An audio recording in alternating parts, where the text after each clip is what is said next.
Stephen King once wrote that nightmares exist outside of logic, and there's little fun to be had in explanations. They're antithetical to the poetry of fear. In a horror story, the victim keeps asking why, but there can be no explanation, and there shouldn't be one. The unanswered mystery is what stays with us the longest, and it's what we'll remember in the end. My name is Alan Wake. I'm a writer. Bir yazar.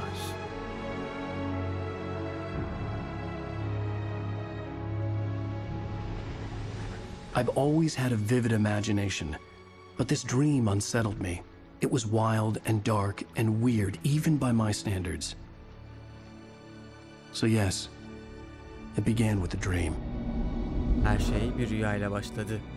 Following a typical nightmare pattern, I was late, desperately trying to reach my destination, a lighthouse. For some urgent reason, I couldn't remember. I'd been driving too fast down a coastal road to get there.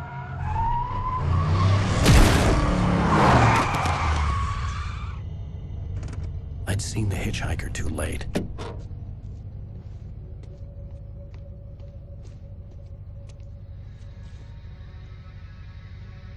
He was dead. I was convinced they'd put me in jail and I would never see Alice again.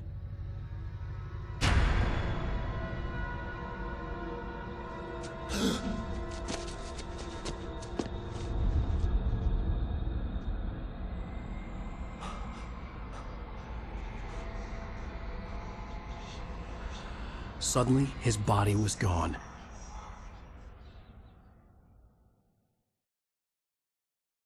I was in shock from the crash.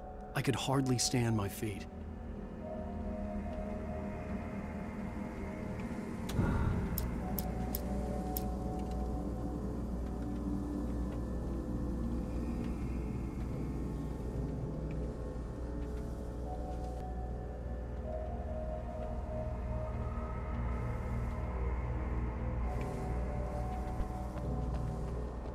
Oğlum mouse'un hassasiyeti çok felaket.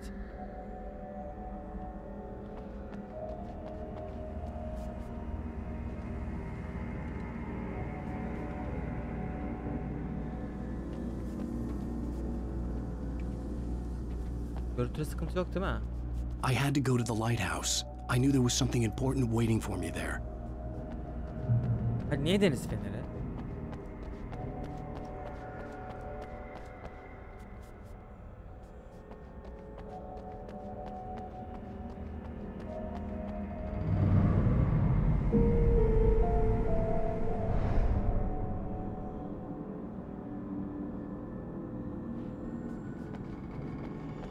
Oğlum mouse çok ayarlayamıyor muyum acaba?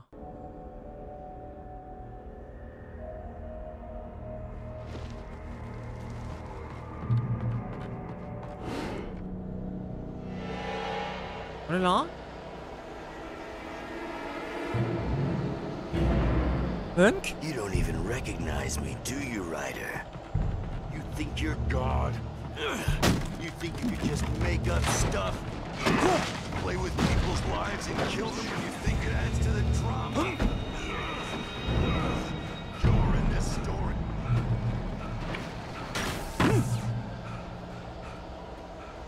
You missed your deadline! Damn.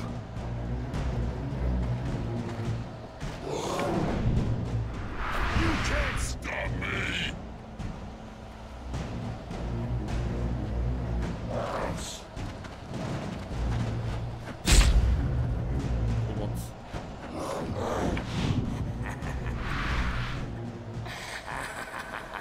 I realized that the hitchhiker was a character from the story I'd been working on. Güzel çalıştırdığım bir karakter olduğunu anladım diyor. How does it feel to die by the hands of your own creation?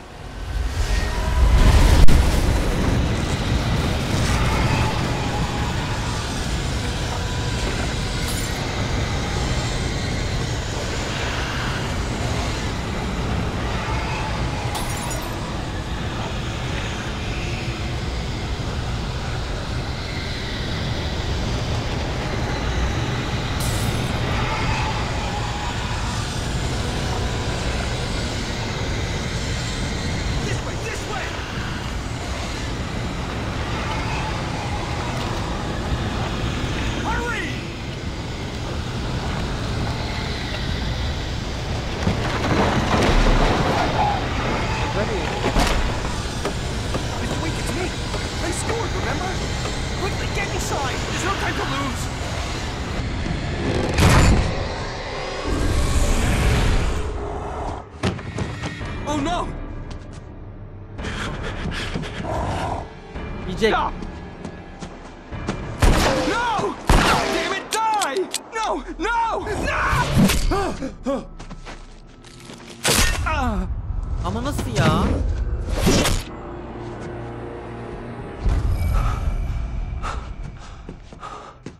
I was trapped. There was no way out. Ama beni mi izliyorlar?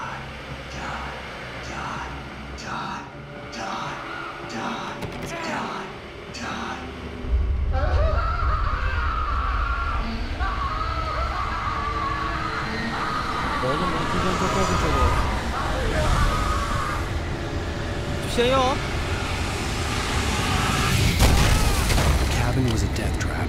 I had to get out.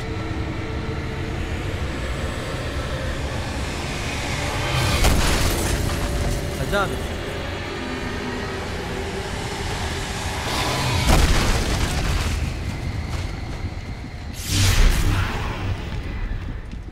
Follow the light.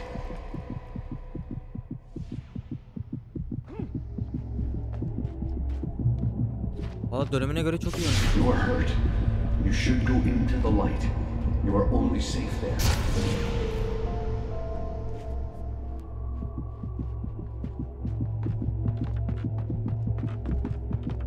Ha, burası güvenli bölge mi?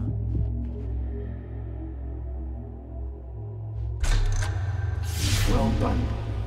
I have something important to tell you. It goes like this. For he did not know that beyond the lake he called home lies a deeper, darker ocean green, where waves are both wilder and more serene. To its ports I've Altını been. daha uzun olamazdı To herhalde. its ports I've been. Do you understand? No. Follow my light.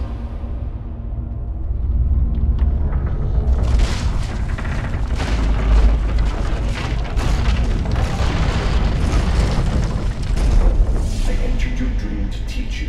The darkness is dangerous. It's sleeping now. When it feels you coming, it will wake up. There's no time. I can only show you the most important thing. The hitchhiker has been taken over by the dark presence. You can't hurt him now. The darkness protects him from all harm.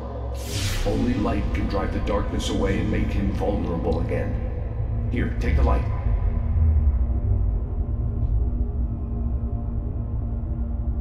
Turn your flashlight toward him and burn the darkness away.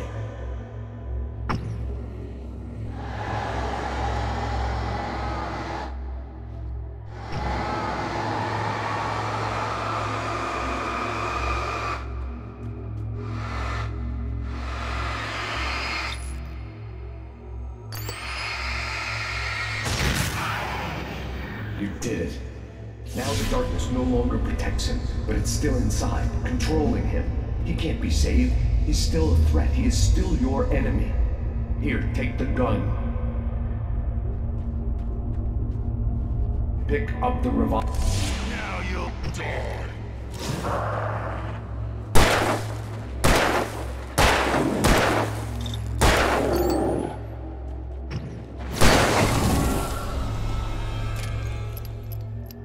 Good. You've done well. Remember what I've taught you. That is all. Eğitim I süreci. will give you back your dream now. In the nightmare, a terrible darkness was taking over the world. The lighthouse was the last safe place on Earth.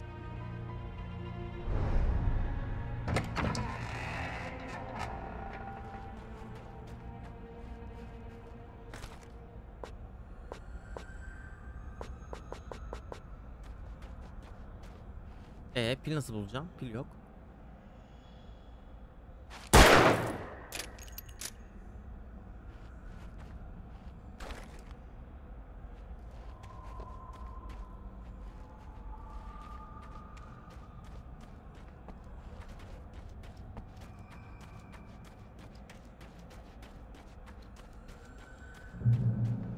You made me this way, and now I'm gonna kill you.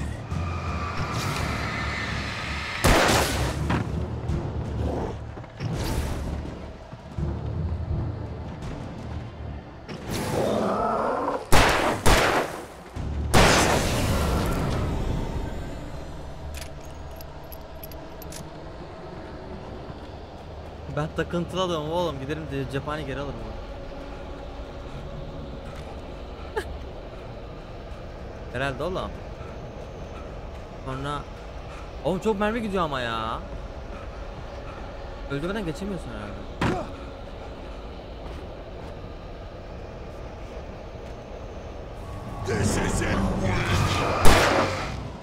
Ama hocam çok geliyor ya.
Bence geri dönüp tekrardan mermi alalım. Çok gelmedik zaten. Bence bir daha karşıma çıkmayacak. Oraya temizlendi. Dur, çıkabiliyor muyum acaba?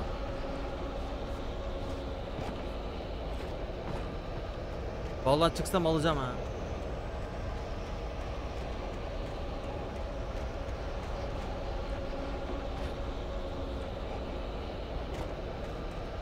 Ne demek çüş? Oğlum bu oyun demek mermi demek yani.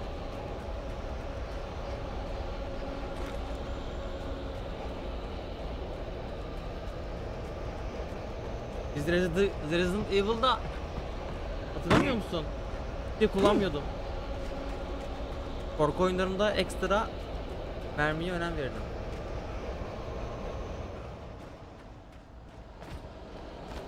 Ben de resetlerdim. Just like 3 tane var bir de.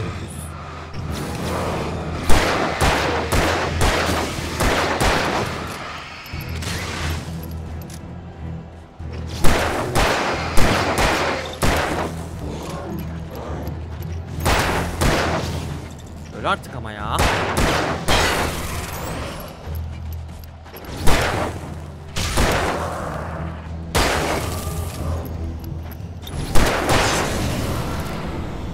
Oğlum 21 tane mermi kullandı ya.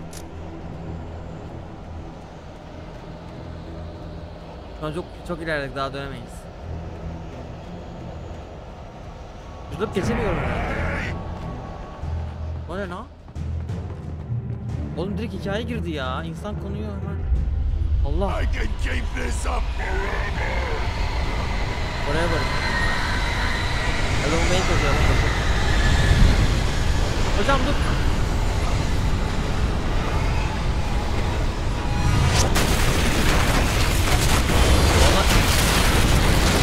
Ona göre çok iyi bence. Tutamıyor ya.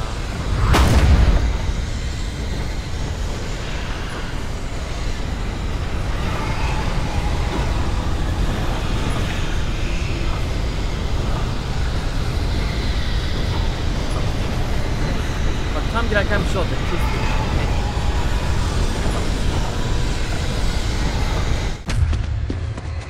Aha.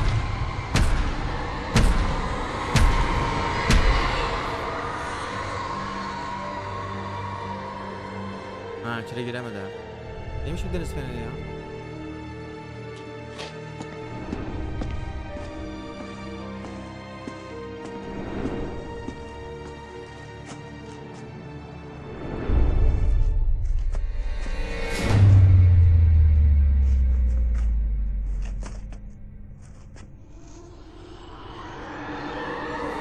Eyvah. He's here. Hani güvenlik denizsi. Wake up. Shh, baby. Just another nightmare. Everything's fine. You dozed off. Right. Anything more than dozed off would be news for everyone. Cheer up, handsome. We're here.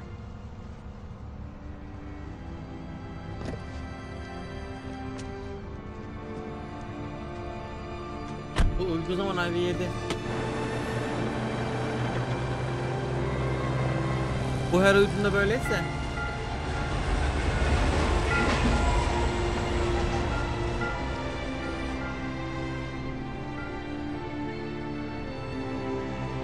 Deniz Fener'inde hiçbir şey yoktu.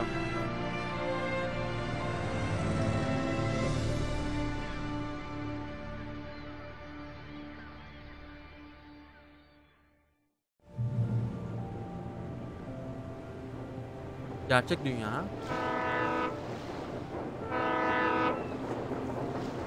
Let's act like we're on vacation.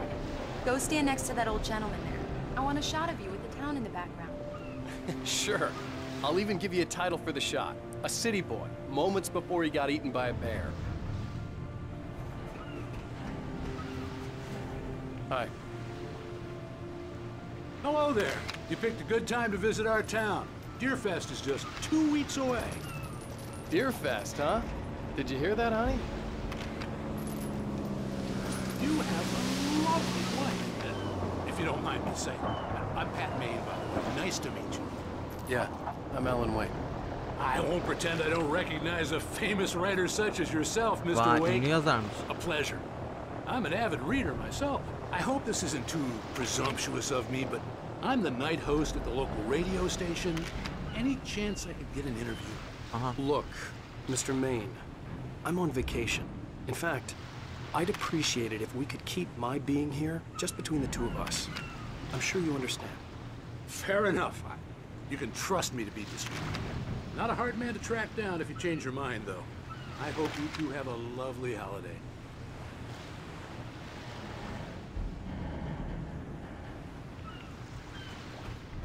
Very nice.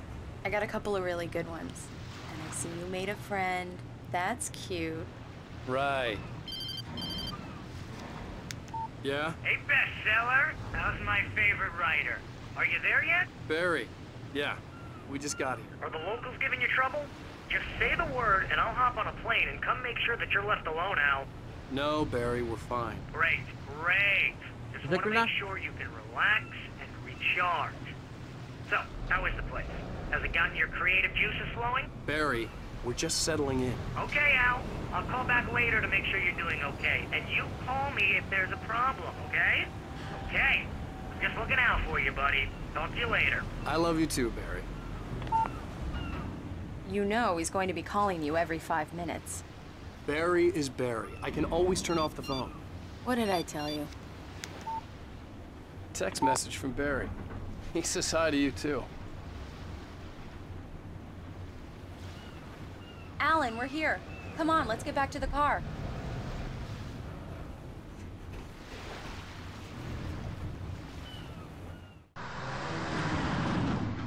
We need to stop at the local diner to get the cabin key from the landlord, a Mr. Carl Stuckey. He's waiting for us. I'll go fill her up while you get the key. I'll pick you up here in, say, 15 minutes? Sure. Alan, thank you for coming here with me. I love you too. Go on. I'll promise to 15 behave. dakika. Tamam, süper. O zaman iyi seyirler. 2010'da çıkan bir oyun bu. Ama Remastered'ını oynuyoruz. I'd forgotten there were still places iyileştirilmiş like this. korku oyunu. Towns where everybody knew everybody.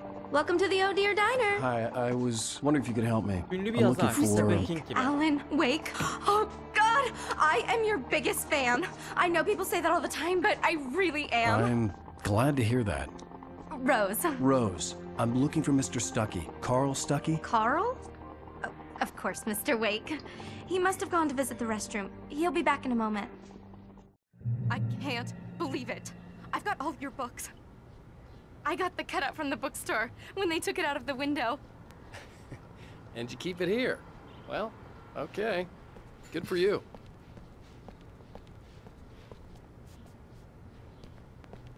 Do me a favor, Sonny.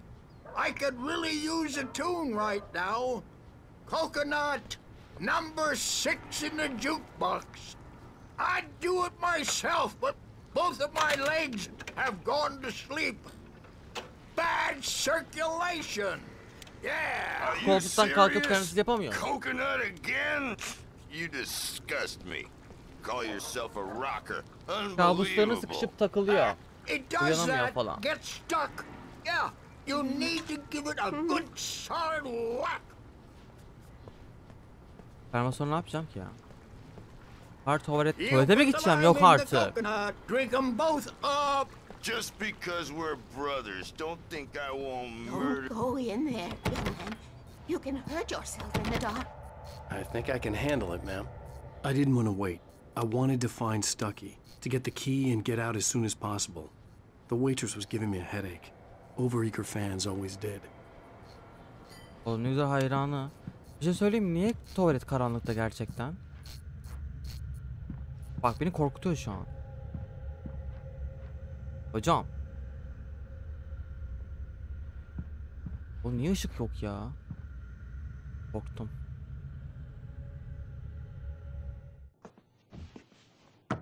Hello?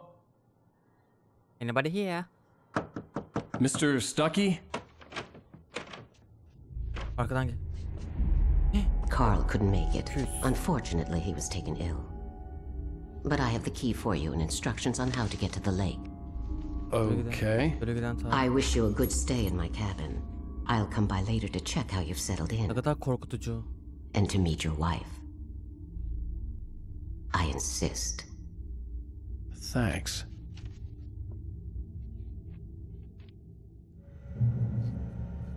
Oğlum ne kadar karanlıkta ama. Cenaze namazı şey. Lake is a special place. Cenazeye gelmiş gibi giymiş.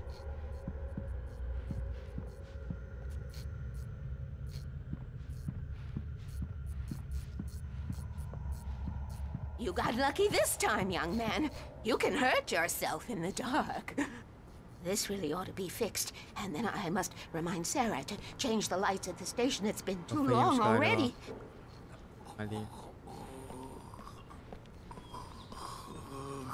Even that sounds better than your singing. Are you all right? The Andersons, they're local musicians. We're waiting for Dr. Hartman to come pick them up. They wandered off from his clinic at the Cauldron Lake Lodge.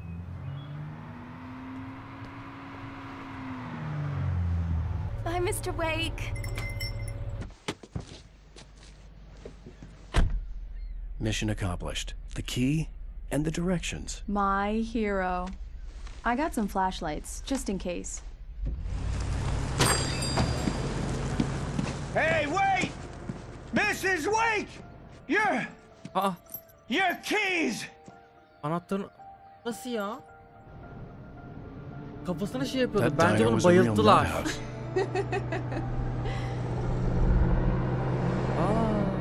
Can you believe this place? This would make a wonderful setting for a book. We're supposed to be on vacation, Alice. I'll figure it out when we get back home. Okay? Okay. We can talk about this later. Bad man here on KBFF. I didn't want to talk about it. I wanted to bury my head in sand. Here's another one of my favorites to go with it. Once upon a time, I was a successful writer, but that was a long time ago. I hadn't been able to write a word in 2 years. Not since my last book. And now the weather. It's gonna be a clear night, so you folks in the big city might want to look up every once in a while. See those stars winking down at you? It gets pretty dark out here, but they'll light your way.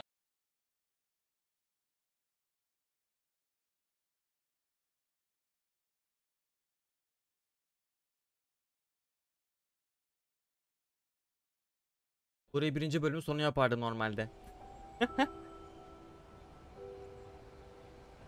Wow, it's gorgeous, Alan. It's something, all right. Don't worry, honey. I'll get you inside safe and sound before it gets dark. And I've got the flashlight. I know. I'm okay. Alice had a phobia. The fear of darkness. I wanted to make sure we were inside with the lights on before sunset. Sanki bunları daha önce yaşamışız gibi konuşuyor, farkında mısın? Hani sanki bize hikaye anlatıyor gibi. Right? It's nothing like in the brochure. It said near the lake, not on it.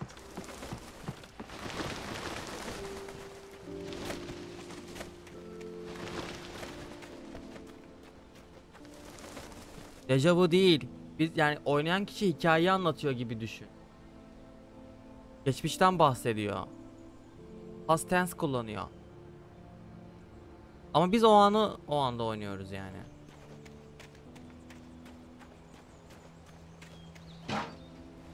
O ses, aha.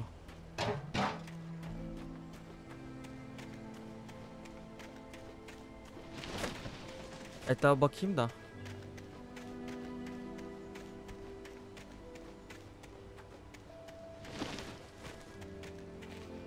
The island had once been the site for a love story. Maybe it would be that again. Hikayesi mi? An old generator had been connected to the power cable. Bak daha odaya girmedim ha. Demek ki ışık yok.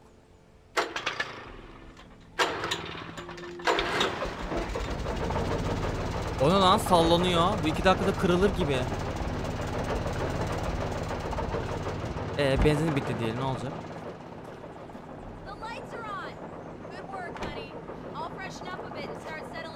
Silah sesi sence olur mu? I'll look around a bit. Sure thing. Have fun. Ne oldu ya? Have fun dedi. Kaçırdım. It was a beautiful place. I told myself I could rest here, sleep here, and forget about my work. Düşündüm ama I thought olmadı. we could be happy here.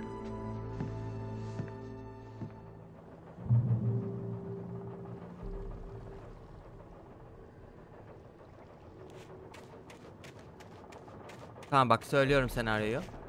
Jeneratör bozulacak, elektrik kesilecek. Daha sonra dışarı çıkacağım, jeneratör olurken olay olacak. Hadi bakayım.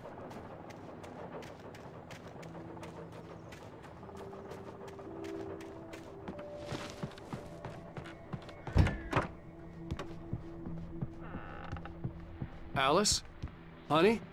Hı. Kadın da bizimle oynamıyor mu peki?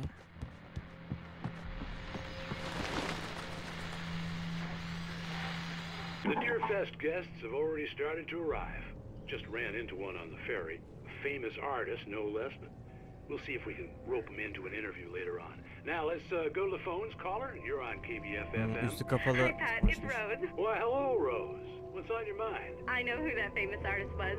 It was Alan Wake, wasn't it? He's my favorite writer. Well, Rose, I just saw him at the diner.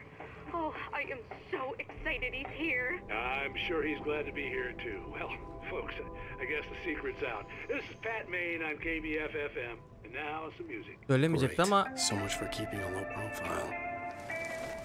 Rose işte dayanamadı. The old door had played a trick on me. Alice wouldn't have come out in the dark. Yukarı hiç bakmadım ha. The water was black. I couldn't help but imagine all sorts of horrors lurking in the depths below.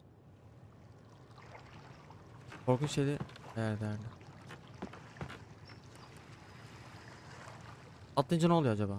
Atlamıyormuş. Atlayınca çok merak etmiştim.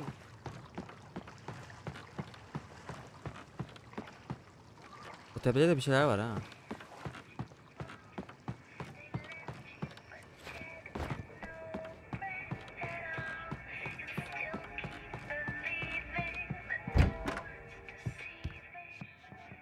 Üst kata çıkacağız.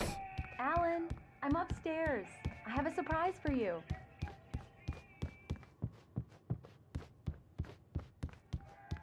Well, hello there. I'm not the surprise. It's in the study. Go take a look. Okay. Çalışma odası nerede oğlum? Surprise! Daktilo. Alice? What is this? I guess I have a small confession to make. I thought maybe you could write here that a change of scenery would get you past... Damn it, Alice! Everyone keeps... Hey, just hear me out! There's a local doctor, Dr. Hartman. I read a book of his. He has a private clinic here. He specializes in helping artists. So now you want to get me committed? No! It's not like that. That's not... Alan? Alan? Just don't! I don't want to hear it! God damn it, Alice! Ne oluyor be? God damn it! I knew she wouldn't follow me in the dark. I needed some time alone to think things through.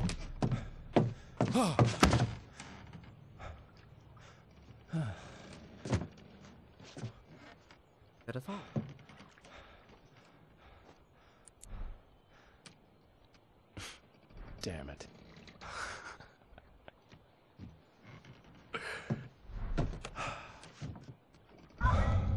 Alice?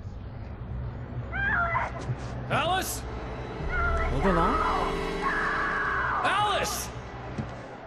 Ha, kadını The cabin yediler. had gone dark. 5 All tane. the lights were out.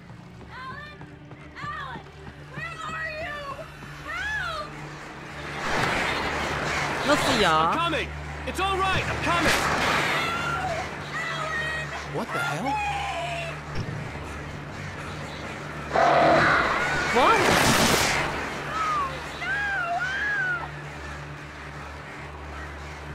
Stay away from me! Alice? Alice?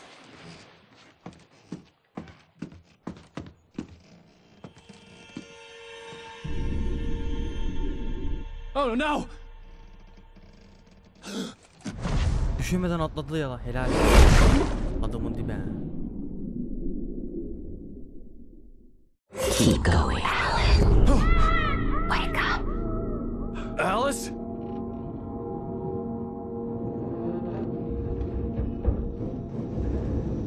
Araba ne alaka? Waking up in the crashed car felt like I had woken from one nightmare and entered another. Inception mı yoksa? I couldn't remember how I got there. All I knew was that something terrible had happened to Alice. The phone was dead. I'd have to find help on foot. Abi çok iyi. Çok iyi.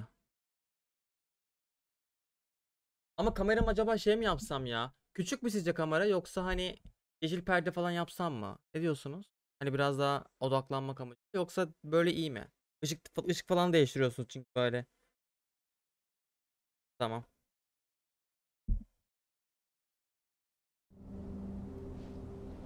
Oğlum kazayı hangi ara yaptı ya? Among Alice's things was a book, The Creator's Dilemma, by a Dr. Emil Hartman. Seeing the book brought back my fight with Alice. I didn't like it, and I didn't like the guy's smug face on the cover either. Oğlum ne alaka aracı?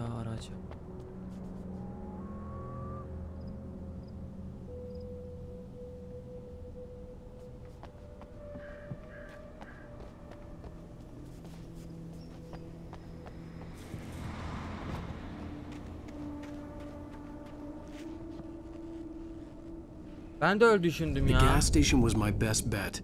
They'd have a phone I could use. It looked like a long hike through the forest to get there. Acaba hiç ulaşamadık, hep kaza mı yaptık da bayıldı falan filan diyeceğim de bence gene kabus abi her türlü. Damn. Araç da gitti.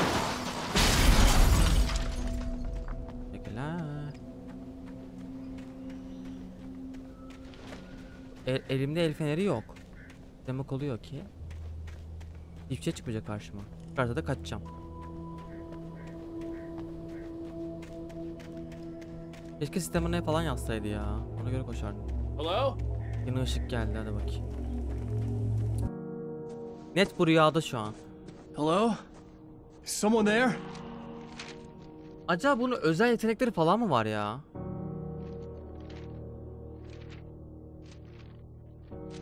The loose sheets of paper were pages from a manuscript entitled Departure.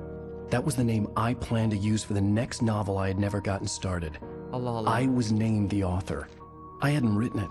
I couldn't remember writing it. In the scene on the page, the hero was attacked by an axe murderer in the woods at night. Ah, tamam. Taslak sayfaları buldum, F5'le erişebilirim. Departure by Alan Wake. Allah Allah. Departure diye kitap yazmış bu ama hatırlamıyor.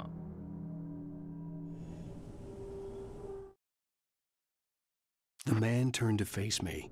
His face was covered in shadows. It was hard to make him out in the darkness of the forest that surrounded us, but the axe he lifted was plain to see. It glistened with the blood of his victim. He grinned madly. The shadows were alive, distorting his features. It was a scene from a nightmare, but I was awake.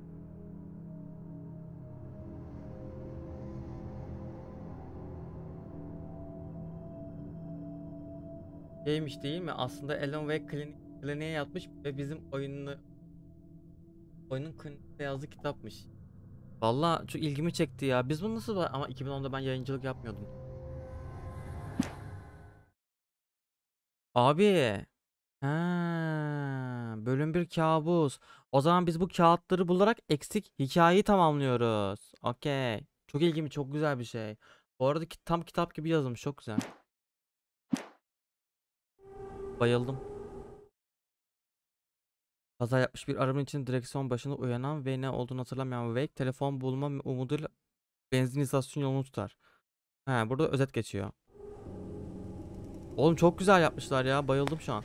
Oyun galiba 9 saatte. Ben de oyunu hiç oynamadım. Alan Wake 2 çıkacak diye oynuyorum şu anda. İndirimdeydi işte geçen Epic Games'te bu Remastered 24 liraydı. 45 lira normalde. 24 liraya aldım, derim oynarız. Bir zamandır aklımdaydı zaten. Bak gene bir şey çıktı orada ya. He, gölgeler canlıydı diyor ya. O yüzden gölgeler canlı. Bence yazdığı gerçek oluyor bu adamın. Ama bu yazdığını hatırlamıyordu, ilginç bak şu an. Benzin istasyonu niye bu kadar çok egzantrik bir yerde ya? The lights up ahead were a good sign. Maybe I wouldn't have to hike all the way down to the gas station to find a phone. Okay. Oğlum telefon ne alaka ya? Tam bir korku filmi gerçekten ha. Yürümedi, bir çözemedim zaten. W'ye basınca yamuk yürüyor. Ah, ay ve yedi, hadi bakayım. Odunların bir de bağırıyor. Salta salta bağırıyor. Nerede fener yok? Silah da yok. Labirent. Hey! Hey, you! Phil! There's been an accident. I need help. Listen, I need to... Premium cabins for rent in...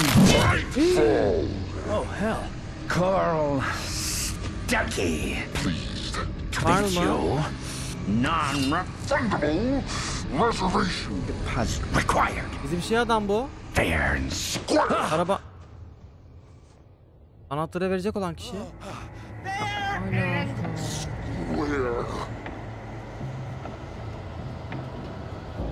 Oğlum hiçbir silah bilah yok ya. Kaçacağım mı sadece?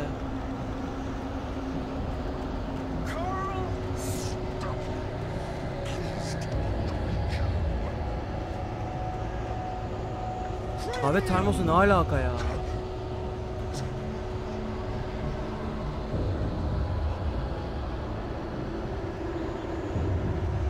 Taslak sayfası, taslak sayfası buldum. Ay nasıl korktum ya, var ya kulağımın dibinde. Tamam, başka sayfa olamaz. Dur bakacağım hemen. Ama sen öyle şey yazmışsın. It was impossible to focus on it, as if it stood in a blind spot caused by a brain tumor and eye disease. It was bleeding shadows like ink underwater, like a cloud of blood from a shark bite. Hangi bir gölge I was terrified. Dehşete kapılmıştım. Elfinin hayatım buna bağlıymış gibi. Daha fazla yaklaşmasını engellemek için sıkıcı tuttum. Birden bir şey oldu ve Elfinin ışığı daha da parlamaya başladı.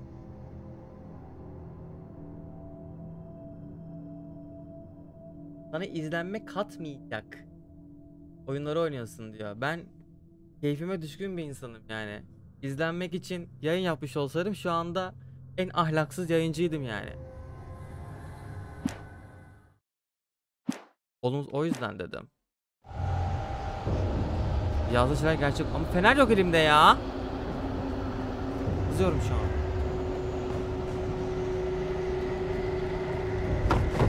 Allah, Spider-Man gibi yemin ediyorum.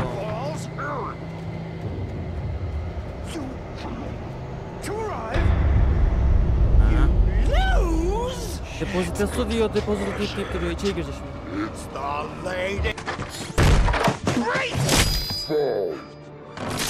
I had to figure a way out of this. Any second now, and Stucky would be knocking on the door with his axe like Nicholson in The Shining.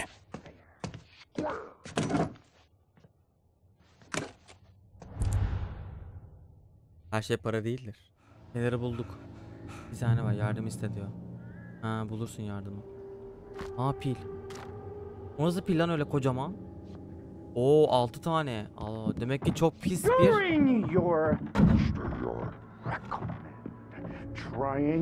Şimdi bu pencereden niye giremiyor şimdi mesela? Telefonu kullan diyor. Ha, aradı. Yes. Great Falls Sheriff Station. Hello? Hello? Ha? You can see the sights and keep those cholesterol. Ne oluyor lan? Yok artık. Allah, kaç lan kaç. Oğlum evi yıktı. Atlasana.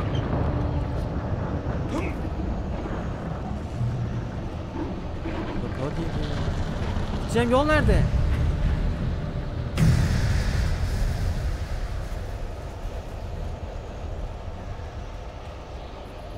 ...12 mermi nedir ya? The bulldozer had gone over the cliff with the office. I hoped Stucky had suffered the same fate, but I wasn't planning Abi on staying to altı daha find uzun out. olamazdı ya gerçekten.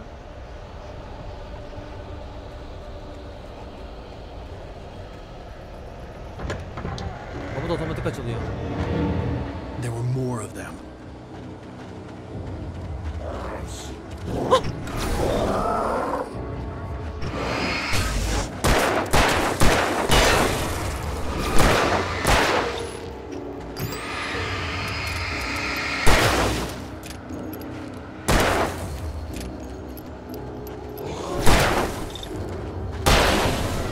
My head pounded with a concussion. I'd never fired a gun outside a shooting range, and now I just killed someone. Or something. There were no bodies. They just disappeared. If I was dreaming, it felt real enough to make me sick. Ok yönü var. Ulan nasıl korktum ya. Altımı yapıyordum. Bak bu Türk usulü. Tekmeledi. Bak bu Türk usulüydü.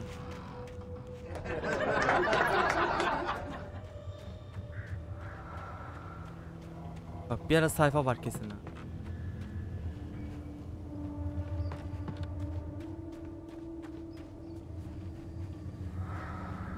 Ya niye ok yönünü takip ediyorum ki? Rüyası beni kabus içine götürecek demek bu.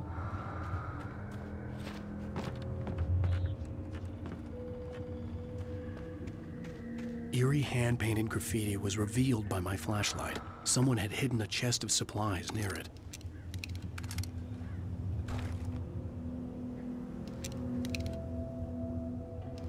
Bir dakika, ne yapacağımızı bilmiyorum. O nefes ne öyle arkada? Hiç hoş değil.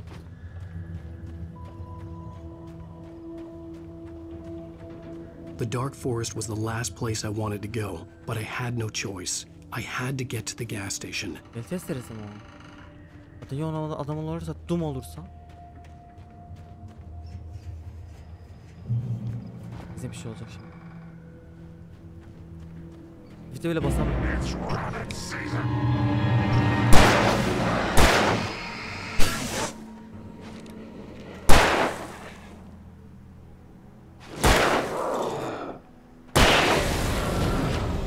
Dört mermi gidiyor. Yok kaç? 12 mermi vardı. Hayır be. Hayır 5 mermi gitti, 14 mermi vardı. Aşağı gidemem yüksek ihtimal. Elektrik beni geçirmeyebilir. O zaman şöyle gideceğim. 4 tane pil var diyorsun.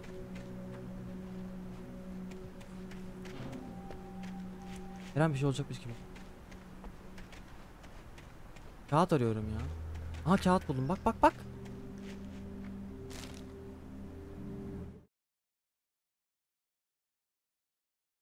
Wake'in hayalini kuran Rose. Hocam son sayfa neredeyse bu ya. Sıra sıra gitmiyor ki ama. Rose knew she had been gushing, but right now she didn't care. As far as she was concerned, her brief meeting with Alan Wake was literally the high point of her life. She watched as he got in the car with his wife. She was pretty, confident, at ease with Wake. Not like Rose. They were perfect for each other. She'd have given anything to be called their friend. Rose da manyak şık. Kendi oluşturduğu karakterler o zaman hep. Her şeyi yapabilirdi arkadaş olabilmek için diyor. Bir de bölüm 1 ha bu. O zaman bütün taslaklar burada bir yerde gizli. Yani direkt yoldan bodoslama gitmeyeceğiz. Yani Resident Evil'da nasıl farklı yerlerde cephane koyuyorlarsa burada farklı yerlerde taslak koyuyorlar. O zaman taslakla kovalayacağım. Bunu açalım, burada bir şey olabiliyor.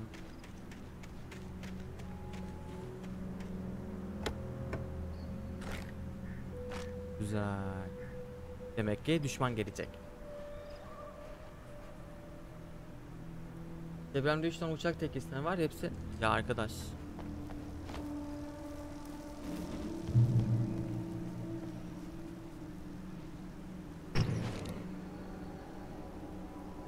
Ha, tekrar şarj oluyor demek, alkelli. Alkelli. O zaman bir dakika, fuzuli değiştirmeye gerek yok. Allah. O neydi lan? Vision'dı. Oğlum bu nasıl rüya? What the hell was that? Böyle bir rüyada olmak istemezdim. When I saw the river below, something uncoiled itself inside my head. I realized that I'd have to find a way across. I didn't even want to look at the water. Geçersin bunu. Düştü. Ha?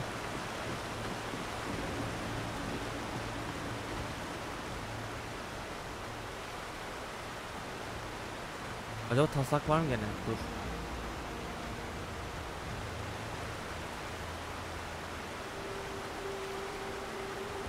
Tamam, yol oradan gidiyor. Taslak şu arkada olabilir mi?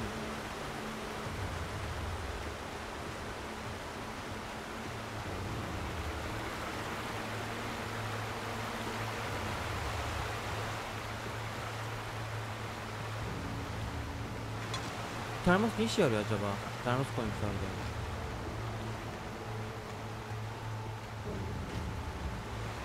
Zaten harita küçük. Gitmem gereken yer belli. O yüzden zıt tarafa gidip termos, kağıt mağat bakacağız.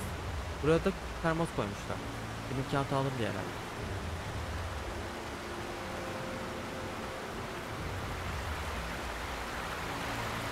Şimdi bir şey çıkar artık. Bence çıkmalı yani. O ne ya?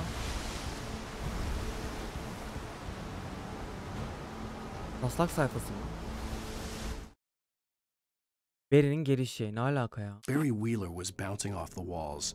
He jumped on a plane after his calls were ignored by both Al and Alice for several days. It could mean that they were both on a second honeymoon. But Barry didn't buy it. Al had been way too unstable for that. Not sleeping. Messed up. Barry had years of experience dealing with Alan Wake. And he couldn't ignore it. Something was wrong. Hikayeye göre Barry de gelecek yani. 5-6 mı? Nasıl? Hayır abi. Direkt sona mı ulaştık acaba? Etrafa hep baktım ama. Sıra sıra gitmiyor mu?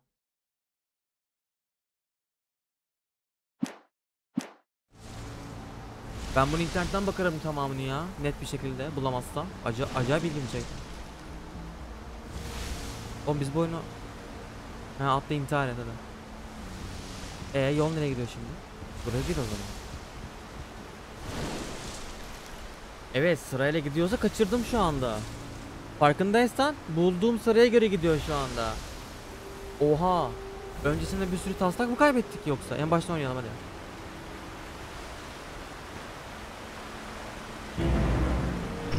Al işte. Üzerine koşuyorsun ama şu an.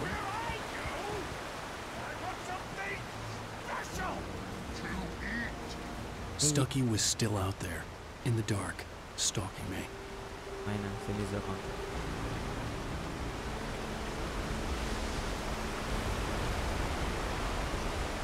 O 3 mermi ise tamam, kapışma var abi. 10 tane pil mi? Limit ne acaba? Sağ var, sol var. Burası yoldur. Buraya bakayım, belki taslak bir şey çıkar. Taslak arıyorum ya, şaka ben. Ama öyle bir şey koymamışlar. Tam koyar ama.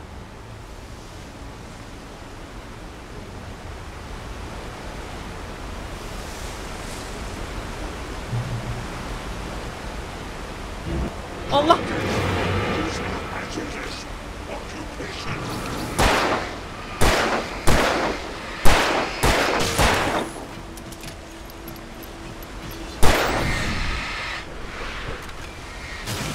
Baltam attı o.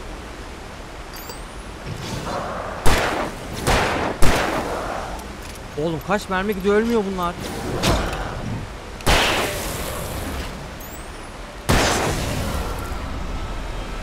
Böyle iş mi olur be?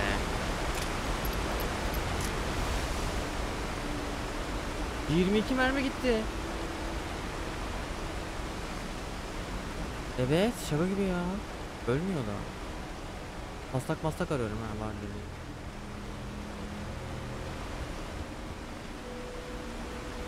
Yok mu taslak rehberimiz ya?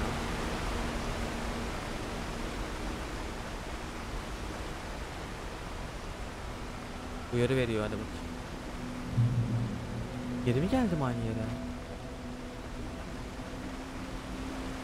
Ama yol buraya gösteriyor.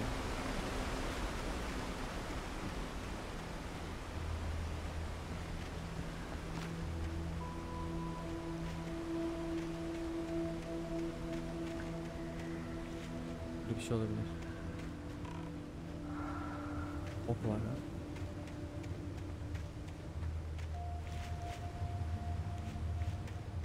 Ok ne alaka?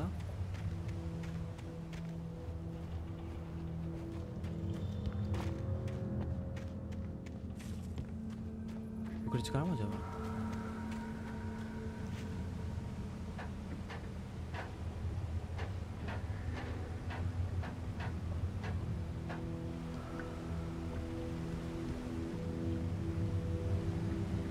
Acaba yolun zıttındayım şu an.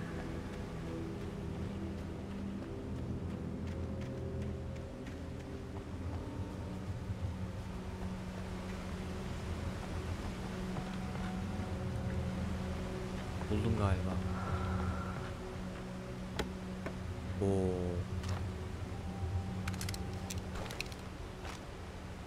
Of. İyi ganimet verdi. Güzel.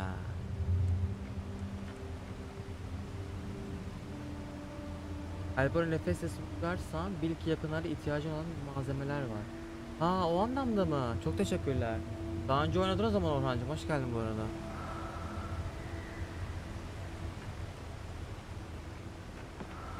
Oyun acayip ilgimi çekti ya. İkinci oyun çıkacak ya, birinci oyunu o yüzden oynamaya başladık şimdi. Hayal nefes var ama. Bence okey.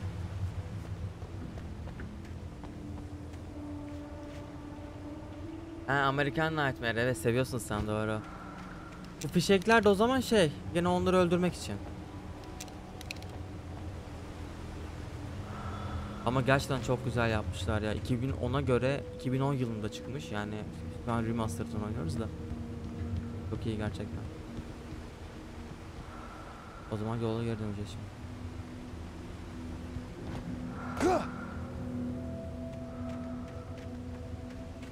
Bizim Gökhan da çok seviyor Amerikan korkularını. Demek ki sarı oklar bize malzeme gösteriyor.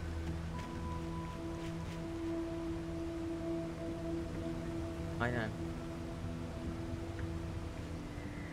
Devamı sağdan sonra bir şey çıkıyor. Evet, aynen öyle ya. Bir anda iliklerime kadar korkuyorum yani. The staircase was broken. I had to make my way up some other way. Bu mi, geçmişi anlatıyor değil mi Orhan? Çünkü past tense'le konuşuyor. Biz de onu oynuyoruz sanki. Orada merdiven vardı falan filan diyor. 20 tane, oha 20 tane pil oldu ya. Hayatta harcamam. Buraya çıkayım bakayım. Ha, yeşil bir şey var.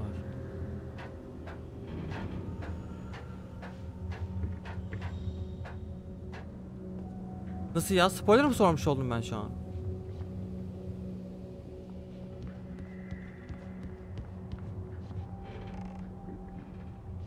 Nasıl hala?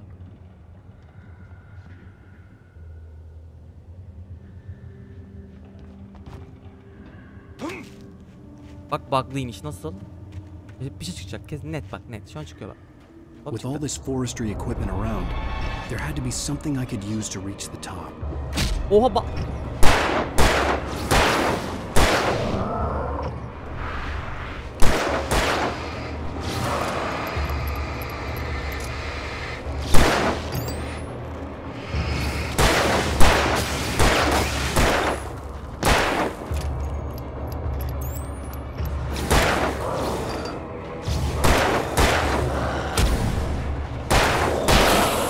Sen tane mermi gidiyor be.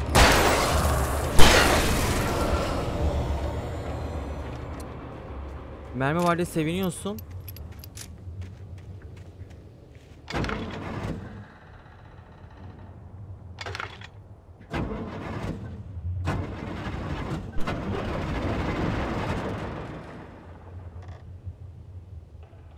Sorunlu yazarlar değil mi?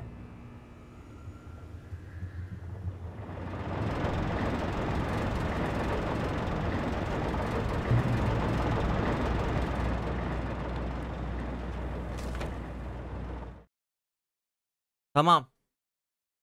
Berk taslak sayfaları karışık çıkıyor. Sıra sıra çıkmıyor.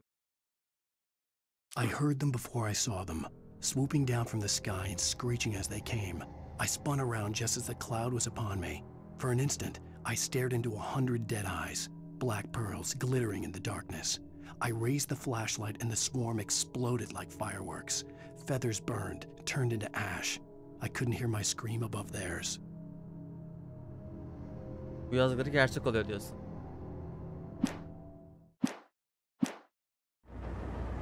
Aha rifle. Hadi bakayım. Buraya bakmasam pompalı bulamayacağım bir daha demek ki. 2 mermisi var. O hemen biter ki. Nasıl bir benzin istasyonu bu ya? Oynamak istemiyorum.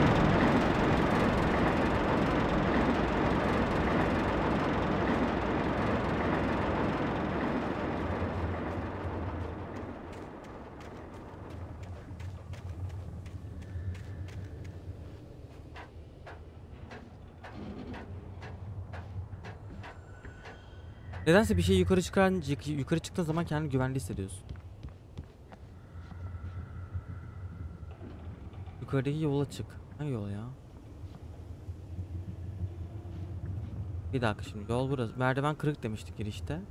O zaman buraya çıkmam gerek. Bu mu? Ha, düğmeye basacağım aşağı inecek o zaman.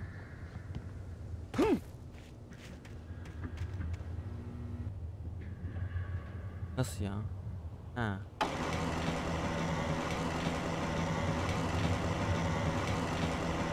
Orada bir şey parlıyor yani. Tık. Dur, orada bir kahve termosu var abi. Bu termos ne işe yarıyor acaba? Dur, kabus içine termos çok mantıksız. Gerçi kabus mantık aramamak lazım.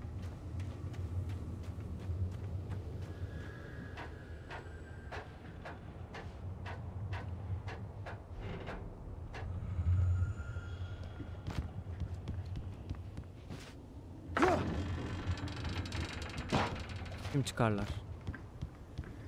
Of 23 mermi var. Bir tane iki kişi gelse 20 mermi gitse. Mermi kalmadı.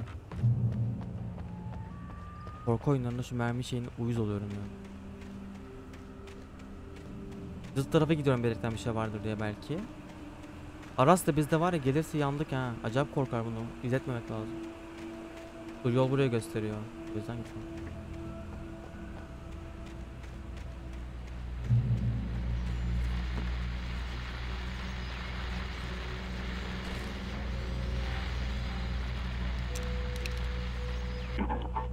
I was just outside for a breath of fresh air, and what a night.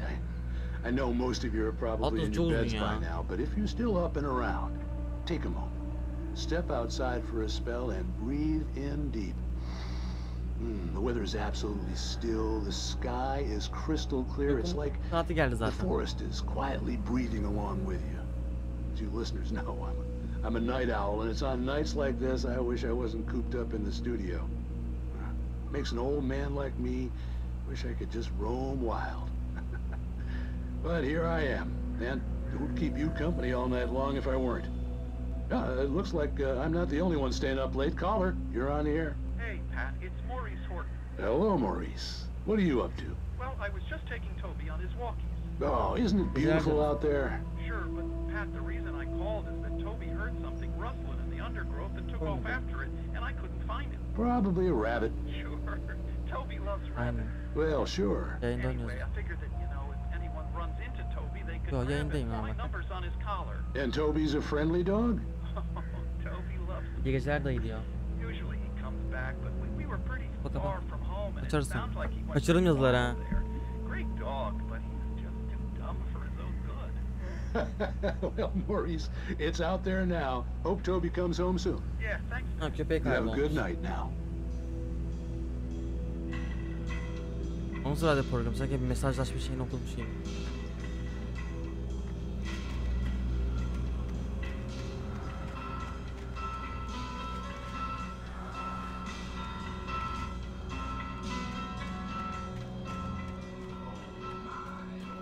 Apply.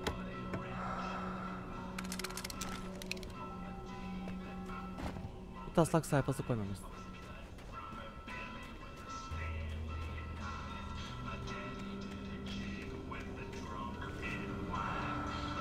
Ha, başka bir yerden gelirsen diye ok koymuşlar oraya.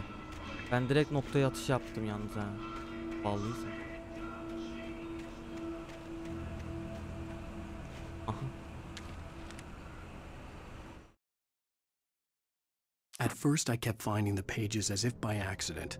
The book I couldn't remember was either a terrible and true prophecy or an act of creation that had rewritten the world. I began to hunt the pages feverishly, for they held the answer to the mystery. With it, I could save myself. Oha, sayfayı bile yazmış. I could save Alice. Şaka gibi. Oğlum direkt yazdığı gerçek olmuş. Ya bak ben sana. Ama Alice'in kaybolmasıyla kaza yapıp kafayı vurup uyanması hiç alakasız bir şey yani.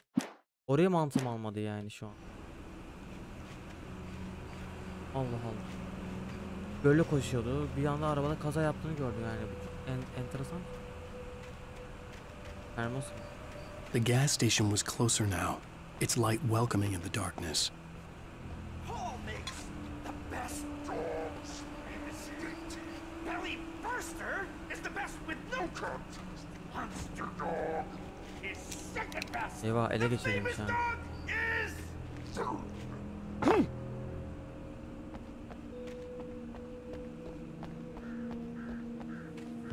Hayır'a bakıyorum ha. Yap bir şeyler ya. 3 mermi ya.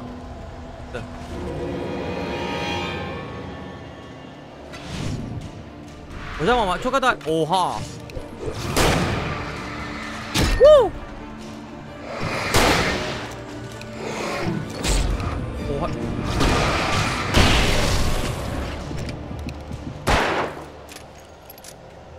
Öldü mü?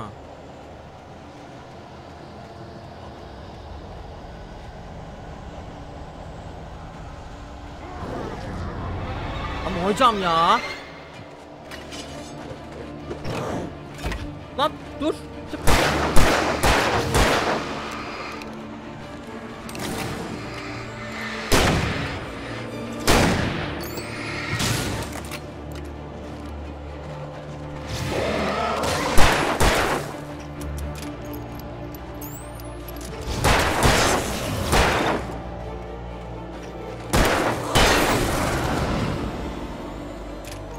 Ben geri... Neden acaba ben geri çekiliyorum anlamadım.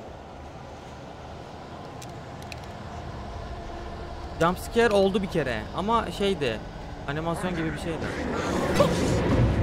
Lan nasıl kaçtım ben de bilmiyorum ha. Taslak sayfası buldum. Ha direkt yok ediyor bu. Çok güçlü bir şey bu. Açarken taslak sayfası bulma efsaneydi yalnız. Dur. I stepped into the gas station's garage. It was dark and quiet. The place was a mess. It looked like someone trashed the place or that there'd been some kind of fight. Light spilled into the room through an open door at the back, and I made my way toward it. Without any warning, I was blinded by a bright light. An old portable TV on the shelf had come alive by itself. Impossibly, I could see myself on the screen, talking like a madman. Kendini görüyor. Ne kadar ilginç ya. Mermi kalmadı.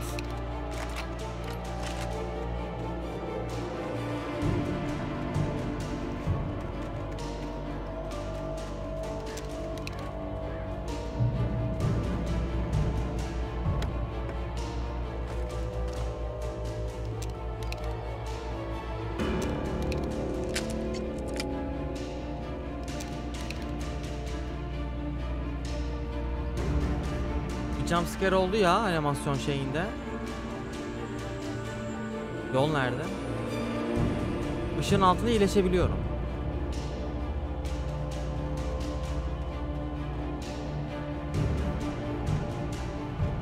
Müzikler güzel, epik. Ok var.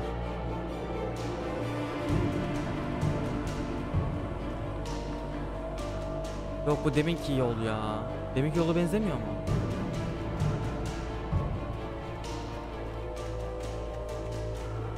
Demek ki yol değilmiş tabii.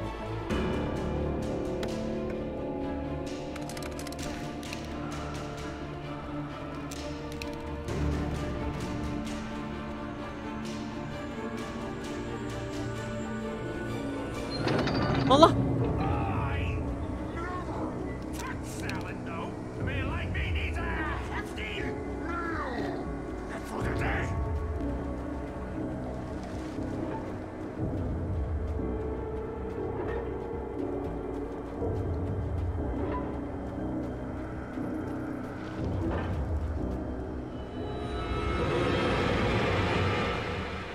Tane geliyor yalnız.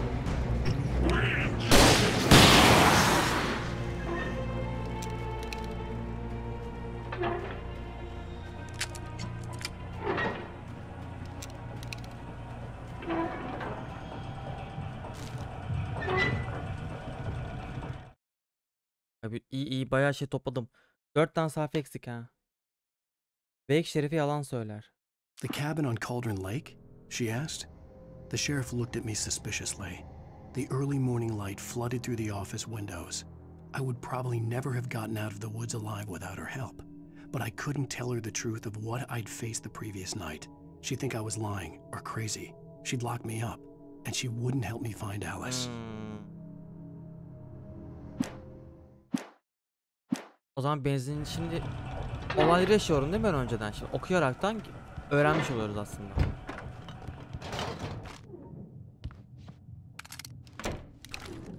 Ha, shotgun'da bir nevi şey gibiyim. Oraya kaçırsaydım şey oluyormuş. Kendi görünüşünü görecek şimdi. It bestows immortality on those who advance it to elevate all of mankind. Newton, Einstein, Sagan. İnsanlığın gerçek prensleri. Fakat bu tür bir mirasa sahip olmak için ödenmesi gereken bedel çok büyüktür. Night Springs. Bu gecenin bölümü Tam İntiharı. Kaderimiz çoktan yazıldıysa hikayeyi ancak cesur insanlar değiştirebilir. Bir basın toplantısı düzenleyen Dr. Berkeley Colvin de cesaretini sergilemek üzere.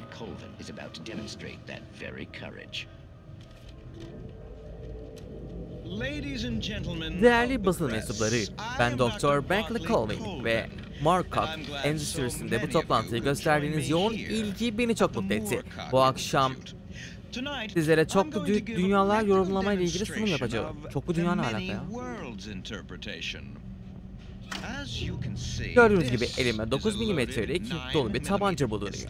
Bu tabanca bir düşünce deneyinin yanı sıra bugün gerçek bir deneyin ve de parçası olacak. Kuantum intiharı deneyinin. İntihar mı? O silah gerçek mi? Şaka yapıyor değil mi? Lütfen ben sakin olalım. Hiçbir riski yok.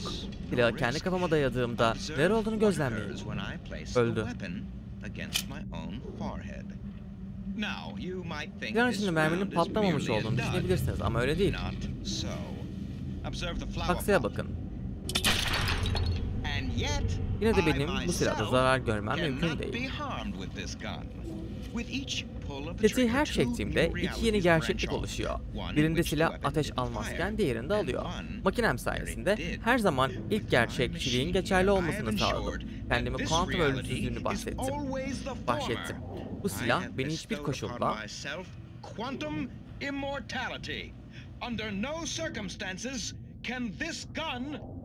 öldüremez. Bir dakika. Yani tetiği her çektiğinizde başka bir gerçeklikte ölüyor musunuz? Evet tabii ki. Ama bunun hiçbir önemi yok. Herhangi bir anda meydana gelebilecek sonsuz sayıda olay var. Ve bu olaylar her zaman bir yerlerde meydana gelirler. Önemli olan şu. Bu olay burada meydana gelmedi. Sen delisin Colvin. Deli mi? Deli mi? Bunun takılı olması mı gerekiyordu? Ayağıma takıldı da. Kuantum ölümsüzlüğüne şahit oldum. Aptallar. Öldürüyor mu? Ne oldu şimdi? Zavallı Dr. Colvin onu Cibri mi öldürdü? Yoksa kitlelerin cahilliği? Belki de kutuyu açmamalı, parçalan otomu gözlemlememeliydi. Fazla merak kediyi öldürür. Night Springs. İlginç bir konu ya, değil mi? Bizim program izledik ha. Burayı açtım. Burası bitti. Tamam, o zaman çıkıyoruz.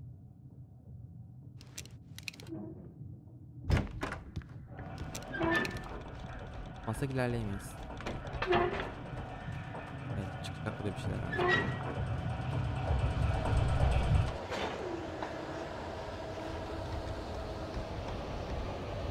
Nasıl bir benzin istasyonu, ben anlamadım ki ya.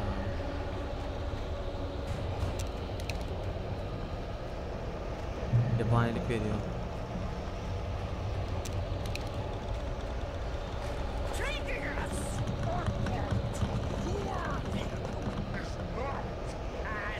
Aa, 20 tane mi alabiliyorum? Haksızlık ama şu an.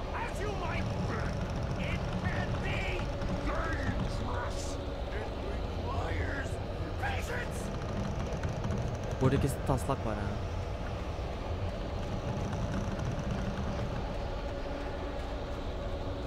Çok kasvetli ya. Geliyor. Oh no. The engine takes tools. Easy and fatal.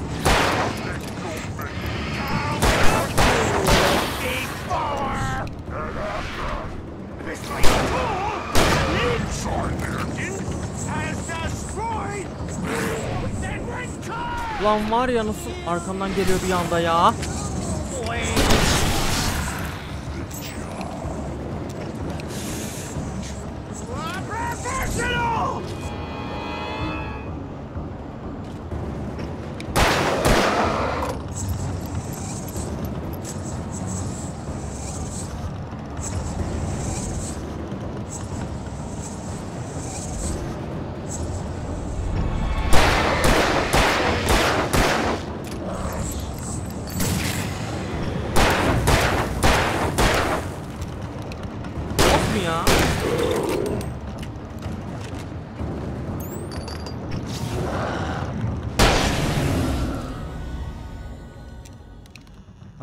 Stucky's body vanished, leaving behind only a lifetime of nightmares to come.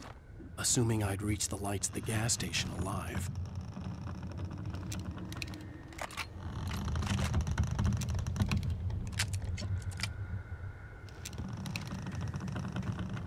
Bak, fırtına gitti şu an. Burada bir kesin taslak var ya.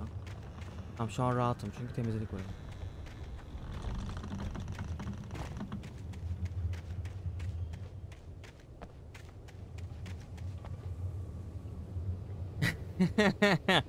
Yok. Şimdi bu adam yazar, tamam mı? Tatile geliyor. 2 senedir yazı yazamamış. Çok ünlü bir yazar bu. Kitapları falan deli gibi satıyor. Korku şeyleri yazıyor. Fakat 2 senedir yazamıyor. Ve kabusları yazdıkları, ben şöyle anlıyorum. Yazdıkları gerçek oluyor. Ve şu anda biz de bir kabusun içindeyiz. Ve çıkamıyoruz şu anda. Yazdığı bölümleri oynuyoruz şu anda oyun içerisinde.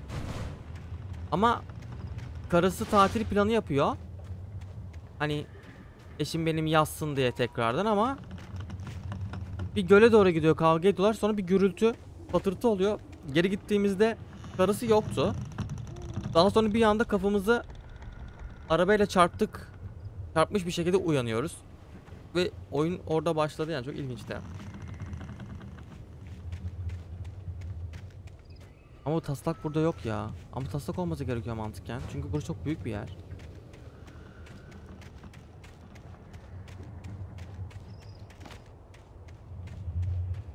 O deminki sanırım anahtarı veren kişiyi öldürdüm sanırım ben.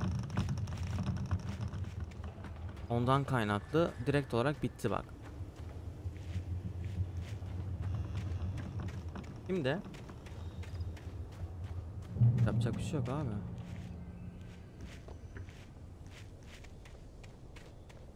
Evet, sanırım benzin istasyonuna geldim. Ama taslak bulamadım bak. Benzin istasyonu şimdi ne diyordu hikayede? Dolapta televizyon buluyordu. Kendi vardı. I recognized the parade float I had seen in Bright Falls when I first arrived with Alice. İlk geldiğim mi?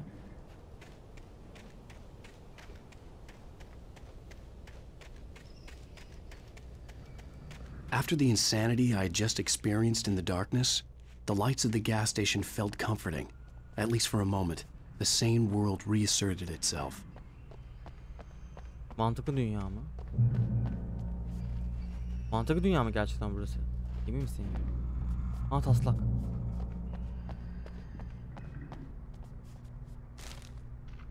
Hemen okuyoruz abi. 3 tane kaldı. Biten Stucky. Stucky spat on the garage floor and tried to shake the cobwebs from his head. Ever since the couple never showed to pick up the keys, things had been fuzzy. Something, a feeling caught his attention. Stucky looked up and stared as his brain tried in vain to process the horror before him. He stumbled back, knocking over a can of oil. A black pool spread across the floor while he struggled for a brief moment, then let go as the unrelenting darkness engulfed him.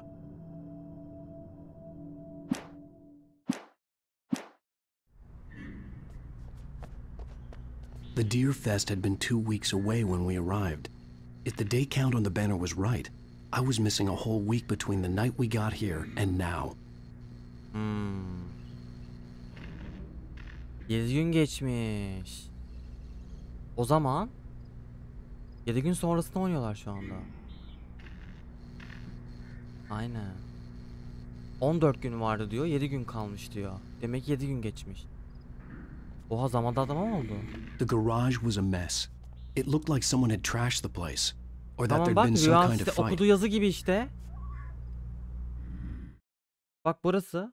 I stepped into the gas station's garage.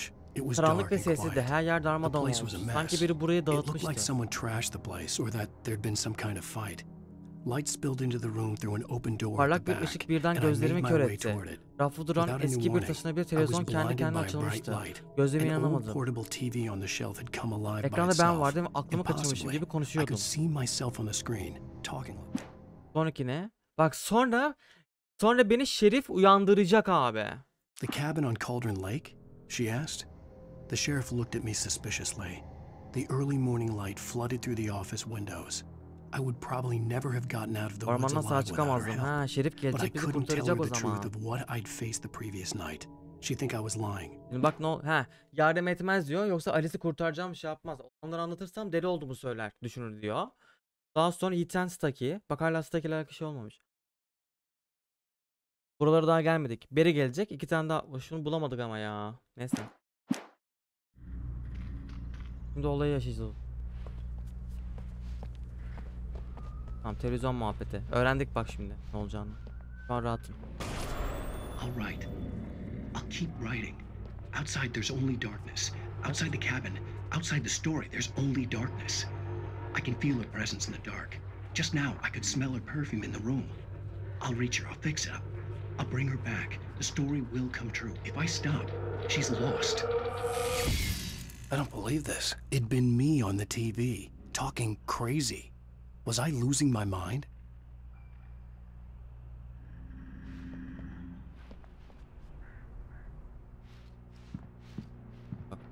Yaşadık şu anda farkındaysanız. Gözün olayını yaşadık şu anda. Geleneksel Geyik Festivali 15-18 Eylül arasında oyun ve etkinlikler, çekiliş biletleri, balık tutma yarışması, turta yarışması ve sürpriz yarışmalar, canlı müzik. Çocuklar için Dişlek Charlie, öğleden sonra gizemci bilmem ne falan tiyatrosu.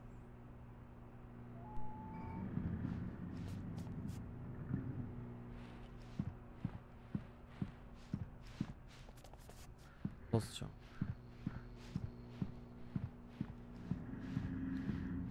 Telefon. Bright Falls Sheriff Station. Bak karakola geldi şimdi. Allah Allah. Kabus değil sanki. Yo bir dakika, yazdıklarını şu anda oynuyor bu. Tamam, okey. Oh, thank God, Sheriff. Sheriff Sarah Breaker. You are... I'm Alan Wake, but listen. I was in a car crash. My wife, Alice, she's missing. Calm down, Mr. Wake. We were staying in a cabin on the island, on Cauldron Lake. There's no island on Cauldron Lake.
Çok güzel oyun yaptılar ya, bayıldım şu an.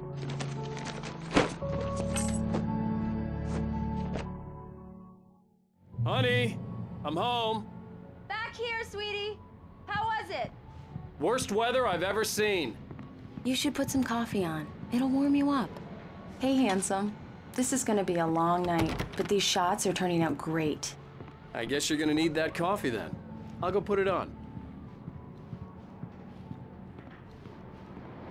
Sanki yolu biliyormuşum gibi gitme. Coffee's on. Great, thanks. I'll need it if I'm gonna finish Oğlum this by tomorrow. tuşa basınca kahve mi konulur? Nerede filtre kahve? Oğlum ev niye kilitli olur ya? Oh, hey, I just finished those cover mock-ups. They're on your desk. Tell me what you think. No kidding. I didn't think you'd get them done this quickly. On occasion, I can perform all sorts of miracles, my dear. Oh, really? Çalışma odasıdır herhalde. Nerede?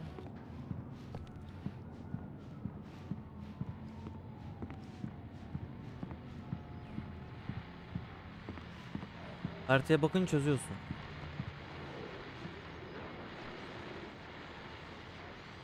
These look really good. Oh, sure, until Barry gets his hands on them. Which, by the way, will happen over my dead body. The last time was the last time. Oh, and speaking of Barry, he called. Alan? Alan, please check the fuse box. I'm right here. I'm on it, honey. Please hurry. I'm right here, baby. I'm fine. Just get the lights back on. Now, please. Honey, it's a power outage. I've got the flashlight. Okay. Teşekkürler.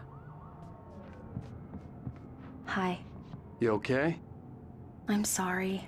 It just really spooked me. Don't worry. We'll just break out the candles. I know it's stupid, but it's just... Especially when I'm not prepared for it, you know? It gets to me. I love you. Tell me a story, writer. Okay. I used to have these nightmares when I was a kid. The dark really spooked me, too. When it got really bad, my mom gave me this old light switch. She called it the clicker. The clicker, huh? Yeah. If I ever got scared of the dark, I could just flip the switch and a magic light would scare the monsters away. Oh, sure. Here it is. Alan. Maybe it'll help you, too. Yeah, nice story, writer boy. You made that up right now, didn't you? No. Seriously. I love you, even if you are a liar. Thanks for this.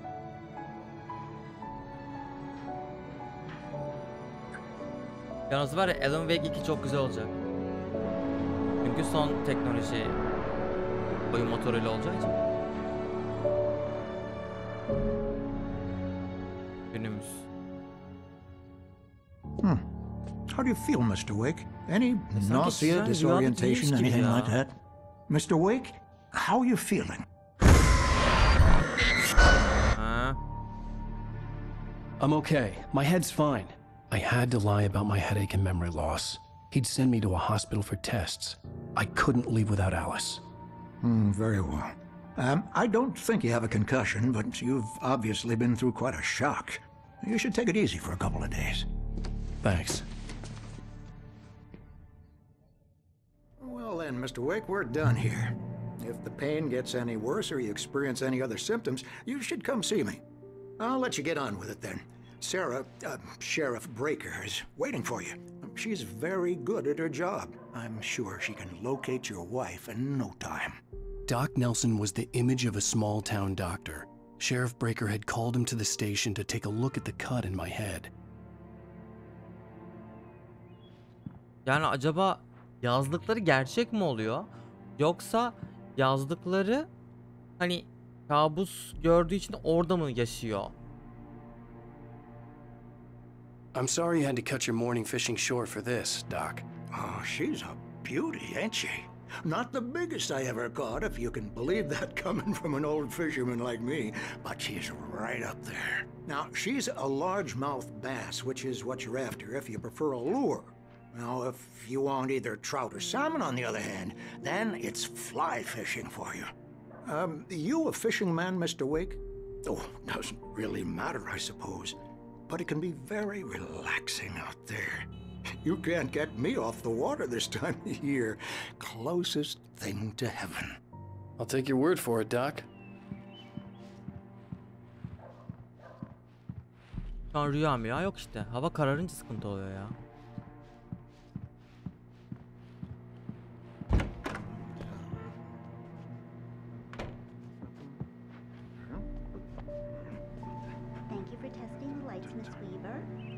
Bu adamı gördünüz mü? 2007 tarihinde kayboldu. Oyun 2000 olduğunu düşünürsek.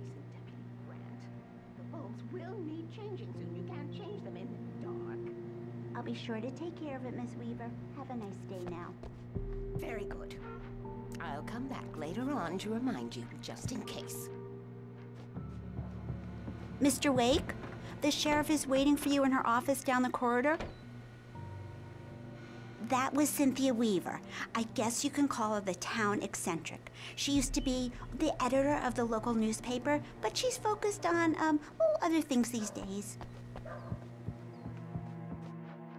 Yeah, it's Mulligan here. I'm at Stucky's gas station with Thornton. There's no sign of him. Wait. Yeah, this is Thornton. Look, we've located the parade float. It's here. That's some good news, right? Stucky was supposed to be driving it at the rehearsals today. Over. Oh, give me that. Mulligan here. Looks like someone really thrashed the garage. Bir saniye. Eksik sayfa. Birinci bölüme bakamıyor muyum? Şimdi bak, benzin istasyonundaki. Tamam. Yiten Stucky. Bunu okumadık mesela. Stucky spat on the garage floor and tried to shake the cobwebs from his head. Ever since the couple never showed to pick up the keys, things had been fuzzy. Something, a feeling caught his attention. Stucky looked up and stared as his brain tried in vain to process the horror before him. He stumbled back, knocking over a can of oil. A black pool spread across the floor while he struggled for a brief moment, then let go as the unrelenting darkness engulfed him. Birinci bölümde buraları oynamadık mesela. Karanlık Alice'in korkusu. Belki hikaye Alice'tir. Ben hepsi Alice. Vallahi ben de Alice'ten şüpheleniyorum. Çünkü bizi şimdi tatile çıkartan o. Belki de hani bu kabusların yaşamamıza sebebiyet veren de Alice olabilir. Ya da biz klinikte yazıyoruz bu hikayeyi ve bir da doktor. O da olabilir. İki ihtimal var. Bana Alice daha yatkın geliyor şu anda. Bir tatile bizi çıkaran oydu. Ama nokta şu, hani kabusa nerede başladık olay, hani onu düşünüyorum ben şimdi. Hani nerede kırılma noktası olmuş olması lazım. Hani bir yerde kabusa yakalandık ve orada olaylar başladı hani. Direkt orasının bağlantısını kuramıyorum yani şimdi. Alice kayboldu, göl ki gölün yanlış olan, yani göl aslında göl diye bir şey yokmuş aslında, bak o da var. Demek ki daha öncesinde yaşanıyor olay. O zaman anahtarı aldıktan sonraki mevzu.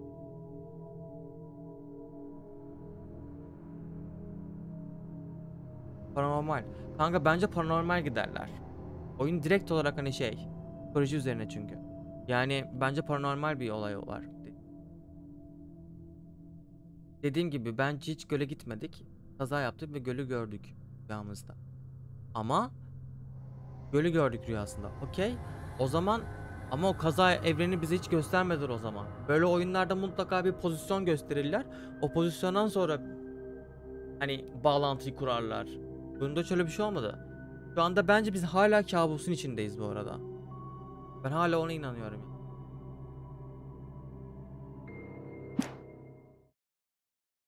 Rose knew she had been gushing, but right now she didn't care. As far as she was concerned, her brief meeting with Alan Wake was literally the high point of her life. She watched as he got in the car with his wife. She was pretty, confident, at ease with Wake. Not like Rose. They were perfect for each other. She'd have given anything to be called their friend. Bak bu Rose da sıkıntılı. Rose bizim ilk geldiğimiz zamanki restorandaki kadın. Hayranımız. Bunları hiç göstermedi mesela. Ve Barry gelmiş. Barry Wheeler was bouncing off the walls. He jumped on a plane after his calls were ignored by both Al and Alice for several days. It could mean that they were both on a second honeymoon. Lan şu iki tane sayfa çok önemli ya. Of. Nasıl kaçırdık bunu?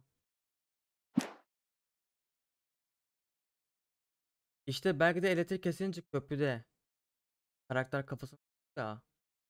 Orada ilk kayboldu. En başında deniz fenerini oynadık. Deniz fenerindeyken bizi uyandırdı. Belki de olay deniz fenerinde yaşanıyor. Deniz fenerinde olay hani ilk giriş sahnesinde. Giriş fenerinde hani birisi ölmüştü. Ama o da saçma olur. Yok, kırılma noktası en baştaki kaza olabilir mi acaba? Hayır ama evde elektrik kesiliyor. Okey de. O göl hiç olmamış ki. 70'li yıllarda yıkılmış orası. Neyse ya. Beyin yakmaya gerek yoktu. Kaç bölüm bu? 8-9 bölümse ayva yedik. 8-9 saat. Neyse bunu yarın falan bitiririz. Ay yarın gece ben nasıl oynayacağım bunu? Okay, roger that guys. Keep looking for Stucky. Chains out. Aa, taslak buldum. Vallahi taslak. Düş. 5. sayfayı buldum ya. Alice looked through the viewfinder, lining up the shot. Cauldron Lake was breathtaking. Something caught her eye. A figure standing in the shadows behind the cabin, like a thin woman in a black dress. She lowered the camera and looked again. No one there. Just a collection of bushes that looked vaguely human-shaped. She shook her head and laughed. Ya çok kötü. Burayı görürsek çok korkutucu. Bence göreceğiz. Bak hiçbir zaman direkt olarak gitmeyeceksin. Sahnenin arka taraflarına gideceksin. Hep orada taslak koymuşlar. Termos aldım, taslak aldım. Tamam gidiyorum. NPC. Meeting room. Burası mı? Koridor sonu diyor. Come in, Mr. Wake. Your phone's on the desk. The battery was dead. It's charged now. Charge ettik diyor. Allah razı olsun. Have you started looking for my wife yet? My men are already on it. Now, can you tell me what happened? I'm not sure. I can't remember. We were arguing. I walked out of the cabin. The cabin on Cauldron Lake? How did you end up at Stucky's gas station? I wanted to tell her what had happened last night, but I couldn't. She'd lock me up. Excuse me. I need to take this. Bilinmeyen numara ne alaka ya? Hello? Alan, please help me. Alice? What? Stop talking to the law. You'll do exactly what I say if you ever want to see your wife again. Who is this? Go to the back lot. There's a hole in the fence on the left. Look inside the junker. I left a little something there to convince you we're all on the same page here. After you ditch the cops, you're gonna meet me in Elderwood National Park. There's a spot called Lover's Peak. Midnight. Don't do nothing stupid, pal. We're watching you. Ne alaka? Tehdit ne alaka? Alice... Kesinlikle Alice'in oyunu bak, net diyorum. Bak %99.9 ya. Mantıksız bir kere, çok mantıksız. Yani kaybolmuşsun, arkaya gel, telefon çalıyor, Santa... Kesinlikle Alice ya, net bak. Onu Mr. Wake, can I help you with anything? Çok mantıksız ya. I need to get some air. The sheriff said I could go out back. Of course, Mr. Wake. You can get there through the cell corridor. Just don't mind Walter in there. He's one of our regulars. I thought he quit drinking for good. Holding oh, cells. no such luck. He went on a bender and beat Danny pretty badly. He started shouting like that the moment he woke up. Lights on! The deputies, they don't understand. They won't listen to me. Ana, bu da mı görüyor? I need it to be bright in here. Işığı aç diyor. Açayım. Thank you, man. Thank you. Hey, you're all right. You're a good guy. Don't let anybody tell you different. You know, I shouldn't even be in here. The cops, they got it all wrong. See, sure, I beat him up, but I wasn't drunk. I mean, I wasn't drunk at the time. I only got drunk afterward. Okay, listen. You gotta listen carefully now. Here's the kicker. That wasn't Danny. No, sir. Anlam veremediği için uzaylı diyor. O zaman biz hala kabusun içindeyiz ya. It really was. I was a goddamn space alien! I know it sounds like something a drunk would say, but believe me, I wasn't drunk then. Bayıldı. Aslak. Alice'in gördüğü gölge mi? Ha, bunu okuduk zaten. Karanlık varlık lokant adamı. In spite of its human mask, to describe the dark presence as intelligent would have implied human qualities on something decidedly inhuman. Nonetheless, it found the one spot in the diner that was dark enough. Some light spilled into the corridor, ravaging it. But it took the pain. Horrible as it was, the writer would soon fix that. He would be coming to the one place where it still had power. I told him, oh yeah, well, I don't hear. The early morning light hurt my eyes and made my head ache. The man on the phone had said, go through the fence on the left. Ne alaka ya?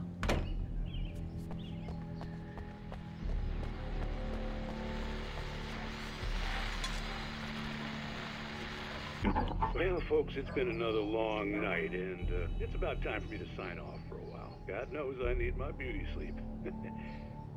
Just one more item before I go. It's been a busy night for the Sheriff's Department. We've had a few broken windows, even a report of shots fired on Main Street. Deputies Mulligan and Thornton had to deal with two intoxicated young men who were celebrating the completion of their Deer Fest float. Now, folks, yemin içerik nezaretindeki adamı anlatıyor yüksek ihtimalle bu. it's exciting that the big day is almost here, but let's save it for the party and leave the gunplay for the shooting competition, huh? There's no point in getting all worked up yet. Buraya giremeyiz yüksek ihtimal. Burada arabayı incele diyor. Burada araba sağ. The caller had told me to find a hole in the fence behind the police station.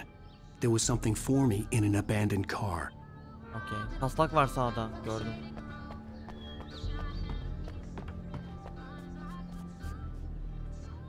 Sağda taslak var. Oraya girdik mi tamam.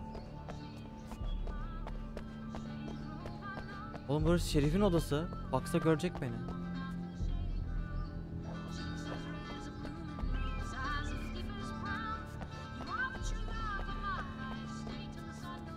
Nereden gireceğiz oraya ya?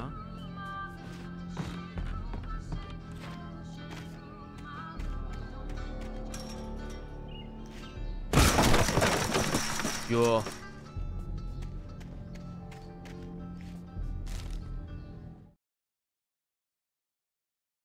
Fake lovers pikte. The kidnapper fired his gun one last time, and the shadow vanished into the darkness it had come from. See? Nothing to it, Wake. The thought of Alice in his hands was revolting. We stood on the wooden platform of Lover's Peak, the waterfall in the mountain behind us, the lights of the radio mast blinking red in the heights above. I fought with the urge to take a swing, force myself to speak. Let's cut the act now. Where's my wife? What? Şimdi yaşayacağımız olayı okuduk. Ne alak? Oğlum çok saçma ya. Ah. Alice's driver's license had been placed on the front seat. The caller meant business.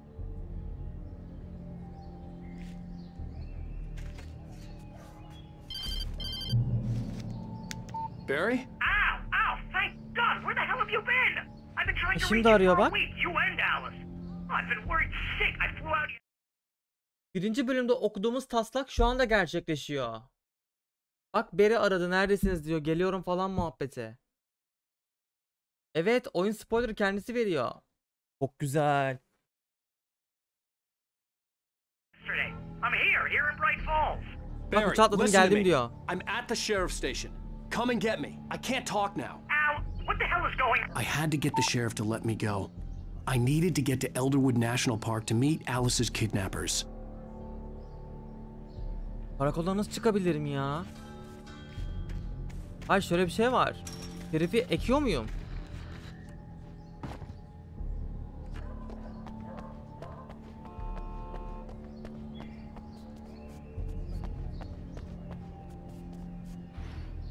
Karakola tekrar gireceğim.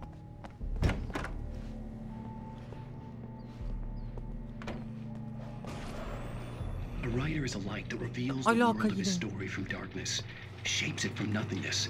The way a sculptor carves a statue from a block of granite. If I stop, the world I'm making dies. Darkness will reclaim it. It's a long, hard journey into the dark. Alice's life is at stake, but I can't think about that, or I'll lose it. The dread lingers at the edge of perception. I'll push on. Anything is possible here. I'll write the story. I'll save her. Okudun mu? Geçen bir haftayı düşün.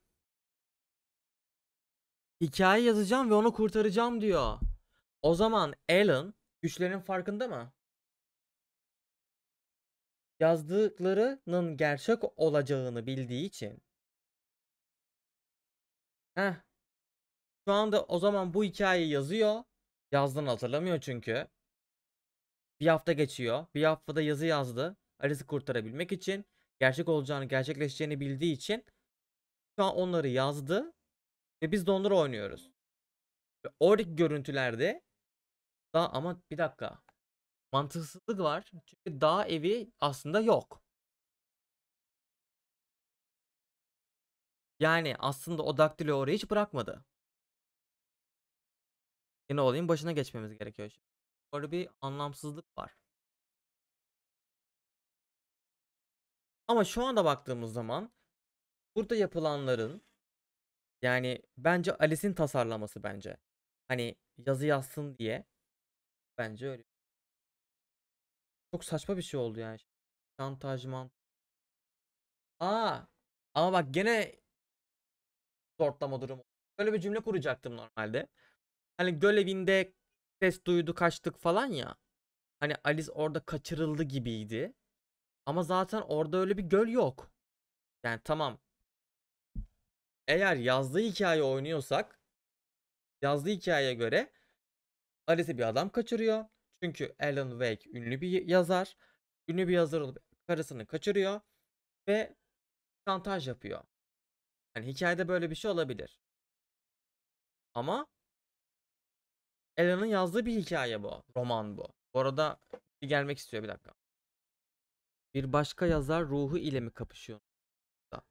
Karşılıklı kitabın bir kısmını yazarak bir satranç oyunu gibi sıra ile birbirimizi mat etmeye mi çalışıyoruz? Yok, o çok mantıklı olmaz. Çok mantıklı gelmiyor bana. Öyle bir şey olmaz abi. Hani olma ihtimali çok düşük. Burada Alan'ın bir yorum yapması gerekiyor. Niye yorum yapmıyorsun? Belki de burada bize yorum yaptırtıyor. Marvelous, Sarah. I just wanted to settle all the damage the Anderson brothers might have inadvertently caused on their recent and regrettable. Are you feeling any better, Mr. Wake? I'd like to leave. Am I free to go? Well, we still need to talk about... Am I under arrest? No, of course not. But I need to know where you'll be staying so I can get in touch with you. I'd avoid the motel. The Majestic is known for its roaches. The cabins at Elderwood are pretty nice, though. That sounds perfect. I'm Dr. Emil Hartman. I'd like to invite you to stay at Cauldron Lake Lodge. Did you talk to my wife? I had the pleasure of discussing your situation with her on several occasions. Did you set something up with her? I invited her here. My clinic is a place where... Oh, hey! Oh, my! Take it easy. Hey, nobody move! Get your hands off of my client! Who are you? I'm Barry Wheeler, his agent. If you have business with Mr. Wake, you talk to me. You yokels won't know what hit you once I sick my lawyers on your asses. No harm done, Sarah. I'm all right. I don't want to press charges. Mr. Wake, my offer still stands. Get me out of here. Taslakta bu yoktu. Demek ki bu o What taslağı the hell bulamadık was daha. that about, Al? We don't need a replay of that thing with the paparazzi. I thought they were gonna lock you up. I had to talk to someone. I told Barry everything. He thought I was certifiable, but when he heard about the manuscript, I had him. The fact that I'd written something, even if I couldn't remember it, was enough for him. He smelled money. And he believed that Alice had been kidnapped. Anything beyond that was another story. I had a midnight appointment with the kidnapper in a place called Lover's Peak, somewhere in Elderwood National Park. The plan was to rent a cabin. I don't like it, Al. I don't like any of it. It's not good. In fact, it's the absolute opposite of good. Mr. Wake! Barry, you found him. Hi, Rose. Oh, wow. I was just thinking about you, too. Great. I was just bringing Rusty some coffee. He's on the balcony, looking after Max. Poor thing. I really need to go. Great to see you again, Mr. Wake. Later! Barry'e bak sen. Who's Max?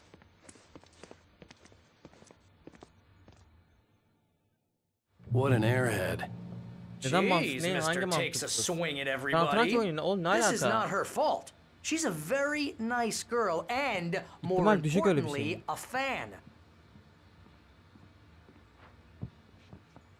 Ay, şu gerçek olursa var ya kabusta çıldırırım ha. Taslağın biri ve ikinci sayfasını bulamadık bak. O çok kötü oldu.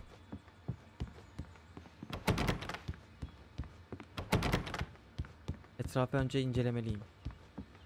Seriously, Al, what you were saying in the car? Just listen to yourself. What, you shot a guy and his body just disappeared? When was the last time you slept? What, are you high? Have you been drinking? No! Look, Barry, I'm missing a week, and someone's got Alice. Do you understand what it sounds like when you say stuff like that? Don't get me wrong, it's a good story, could be a bestseller. But when you start confusing fiction with reality, you're buying yourself a ticket to the funny farm. Wait here. Acaba böyle bir şey yaşayan var mıdır ya psikolojik olarak? Bence vardır biliyor musun? Hani hikaye yazıyorsun ama gerçek o zaman da delirmiş oluyorsun. Gerçekçilikle yazdığın yazı yani ayırt edemezsen delirmiş oluyorsun gerçekten. Termos ne? Termos toplanınca ne olacak acaba çok merak ediyorum.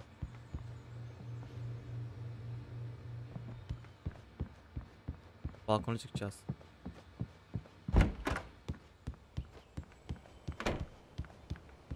Easy there, boy. I'm almost done. Hey, Rusty, right? You rent cabins. Oh, Mr. Wake. I'd shake your hand, but mine are kind of full here. Actually, I'm sorry about this. Would you mind grabbing the registration form from the desk? It's just across from Bucktooth Charlie. Okay, sure. Seriously, Al, you can't just go and meet a kidnapper. Those situations always end up in disaster. You gotta talk to the cops. She's my wife, and it's my call. Can we talk about this later? No. This whole thing... Listen, you hit your head. I mean, geez, Al, come on. You gotta understand how crazy all this sounds. If you're trying to pull a joke on me, freak me out, it's working. Ha ha, let's have a laugh on Barry. Well, you had me going there real funny, Al. You can quit it now. Yorum yok. Haklı.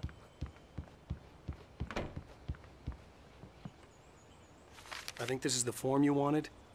And here are the keys. Okay, you're all set, Mr. Wake. Glad to have you staying here. Thanks. Can you tell me how to get to Lover's Peak? Oh, sure. It's at the end of the nature trail. Just follow the paths, you'll get to it eventually. It's an easy walk. Nice spot, too. If you have any trouble finding it, just keep your eyes on the radio mast. It's right below that. Oh, and hey, if you take a walk in the woods, watch your steps so you don't end up like Max. I guess I'm a little worried. We got a bunch of campers out there we haven't heard from. It's not like these people are on a schedule, but with the traps, well, you know. I just don't want any trouble. Right, thanks.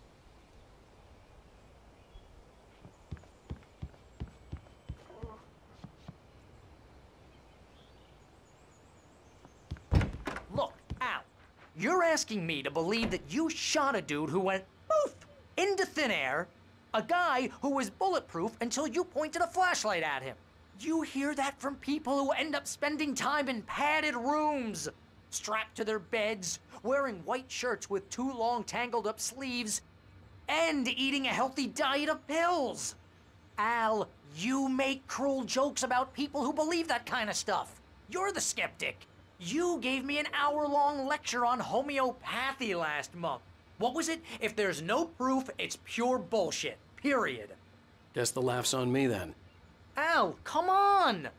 I mean, okay. Okay, maybe something weird happened to you, okay?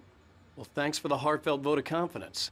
All I'm saying is you gotta throw me a bone here, bestseller. What would you think if it was me? There's no way you should be going out at midnight with a gun. No one asked you to come here, Barry. Either work with me on this or go straight back to New York. Your choice. Yani.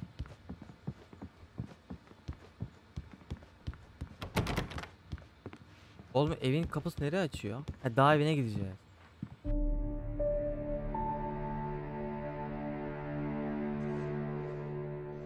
That's just crazy Yazarız. talk, Al. Al?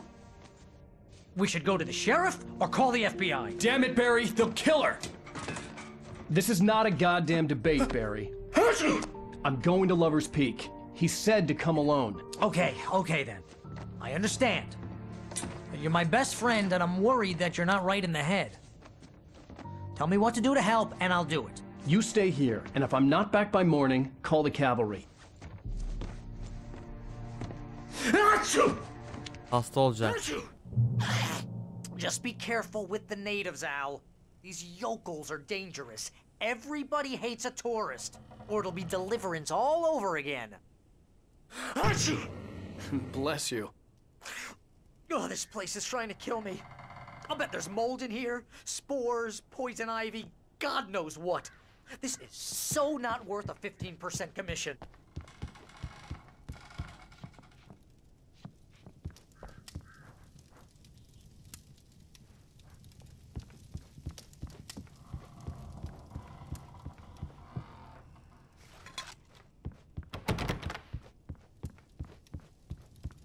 Silah yok sanki, değil mi?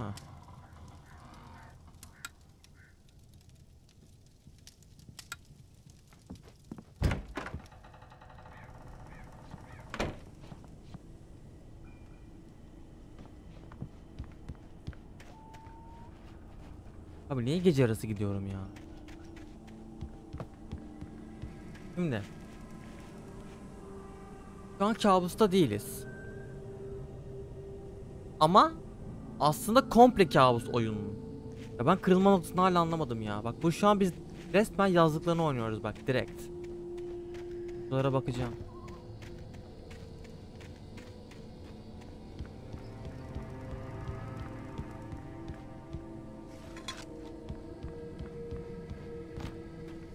Bana bir taslak lazım ya.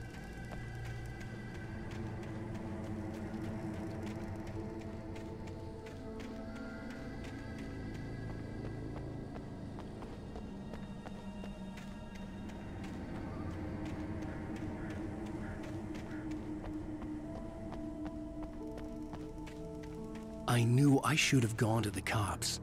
This wasn't the smartest thing I'd ever done, but I was still angry with Barry for trying to talk me out of it. These people had called me right in the sheriff's station. The cops wouldn't scare them, and they had Alice. Güzel yazmış ama hikayeyi. Ben sana söyleyeyim yani. I'll wait here, Al. I'll hold down the fort. I'll be with you in spirit every step of the way, Al. Walking the door now. Taslak.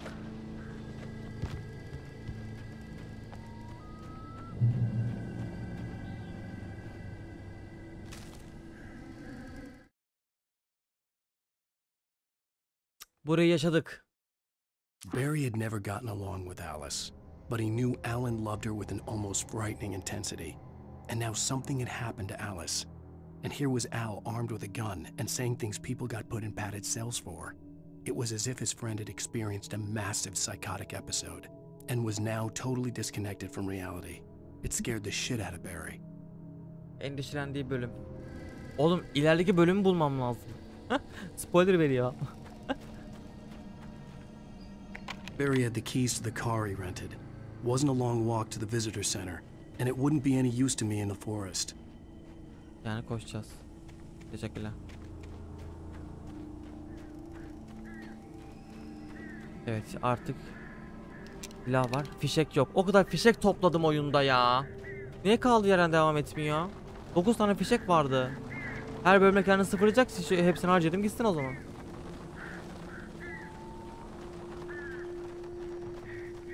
Geldik mi? Burası mı? Çok yakın lan. Buraya gireceğim abi. Kesin bir şey olacak. Kesin bir şey olacak. Korkutuyor beni bak.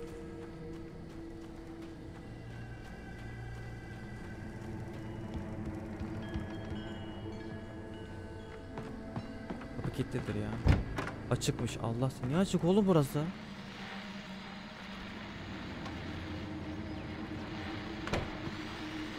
Welcome back to the show, folks. As promised, our very own Dr. Nelson has just parked his rear end in the studio. Doc, what's your Deerfest plan like? My plan? You make it sound a lot more organized than I ever seem to manage.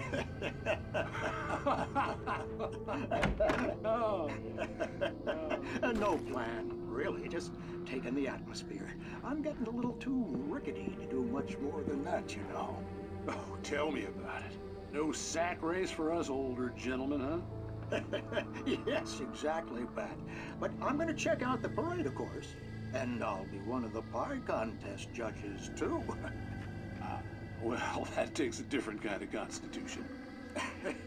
Oh, yeah, it's my kind of exercise. Now, Doc, seriously, you're in pretty good shape, though. You're the outdoors type. I know for a fact you're an avid fisherman. That's right. Matter of fact, just caught a heck of a largemouth bass early this morning. But you're not taking part in the fishing contest? No, not this year. See, Pat, yumruk attığımız şey bu. Yok, doktordu o. Doktor değil o. Take my time and enjoy the piece of it. It's no fun if I need to worry about what I'm catching, you know? Yo, doktor. Your track record, the participants are probably pretty happy you feel that way. Well, Pat, that's kind of you to say.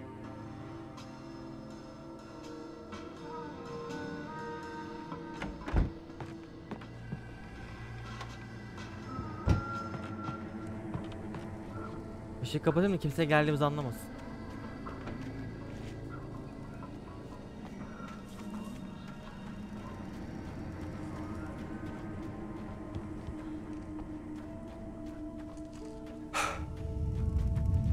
Başlıyor gene.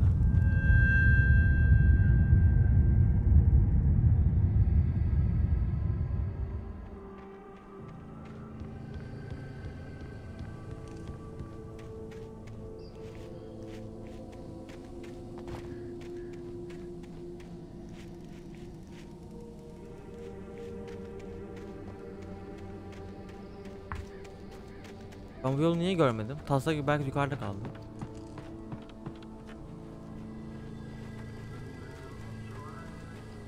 O neydi?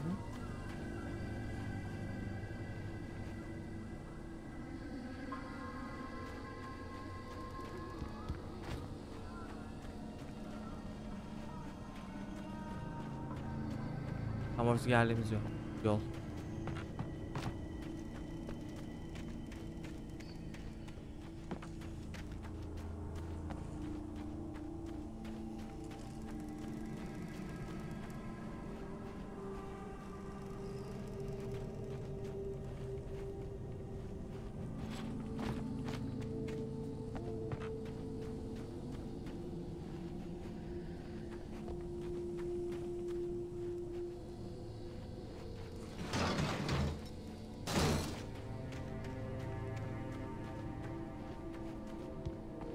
Burada taslak olabilir.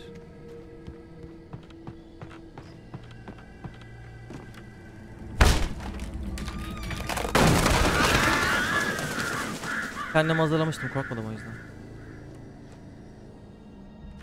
Kendini görecek gene.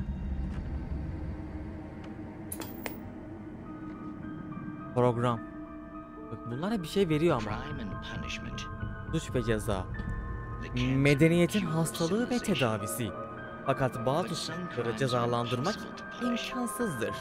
Özellikle de Night Springs'te. Bu gecenin bölümü Aynadaki Adam.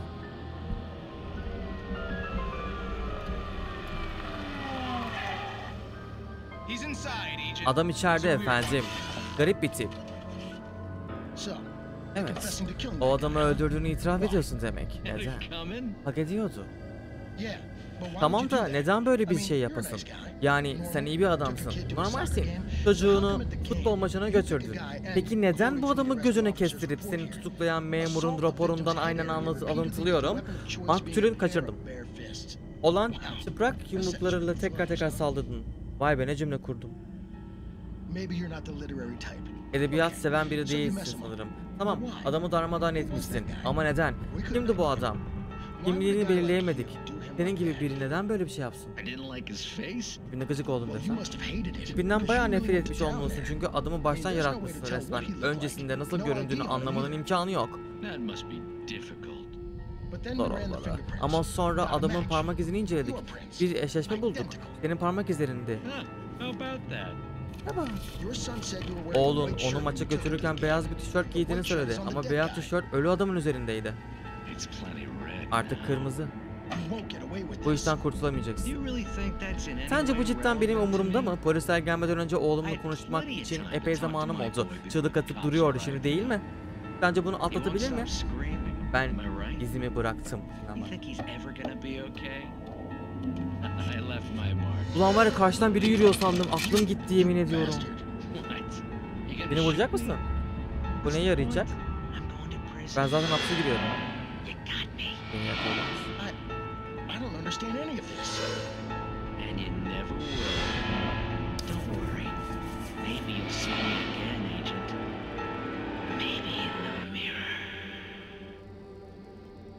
Ne alaka ya?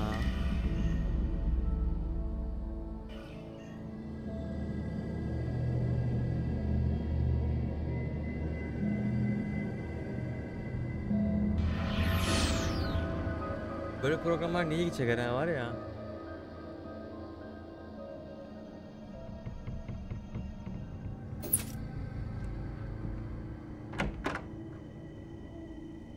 Ha, şimdi oyun sana şey diyor, tamam önceki dolapta bulmuştun, bunları bulmaya umutlanma diyor bana oyun şu anda.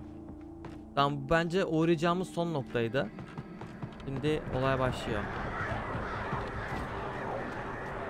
Sesler mi lan?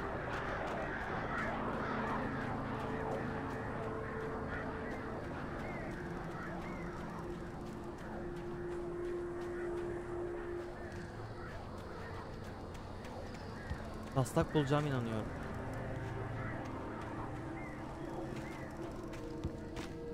Vallahi buldum.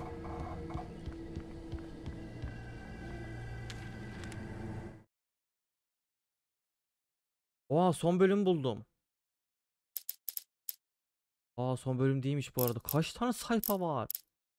Rose knew that Rusty was in love with her, and she liked him too. She liked him a lot. He taught her to dance, and life had certainly taught her the value of a man who was gentle. He treated her well, made her smile, made her feel good. But Rusty wasn't the prince of her dreams, and that tended to underline the unbearable truth. She was no closer to that Hollywood magic than he was. Tamam.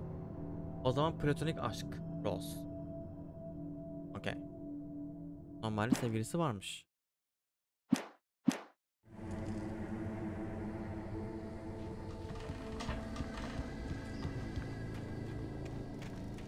Bak, her yer incelemenin faydaları.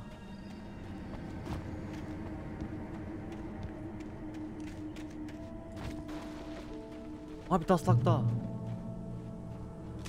Bunu yol üstüne koymuşlar, hani bunu bulma garantiymiş yani.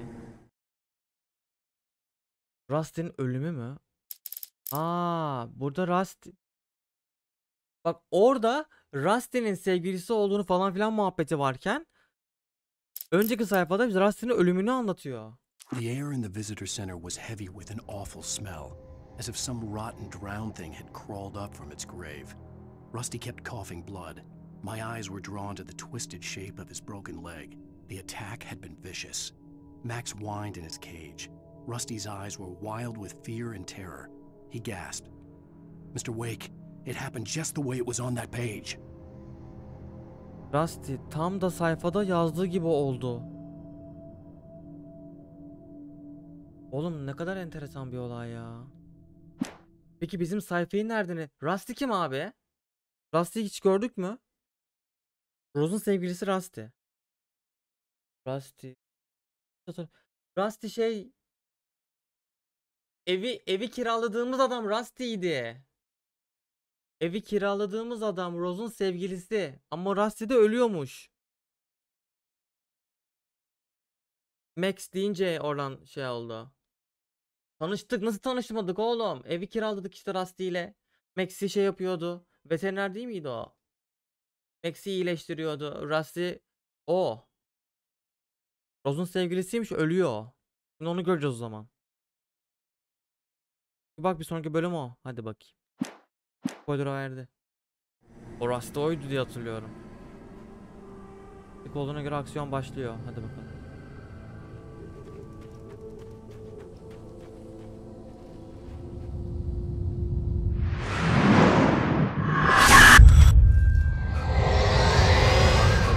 The vision left me weak. This was no head injury.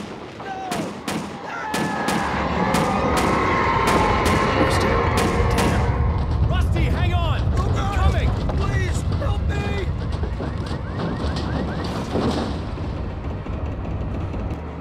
Anybody? Help me! Ne oluyor lan? Help! Help me! Can you hear me? Anyone? Hello? Please help! Dur lan, gitmeyeceğim oraya. I'm back here. Hey, please help me. Şu an bana oyun oraya şey yapıyor. Bekle, oraya gitmeyeceğim. Kasıtlı gitmiyorum. Etrafta bir şey olabilir. Tamam, etme hareket, dur. Oyun bize şu an müsaade veriyor. Oyun bir direkt görüntü koşmamı isteyecek. Ben etrafa bakacağım. Ölmez. Süre vermiyor.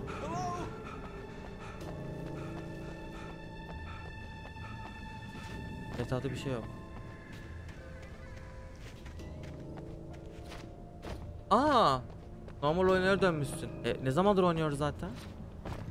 Şu an ikinci oyun çıkacak ya LTZ, o yüzden. Aa, kağıt var gerçekten.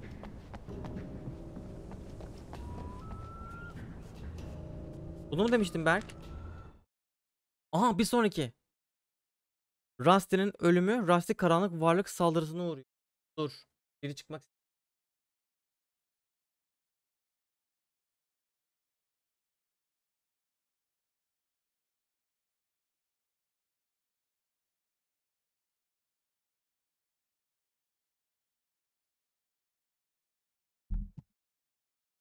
The visitor center was sturdy, but the impact turned the front of the building into splinters.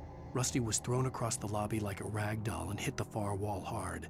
It didn't hurt until he tried to move and saw his leg bend the wrong way, felt the broken rib stabbing him on the inside. Rusty howled in pain and fear, suddenly afraid to die alone.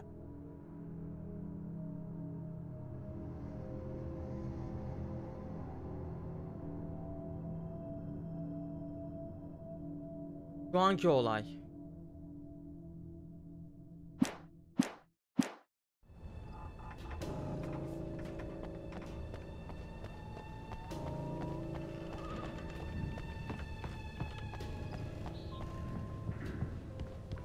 Burası şey değil mi ya? İlk geldiğimiz nokta işte.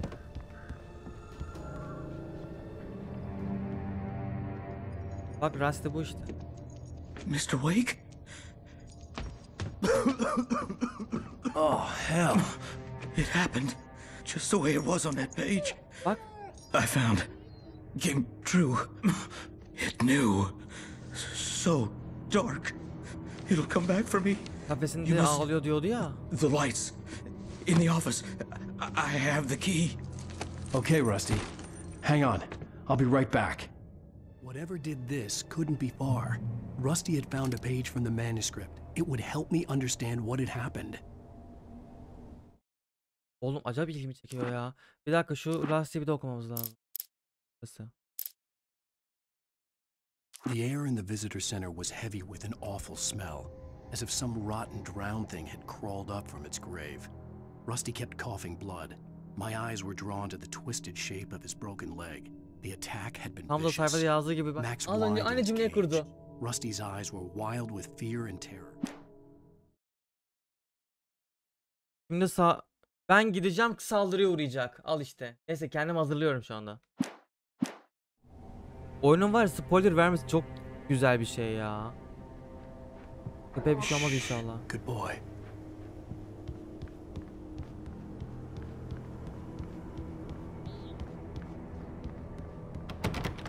Allah Allah.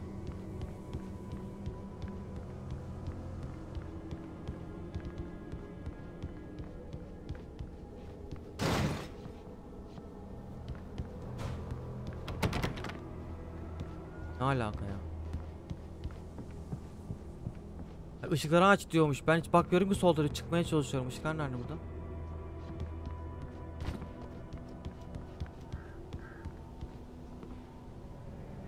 Balkonda mı acaba? Olmasa ışık çarpacak, oraya elektrik kablosu sarkıyordu.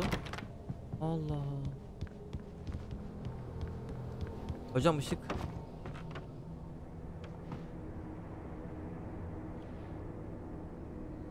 Önceden bilmenin korkuyu azaltacağını düşünüyorsun. Ya hayır abi. Aynı How I Met Your Mother'daki Happy Slap Day bölümü gibi. Yaklaştığını bildikçe daha çok korkutuyor. Ben korkmuyorum ya. Geriliyorum sadece. Ama çok güzel bir oyun gerçekten. Eskisi gibi cuma günü korku oyunları yapsak güzel olur aslında. Abi nerede bu ışık ya?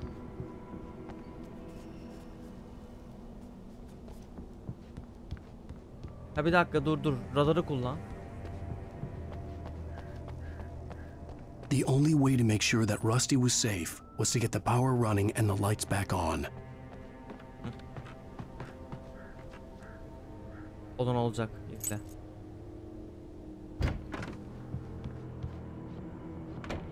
Taslak. Hemen alırım abi. Abi bir sonraki bölüm. At the last instant, I changed direction and threw myself down. The axe splintered the trunk of a tree. I stumbled into the pool of bright light. My lungs burned. I was too exhausted to move. I tensed as I waited for the killing blow, but it never came. I raised my head. Nothing moved in the darkness beyond. For the moment, bathed in the cold light, I was safe. Okudun mu? Balta geliyor, fakat öldürmüyor. Tamam, şimdi karanlık varlıklar saldıracak, ben kaçacağım, balta fırlayacak, uyanacak, tamam. Uyanmayacak yani, bir şey olmayacak, okey. Dur kaçalım. Nerede?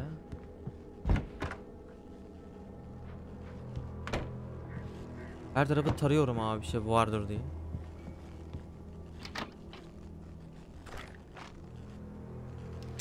İki mermi, tamam. Ay ve yedik.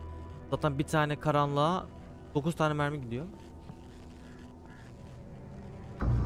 I was too late. Someone had destroyed the circuit breaker. There was no way to get the lights back on. Eyvah! Vallahi öldürdü. Rusty!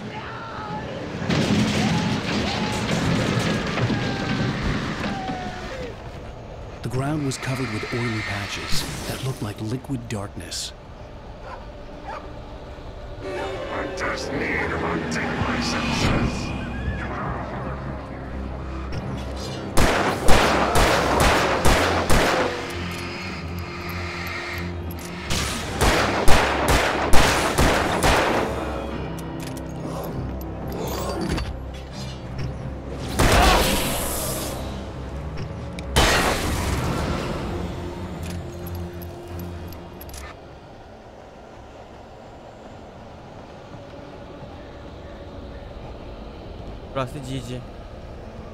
Something had torn a mammoth-sized hole in the wall.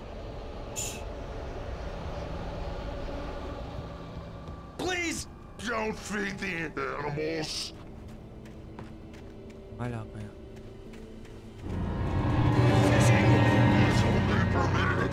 Aa dönüştü. Purchase a park license. No pay.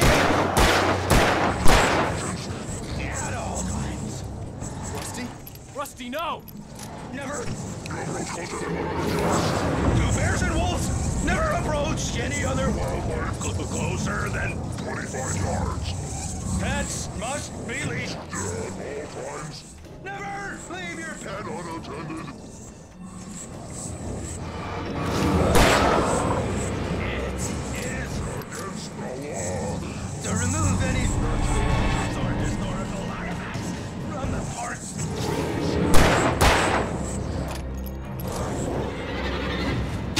Allah! This is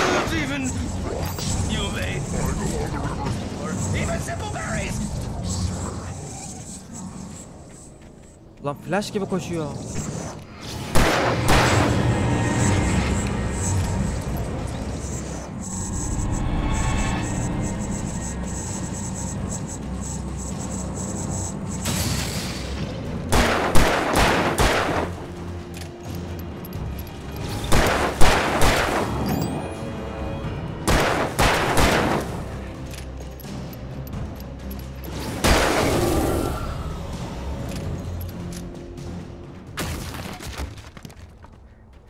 Lan mermi kalmadı.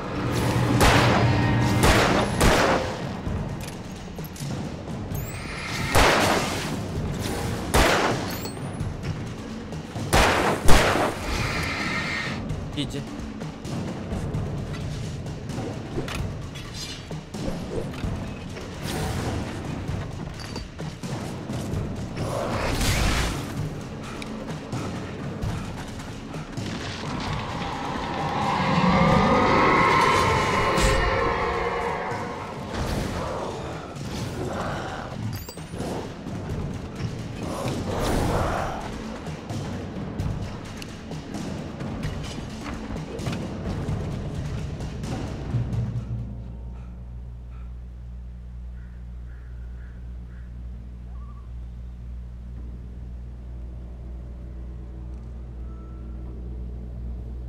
Mermisi çok zor.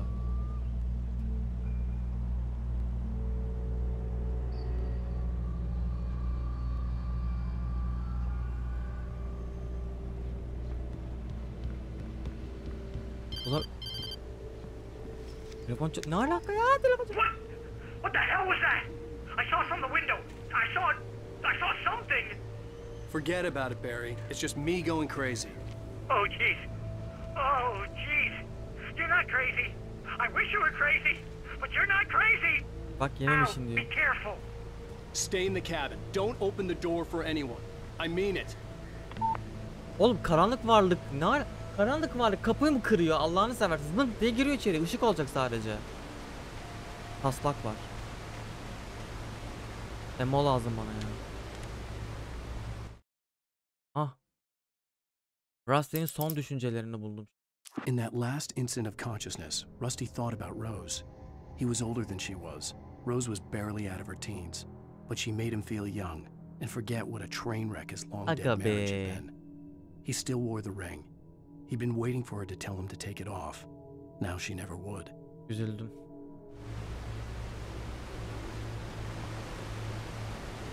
Abi nasıl ammo yok ya? Ha, lower picket'e kayıt noktasına erişildi. Tamam ölürsem buradan başlıyorum. 0 mermiyle. Çok güzel. Bu arada karanlık varlıklar çıkınca etrafta şey oluyor. Dalgalanma oluyor. Yapan çok işime yarayacakmış gibi de 12 tane mermi var. Teşekkürler. Burası mı? Bir dakika üstte bir yol vardı o zaman. Oraya bakacağım. Olabilir. O ne lan? Adam var sandım yemin ediyorum. Geldiğim yer burası tamam sıkıntı.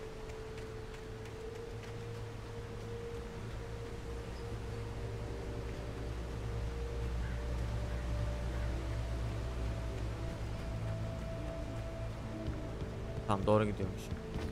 4 tane şarj, 4 tane ışık. Ya çok çabuk azalıyor ya. Allah. Lan var ya nasıl gerdi beni şu.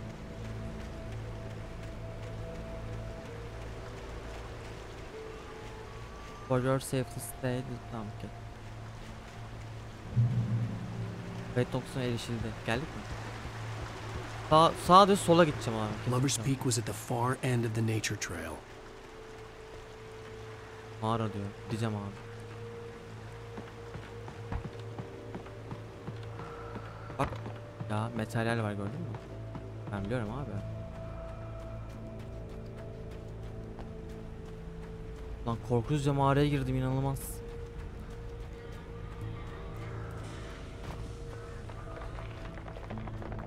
O ses ne? Hocam çok korkutucu ama. Aç o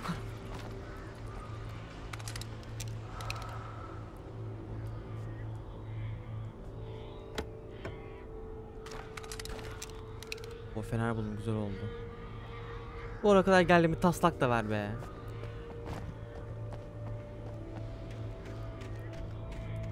Taslak yok, yazıklar olsun.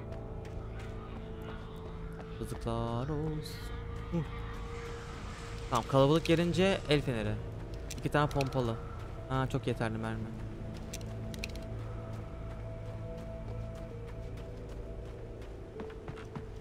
Sekiz tane enerji var ama güzel oldu. Yani pil. Tamam, şimdi buradan gideceğiz abi. Bak Beri de gördü. Tamam ya, direkt yazdığını oynuyoruz abi. Direkt yazdığı ya. Hala kabus içindeyim. Ben hala kırılma kutusu nerede olduğunu çok merak ediyorum abi.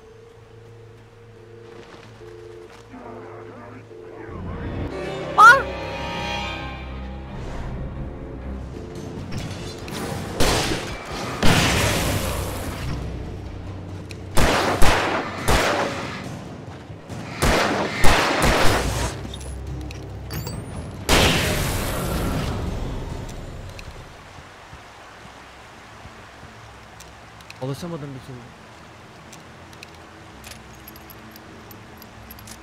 Ama altı mermi nedir ya?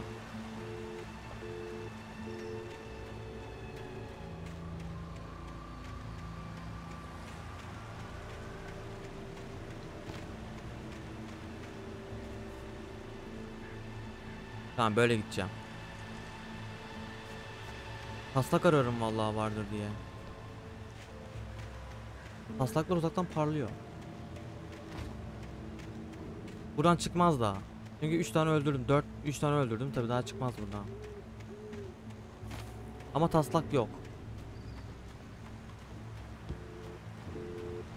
Evet, bunu kapasana mesela. Dikkat dağıtıyor çok yani. Korkutucu bir video yani. Nasıl bir pik sallığım yani, yürüyüş olayım şurada. Ama diyordum manzarası çok güzel diye. Bir de şey var. Ay kesin burada çıkabilir bak burası. Direkt topuklarız ya. Ama hızlı koşamıyor işte, o kötü. Gelecek şimdi. Dur, direkt yoldan gitmeyeceğim. Tam bir şey çıkmadı. Bu ne?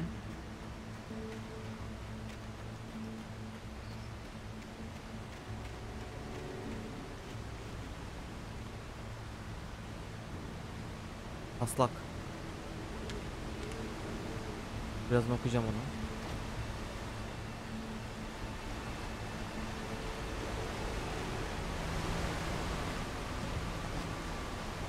Oyunun mantığını çözdük ya. Bodoslama yoldan gitmeyeceksin. Direkt hikaye. Beri'nin Loz'da tanışması. Bak burası hani oyunda bize göstermediği ama gerçekleşen olayları sıralıyor. En başlar yüksek ihtimalle bizim oynayacağımız yerler. Aşağısı da görmediklerimiz şimdi. Dedik ya yani Rose'la bunlar ne zaman tanıştı? Nobody in Bright Falls seemed to know where Al was, but Rose, the waitress at the diner, had seen him. From what Barry could tell, Al pretty much fell off the face of the earth when he left the diner. Rose was just the kind of fan that Al hated, but she really tried to help. She was smart too, knew a lot about what was going on in the town, knew a lot about Al, even knew who Barry was. Barry liked her. That was no big surprise. When it came to women, Barry and Al rarely saw eye to eye.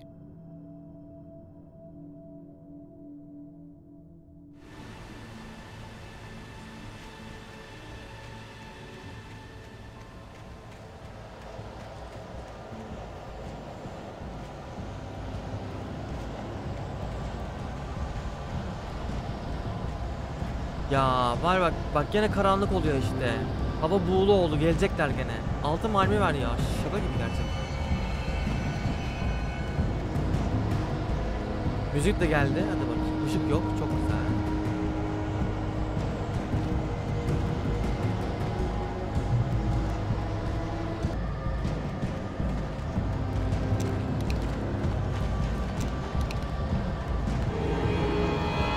Erken gördüler beni.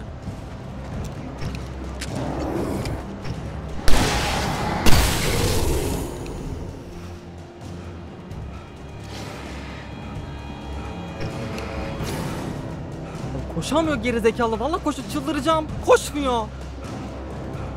Gerizekalı koşsana. Yaklaştı gerizekalı, hala koşmuyor ya. Ya mal ilerliyor gerizekalı. Çıldıracağım.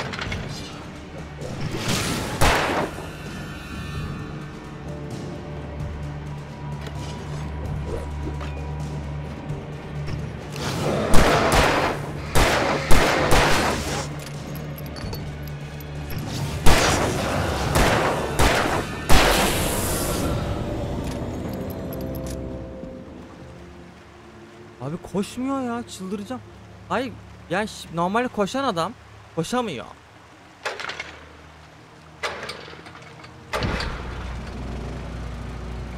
Ha, jeneratörü açınca ışık oluyormuş. Ne saçma. Ya mantıklı aslında da. Oraya cephane almasam öldüremeyeceğim. Wake'in gördüğü meşale sembolü. I turned the corner, afraid of what the flashlight's beam might reveal. Suddenly, a roughly painted symbol of a torch glowed in the light. Behind it, hidden by a rock, sat a battered metal trunk. It was here for a reason. Packed with supplies, batteries, flares, ammo. Things you need to make it through the darkness of the night. Something left behind by someone who knew what I knew, and more. Bunlardan bahsediyor.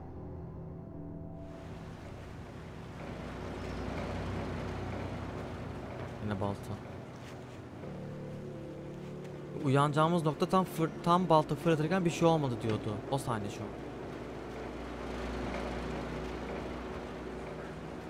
Ay ne Lovers Peak'miş ya. Alice'i aldığım yarabbim, nereye kaçırmış bunu?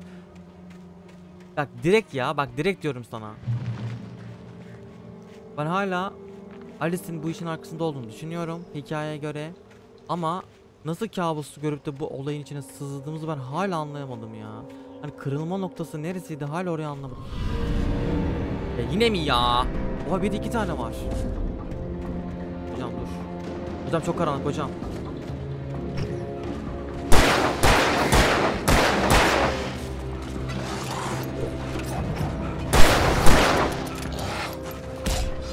Oğlum çok zor.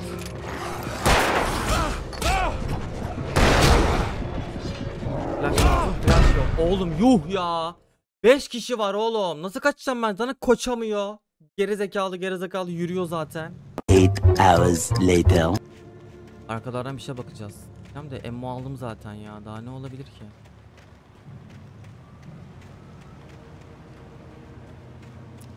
Of ya, tam flashlık yer orası var. Tam flashlık ya. Flash'ı atsın hepsi ölürdü.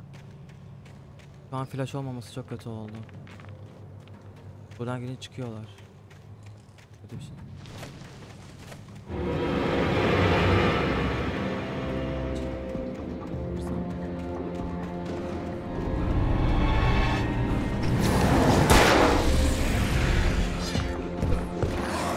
Of, 25 bin kişi var.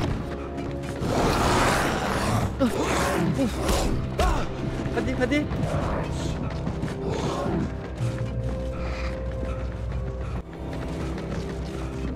Yemişim termosunu. Bir şey söyleyeyim mi? Işığa gelemiyorlar. Işıktan çıktığım anda ırk geliyor. Yani aslında bu bölgedeler. Öldürmediğim için sadece yok oluyorlar. Şu an termosla uğraşamam. Aldığım anda geliyorlar abi. Uğraşamam. Woo!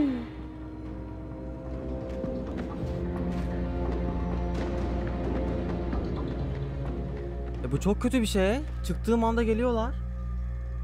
Nasıl yapacağız? İçeri geçsem direkt olarak biri girer mi? Bence girer. İçeride ışık yok ama. Bir tane gelirse öldürürüz. 10 tane gelmezse sıkıntı yok. Bir tane gelirse öldürürüz. 10 tane gelirse 6 tane vardı orada. Hepsi bizden geçer.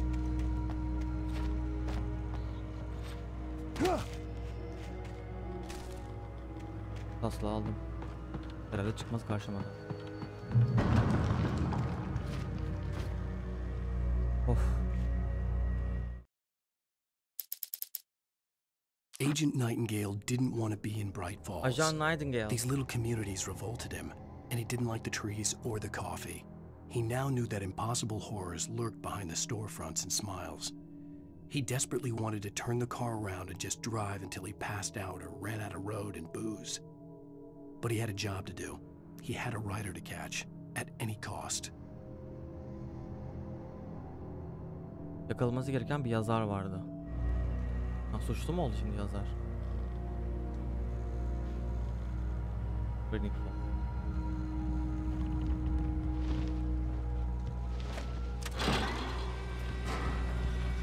Bu işi geçemezler tabii.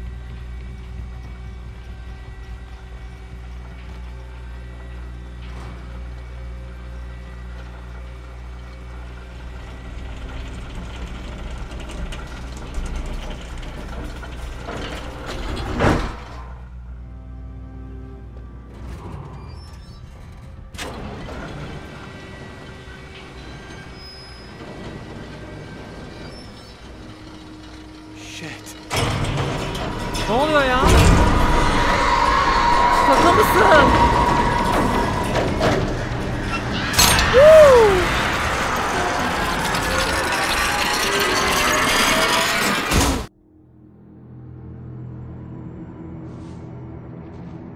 Geliyorlar. Etrafımız sarıldı. Fener.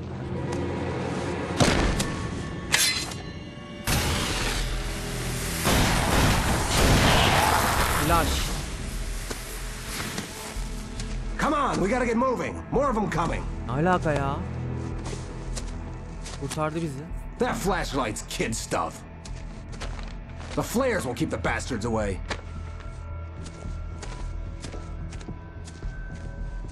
Aa. Biri bizi kurtardı. You can see them too? Hell, of course I see them. Come on, we gotta move. Why? Because that's the way the story goes. Yeah, but... Let's move! I lost my gun back there. Oh, I've got a gun. Just keep that light steady on him. It took a moment, but then I recognized him. He'd been on the ferry when I first arrived here with Alice. He knew my name. We were headed in the direction of Lover's Peak. There was no way this was a coincidence. He was the kidnapper. Come on, Wake! You better keep up.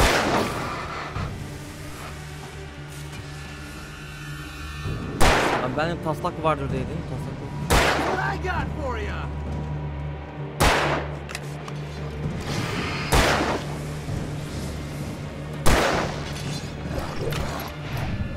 Öldürsene.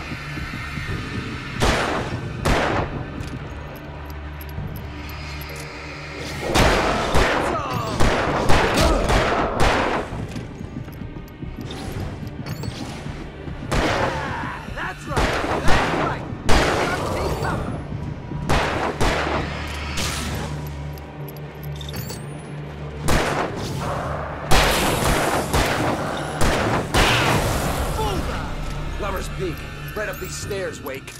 Use the flares from the emergency box to hold them off while I get these boards off. Give me the gun. Yeah, no can do, Wake. Are you kidding? No. Give me the gun! No time for back talk. Pull them off, damn it! Biri tutmuş onları. Ha, oldu.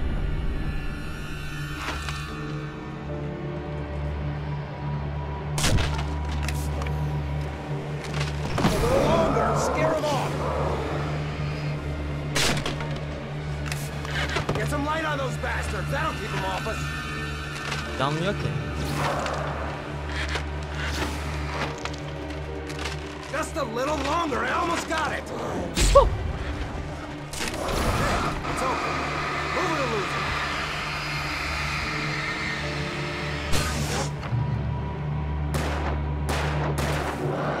Just die already. Die. Oh, you feeling better now, Wake? All cozy and safe. Arkadaş ne kadar yavaş açtı ya. Better get ready. They'll be on us soon. Ready mi? Oğlum neredesi? Taslak atladık kesin ya. Bu hala taslaktayım. This is it, Wake. The last snare's here. Get ready. We fight them as long as they keep coming. Give me the goddamn gun! They're coming! That's not how this goes. Get with the program, Wake. Vermesi de bitmiyor ha.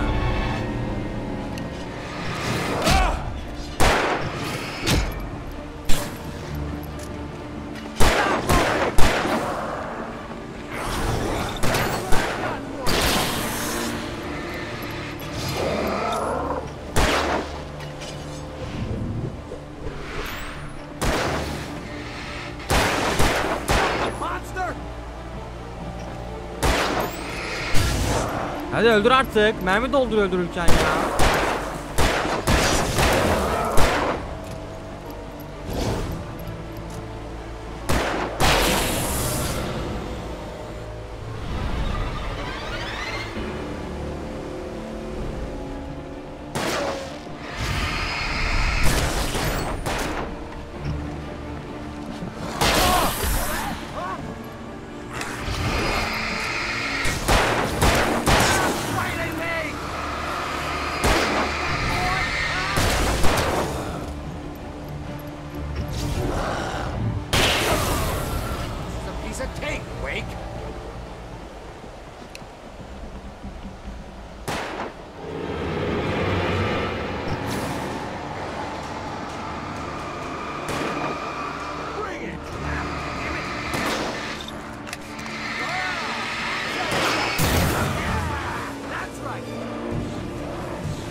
Bile sıkamıyorsa yuh.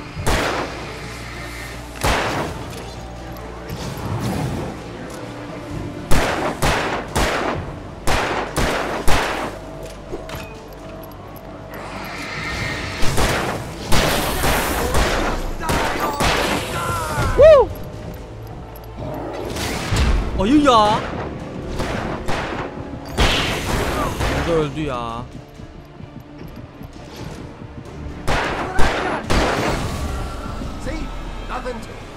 Ha, çok kolay oldu. Let's cut the act now. Where's my wife? I knew you were going to say that. I read it all before. You're a hell of a writer. Congratulations. You're going to bring about something glorious and terrible once we get you some proper editorial control.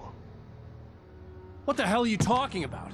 Where's Alice? I want the entire manuscript, or she's gonna suffer bad. You touch her mouth.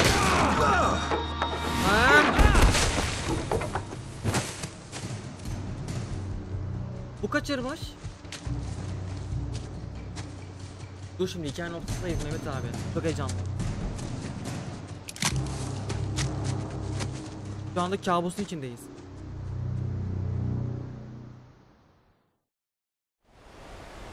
You're gonna give me the manuscript or you'll be sorry. No! Come back here! I swear I'll kill you if you hurt Alice! Bak kaçmış abi. Do you hear me? Come back here! Taslaklar. He had Alice, and he wanted the manuscript because he thought it held some magical power. But I had no manuscript to give him. I had to... Diyor ki taslaklarını inceledim, ben diyor bütün taslaklarını istiyorum diyor. Bak Alice'in karanlık korkusu diye bir tane bölüm. DLC'lerin ya Epic Games'te var mı? On more than one occasion, Alice had tried to explain to me how it felt to be afraid of the dark. To her, darkness wasn't simply the absence of light, but something more tangible than that. It was something you could touch and feel. Worse than that, it was something with a mind of its own, something malicious and malign. For her, things changed when they were wrapped in darkness. They turned into something else, something foreign, and nothing was safe or innocent anymore. I'd never really understood what she meant, until now. Vardır yüksek ihtimal. Bakmadım. Alice karanlık korkusunun nasıl bir şey olduğunu... Bu arada Alice karanlıklardan korkuyor.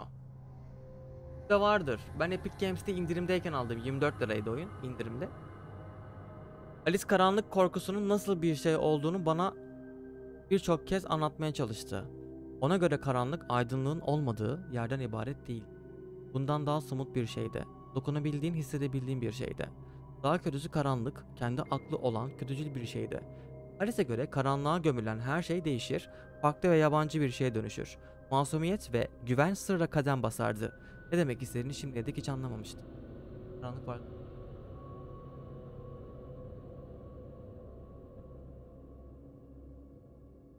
$8-10 TL'ye o zamanlar öyleydi tabi. Diyor ki sağa çık. And figure out my next move. Ha, çıkarsın sağa bekle.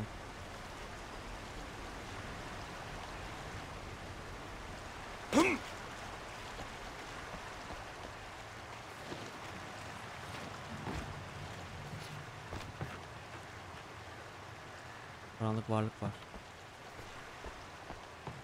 Lütfen buradan gidebiliyor. Lütfen buradan gidebileyim.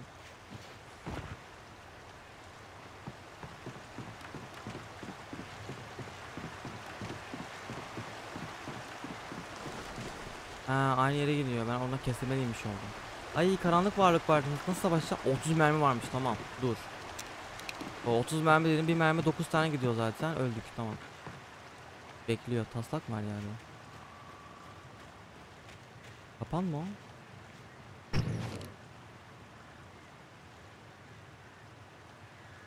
Takılırsam ölürüm. Deli misin? What the hell? Rusty had warned me about these guys. Hurt like hell. Stuck.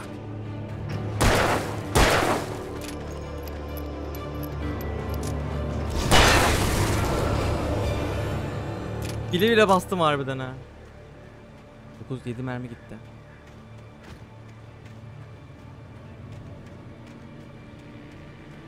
Görmemin imkan yok zaten. O 10.000 tane var. Oha. O zaman koşarken gelecek ki ben hani karanlık gelecek. Kaçarken saplanacağım. Ha, muhabbet o.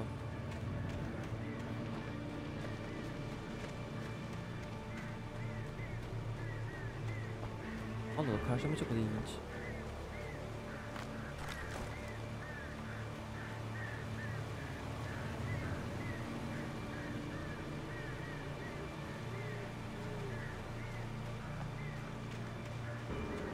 Demek ki ırk gelecek.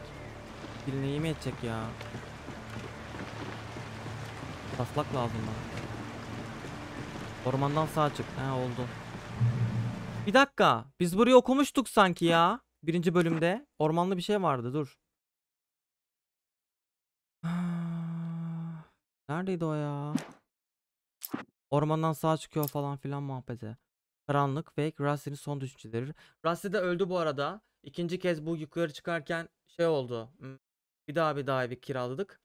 Barry ile beraber menajerle. O evi kiralayan kişi saldırıya uğradı. Yani şey aldığımız kişi. O öldü. O da Rose'un sevgilisiymiş. Fake'in gördüğü meşale sembolü o değil. Rusty'nin Agent Nightingale didn't want to be in Bright Falls. These little communities revolted him, and he didn't like the trees or the coffee. He now knew that impossible horrors lurked behind the storefronts and smiles. He desperately wanted to turn the car around and just drive until he passed out or ran out of road and booze. But he had a job to do. BDV şey kanki, orası bir etkinlik ya. Savaş alanı ortasında onları yapmak yasak. Blink atmak gibi şeyler düşün. Onları kullanamıyorsun, yasak. Ormandan çıkışta sanki bir balta vardı. Balta gelecekti, o zaman bir şey olmayacaktı, uyanacaktı. O taslak ya. Onu yaşıyoruz şu an.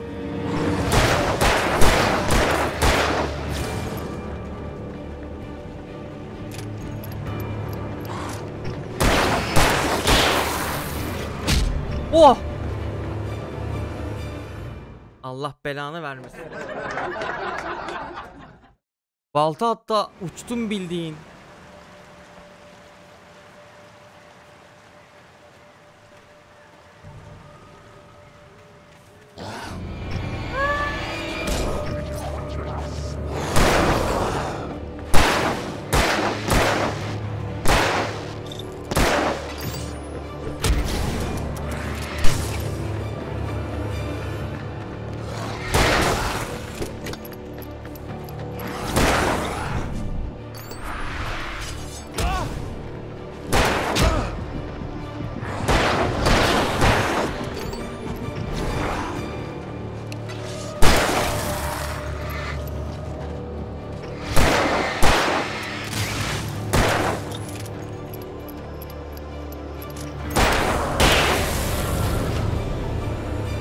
Ölmeyen yaratık yapmışlar ya. Yemin ediyorum ölmeyen yaratık.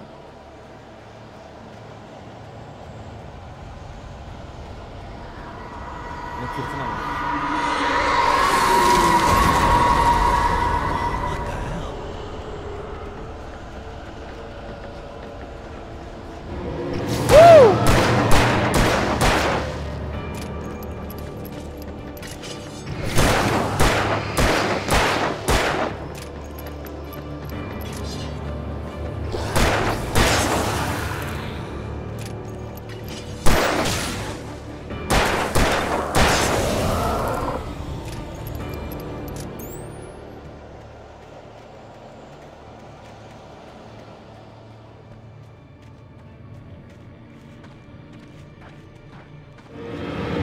Ya nasıl ya? Ama hacı abi ya.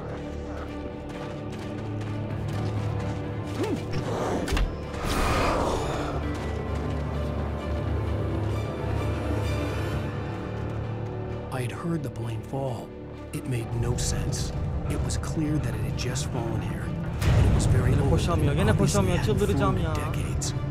Looking at it sent a shiver down my spine.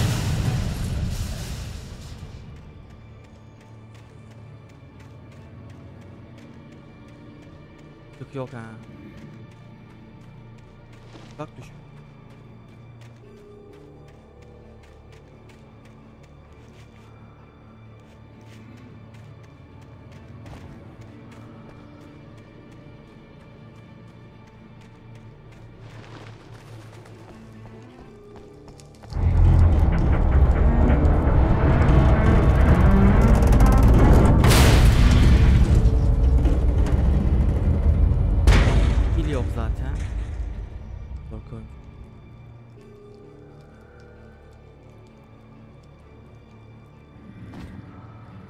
Kesin gelecek ya.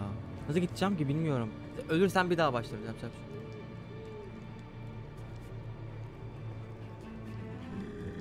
Erken kullanıyorsun mermilerini. Kalkanı kır sonra. Tamam, o en baştaki olay. Yani ışık tutuyorum kırılıyor, bir ses çıkıyor. Ondan sonra mermi harcayacağım. Okey. Tamam. Çok güzel bilgi şu anda. Oğlum mermi de ona ışık mı dayanır ona?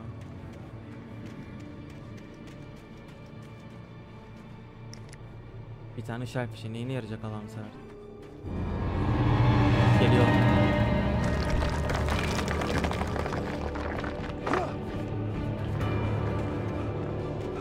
Yine koşamıyor.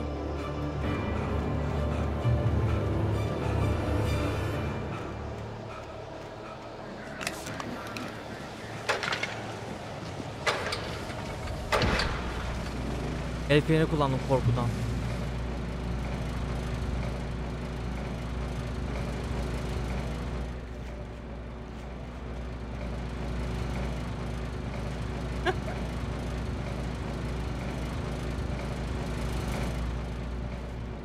Biraz böyle şey havası var. Neydi o? Dead by Daylight gibi. Jeneratörü görünce. Belki Dead by Daylight burada esinlenmiştir.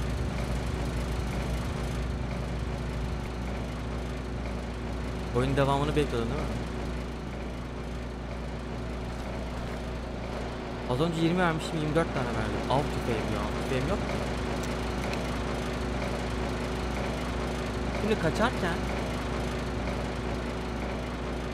şimdi şöyle bir şey var. Üstünü kırsam ne olacak ki? Yani yine o kırılmadan ateş etmenin bir anlamı yok o zaman. O zaman da çok hızlı şarjım bitecek, pil yok. Gene aynı yerden çıkmaya çalışacağım. Koşamayacağı için çok az koşuyor ya.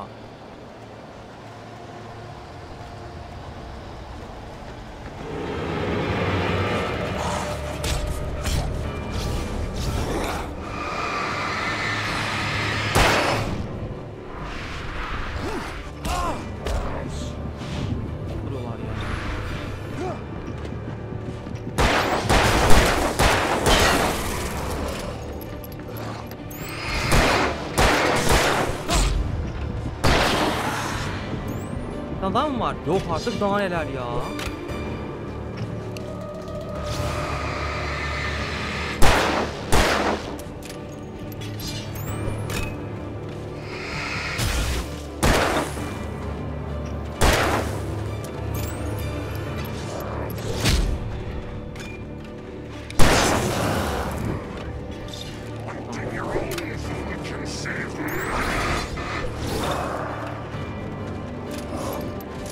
Çok fazlalar. Belanı vermesin.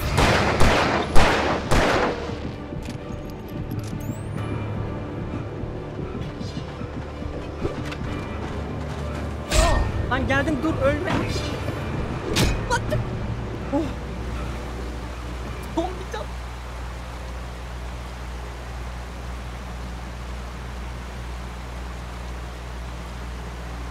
Normal ışıkta tutsan yavaş kırılır kalkanı. Normal ışıkta tutarsan nasıl normal ışık? Nasıl yapmam lazım ya? 21 kere alacak. 21 kere. 20'den fazla diyor. Bunu da anlamıyorsun. Neyse dur şimdi. O neydi? Normal ışıkta tutunca yavaş kırılır, o ne? Mesela ben şimdi böyle tutuyorum. Böyle olmuyor mu? Yavaş kırılıyor böyle. Sabit mi tutmam lazım? Şu anda öğrenmeye çalışıyorum. Normal ışıkta tutsam yavaş kırılır kalkıyor.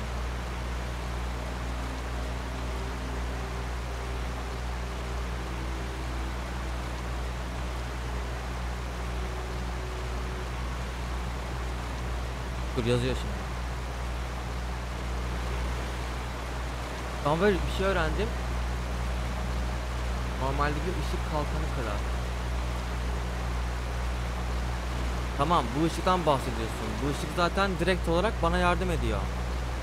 Ben de buraya ulaşmaya çalışıyorum.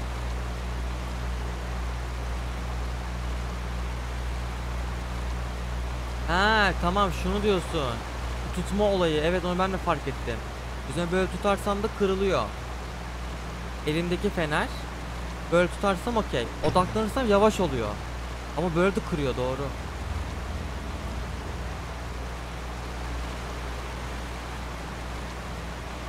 Hay reklamına. Abone olmazsanız.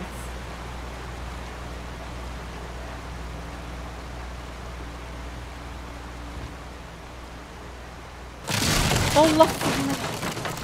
Yıkıldı. Değirmenin son katına ulaş. Aşağı düştüm. Ya oyun bilerek yapıyor ya. Ya çıkar mı acaba bir şey? Ya çıkarsa. Nasıl?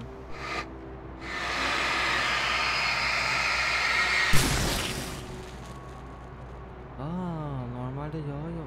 Şimdi anladım olayı. Bir çıkınca gölge yok ettim yani şu an.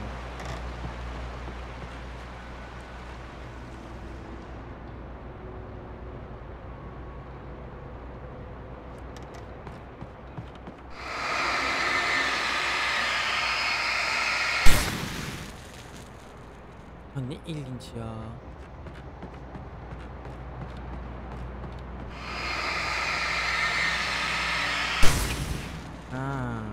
Işıkta küçülüyor.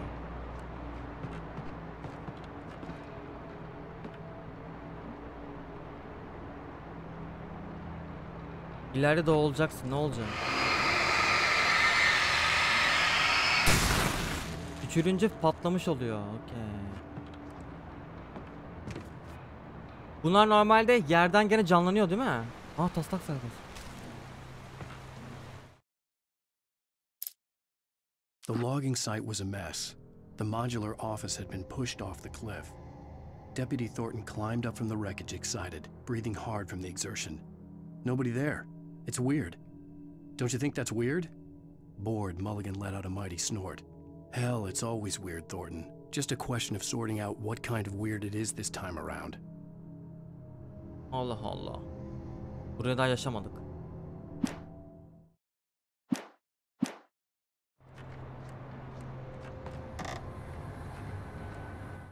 Alone in Dark gibi bir oyun. Ya biraz. Bunların internet yerlerini gösteren videolar tabii ki de vardır da onu izlediklerine anlamı kalacak. kaçırdığımız noktaları şey yaparız. Ya bunun vardır rehberleri. Finalde kaçırdığım eksik sayfaları okurum ben. Tek tek okurum yani. Hatta yayında okuruz.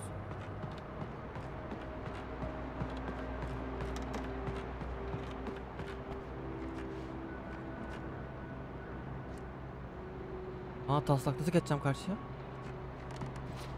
Ha, geçti şu an.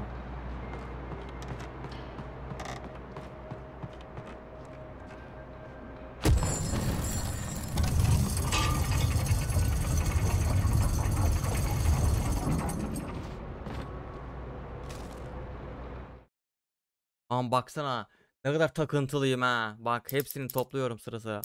Şurada eksiklikler var ama.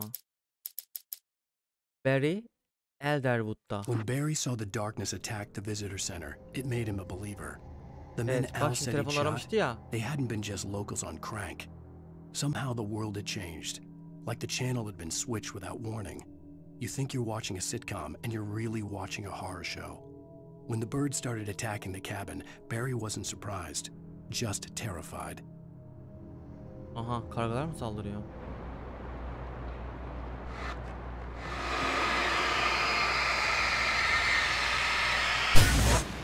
Bununla aslında karanlık varlık mı yok ediyorum ben yerde?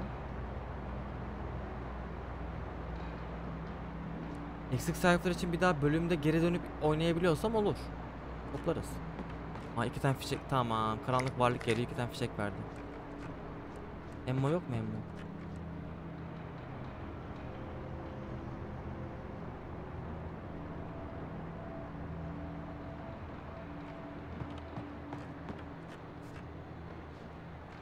Kahve. Bu kahve fincanı anlamadım ha, termosunu. 100 tane toplamam lazımmış. Bir tanesini alamadım ama. Değmenin son katına ulaştım. Son katı değil mi? Karanlık ya, çok korkutucu.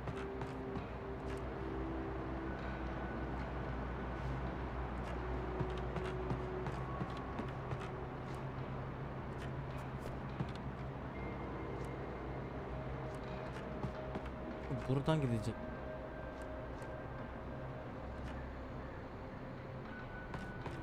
Ha, merdiven göremiyorum ki.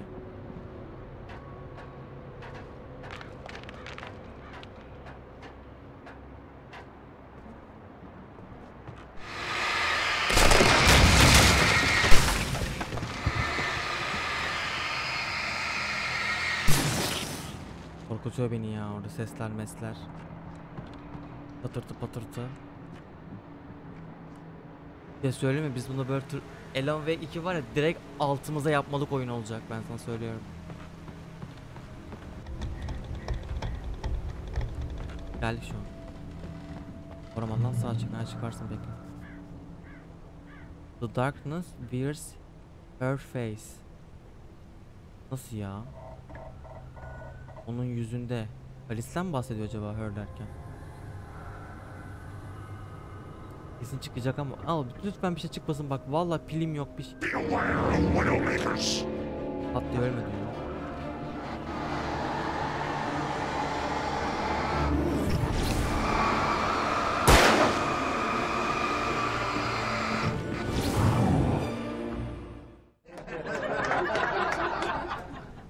Bir şey söyleyeyim mi? Fiyat arttı mı Alan Wake? Ulan salak gibi almadım ha. Ben oyunlar çıkar çıkmaz alıyorum zamlanıyor diye. Hatta ben alayım ben direkt bütün oyunları ya.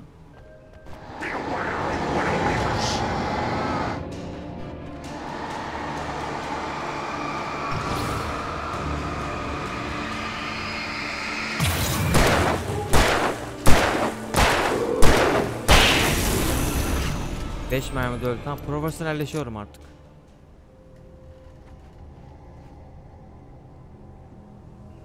Fener'de olsun diye bekliyorum.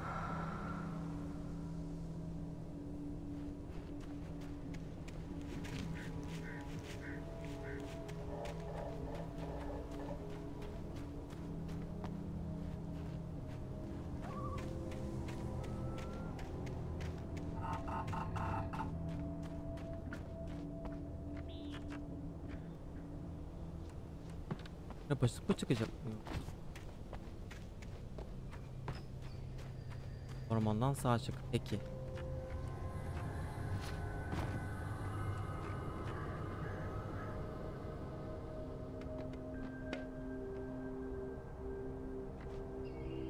Böyle saçma olur. Pili tam bitirmeden kullan. Pili tam bitirmeden kullan. Neyi nasıl? Şey mi? Kullan derken feneri mi? Pil değiştirmiyorum zaten. Şu mu kapı ya?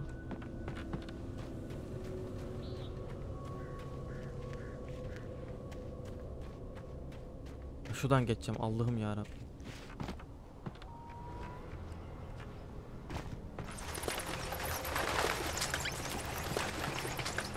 Cephane verine göre ırk çıkacak.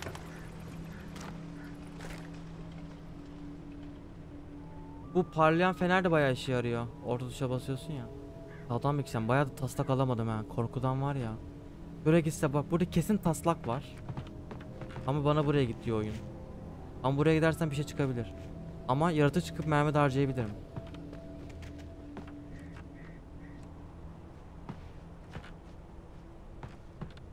Yeni klavye aldım. Türkçe karakter kullanamıyorum. Ne kadar saçma. Ha iyi şey, I harfi yok. Oğlum geri iade et direkt. Öyle şey mi olur? Hayır, buradan gidesim var ama.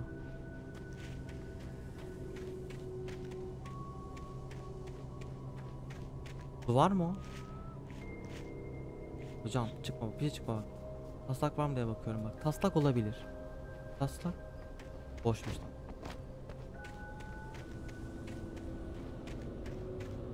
He, mekanik klavye, anladım. Böyle çıkacağım. Tamam, net çıkacak ya. 23 mermi var. Bir tane şarjım var. Allah'a emanet ediyorum şu an. Ulan bu korkuttu ya.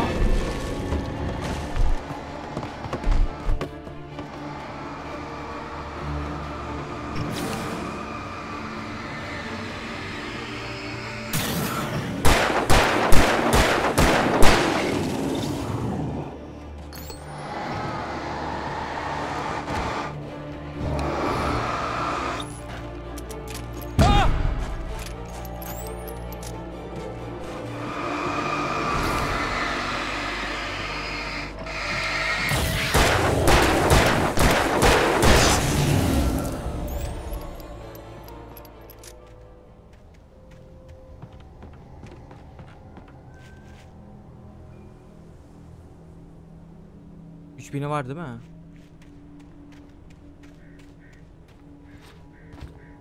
Bir tane balyozlu koymuşlar. Işık ileride. Bak lütfen çıkma. 2 tane öldürdüm bak.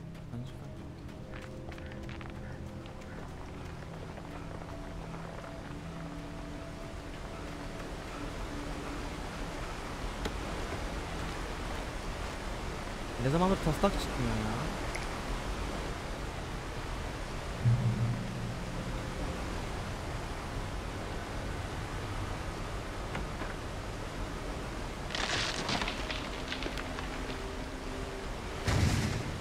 Var ya, kesin taslak atladık yani, bak net atladık ya.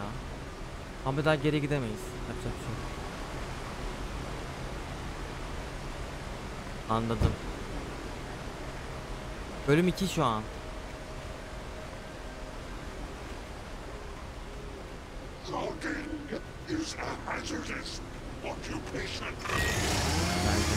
Gösterili bile yok artık.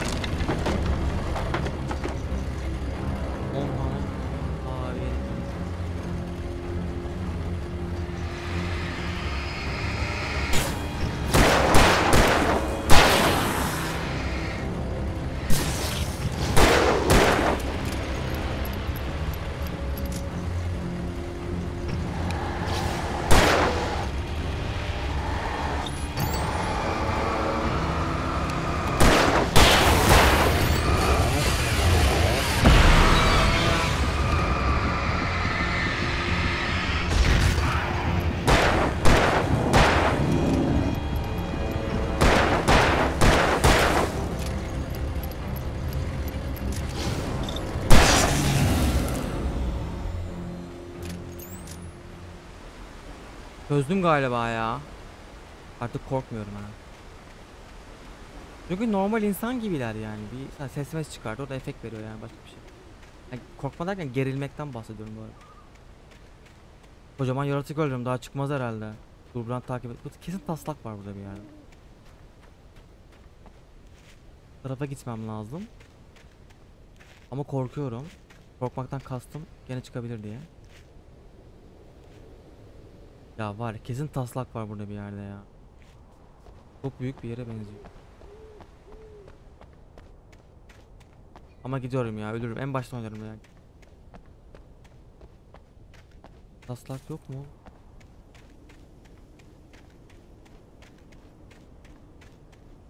Yok. Olsa parlar, cayır cayır parlıyor. Taslak bizim karakterimizin yazdığı hikaye arkadaşlar.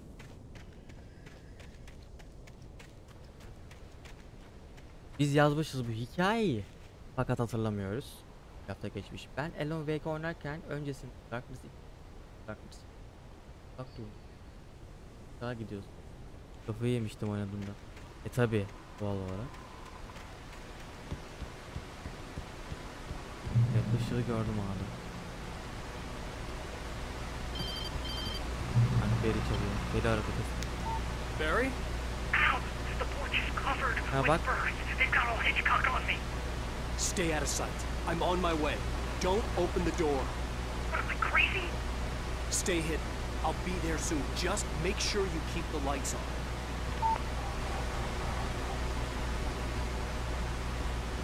Evet, orada da.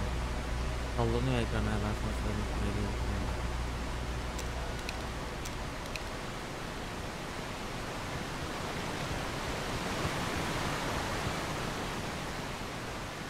I still had to reach Barry at the cabin, but at least I was out of the woods. Ormandan çıktı ha. Çıktı.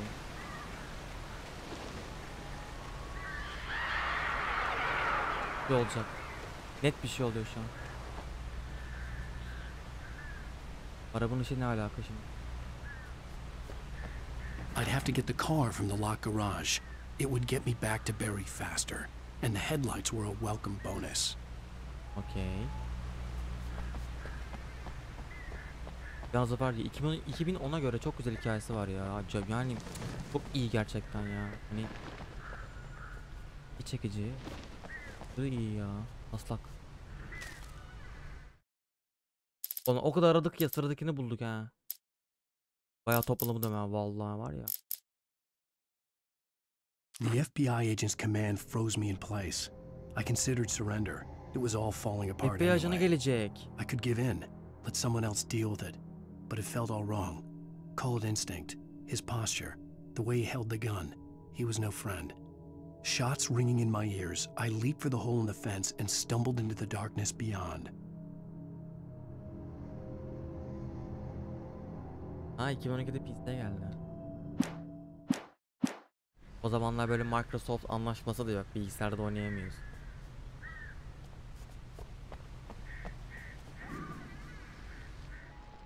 Bak bir ses çıktı brrrr diye. Korku oyunlarında çıkıyor o ses. Niye bu kadar karanlık olmak zorunda ya? I had to find the key to the garage. Tüfeğin var mı diye sorsana. Ay var ya, şurada zombi, bak şurada zombili oyun olsa var ya, zerre oynayamam burayı. Zerre bak yani, gözüm kapalı falan oynarım yani. 10 kere oynarım herhalde. I needed the garage key to get to the car. Oğlum çok karanlık ya.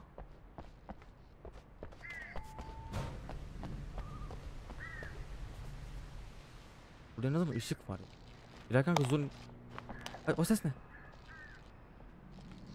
Karanlık varlık çizişim çıkmış. The garage key had to be somewhere nearby. Bak gene kendini. A story is not a machine that does what you tell it. A story is a beast with a life of its own.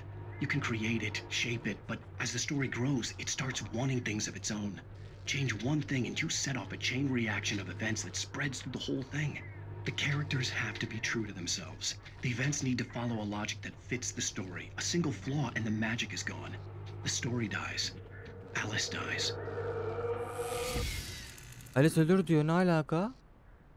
Bu kendi görüntüsü mü? Hep şu an anlamadım zaten. Ya var ya, bilerek yapıyorsunuz ha.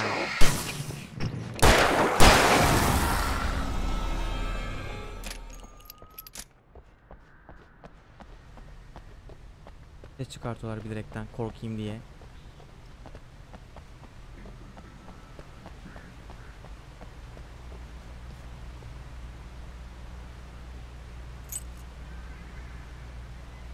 İyi yayınlar Eren Bey, beğeneceğiniz oyun ha. Biraz geç kaldınız ama artık bizimkiler anlatır size. Dur. Ben mi süreceğim? Hayda.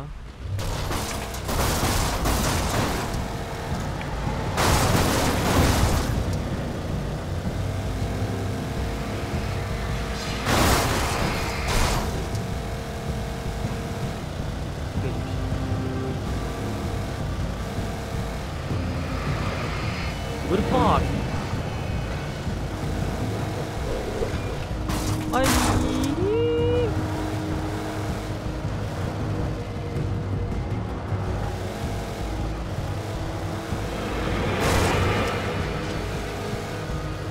Araba git.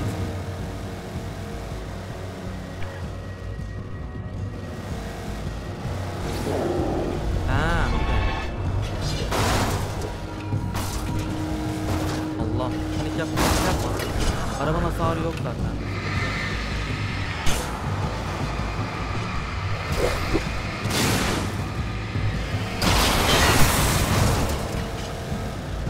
Aynı yere mi geldin?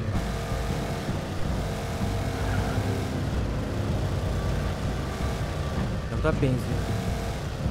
Akü işareti varmış. Akü bitmesin, akü bitmesin, akü bitmesin.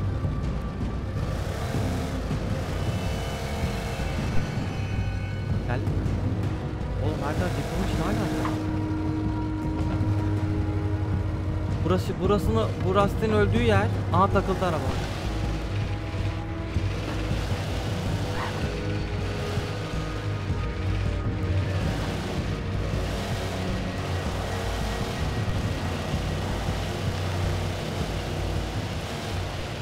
Ne alaka ya?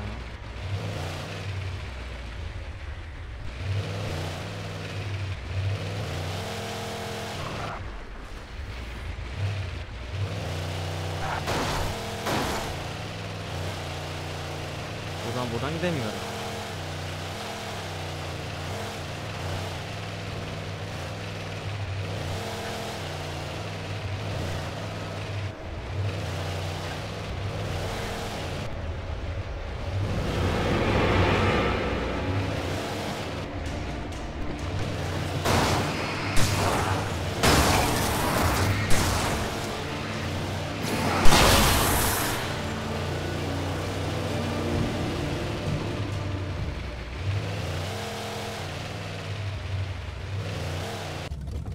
Gitmem gerekiyor.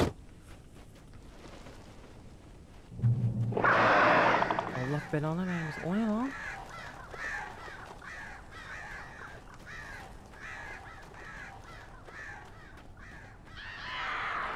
The flare gun was probably the best weapon I could imagine against the dark things I was facing. Geldik mi?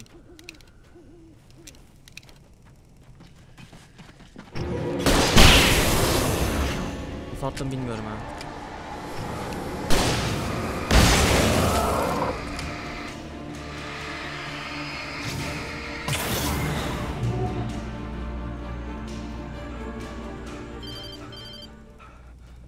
It was the kidnapper. You son of a bitch! Where's my wife? Enough horseplay, Wake. You deliver the manuscript, and you can have your woman back. Simple as that. I don't... Listen. I'm gonna need time to finish it. I still need to write the ending. I need a week. It's not done? I need a week. 2 days. The old Bright Falls coal mine is nearby. You can find it easy, city boy. The main building, there at noon. You bring the manuscript, you'll get your wife. 2 gün taslak. Not. Well, get me? Yes, I get you.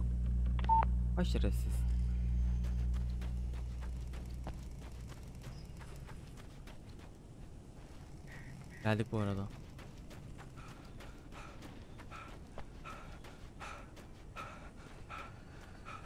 Bir tane daha bina var. O binaya geçince orada. Evet.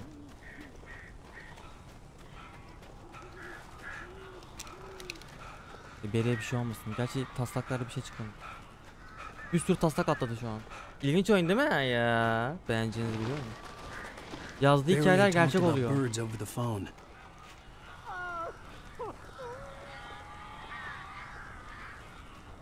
Fişek veriyor oyun bize. 5 tane fişek. Ne yapacağım oğlum o kadar fişek?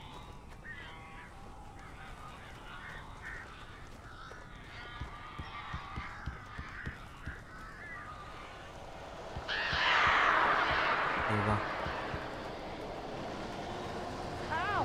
Al, I am so glad you're here. A couple of them got in here before I blocked the chimney. This isn't normal. These birds are weird. Oğlum içeri alsana.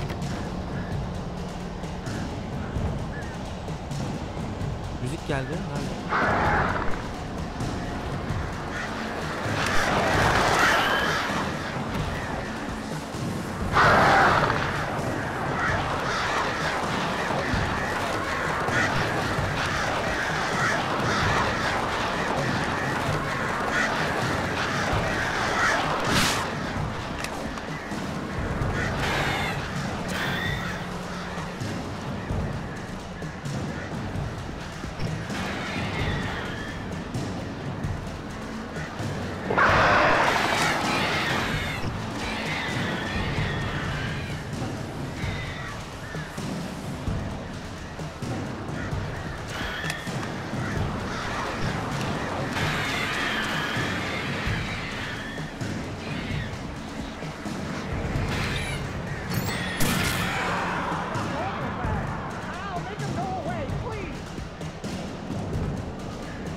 Işık da öldürüyoruz. Woo!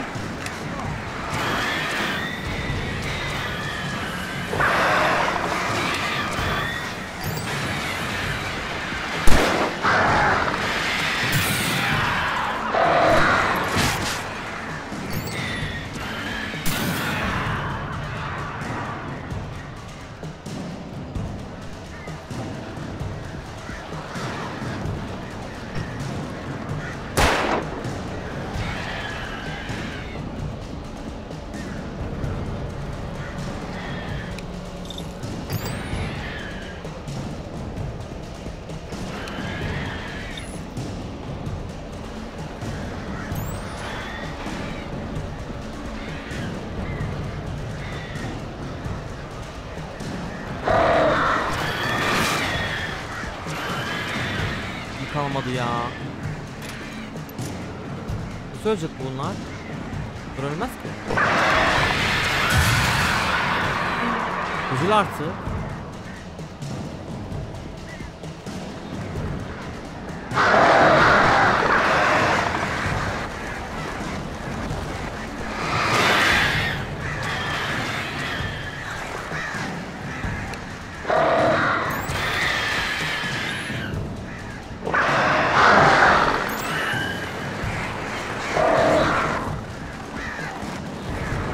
Olsun diye bekliyoruz.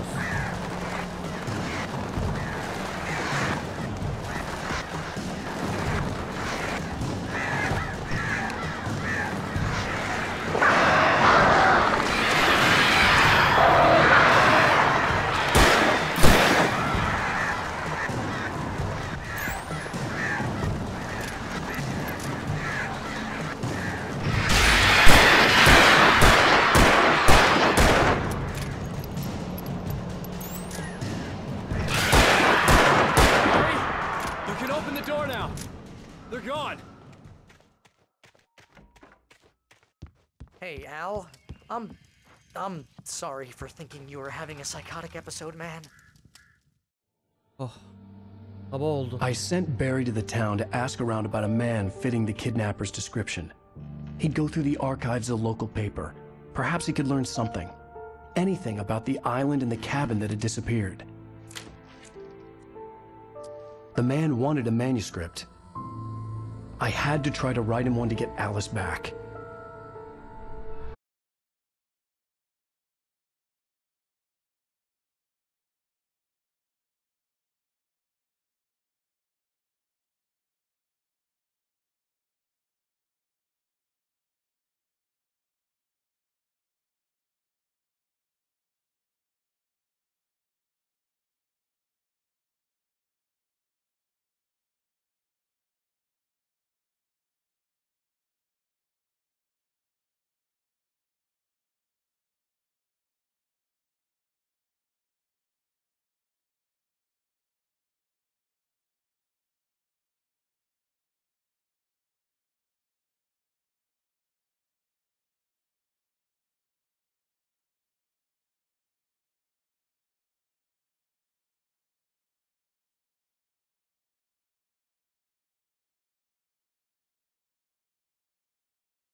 We have an FBI agent Bak ajan geldi.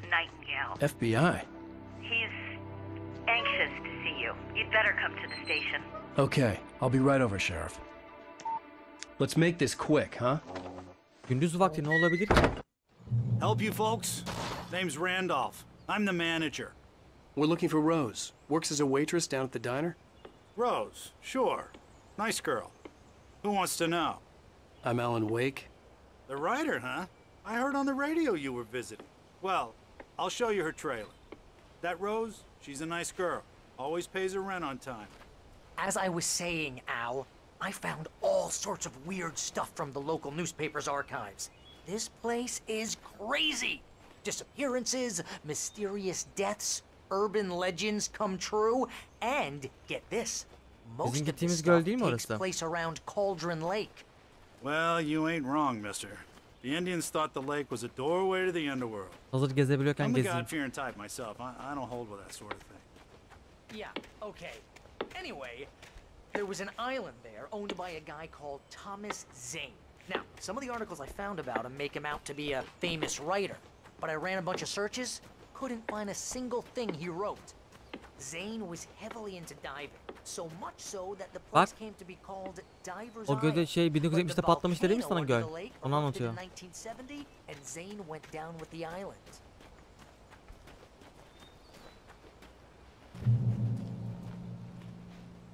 Redolf. İşin ilginç tarafı yazdığı taslakta, yani yazdığı kitapta oynuyor yani. Yaşıyor yani şu an. Yazdıklarını yaşıyor. Ama işte bu kilit noktasına nerede giriş yaptığımızda hala anlamıyorum. Acaba sonuca bağlanmayacak bir devam filmi, yani devam oyunu olacak ya. Toplamda 8 chapter, 2 tane DLC, 6 main story. Oha, 2 tane DLC'si mi var? Oh yeah. Hepsini oynayacağız. Yeah, how about that?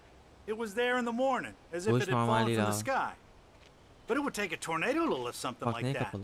We're damn lucky it didn't crush any of the trailers. Sabah böyle bulduk he. Tamam işte ya, kızın evi burasıysa evi yeri.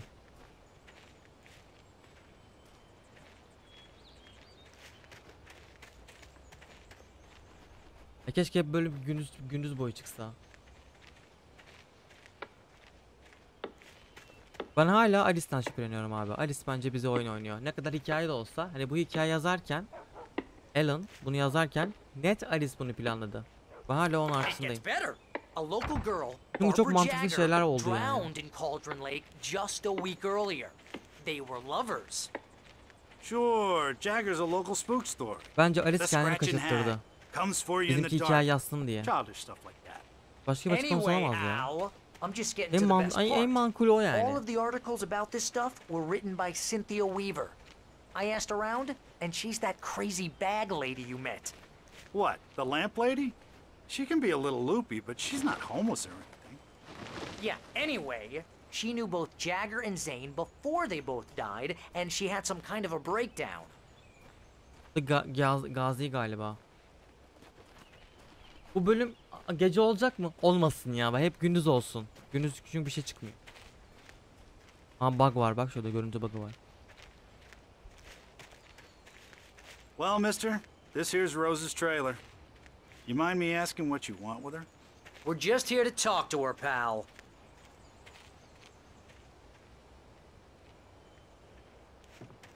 Gece mi? Ya abi gece olmasın. Lan bari bir bölümü gündüz yapsaydınız.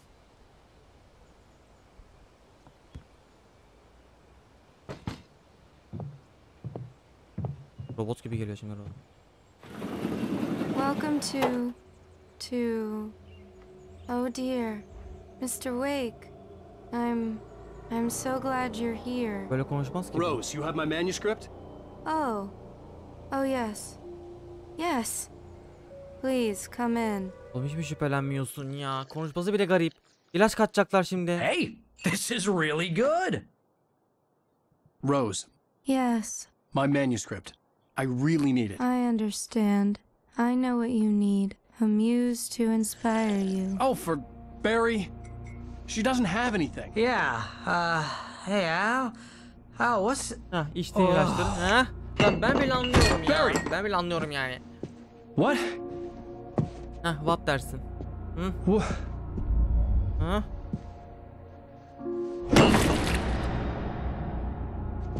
Lan o kadar yazarsın be.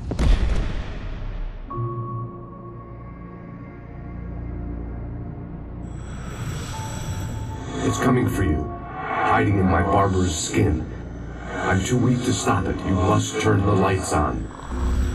Ne alaka yine ya? I promised I'd come visit you and your lovely wife. You must finish what you started. I insist. You must turn the lights on. Turn the light on. Back to work, boy.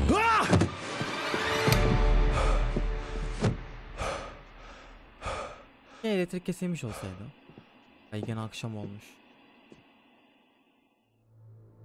I felt nauseous, hungover. Only anger kept me going. I can't tell reality from dream anymore, but it seems I have an imaginary editor to help me. She's an old woman in a funeral dress. I call her Barbara Jagger. She's very strict. I'm writing faster and faster. My manuscript is being heavily revised. The edits are getting very aggressive, and each day there's less of me and more of her. I hate it, but I know she's right. She promises me I can save Alice this way. She knows more of this than I do. About the complex incantation I'm attempting. About this place. She's worked with another writer under similar circumstances, Thomas Zane. The genre of the story seems to be shifting. It's turning into a horror story. I'm getting close. I can feel it.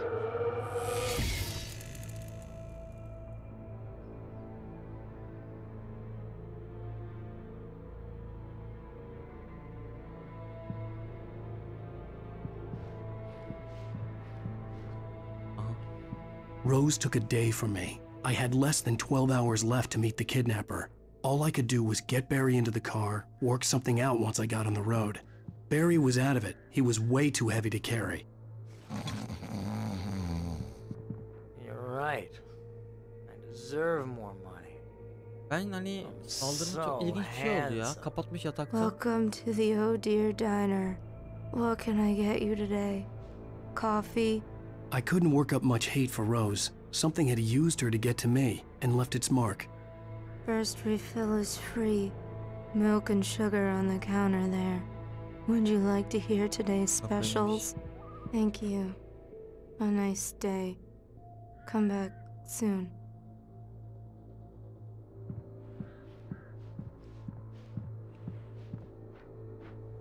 Aslak. My gun and flashlight were gone. I'd have to find a way to get Barry into the car as quickly as possible. There was no time to waste. Bak bir de var ya ilk bölüme. Mr. Randolph liked Rose. That little smile she had. How she was still sweet when life had tried so hard to make her bitter. It wasn't any of his business what she did in her trailer. But those strangers, the writer and his smart-ass sidekick, looked like trouble.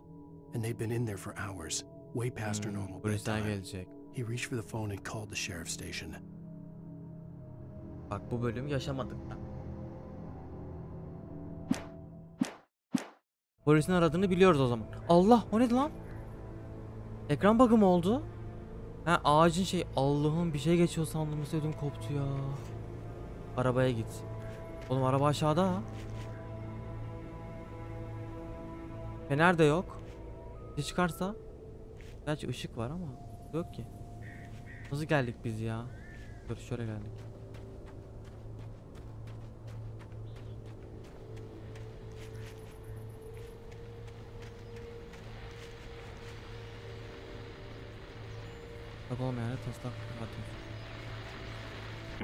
I just stepped outside to catch a breath of fresh air. Let me tell you, the weather's getting heavy. Nights like this make me especially glad I'm here talking to you and not home in bed. Once the weather takes a turn like this, I can't sleep at all. It's all tangled bed sheets and dark thoughts, punctuated by the occasional plunge into nightmare. Is it just me? Well, perhaps it is.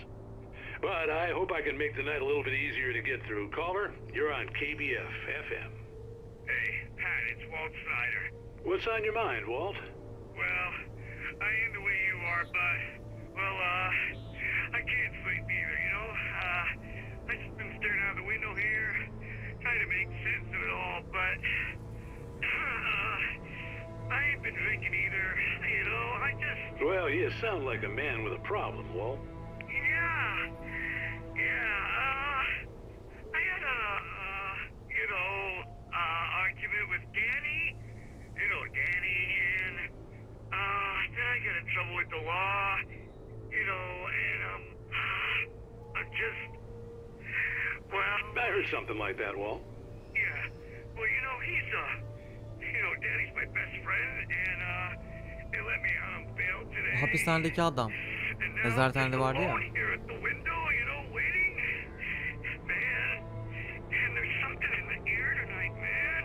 I was just outside looking up at the sky above our broadcast tower thinking the same thing.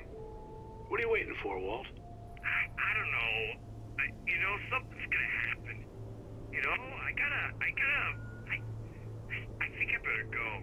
Well, Walt, maybe... No, thanks, Pat. Well, good luck to you, Walt. Hang in there. Let's take a little break, folks. This weather's really something else, huh? How can I be sure you'll walk away? En fazla termos alırız yani, değil mi? Sonuçta silah yok, bir şey yok.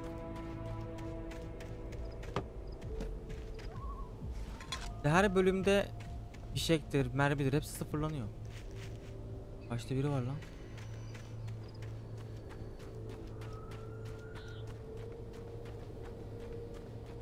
Oh, you're gonna get it now. Polisler geldi. God knows what you've done to that poor girl. This is Agent Nightingale, FBI. Ajan Get him geldi. up, Hemingway. You're under arrest. You move a muscle, I'll unload right in your goddamn face. Stay right where you are, Spillane. Ne oluyor lan? Bence kanun kaçağı oldu. What are? I'm standing right here, you goddamn maniac. Ha, karanlığın dibine düşüyor diyordu ya. I hated to leave Barry behind, but there was no way I'd miss my appointment with the kidnapper.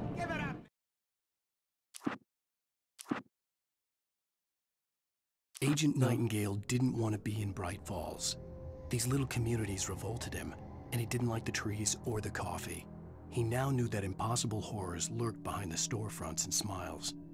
He desperately wanted to turn the car around and just drive until he passed out or ran out of road and booze. But he had a job to do. He had a rider to catch. Yakalamamız gereken bir yazar vardı. Burada kaçak olduğumuzu anlamamız gerekiyordu.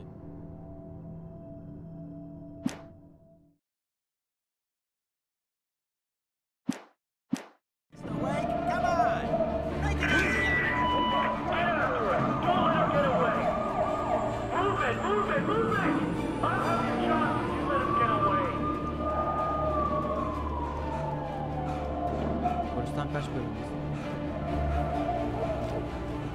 Bir karanlık varlık çıksa önüme.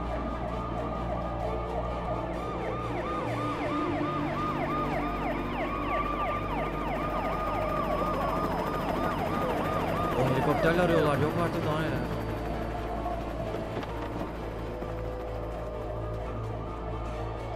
Stop running! We have the suspect in sight. Görüldü. Okay, men, keep your eyes peeled. He's gonna try to make it through here. Oh, damn.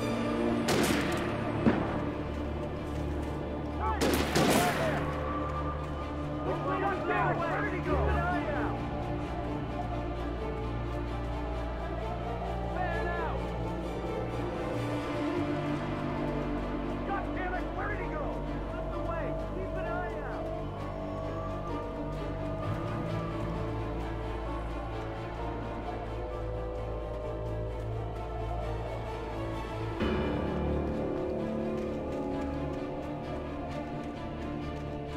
Her taraf ışık olduğu için.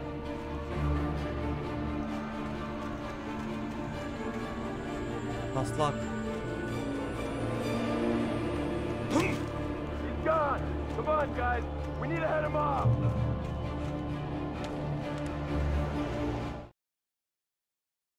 Karanlık varlığın uykusu. Ne oluyor acaba? Çok sayfa var.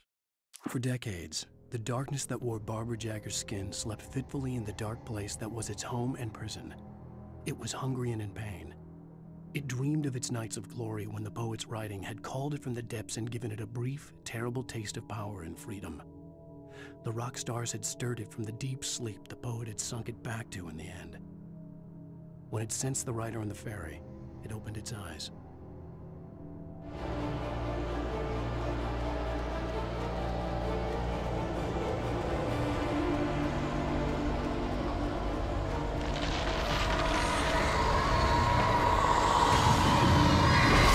Karanlık varlık mı geliyor bize?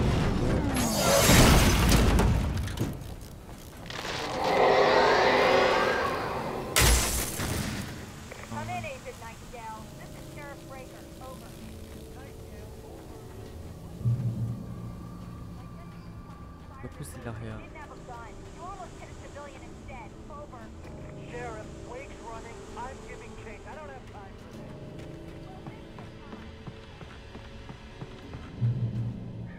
Kayıt noktasına ulaşıldı. Ölürsem buradan başlayayım.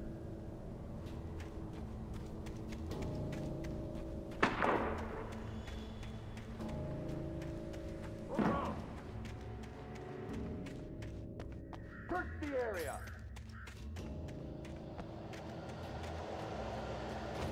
Stay sharp. Sanırım aşağıda var. This way. Over here. Gördüler mi acaba? Ha, yaratıklar basıyor onları.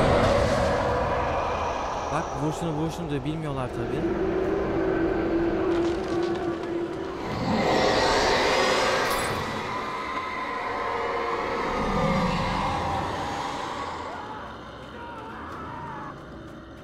Uzak görülüyor.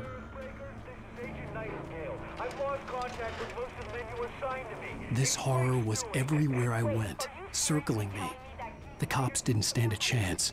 They were after a writer, not a monster. Wake yaptı diyorlar bir de. Suçlu da Wake oldu ha. Evet, 9.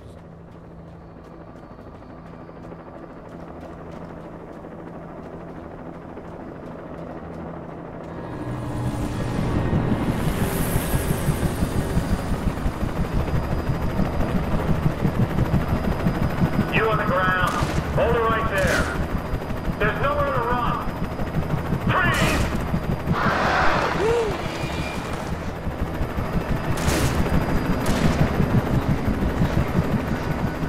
Helikopter ışını kullanacağız o zaman.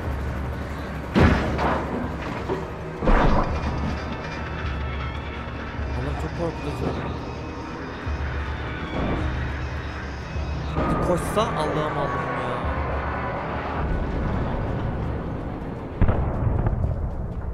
Islak var mı diye. Helikopter de patladı. Helikoptere saldırdı bu arada.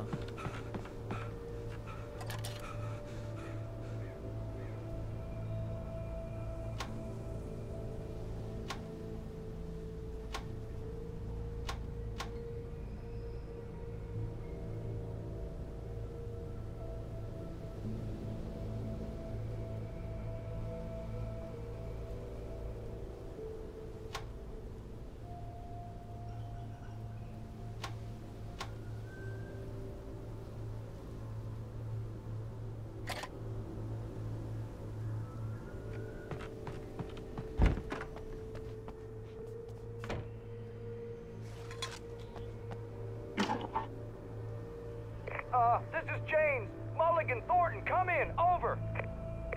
Thornton here. James, we got both Wheeler and Rose in custody. They didn't put up a fight or anything. Why, they were... Hey, what are you doing? Come on. Sit down and give me that. Jane, Mulligan here. Over. Go ahead, Mulligan. Over. We got Wheeler and Rose here. Wheeler's drunk or hopped up on something. Speaking of which, that Fed had a pretty distinctive whiff of Otis Scotch about him, if you know what I mean. Over. I don't have anything on that, Deputy Mulligan. Over. Well, whatever. Anyway, Rose is just being plain weird here. You better get Doc in to take a look at both. Over.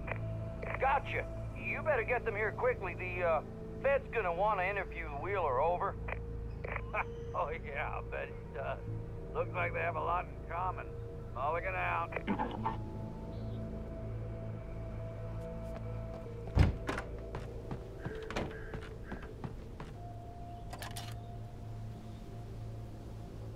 I could see the lights of the radio station in the distance. Oraya mı gideceğiz?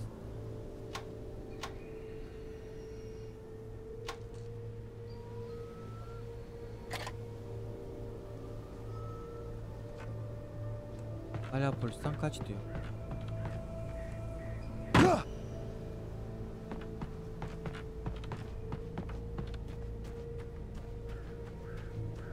Benim hala silahım yok.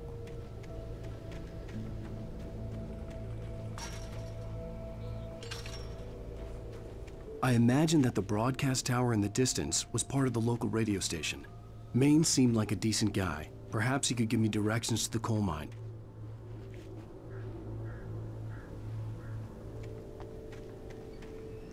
Polisten kaçtım, radyo istasyonu gideceğim. Ama elimde silah yok, çok güzel.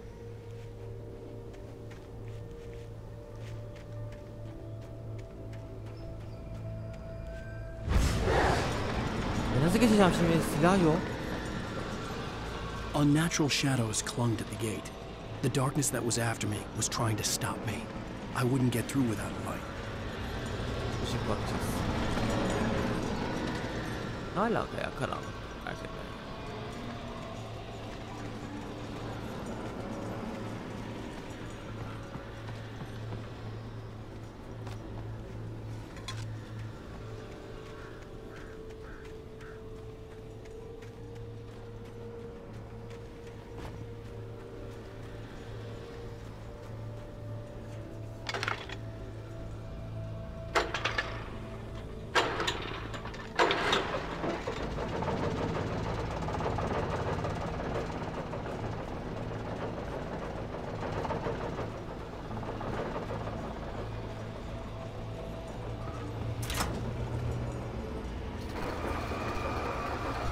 The old generator conked out. I'd have to see if I could fix it and try again. Tamirci olduk bir de. Türk usulü bak bu tekmelemeler.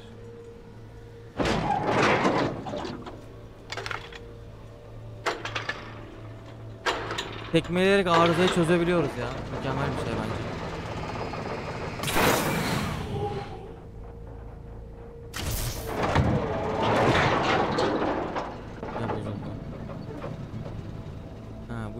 Öyle oluyor. Neyse zaten çalıştı, yeterli bizim için.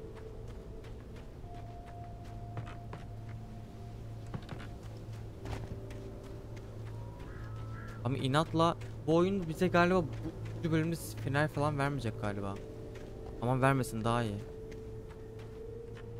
Kapı açıldı şimdi. Karanlık beni gitmemi engelliyor diyor. Evet noktasına ulaştı. Tamam ölürsem buradan başla.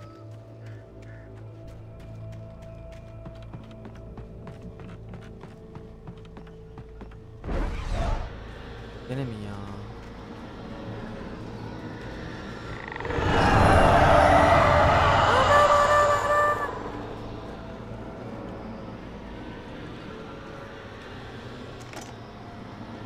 Beş tane mermisi var.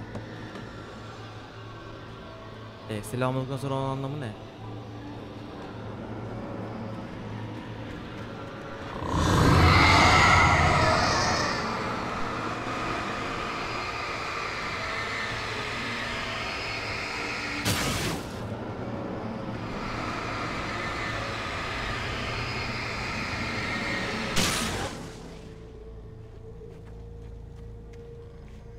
İyi fener bulduk.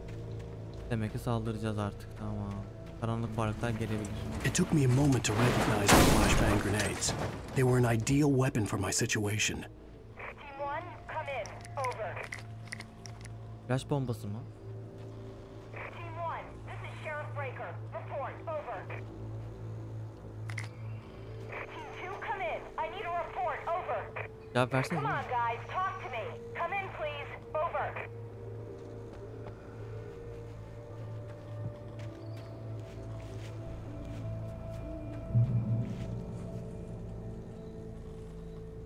Flash bombası hiç de fırlatamam şu anda.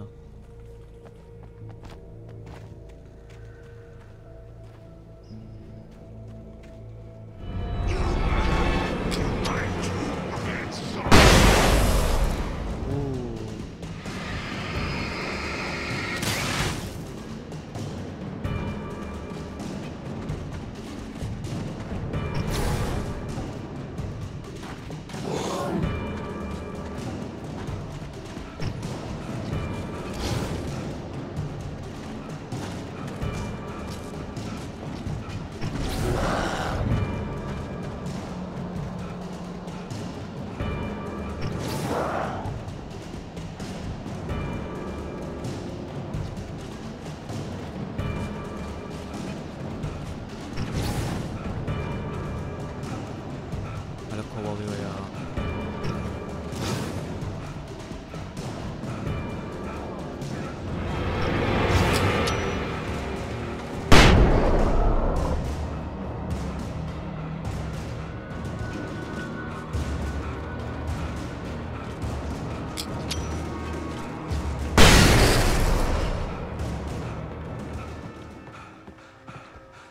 Ölmüyor ki, akşama kadar kovalıyor.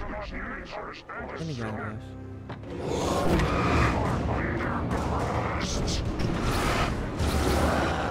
Yaklaş yaklaş.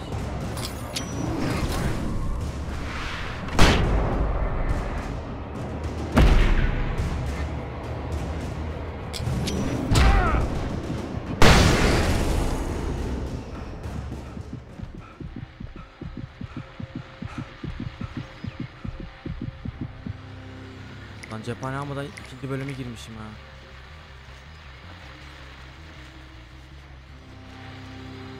And here's another call. You're on KBFFM with Pat Maine. It's Milt Peabody, Pat. What's on your mind, Milt? Well, I live near the trailer park, Pat, and there's a big ruckus going on over there. Well, that's just up the road from me, too. What's going on, do you know? Ben de oraya gitmeye çalışıyorum şu an. But there's a bunch of police cars there, lots of sirens, Şu anda bu radyo programının olduğu yere gidiyoruz ha. I think I heard some gunshots. Gunshots? Yes, sir, like from a pistol. So can you find out what's going on? Because it's just next door and they're popping off guns there. They're still shooting? No, it was maybe 10-15 minutes ago. It sounds serious, Pat. I'm telling you, it don't sound like no party. Well, I'm certainly going to give the station a call, Milt. Okay. You'll hear it here as soon as I hear from them. Okay, thanks.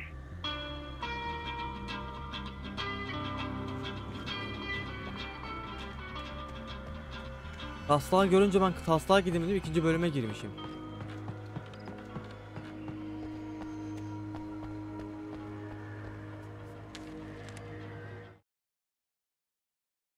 Karanlık varlığın Rose'a dokunuşu. Touched by the dark presence, Rose was lost in a dreamland where everything was drawn in black and gray crayons. The old lady had promised her that all her wishes would come true. She would be Alan Wake's muse. She was smiling so hard it hurt her face. She crushed a bottle full of sleeping pills into the coffee. Deep down inside, she was screaming in terror. İçinde bir yerlerde Rose dehşetle haykırıyordu diyor. Aslında görüyor ama ses veremiyor, konuşamıyor. Demeye çalışmışım. Burası okey şu an. Sonraki bölümde kesin 5 tane flashback. Gerçi orayı hallettim şu an. Daha açık. Ben çıkacağım.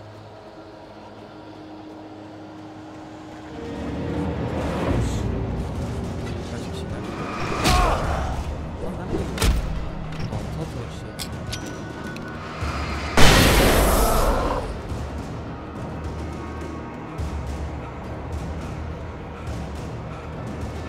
Canlar kalmışlar. Uçabilse.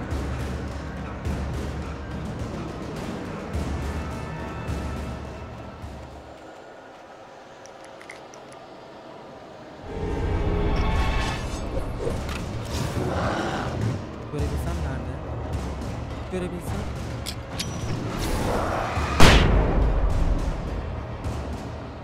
Toptan flashback öldürüyor. Demek ki bölüm flashback'le geçecek.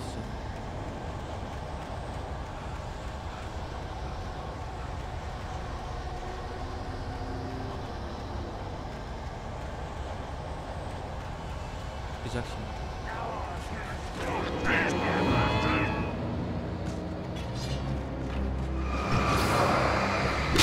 Oh!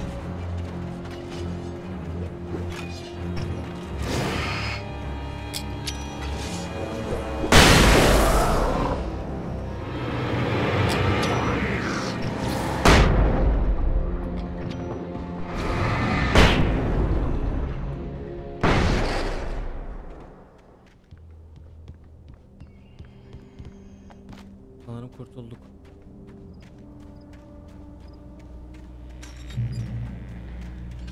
I hope Maine could lend me a car to get to the coal mine. Yayın yapıyor. Oh, hello, Lorna. What do you have for us?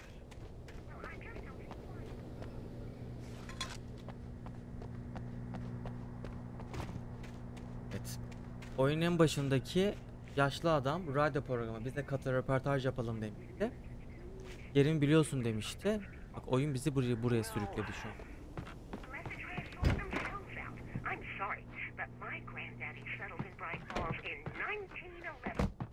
Well, thank you very much for that compassionate viewpoint. Müzik ver de şu bitir şu programı. Oh, here's a little surprise. The famous writer Alan Wake just walked in, folks. I'm going to see if I can talk him into an interview. Alan Wake kapıdan içeri girdi diyor. Come on in, Mr. Wake. I'm so glad you could find the time to do this, Mr. Wake. Nowhere to run now, Dan Brown. You back away from me. Don't hurt it. Whoa. Everyone calm down. Put the gun down. We're all friends here, right? Cool your jets, Nightingale. We got him. What the hell's the matter with you? There's a civilian in there. Yani siviller ne yapıyorsun? Kaçıyoruz galiba. Ya Allah'ım ömrümüz kaçmakla geçiyor gerçekten. Hah Fener de gitti ikisi. Senin polisten. Tren deposuna ulaş. I had fallen off so many cliffs it was ridiculous. That's what you get for naming a book A Sudden Stop. It was probably good I hadn't had the chance to tell Maine where I was going. I'd have to lose the cops and... Nightingale stared through the broken studio window into the dark woods. He turned around, started to walk out, but Maine grabbed his arm. "Young man, you almost shot me. You don't shoot off rounds at people like that. What's the matter with you?" Nightingale shook his arm free, marched out. His cheeks burned with rage and humiliation. On my own way to the mine.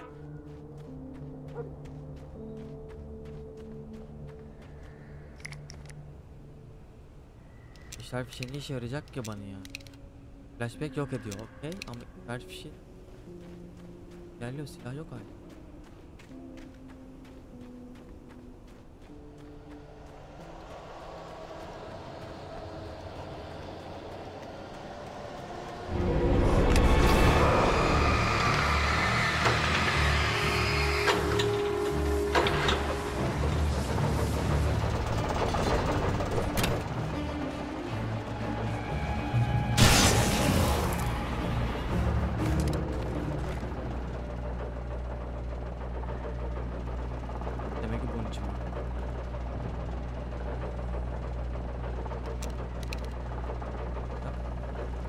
Taktiği biliyoruz artık. 7 tane free.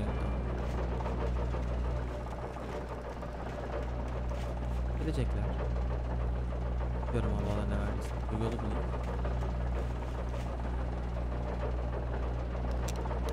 Bu da kalsın. Çok kalabalık olursa atarız onu. Ama bu en önce bu olsun.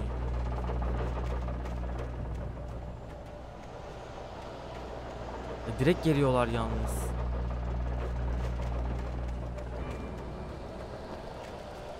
Çok abi.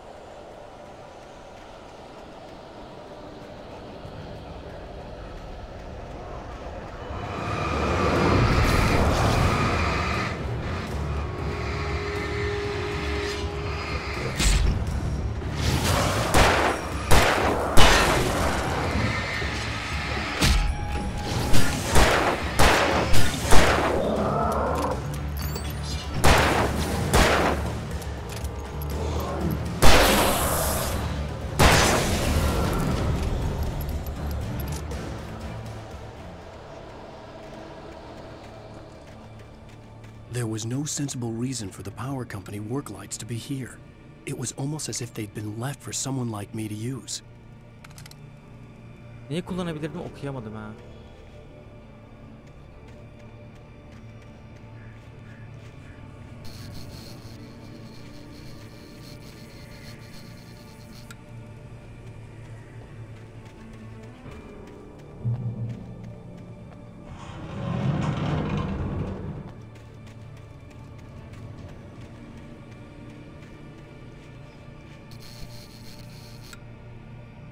Belli bir süre açık kalıyor sadece.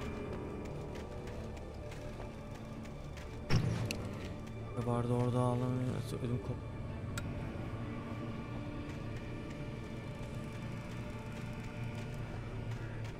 Ulaşacaksak depoya.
Canım dolsun diye bekliyorum. Çok yavaş doluyor ya.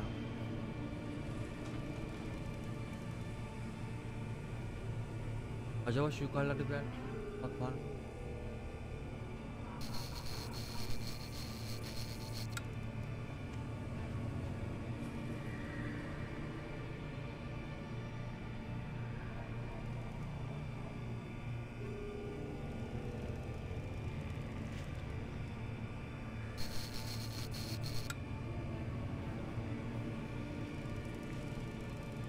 Yani flash bombası kaldı. O flash bombası olmasa hayatta ölmez o.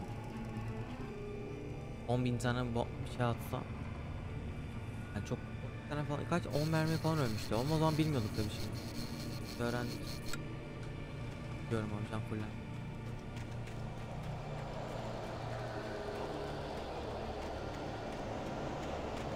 Ne çıkacaklar ya, ses var.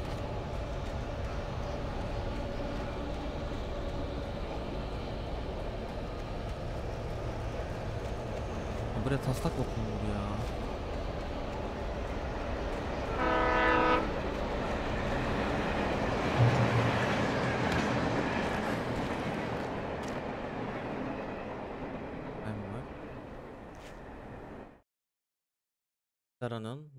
Olan güven. Sarah trusted her gut, and her gut said Agent Nightingale was an asshole. He felt wrong, and it wasn't just the smell of stale booze. It was in the way he flashed his badge, pulled rank, the look in his eyes when he wanted answers. Where was Alan Wake? What was this about an accident? Where was his wife? And most importantly, why did she let Wake go? He wouldn't answer her questions. Federal business was all he'd say.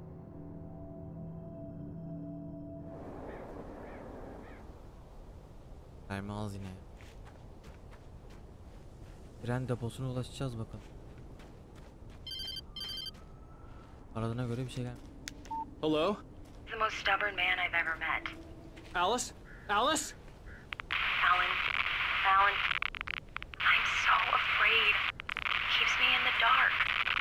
Please help me. I look at you, Alan, and it's not you. Something else. Looking out from behind your eyes. Nasıl arıyor ki bizi? Alice, I'm here. I'm so alone here. It's all gonna go to hell. You need to be careful. Cooperate. The connection had been terrible, but that wasn't the only thing that hadn't been right with the call. She sounded wrong somehow, but she had called me. Çok garip. Hala Alice ya. Kesin Alice abi. Wake ele geçirirken bir nesnenin saldırısına uğradı. The pipe wrenched itself loose from the bridge's steel framework. Wrapped in darkness, it floated in midair, twitching. For a moment, I didn't understand what I was looking at. The heavy object lurched at me with impossible force. I threw myself out of the way, but just barely. When I turned my flashlight on it, it shook in a dark rage before it flew at me again.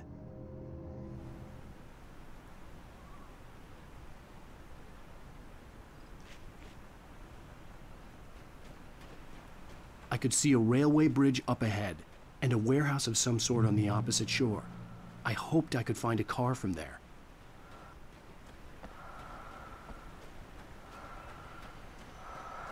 Follow, follow.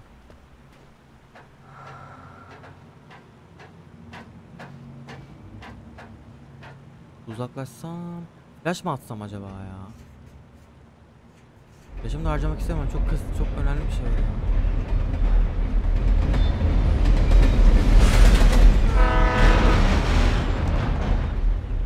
The darkness that was pursuing me was growing stronger, and it was taking over everything in its path.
Skill harcamak istemiyorum. Devamı gelecek diye.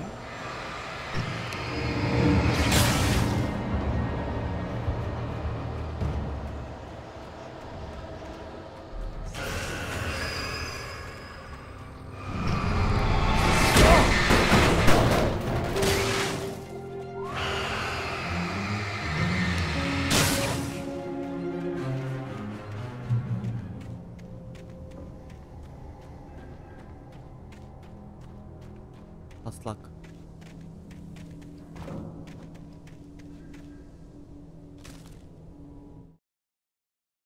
Wake ve karanlık varlık poz. I slammed the door shut right in his smug face. He pleaded for me to open the door. True to form, the asshole actually thought I would obey. I had no sympathy left, no guilt either, not for him. I took a moment to savor the scream. I bet I had a smile on my face. It was all that I had time for. The dark presence was inside the lodge with me. Ne oluyor? Varlıkla beraber takılıyoruz yani, arkadaş olduk biz. As a teenager, just starting to get interested in writing, Stephen King had been a source of inspiration to me. I thought about all the inanimate objects that had come to life in his books. No one is safe in a good horror story. Certainly not the protagonist. That's what makes them fun. This was anything but. The darkness could possess anything. And it was getting closer. Girdim. Daha iyi diyorsun.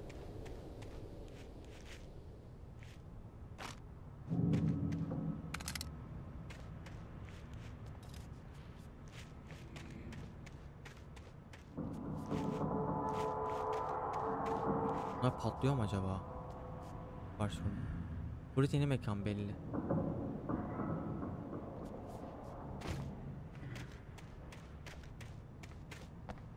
Araç bul. Depoya geldim yani.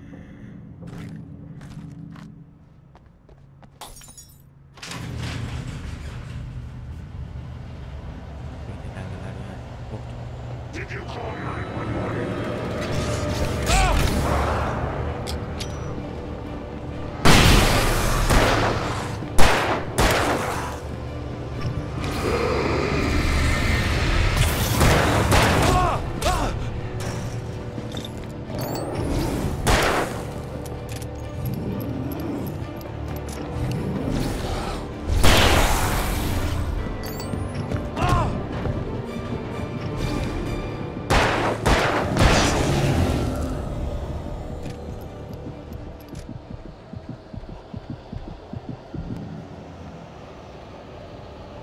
Tak diye çıkıyorlar ya.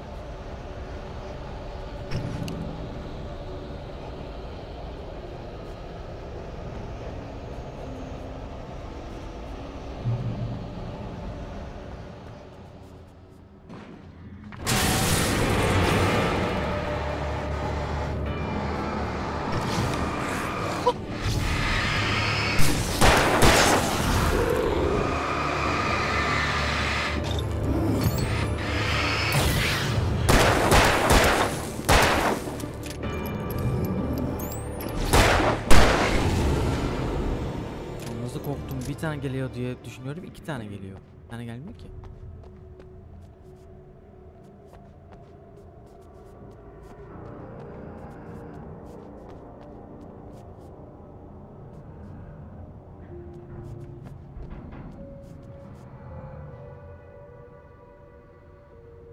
Dar içeri.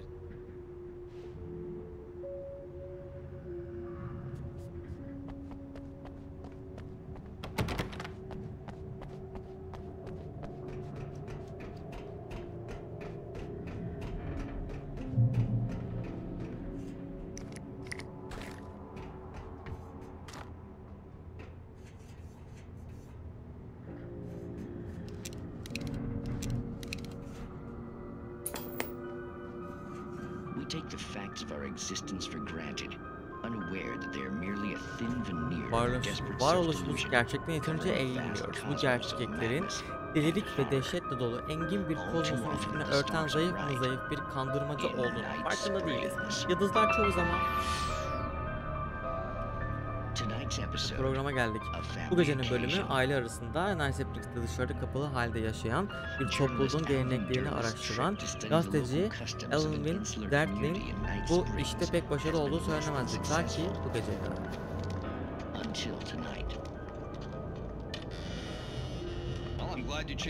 Fikrinizi değiştirmeniz beni çok mutlu etti. Kadim gelenekler, yerel mitler. Editörüm böyle şeylere bayılıyor. Kendimizi sergiliyormuş gibi hissetmek istemeyiz. Bay Gerald, fakat siz niyetinizin ciddi olduğunu söylemişsiniz. Tabii ki ciddiyim.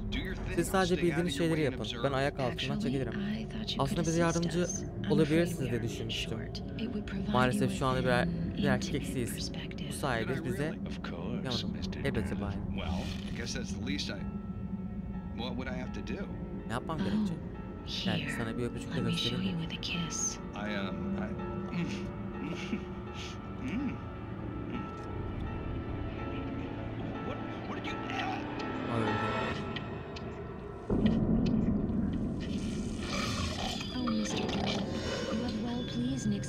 Derede gezen Nick sen pek çok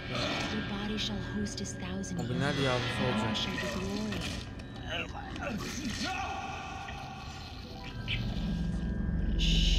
Bunlar niye bizi izliyorlar acaba? Bunları niye bağlıyorlar acaba?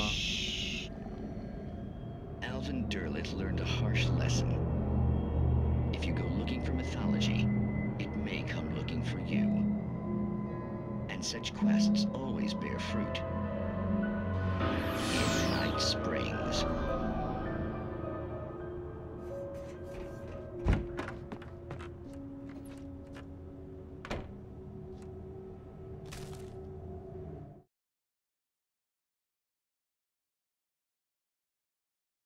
Ve kararlılık varlığın saldırısına uğrar. Hangisi acaba? The darkness surged towards me, sucking everything loose from the ground into its depths, tugging at my clothes. I saw the flare the kidnapper had dropped and threw myself towards it just as I felt my feet leave the ground. The darkness embraced me with the force of a tornado. Somehow I managed to light the flare. The darkness roared and cast me away. I fell toward the dark waters of the lake far below. Bence bu kaçırdığı kişi de bence bunu Alice tut. Bak net diyorum sana. Taslak ne istesin o? Karını getir. Ama karını vereceğim diyor. Taslakları getirirsin. Yani hikaye yazmaya zorluyor. Net Alice ya. Mantıksız yani. Başka bir açıklaması yok yani şu an. Ama yine de bu kabusları ben niye görüyorum? Gene kilit nokta o yani şu an. Man var. O ne lan?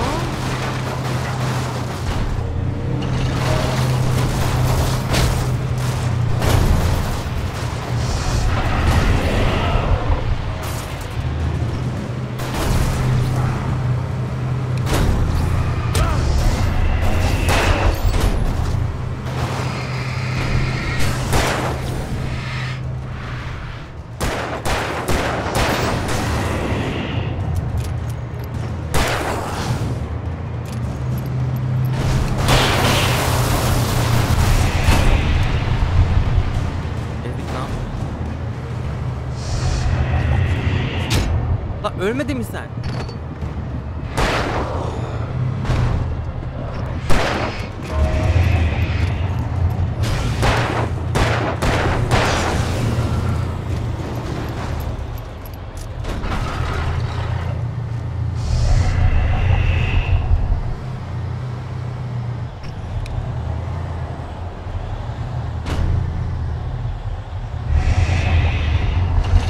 Azalmıyor ki bunun gücü.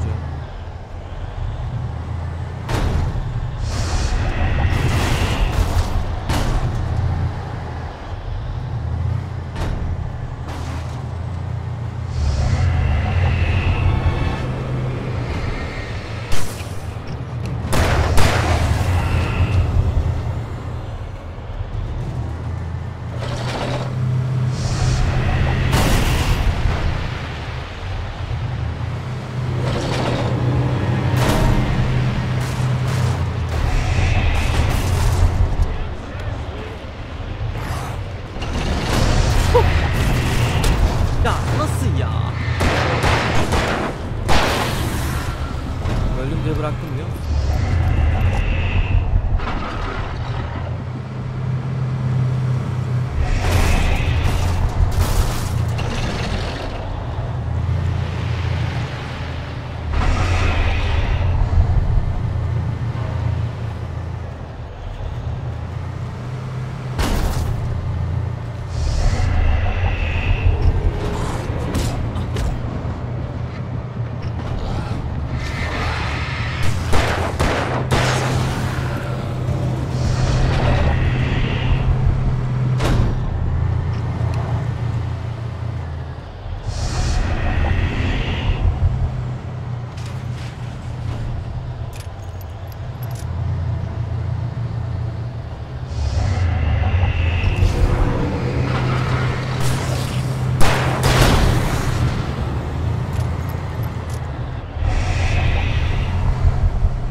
Gelecek bu.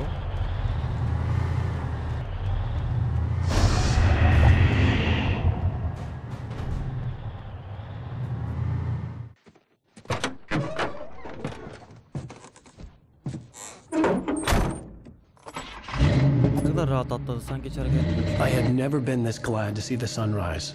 I had a couple of hours to get to the coal mine. Evet, gün doğdu sonunda. Bitti mi? Bütün taslakları atladım.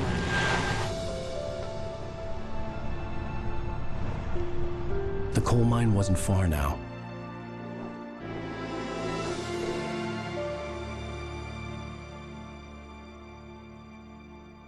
Kömür madeni mi? Oğlum niye madene gidiyor ki şimdi?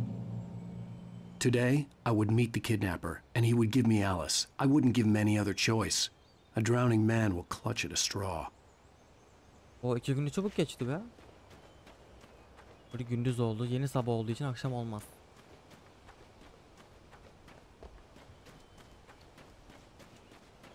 Ama kömür madeni karanlık. Ulan ya.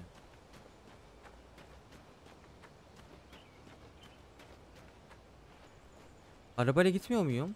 Arabayla geldim oraya. Hiç demek ki arabayla bin diye.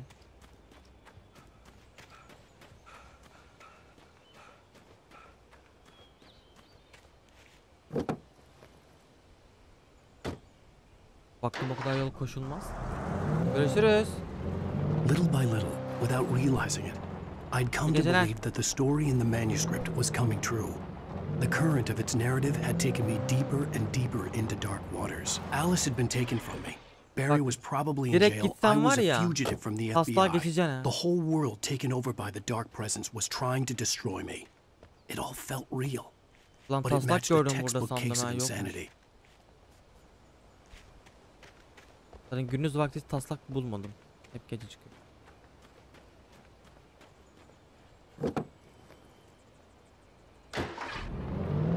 Bu bölüm bitince kapatırız.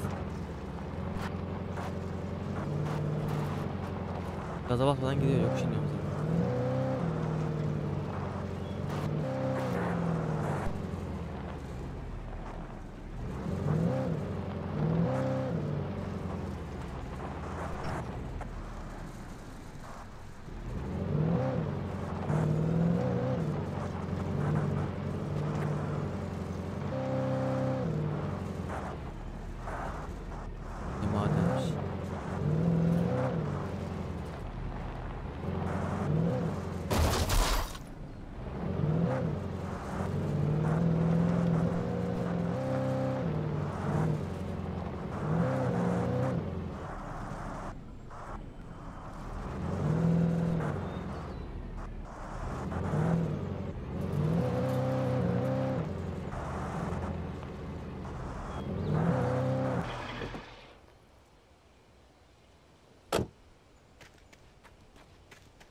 This is Pat Main, and you're listening to KBF FM. Folks, I want to apologize for kind of abandoning you to that looping music track last night, but I was detained.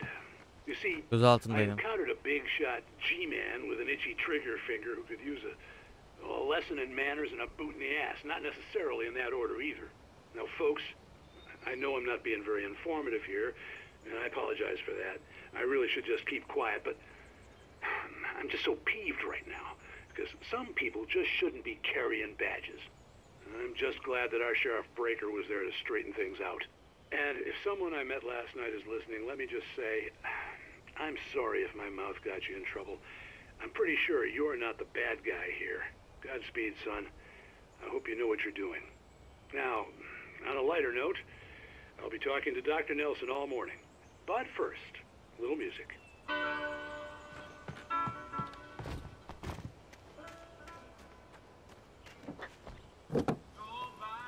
Araç değiştirmek iyidir. Yani aracı unuttuysan bir daha araç almak için oyun sana araç koymuş, bak görüyor musun?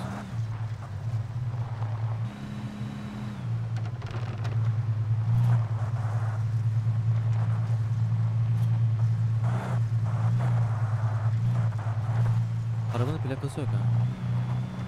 Plakada bir şey yazmıyor.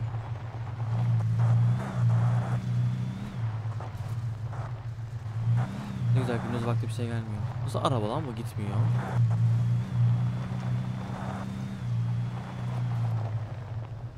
Cadillac alabilirim bak ha. Sanki arabalar benimmiş gibi alıyorum ha.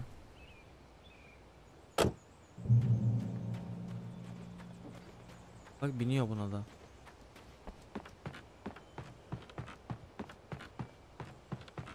Buraya daha önce geldim gibi hatırlıyorum da yok, gelmedim yani. Geldim mi? Çok benziyor ha, geldiğim yere çok. Welcome back to KBF FM. Hope you enjoyed that tune. Now, Doc, you were talking about life and finding that special someone, that soulmate. Well, you were talking about that. I was saying I don't buy it. Well, see, to me that's strange because I always pegged you as a hopeless romantic. You got me there, Pat. But I think love's where you look for it. And you need to do a lot of looking, sure. But the idea that there's that one special person out there for you, and if you miss that chance, it's gone forever and you're forever incomplete. I mean, isn't that depressing? Or heck, childish even? There's plenty of fish in the sea. And apparently a fisherman has a fishing analogy for everything, but what you're saying, isn't that a little harsh? Well, no. What I am saying is that your potential for finding that connection isn't limited to what's essentially a chance encounter. How is that harsh? Yeah, well, I guess that's a nice thought, but let me say something personal here. Okay. Now, well, I don't disagree with you exactly, but I can't really fit that together with what I feel, what I felt for someone, because she was the one. She was. And I let her drift away from me. Maybe I didn't put in the work, I don't know, but, well, since then, and it was a long time ago, but since then there hasn't been anyone, not like her. And I'm not saying I dwell on her or haven't moved on. I like my life. I'm not living in the past, but I do miss the way she completed me. You can't argue with the heart, Pat. I'm sorry, folks. I had kind of a scary experience last night, and let's just say it's shaken a few things loose.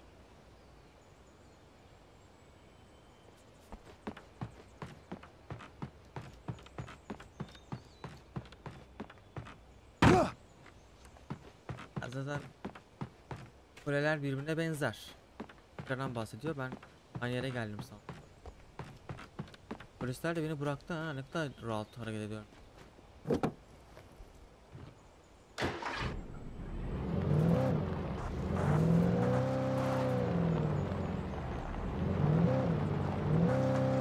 Yola bassan, yanlara uğramasan bunun hiçbirini göremezsin mesela.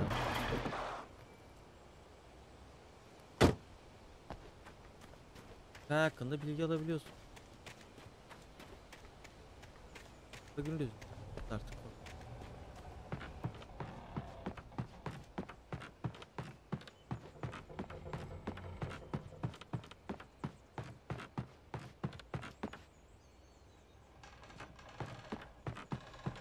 Gece gündüz vakti taslak buldum.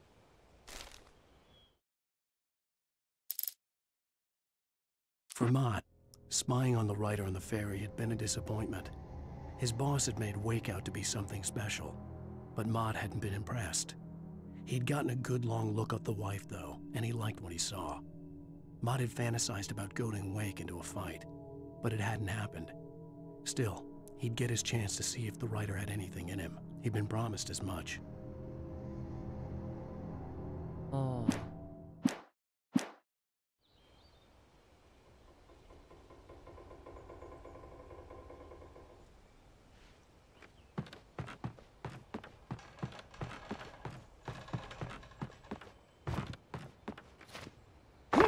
I was early. I was supposed to meet the kidnapper at noon in the main building. The coal mine was quiet. It was a museum now.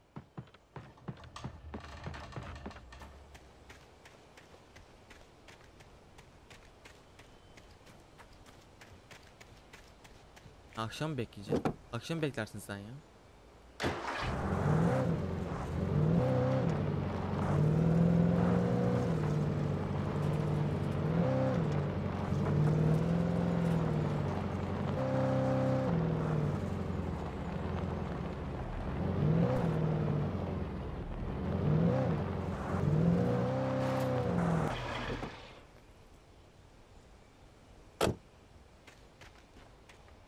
Demin oraya zıplayınca sanki buraya uğramışım gibi oldu bence. Ondan dolayı öyle konuştum.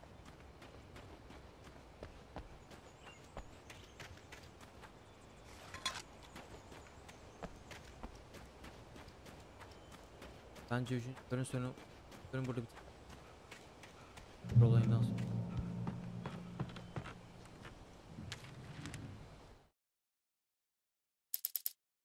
With Nightingale gone and the night wind blowing in through the broken studio window, Maine stared at Sarah. The sheriff looked away. Maine's voice shook with barely controlled anger. That boy's doing more drinking than thinking. I hope you know what you're doing, Sarah. He's got a sickness in his eyes. You take my word for it. He wants Wake for a reason, and it's not for anything good. FBI'cının niye o kadar düşman gerçekten? Adaş hoş geldin.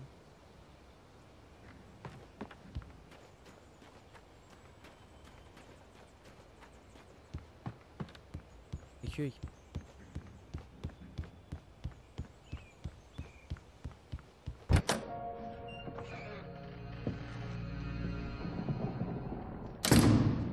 I didn't want to go outside. Cops had to be looking for me. The noon sun turned the place into a sauna. The day dragged on. Different scenarios ran through my mind. Ways of how I'd torture the kidnapper to get Alice back. Or the different horrible things he could have done to her. I imagined her dead. I had no way of knowing she was still alive. It was killing me.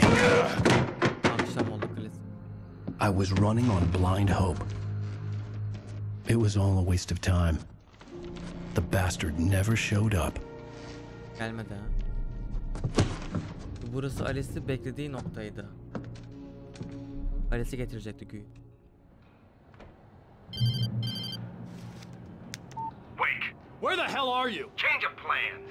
You know where Mirror Peak is? It's a big mountain north of where you are. You follow the path from the mine, you can't miss it. There's a lookout point there. I'll be waiting. I'm through being jerked around by you. You want to see your wife alive? Because if you do, you better watch what you say to me. Do we understand each other? I want to talk to Alice. Yeah, and I want the manuscript. Don't keep me waiting, Wake. Asla yazmadı ki. Hello! I'm gonna kill him. Bir şey söyleyeyim mi? 37 mermi, I had to get to Mirror Peak. 18 pili var. Ben böyle...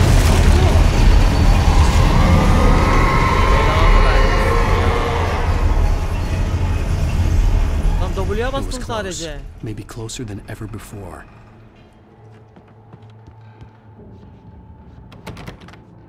Nasıl kilitleniyor bu kapı şimdi? Başka giren çıkan olmadı.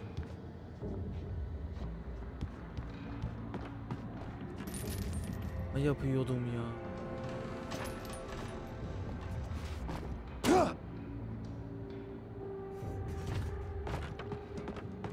Ne akşam oldu?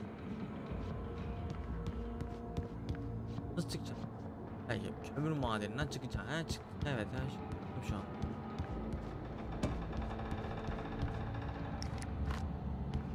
...20 mermi, bir tane pil daha bir şey alamam.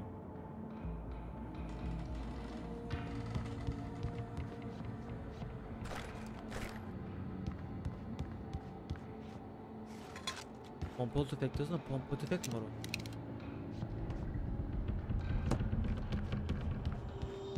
Etrafı lootladık gibi.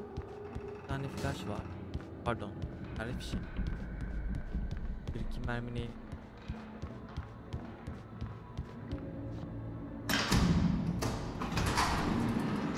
Değer altına gidip. Tamam. Yaparken de altımı yapayım. Binadan ayrıl. Tamam. Ayrıldım.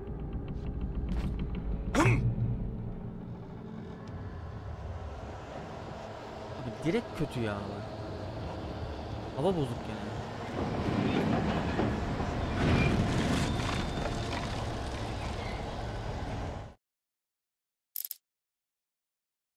Thomas Zane Barbara Jagger'a aşıktı. Barbara Jagger o biz cenazede kıyafeti kadın. Uğraşan kişi. Thomas Zane'i anlamadım. When Thomas Zane fell for Barbara Jagger, it happened fast. She was young, vibrant, and beautiful, full of life. He had never been a very happy man, and without any seeming effort, she had changed all that. Zane felt good for the first time in his life. Everything she did was another piece of a jigsaw puzzle he hadn't even known he'd been missing.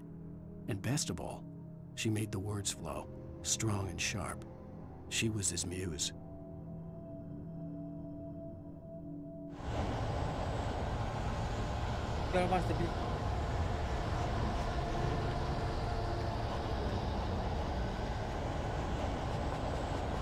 Bana vur.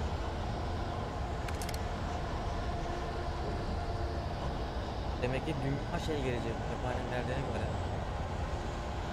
Hayırlısı.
Flash bomb. Kalabalıkta.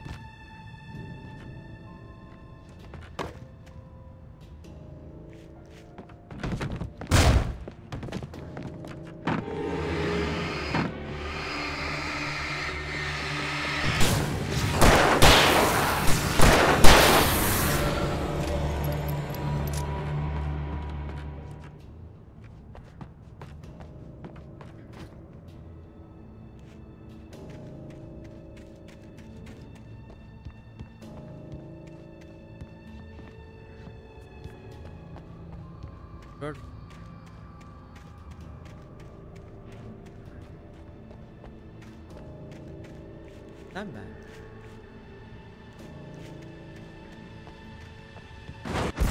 Allah.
Buraya girip tüm gün ne söyleyeyim ama tabii Alice'i bekledi de yani gündüzken buraya giremedi. Girseydin, keşfetseydin, ondan sonra akşam olmasını bekleseydin, yani neyin nerede olduğunu bilirdin. Oyun olacak hiç.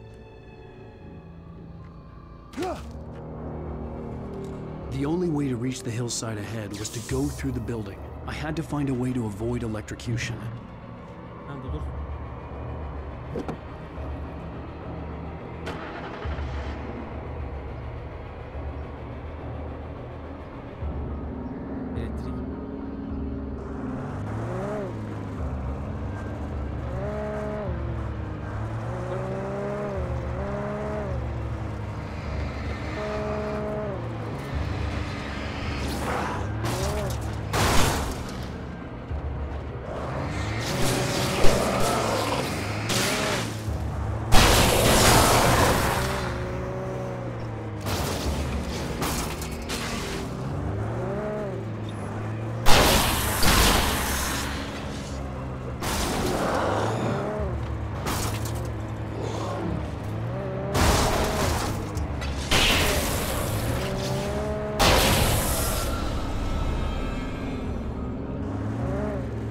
İzlem ne olacak? Yanıma gelecek.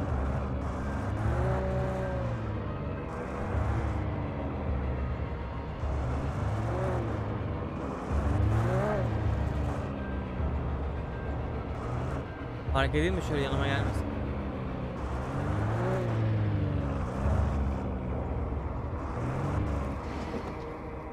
Çıkınca ışık kapanıyor.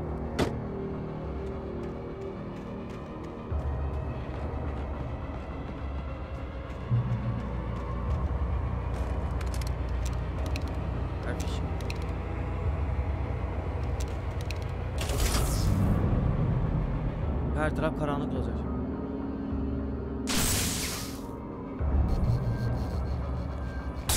Ben arabaya geçeyim.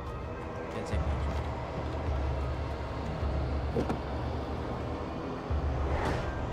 Oo, araçları yapıyorlar.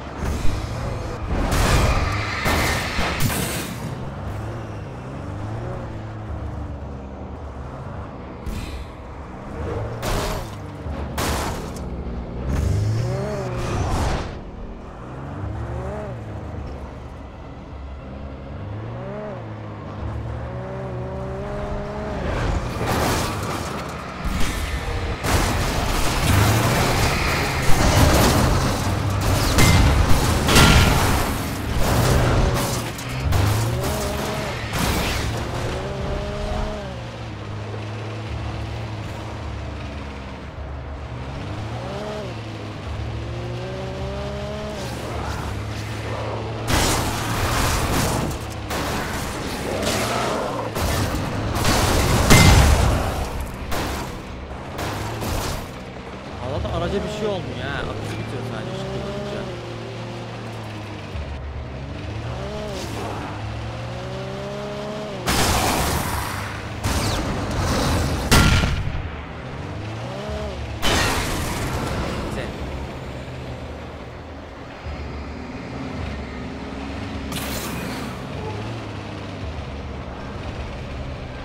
sonra tıkanmış o.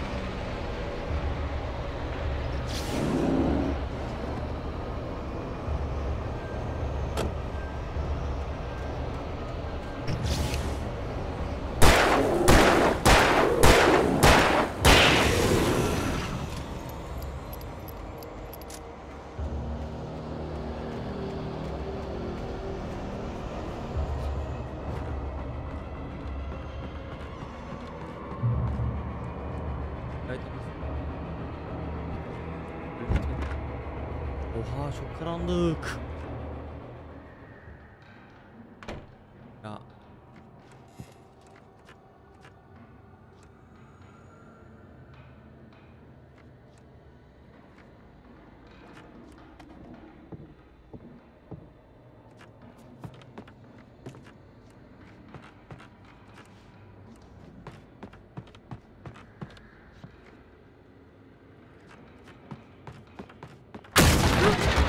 Allah seni nasıl korkuttu beni ya.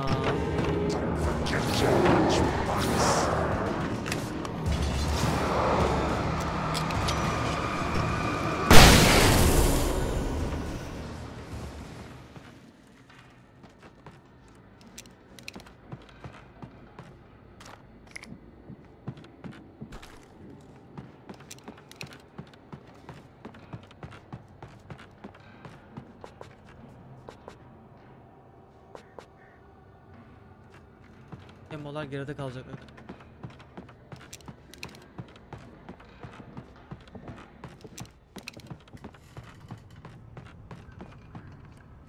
Diğer terasına ulaşacağım, o yüzden yukarı.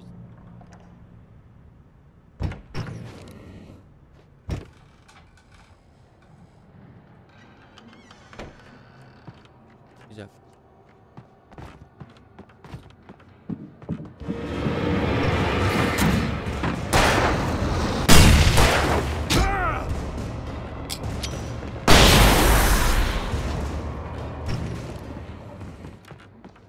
Bir flash attım, hepsi bitti be. Oh. Flash çok hayat kurtarıyor.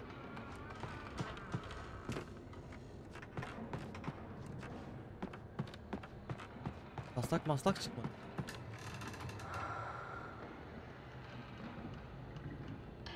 Karanlığa güvenme diyor. Biliyoruz be.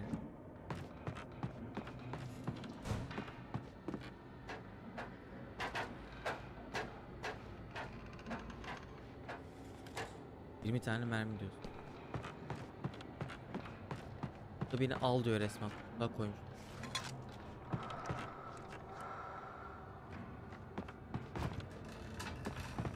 Asla hiç görmedim ya. Karanlık varlığın belki dokunuşu. Olmasın bana.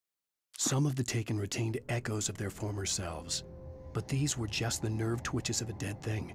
Nothing remained but a shell covered and filled with darkness. In most cases, these puppets were enough for the purposes of the dark presence.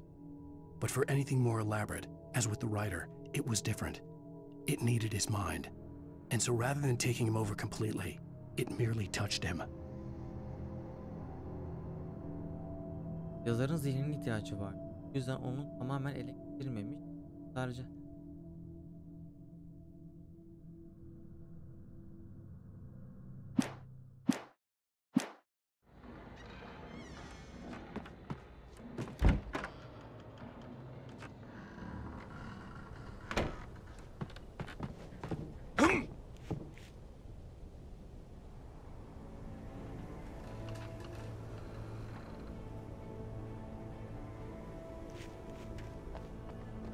oyun bize teras diyor.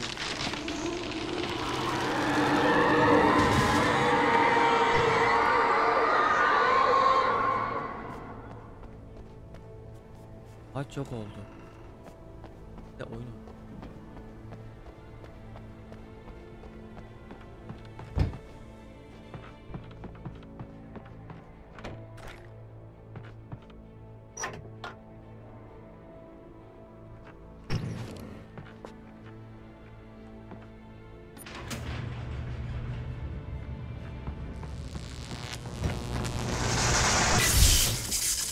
Tabii ki de bozuldu.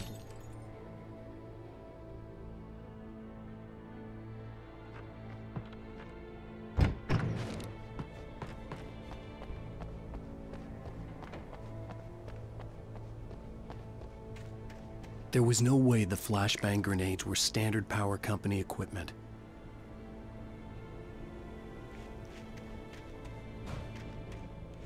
Oradan gitmem lazım. Bu niye arkada yol var?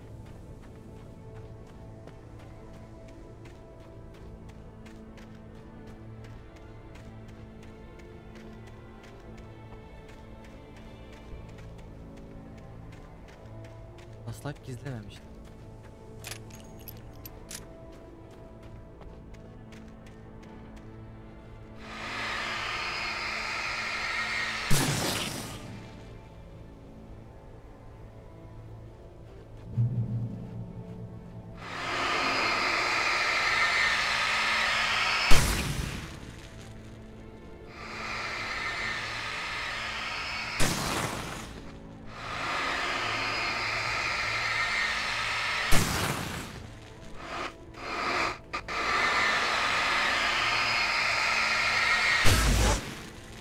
Bunlar hep karanlık varlık olarak geliyor sonra.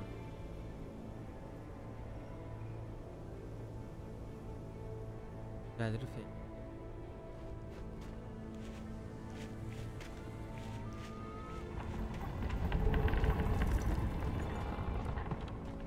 Yakma.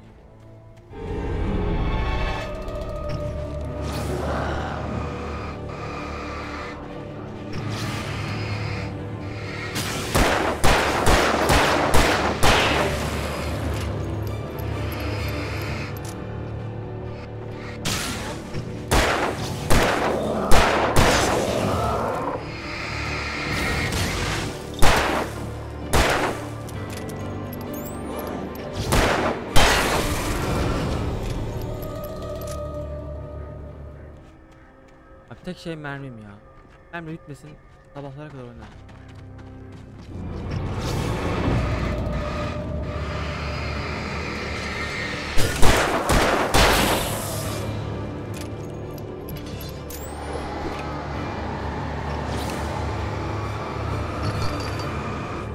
Of, kaç tane mermi değişti.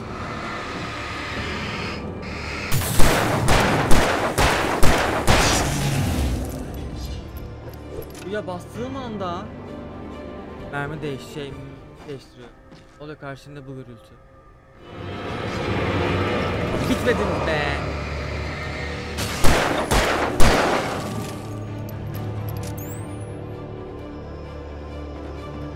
Oğlum ilerlettirmiyorsunuz. Habire geliyor. Hala geliyor ya.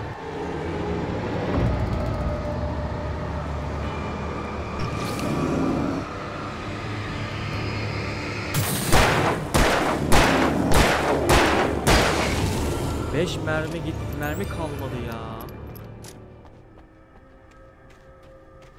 Evet, müzik bittiğine kadar daha çıkmayacak. Bak lazım ya, bak çıkıyor.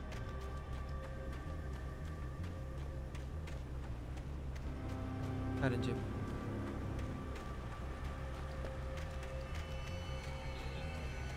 Yine geliyor.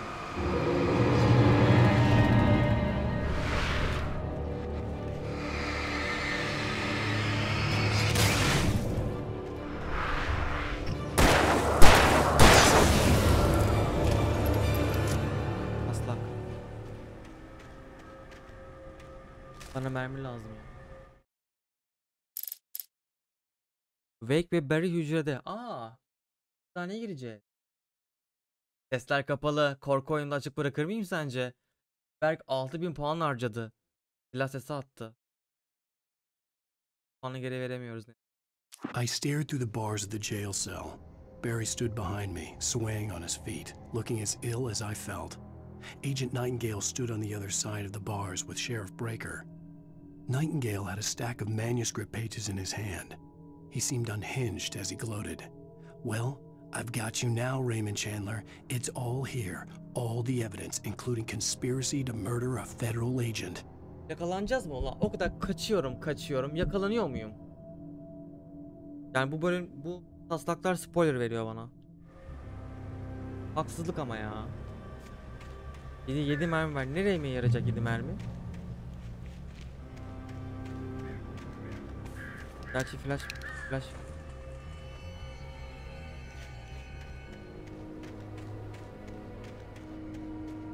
işaret fişi atabilirim ha.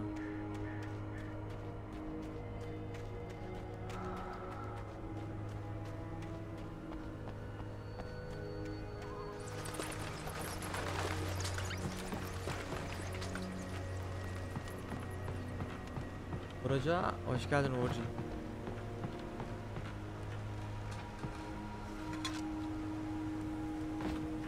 Tamam, düşecek şimdi. Al işte.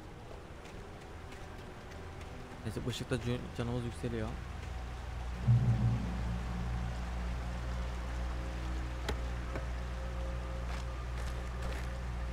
Mermi doldu, güzel oldu. Rahatladım şu an. Ya pompalı tüfek diyorsun. Hacı abi pompalı tüfek yok ama elimde ya. Acaba bir yerde vardı da kaçırdım mı acaba? Tek ihtimal öyle bir şey oldu ama. I had no real plan. I was going to give the kidnapper all the manuscript pages I had for Alice. If that wasn't enough, I'd hold him at gunpoint and make him talk. Oo, pompalı tüfekini buldu. 32 mermi mi? Gitti sen yan. Demek ki var ya, ırk gelecek buraya, ben sana söyleyeyim. Ekipmanları verdi çünkü oyun şu an.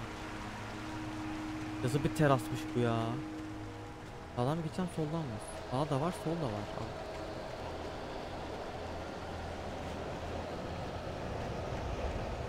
Bunlar geçici yanıyor.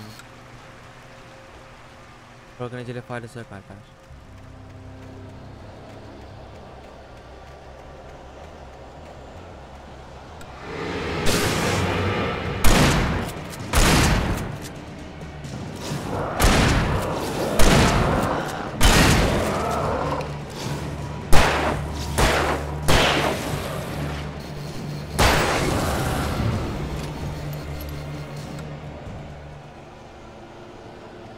Yalnız ışığı bastığım anda geldiler ha. Aa, buraya ilerlediğini söylüyor. Oha! Gel lan buraya.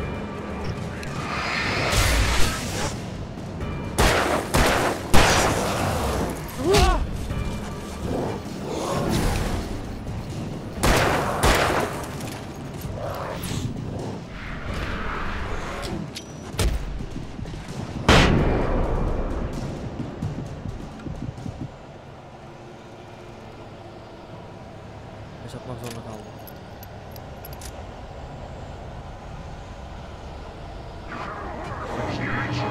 Böyle geliyor bunlar, ne yapacağız?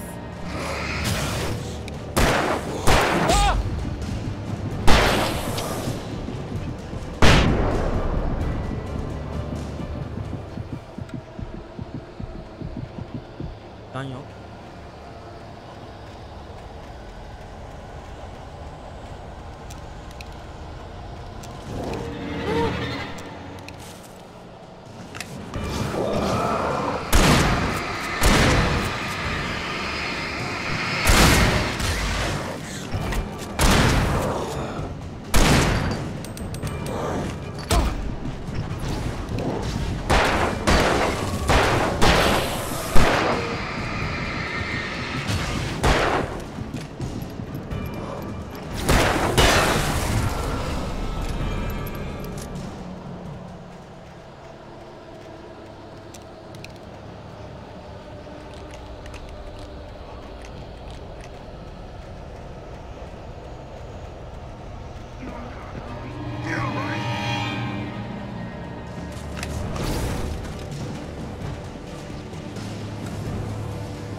Evet evet, eskisini oynuyoruz.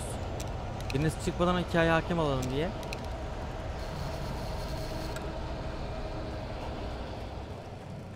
Çok mermim gitti sanki ya.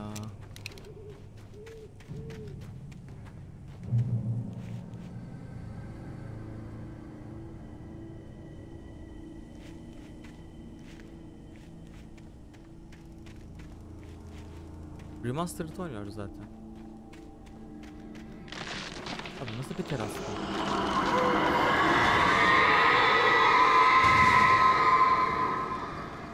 The dark presence was moving ahead of me in the same direction I was going. A cold feeling settled itself in the pit of my stomach. Was it going for Alice? Ya bıraktı mı? Tamam. Tam bir mermi verir. O kadar mermi de savaştan çıkarttım beni ya. Mezarlık mı burası? Geliyor. Geliyor.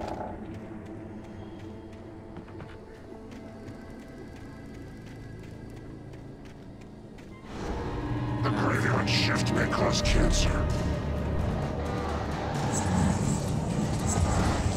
Daha yavaş olamazsın herhalde.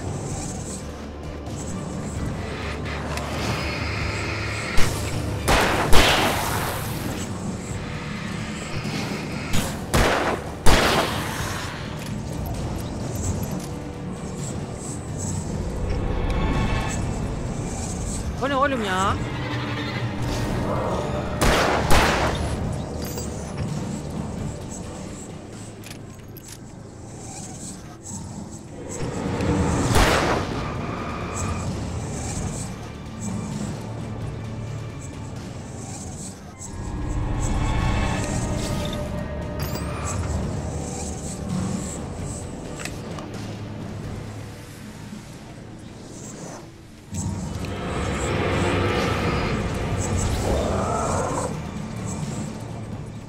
Çok zorladı.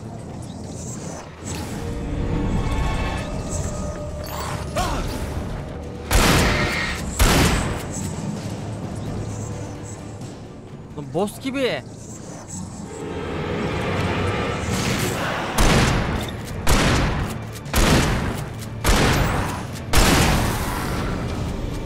Mermi bu. Bitirdi ya. Ulan öyle şey mi olur ya? Hızlı hızlı flash gibi hareket ediyor ya. Bir kere gördük onu da, ikinci kez gördük bak. Ama boss'tu yani. O boss'tan sonra artık karşıma çıkmaz herhalde daha. Taslak çıkmadı bayağıdır. Abi nasıl bir teras bu ya? Terasa gidene kadar zaten anam ağladı. The place was dead, a ghost town. Had been for decades, maybe a century. Tek başına takıldı adam gece vakti. Ne oluyor lan?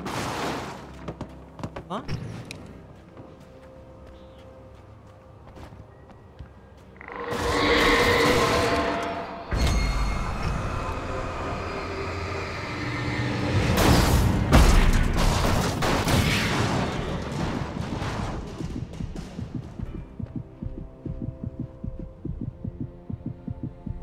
O kadar ışık tutuyorsun.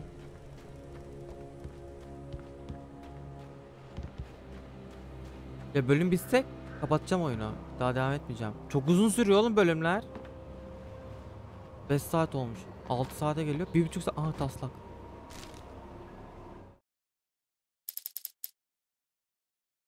Wake ve Cassie. Things were never as simple in real life as in fiction. I had lost count of the times I had wished there'd be a clear reason for my writer's block. Something to fight, something to lash out on. There wasn't. I was filled with doubt. I was nothing like the hero in my books. Alex Casey had gone through his life with single-minded determination, never wavering from his goal. Even now, I was angry at myself, angry at Alice, angry at Barry. I was fumbling and I had no plan.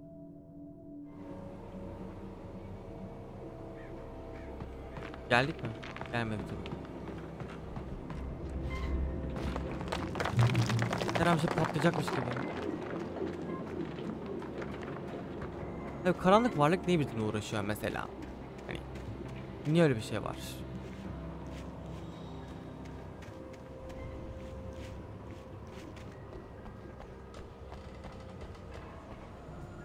Dar dar yerlerden geç.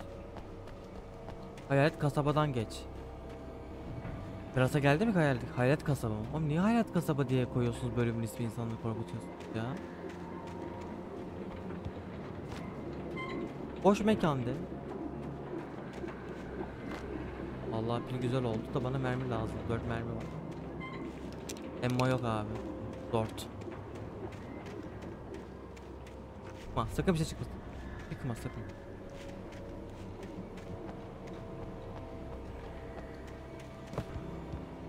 Hadi be, bir mermi be. Güzel bak, ana mekana geldim hadi.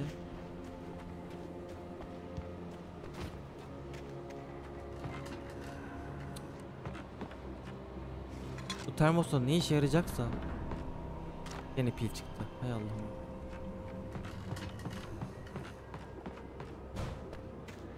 Pille üzerini kırsam ne olacak mermi olmadan?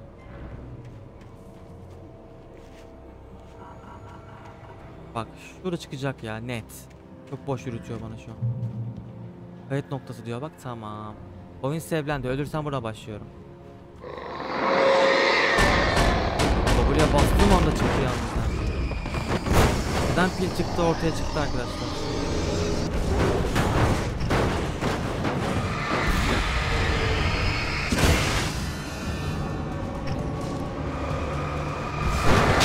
Nasıl vuruyor oradan ya?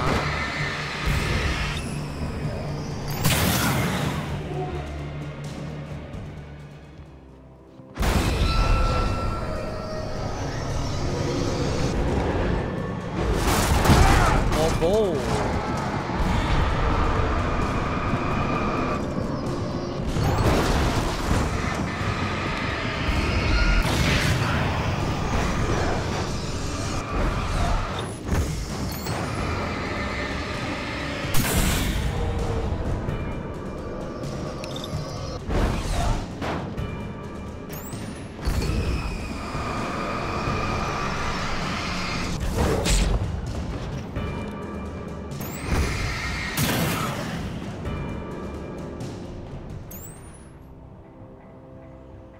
O değil de pil de yarı dolduruyor. Yarın akşam devam ederiz buna. 23.45'te eve geleceğim yarın.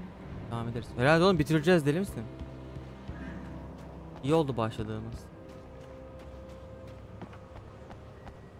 Vallahi bir şey hocam gıcırdama. Hayır hayır. Öyle bir şey yok. Öyle bir şey yok. Bak mermim yok lütfen.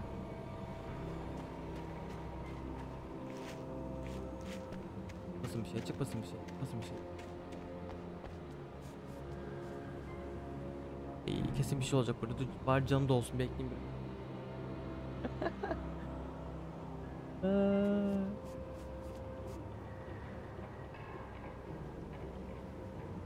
Evet, az kaldı hadi. Dolarsın.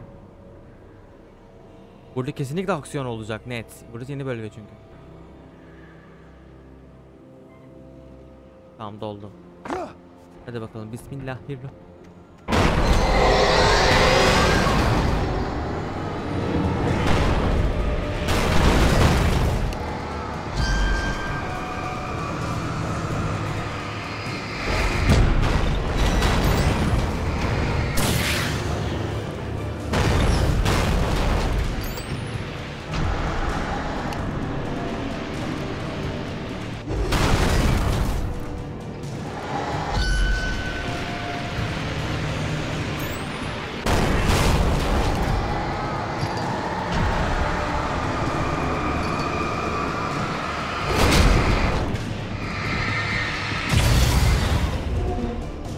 Kaç tane pili gitti be.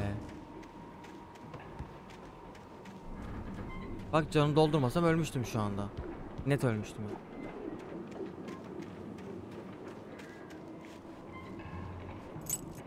Anahtar buldum. Böyle kapıyı açmak istiyorum. Araba yok, nasıl açayım? Arabasız mı gideceğim? Niye açtı o? Ha, kapıyı aç bakayım. He, bu anahtarı açmak için. Okey.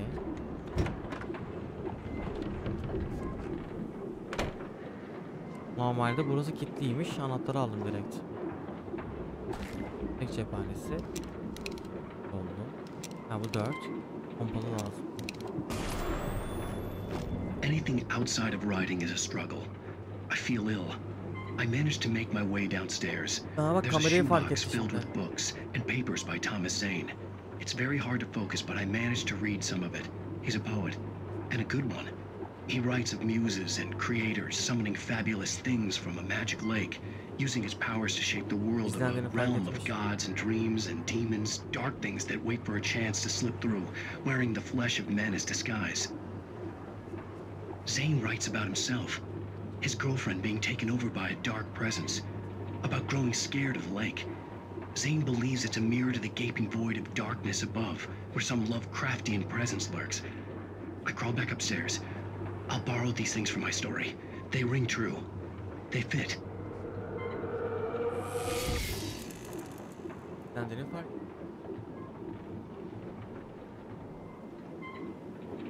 Sorma.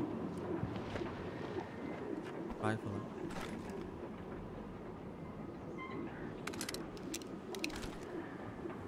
Geldi oğlum, mermisi var.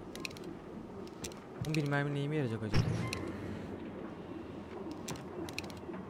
Demek ki zor düşman. Başka tepki yok herhalde.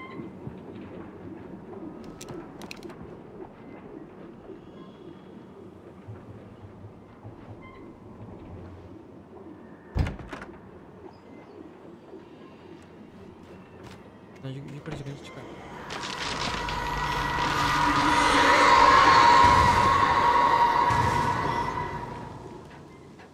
Ses efektini veriyorsunuz korkutmak. Az değilse.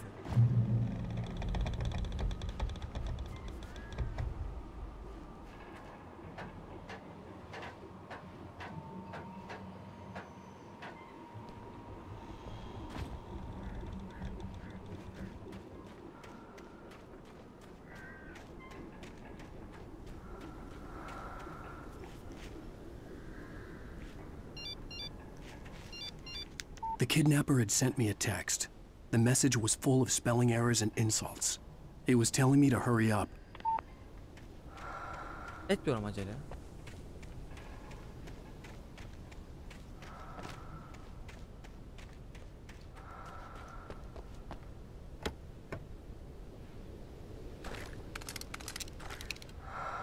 Bir tane fişek tabancası güzel oldu. Demek ki toplu şey gelecek, karanlık varlık gelecek.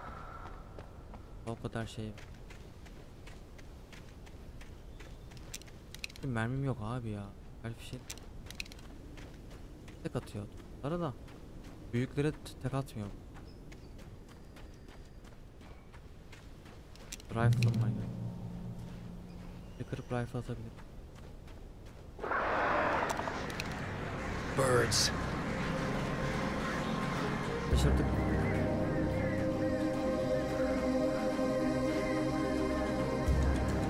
Grup var benim diyeyim.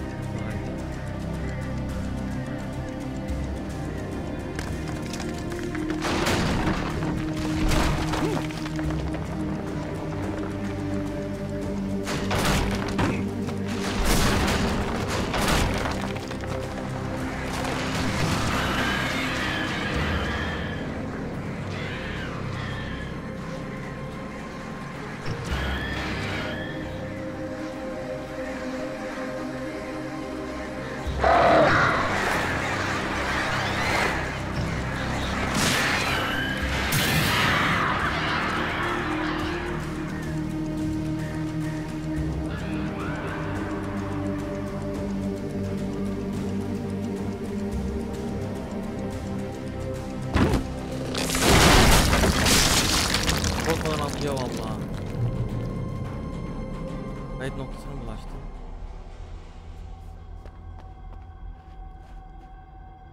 Hah, gümüş madeninden çık. Ne çıkarsın, bekle.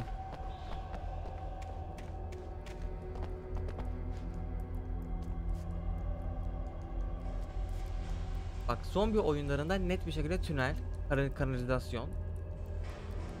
Böyle oyunlarda maden.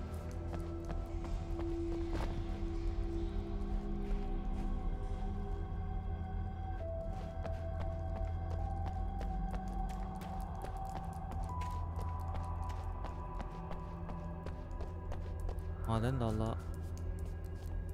Anız, volta. Ne alaka ya?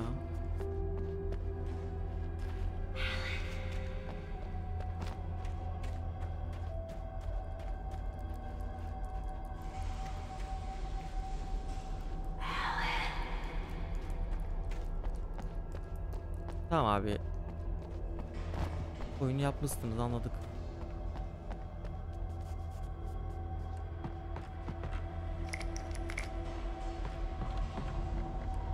Demek ki düşman geliyor. Oo, mermi var burada. Ver. Emanet. Ver.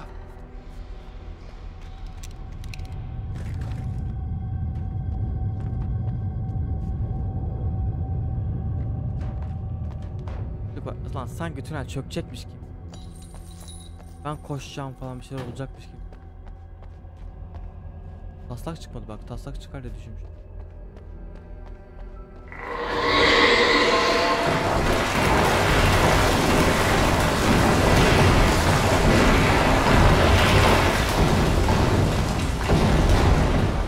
Bildiğin oyunu okuduk yani şu an.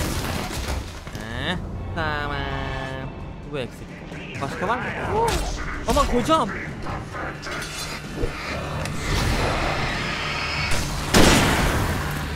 Ocak atıyor.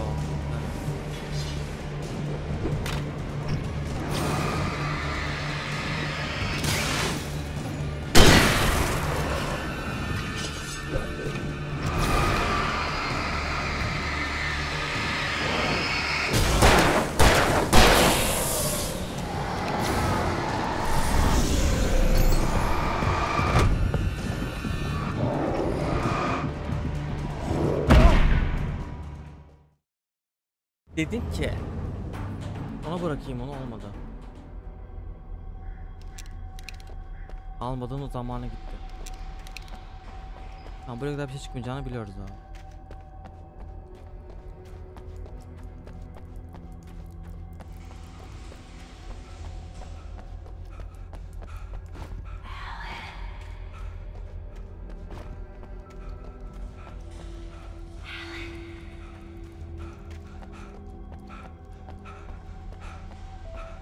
Notu görmedim bile ben, biliyor musun o panikte?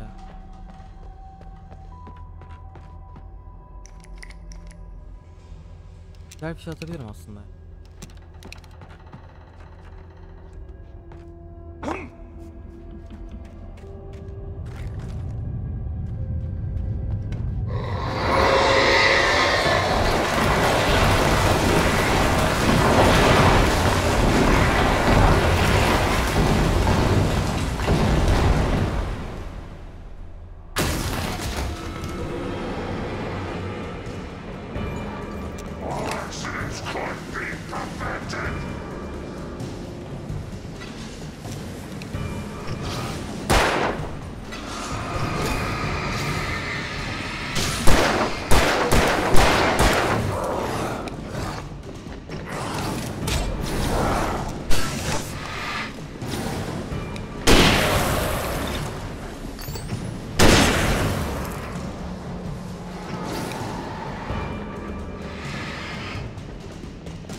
İlk kapıyı kırdı ha.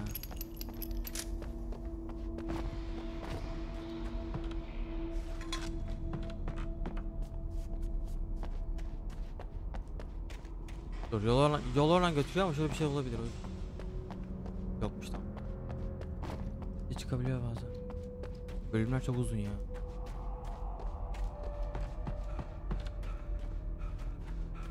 Her bölüm 1 saatte bitirsem 9 saat sürer. I'd have to make my way up this mine shaft in order to go on. Maybe the machinery could help me with that. Makineler diyor. Düşman gelmeyecek mi? Ha, burada ruh gelecek, fırlatacak kesin. Dur. Asansöre giderken aşağı doğru.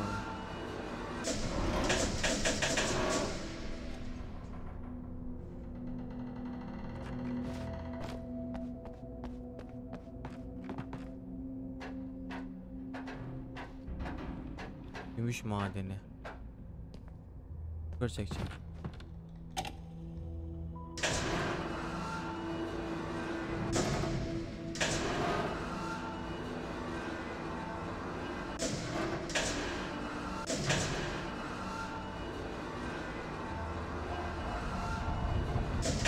Hocam niye dönüyor bu ya?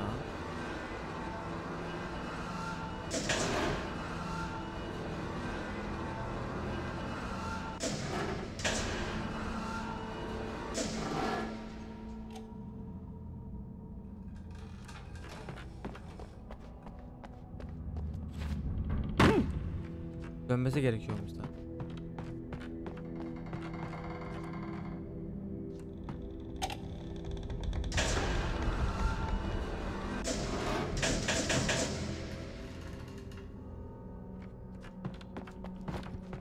Direkt merdivenle yukarı çıkacağım daha şey yap. O notu almadım ben bu arada. Nerede not vardı? Berk? Geçti diye söylemedin değil mi? Geri döneyim mi ya? Ama çok yukarı çıktım. Geçti artık. İnternetten bakarız.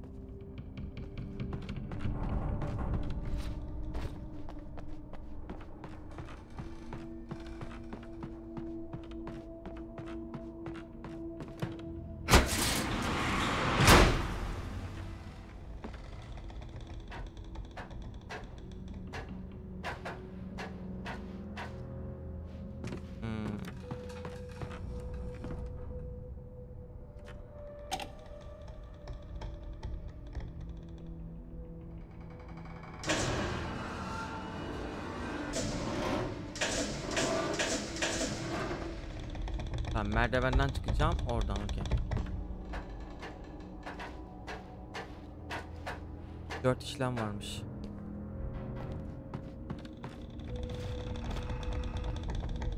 Ulaştı. Maden yapılacak gibi. Ah, gün yüzünü gördük. Gece mi oldu, gündüz? Ah, akşam oldu. Gündüz gibi geldi bana. Çıktık.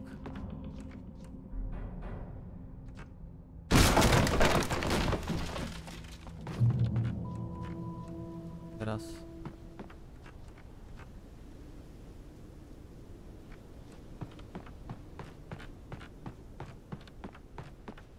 Aşağıda bir şey var mıdır acaba?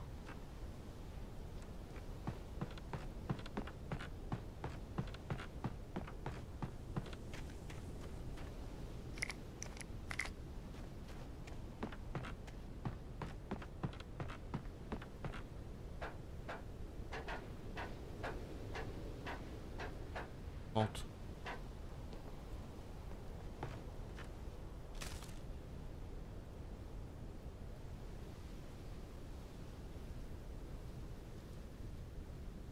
Dağın tepesine gelmişim.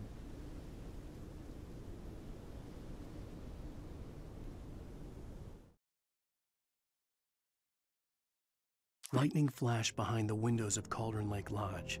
Tor Anderson laughed and held the steel hammer above his head. Nurse Sinclair was trying to calm him down without success. Tor grinned madly and shouted, "My hammer's up. Here's a friendly poke from Molnir, wench." He brought the hammer down with all his might on Sinclair's head. "We're on a comeback tour, baby."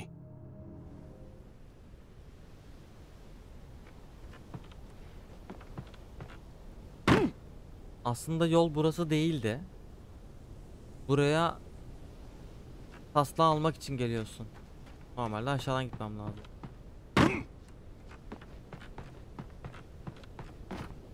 Ben yukarı dediği için yukarıya şey yaptım. Terasana ulaş, yukarı gibi düşün.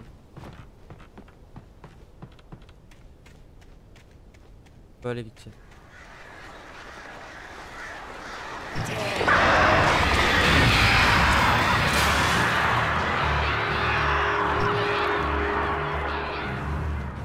Saldırıyor.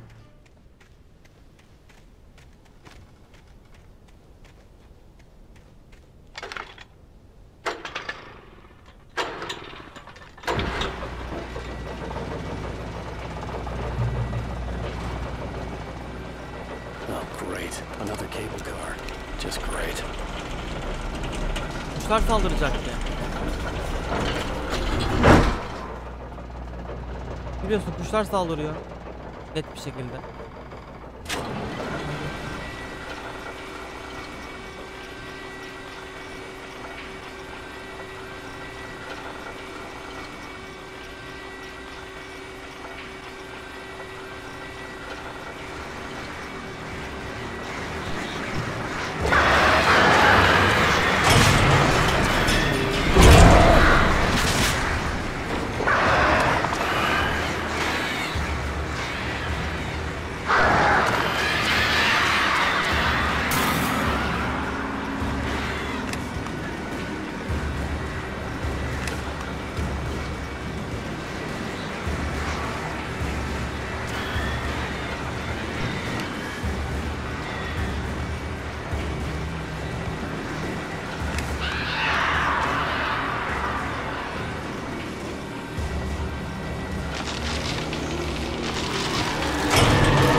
Beklemiyordum böyle bir şeyi.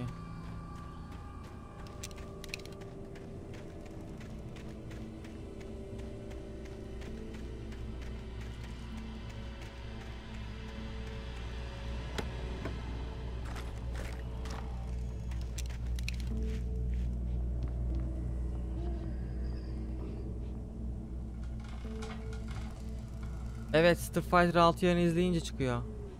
Siz izlemediğiniz için.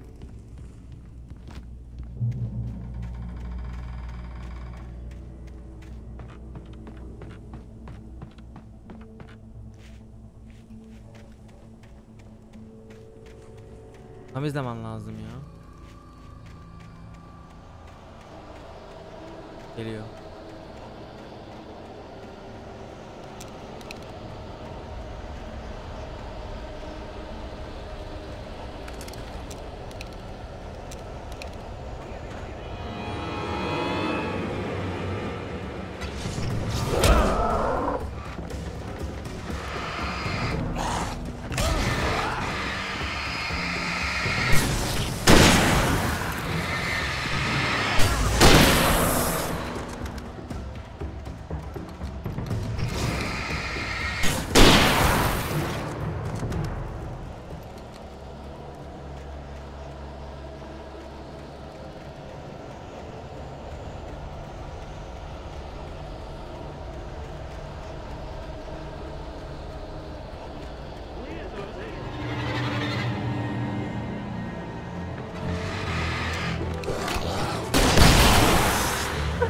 Direkt camı patlattım.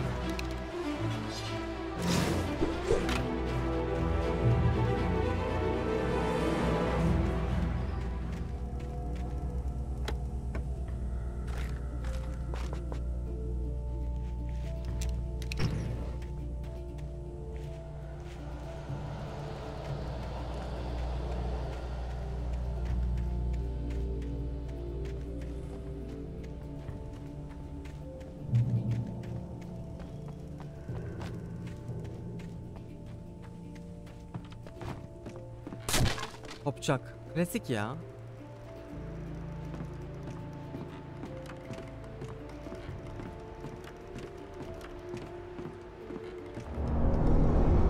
Tam ortaya gelince demonun girmesi. Sıkıştırdı. Aferin.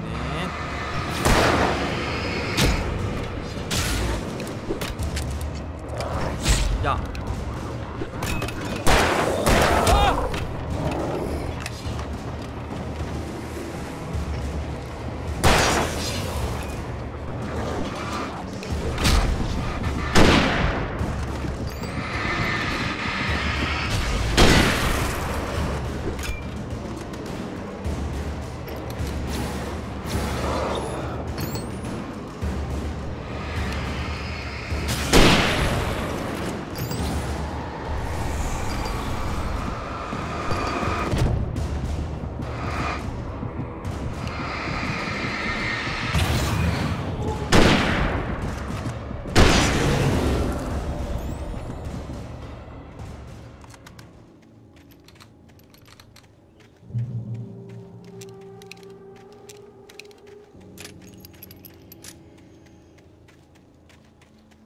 Bayağıdır taslak çıkmadı ha.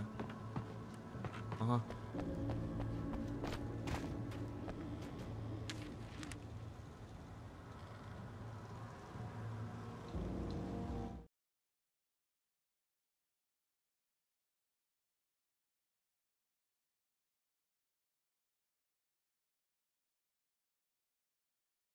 Devam ediyor mu? VS mi? Bilgim yok ki. Onu bakmak lazım. Mod kim ya? Maud had checked all of Stucky's rental cabins. There had been no sign of the Wakes. It was dark when he'd found their car parked at the end of the road by Cauldron Lake. It made no sense. They must have taken a wrong turn, but there was no sign of them, and the car had been there for hours already. Frustrated, Mott stood on the rotten ruin of the footbridge that had once led to Diver's Isle before it sank beneath the waves years ago. The boss wouldn't be happy.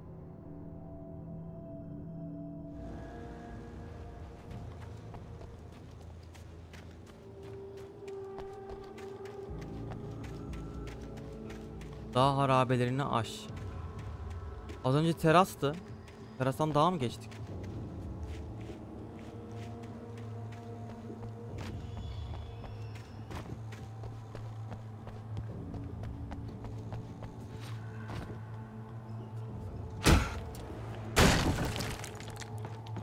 Ne kırılsaydı?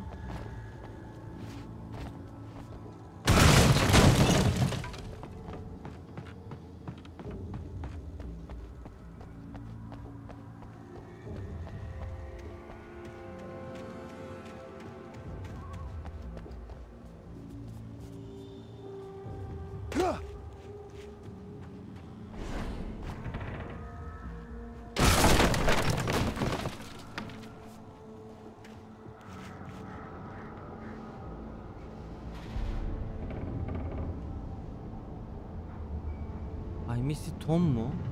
Kim burada bulmuş ki ya Tom? CN kim ya?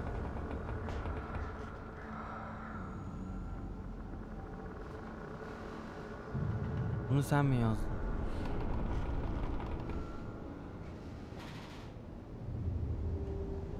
Senin lanetinim Tom. Thomas Zane diyor.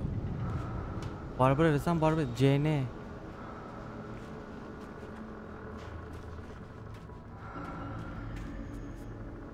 O zaman burası onun evi oluyor. Yani Line bir şey diye geçiyor. Line diye bir şey geçiyordu o mu acaba? O indiğin yerine çıkamıyor musun? Bakalım mı?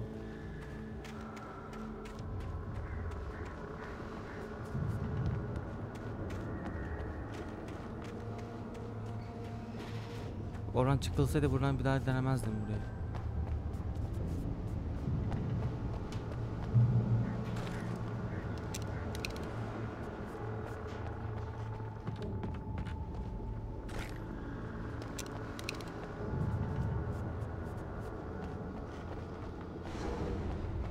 Bir nevi loot yeri burası ya.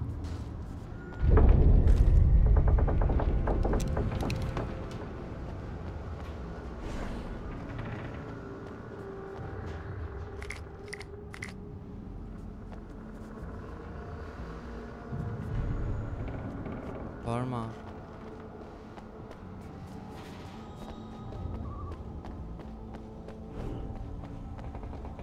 Ama ışıkla oyalıyorsun. Heh, tamam. Hesabım sarıldı.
Nedense ilk gelme çıkmıyorlar.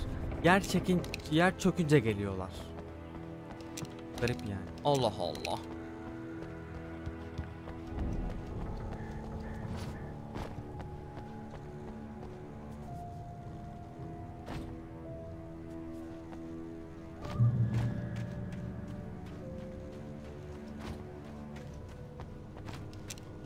Tekrar terasa ulaş oldu şu an. I could see Cauldron Lake. I thought I could make out the spot where the island and the cabin had been. There was a light near it. Şu It göle had gelelim to be a artık boat. yeter ya gerçekten. Böyle çok uzak görünüyor bu arada. Buraya gidene kadar minnacık ışık. I was close now. I had to get there fast. I dreaded what I would find. Ben korkmuyorum. Niye korkuyorsun? Wait, are you? Wait.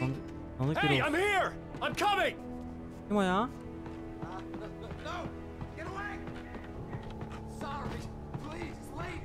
The boss didn't know who he was messing with. I didn't know. I swear, I didn't know. We don't have his wife. We don't know where she is. She's probably drowned. We just said we had her to make him play ball. Bizim gerizekalı. Karımızı kaçıran.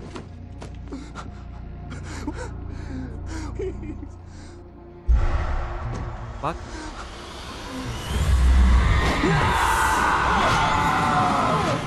Yediler adamı.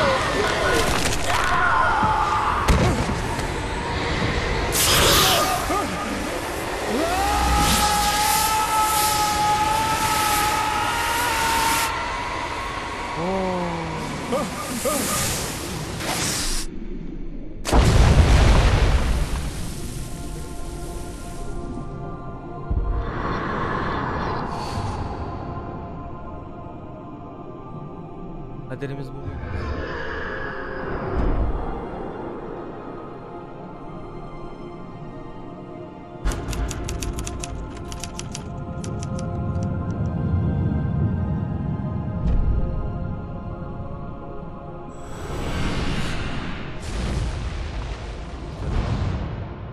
Allah ne kadar heyecanlı bitti ya. Bilerek yapıyorlar. Previously on Alan Wake, I'm hunted by the law. Sheriff, Wake's running. I'm giving chase. Are you seriously telling me that writer just took out my deputies? A thriller I supposedly wrote is coming true. The genre of the story seems to be shifting. It's turning into a horror story. I was told that Alice had been kidnapped, but that was a lie. We don't have his wife. We don't know where she is. Her purported kidnapper was eaten up by the dark presence before it attacked me. Alice'in nerede olduğunu bilmiyoruz diyor. Alan, shh, baby. It was just a nightmare. Alice. There you go, Alan. Hartman, I fell. I had to give you a sedative. Don't fight it. You went through another rough period. What? Right now, it's very important that you stay calm. We don't want you to have another episode. You're a patient at my clinic. Have been for a while now. The shock of your wife's death triggered a mental illness. No, you lie. You're suffering from various symptoms of undifferentiated schizophrenia. Bastard. It's okay, Alan. Just let go.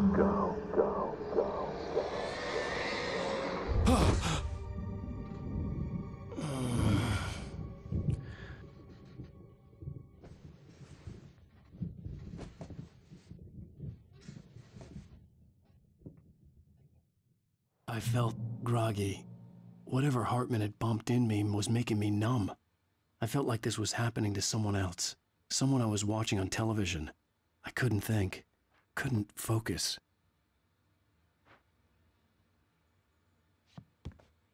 The door was locked. I was a prisoner here.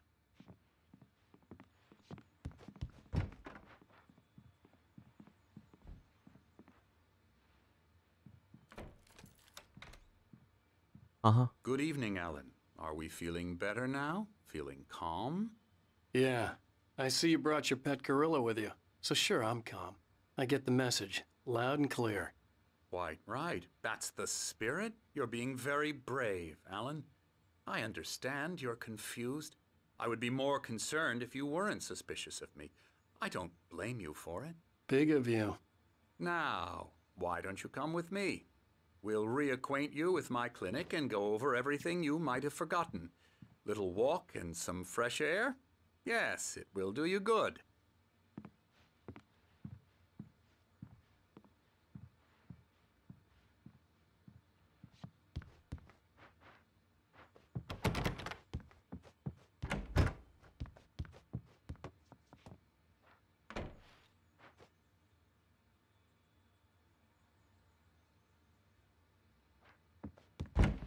This corridor is for patients. Most of them aren't here right now. Jack took them out for a fishing trip, except for the ones who are particularly vulnerable, of course.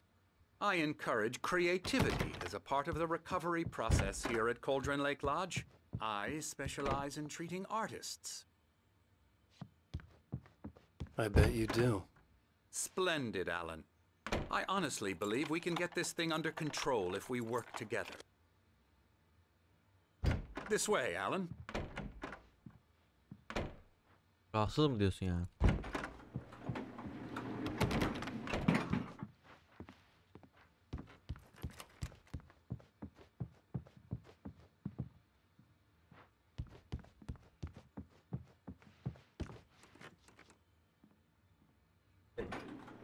Now, Alan, from past experience with you, I know I need to get right into the heart of the matter as quickly as I can after an episode. So I'm just going to say this. Alice is dead. No. You're in a very vulnerable state until you understand and accept this. Alice drowned, and you couldn't face that. You're suffering from hallucinations, paranoid delusions, unusual thinking, an obsession about light and darkness, a feeling that everything revolves around you, your thoughts and dreams. Your mind has constructed an elaborate fantasy scenario in which your writings are affecting reality. She has been kidnapped and supernatural forces of darkness are trying to stop you. We go this way, Alan. I wasn't ready for another shot, so I went along with it. He had to be lying. But under the influence of the drug he had given me, I had to fight not to believe his words. Aferin lan, zekisin ha Alan. It's all in your head. You've been making it up. Apart from the tragic accident with your wife, no one has been killed. Your delusions are just a manifestation of your subconscious mind trying to protect you from the too painful truth. Unless we fight the fantasy, it will return. I know the instinct is to resist me, but think about it. Doesn't this make far more sense than the insane supernatural conspiracy you have concocted in your mind? You're a skeptic by nature, Alan. We both know this. Everything can be explained logically.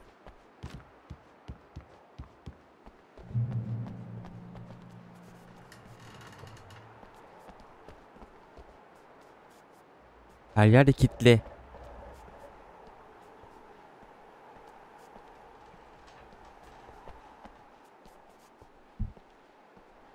Görüntüde sıkıntı yok değil mi?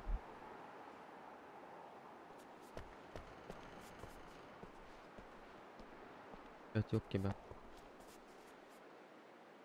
I never get tired of this view.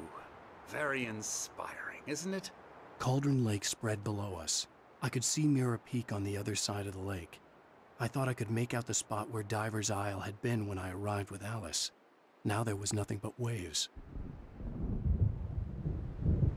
It seems there's a storm coming. Funny, I don't recall there being a mention of that in the weather forecast. Well, no matter. This way. Follow me. Alan, what I'm telling you is good news. Right now we're in control. Every time you have a relapse, it gets more and more difficult to resurface from the dark depths of your imagination. Not surprising, considering your profession. Imagination is what you work with. After all your nightmares, this should come as an immense relief to you. If it doesn't, why is that? Because I'm lying? Or because you don't want to admit that you're not well? It's very natural for you to think of me as your enemy.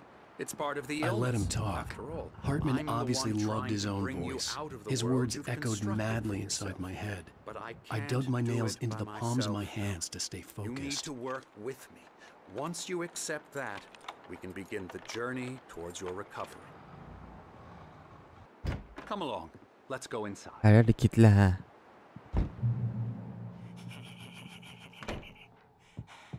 Here's the entrance to the office wing. That's for staff only. You were impressed by my trophies when you first arrived here. I do love to hunt. The great outdoors, man versus nature. It's wonderful stuff.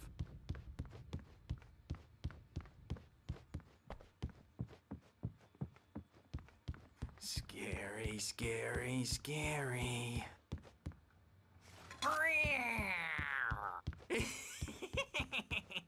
Emerson.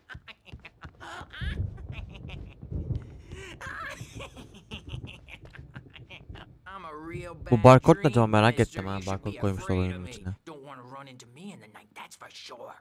Please, Emerson. Mr. Wake is confused enough as it is. Yeah, you'd like me to go away so you won't be scared. But you can't just decide what kind of dream you have or when you have it. Emerson. Okay, okay. Sorry. YouTube'da bir video.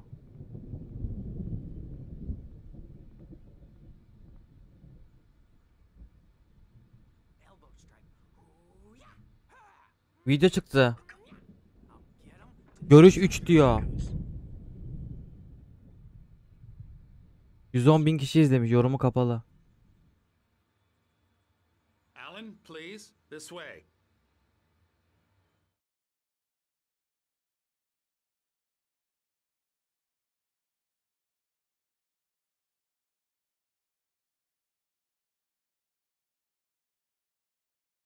Hikaye anlatıyor. Yazdığı bir taslağı anlatıyor.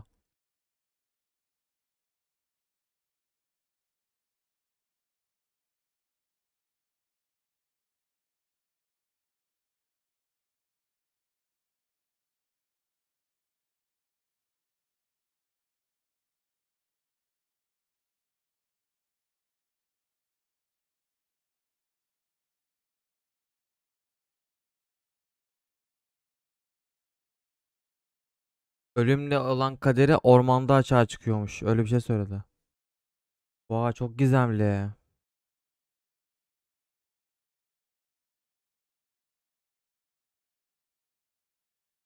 Doktor Herdman Wake'ın kliniğini gezdirir ve Alice'in ölümünün Wake'i sanrılar ve hayallerle dolu karanlık bir iç dünyayı hapsettiğini anlatır.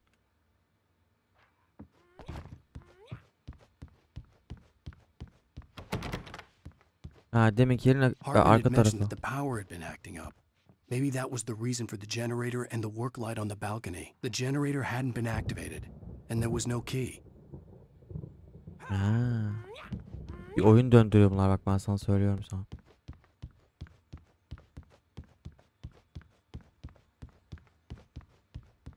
Termosmuş be.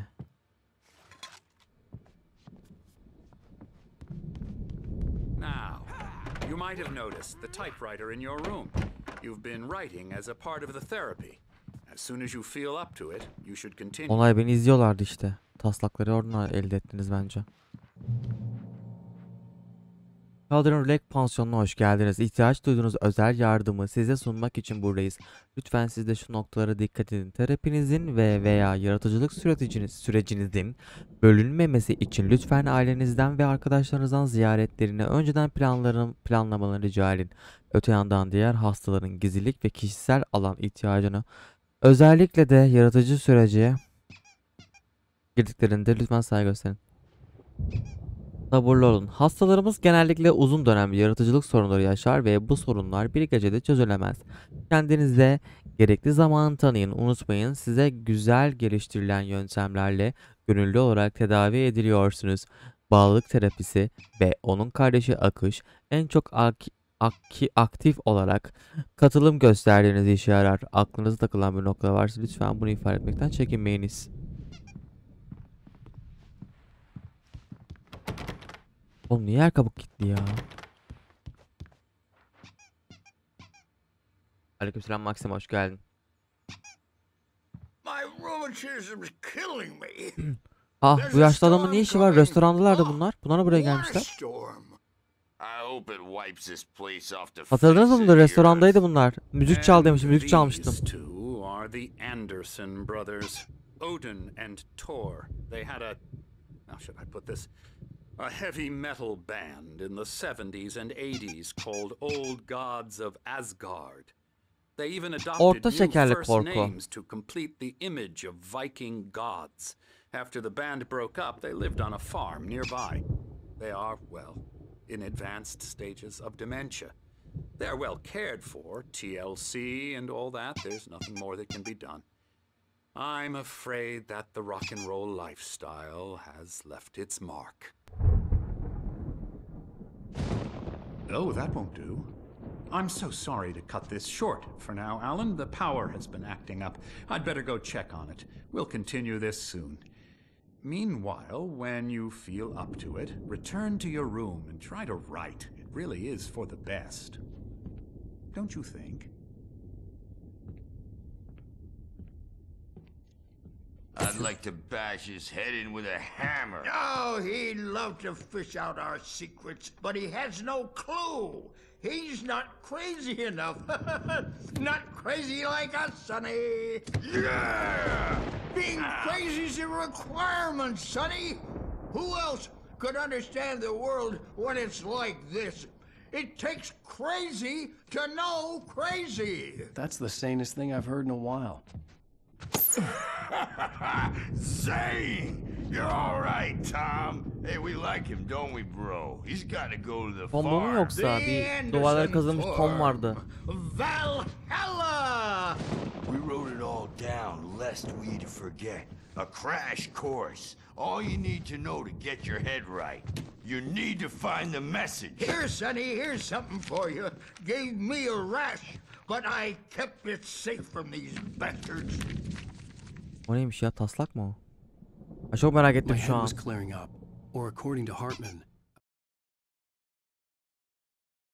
Thomas Zane'in yazarlığı ve asistanı. Zane could feel the poems taking form, shaping things. As he experimented, he imagined he could almost feel the power surging through the keys of the typewriter. It exhilarated him. But there was fear, too. If not for his young assistant Emil, he would have given it up.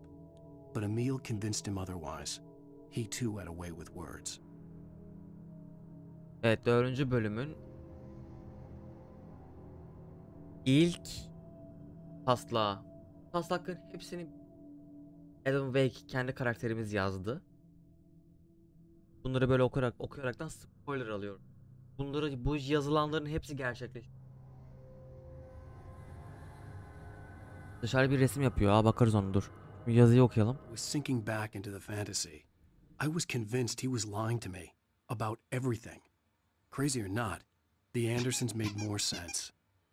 Tom, you got any booze on you? Yeah, no. Sorry, we have guys. a stash of the special stuff at the farm. Our own formula. Local ingredients. Medicine clears your head right up. Makes you remember like moonbeams on the brain. Oh, I just noticed. Leather patches on the elbows? That's not very rock and roll. Tom just lost is all. Baba Yaga got to him too, the damn witch. She used us all. Adam resmi yapıyor. From all of us. Took my thunder, the witch. And my ravens. What were they? Memory and thought. The hag.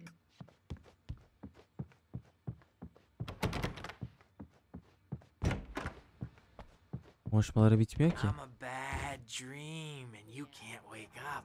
You can't hurt a nightmare because all dreams are only imagination. They're only in your head and they're not there when you wake up. So you can't wake up because I'm in charge. Resmen bizim yaşadığımız durumu anlatıyor I yani. don't want to disappear.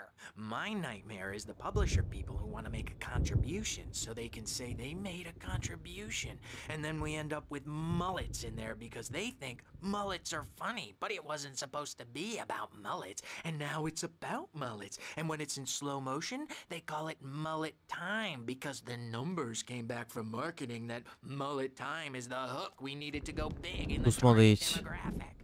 And they're not even kidding. They say it all. Hey, Wake, why don't you humor Dr. Hartman and give the writing a shot, huh? The typewriter's in your room. You can get to your room by those stairs, Wake. The doors were locked. Hartman and the nurses would have keys, but there was no way to get my hands on them.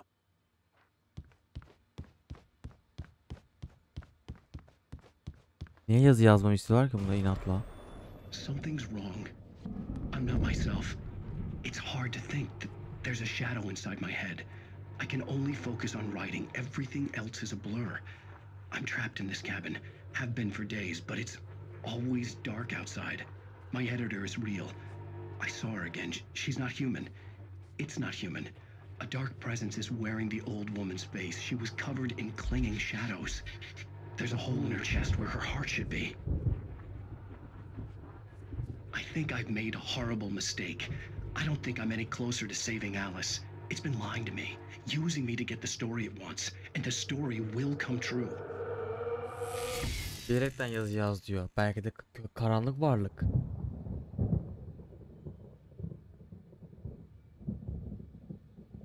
Bu haldeyken keşke bunu unutmak. Değil mi? Çok garip bence.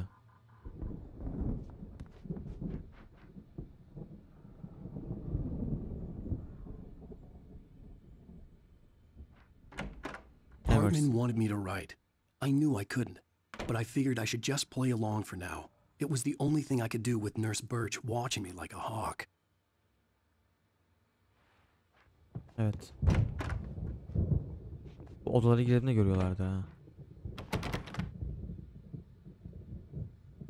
Ya.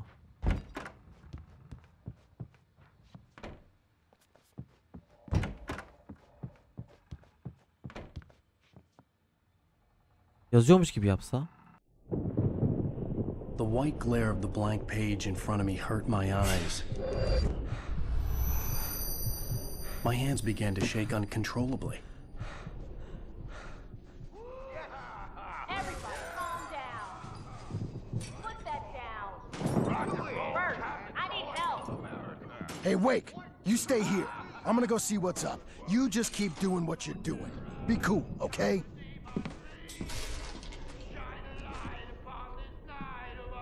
I didn't know what the chaos was all about, but it could be my only chance of getting out of here.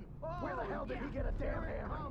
My hammer's up. Here's a friendly poke from Mjolnir, wench.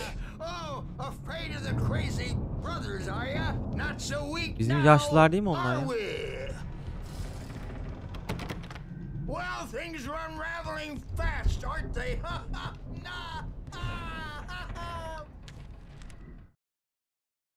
Beri pansiyona gelmiş. Hartman kept talking, giving Barry the grand tour, clearly proud of the place. He went on and on about his hunting trophies, and Barry was impressed. But he was here on business. He raised his voice, cut through the monologue. Hey, Hartman, where's Al? Hartman stopped in mid-sentence, annoyed at the interruption. He nodded at the hulking orderly standing nearby. The man smiled and clapped a practiced hand on Barry's shoulder. Oo. Tamam ya, bunlar sıkıntılı. Bak net. Ama ben hala Alice'in yanındayım. Alice bence bize oyun oynuyor abi. Bak net söylüyorum sana. Tabi bu oyun kurgusunda. Oo, hemşire kafasını yarmışlar. Sinclair looked bad.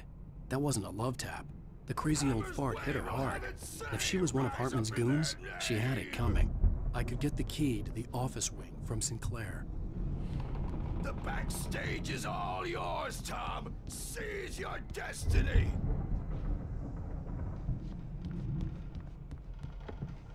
Come out and face the music, Birch. It's time to I had to get to Hartman's office. He had taken all my manuscript pages. That's where he'd been keeping them. See, thinks you're so tough, Bert. Yine akşam vakti zaten uyuz oluyorum ya. The markings on the tape said they were recordings Hartman had made at the sessions with his patients. I saw Alice's name on one of them. For a moment, Alan I Wake. couldn't believe it. He's more and more out of control all the time. The parties, he's so angry all the time. He's getting violent. Do you mean with you? No, not with me. No, never. Sometimes I almost wish Alan would take a swing at me, because at least that lead to a conversation he couldn't just march out of. But no. Alan doesn't really sleep. And the work, well, he's not writing at all.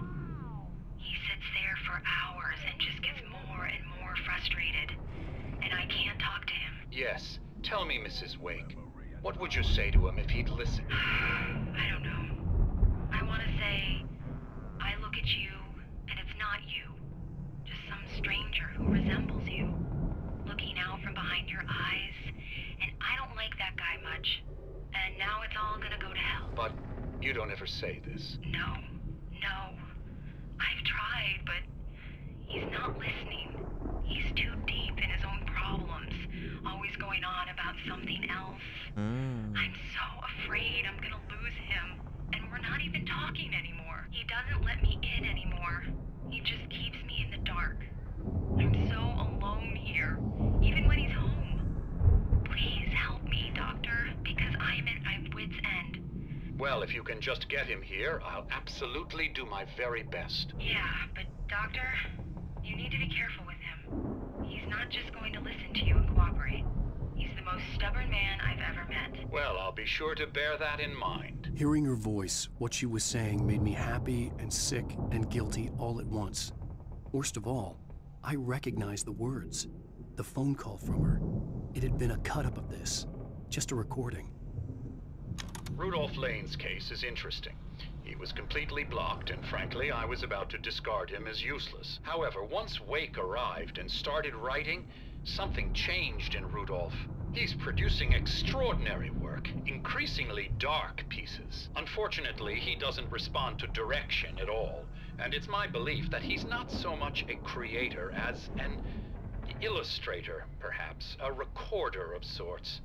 I hadn't considered the existence of such a role before, let alone its implications, but the paintings he has produced are informative. At least he's easily controlled and useful. I wish I could say the same about Wake. It's frustrating that the best subjects are always so damn difficult to deal with.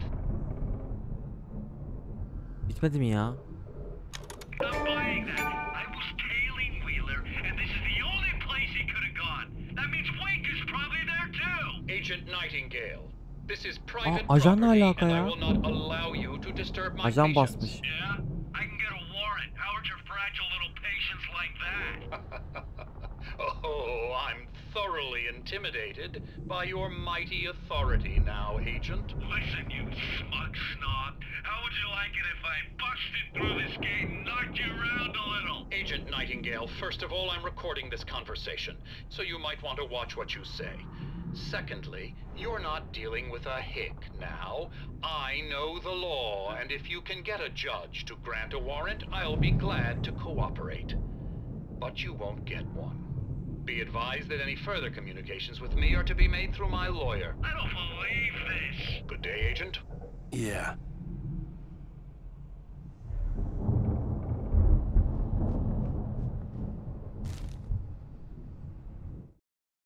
Yuh. Moss, Hartman hayal kırıklığına uğratır. Hartman wasn't happy.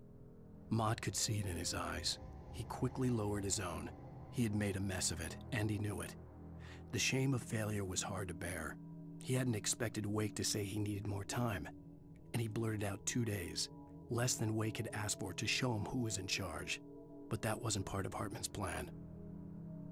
Evet, bu Alice kaçarını iddia eden kişi.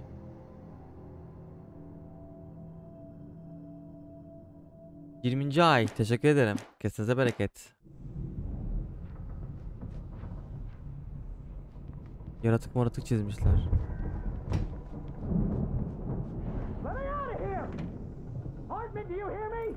I'm gonna Beri değil mi o ya? Barry? Al, about time. Barry, man, am I glad to see you. We need to get to Hartman's office. It's right next door. You okay? Yeah. Lan dur konuşmaları okusaydık. Taslaklar. These were all the pages I had on me. And more.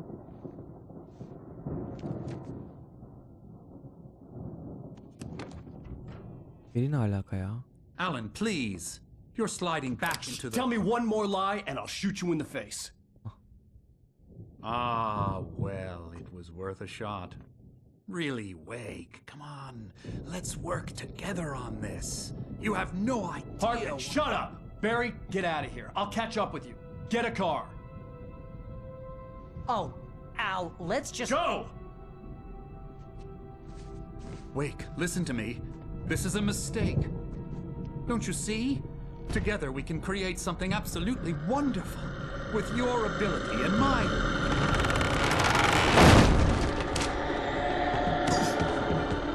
Karanlık varlık geldi. Net. Oğlum açsana kapıyı. Karanlık varlık saldırıyor, adam öldürecek. Sonra katil olacaksın. Aa gülüyor bir de.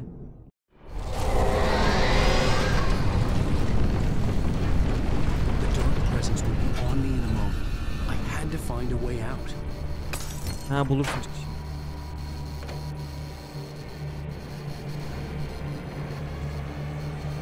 Geliyor valla, karanlık geliyor.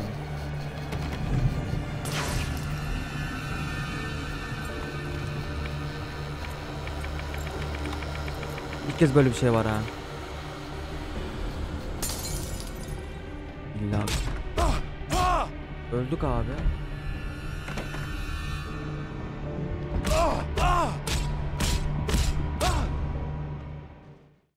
Karanlık geldi, öldürdü. Çözemedim ya.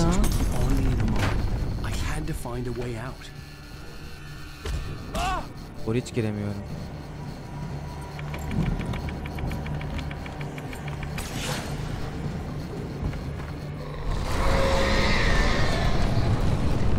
Ne alaka ya? Ama hocam. I needed light to get the possessed bookshelves out of my way.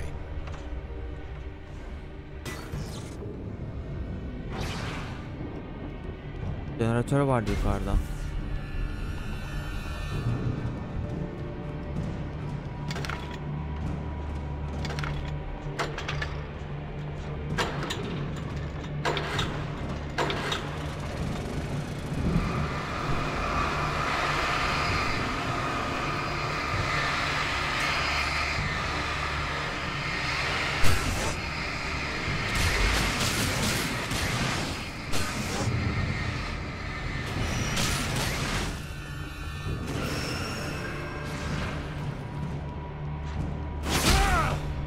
Geliyor, oradan vurdu bana. Allah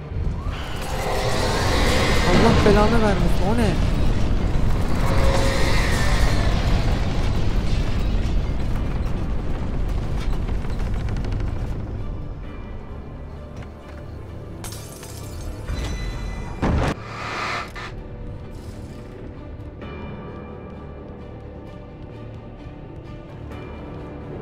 Bu yok.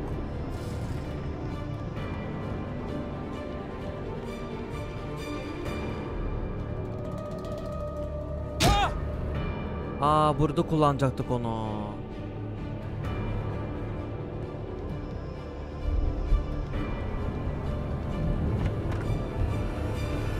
Kapitanlar gelmiş. Allah razı olsun.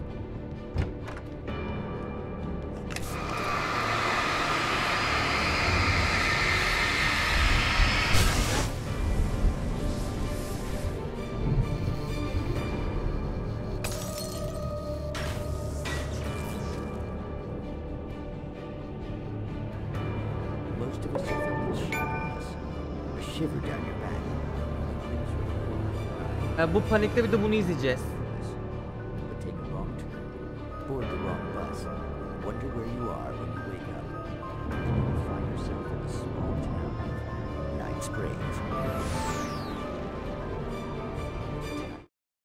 Onu hiç izlemeyeceğim ya. Alan Wake'in düşüşünü izler. Hartman followed the fall of Alan Wake with his binoculars. When the rider hit the water, he ordered Jack to take the boat to him. The spot was easy to see in the dark, even with all the extra lights in the boat. The flare floated and kept burning even in the water. Jack turned the radio louder as the engine sputtered. The music was rough and clanking, something the Anderson brothers would no doubt have enjoyed. But Hartman chose to ignore it. Wake was finally within his reach. The Doom Samaritan.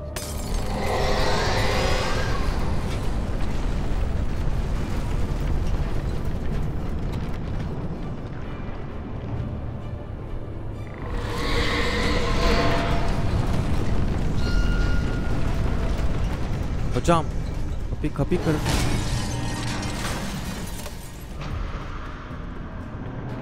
Şimdi kıracak herhalde. Hadi. Hayır.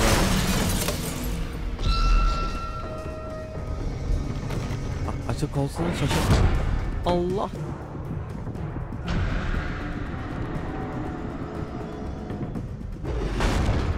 Ha, kapıyı kırdıracağım. Gel.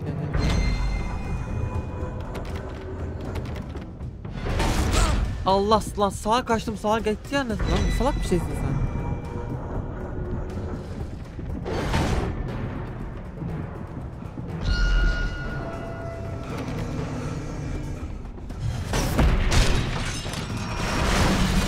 Ölmez. Lan nasıl ölüyorsun? Allah, çıldıracağım.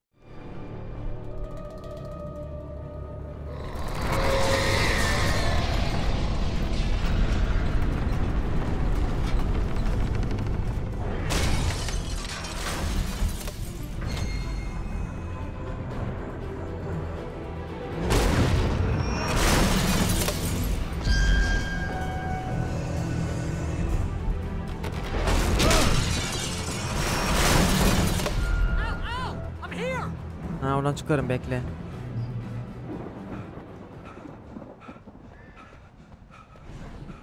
I found the car, but the gate's locked. You're gonna have to go through the hedge maze over there. Barry, I don't have a light. Take this, Al. Sen ne yapacaksın? Oh God! Look at the house, Al! Look out!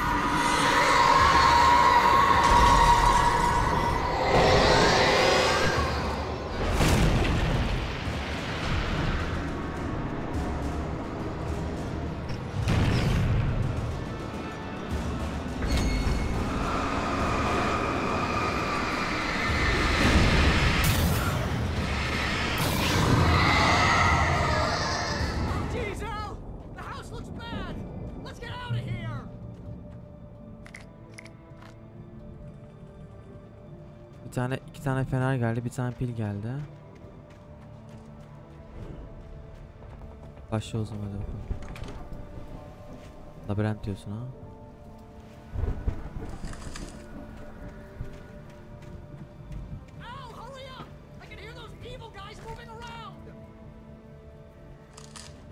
Çıkacak. Hazırım.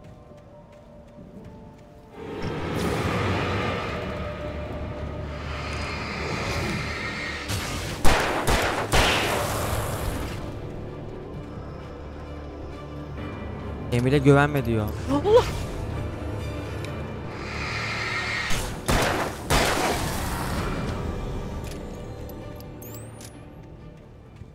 Emile güvenme diyor.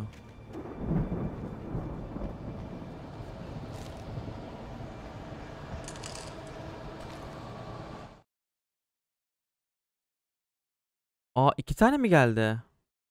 Hartman knew he was no creator. He had no ambitions on that front. And he certainly didn't want to end up like every artist he had worked with here, damaged in ways that were hard to describe, or worse. It was enough for Hartman to maintain creative control and provide direction, to be a producer. That was what most of these people were in need of anyway.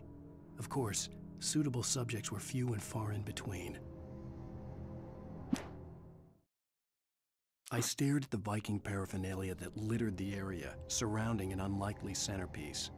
A full-size stage complete with an impressive sound system with all the trimmings, including a dragon. It took a special kind of crazy to build something like this in a remote field. When the sky split open with a deafening boom and the music started blasting, it felt strangely appropriate.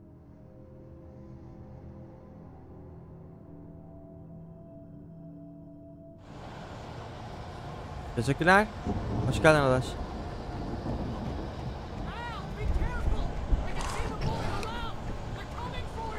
Peşindeler. Tamam. Biliyoruz canım peşinde olduğunu.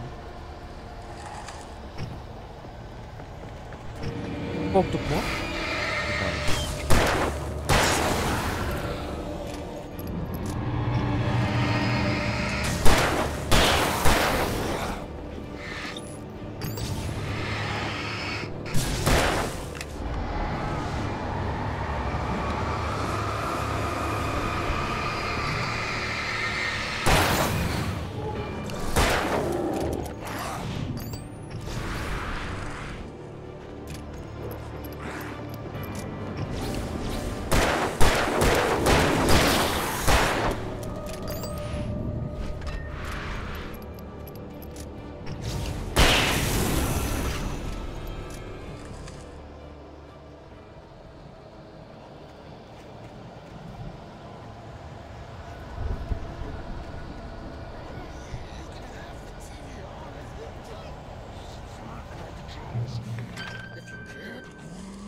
Channel, we'll turn it off. We don't want any fighting. It makes people sad.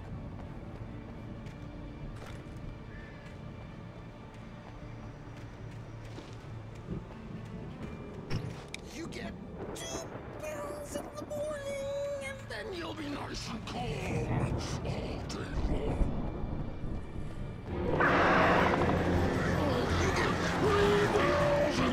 Ah, bu da oldu da bakalım. Olmuş.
Bir tane mermi kaldı. Flashmış o lan, ben de mermi kalmadı.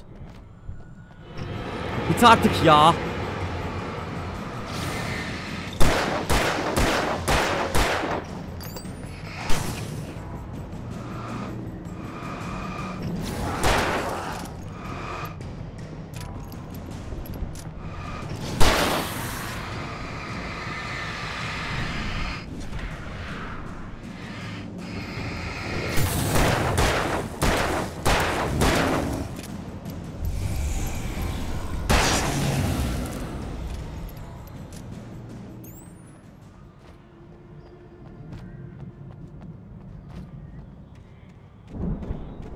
Oğlum nasıl bir labirent bu ya?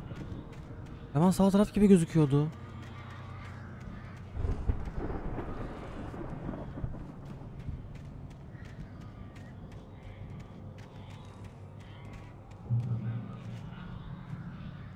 Emmo gel gel. Efekt de var. Taslak buldum. Mott knew that Wake was smarter than him. Wake had more money, a beautiful wife, everything. And Hartman said Wake was important. That made him better than Mott. But Mott was calling the shots now. He'd expected Wake to whimper and grovel, but instead, he seemed willing to fight. Mott knew he'd gotten under Wake's skin. If only Mott actually had his wife. The thought made him shiver. Efsaneymiş. Nasıl labirent oğlum bu ya? Çıkış hemen yan taraf gibi gözüküyordu ya. Pil de yok ha. Teşekkürler. Lan bari pil ver bir tane falan.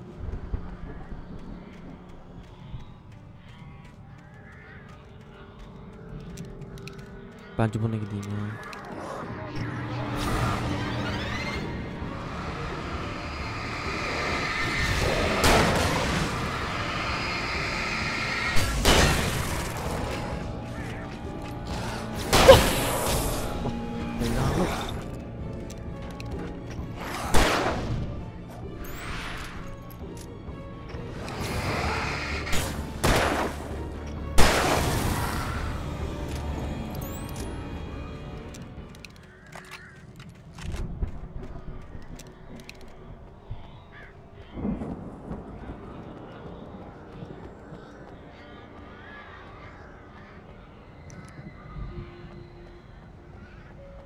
Lütfen kilitli olmasın lan, bak kapı açık olsun.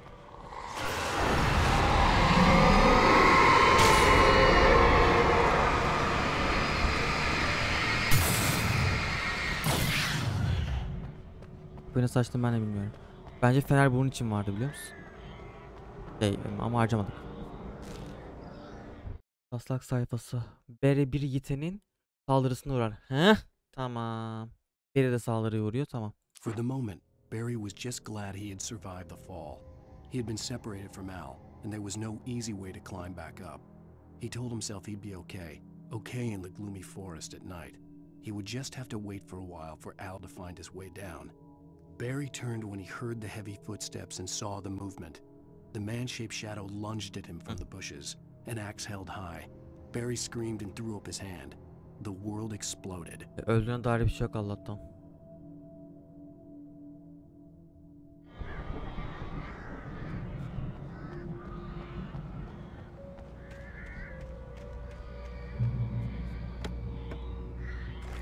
Tamam, oyun kaydoldu. Ölürsek buradan başlıyoruz. Oo, bayağı emo verdi.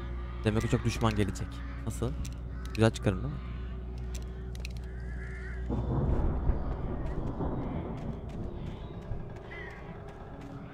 Korkmuyorum artık senden oyun. Oh, what's the...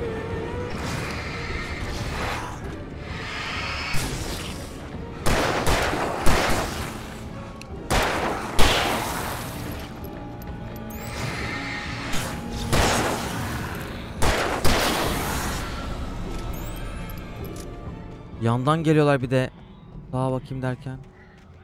Şurada ok işareti vardı. Ha, şurada gördüm.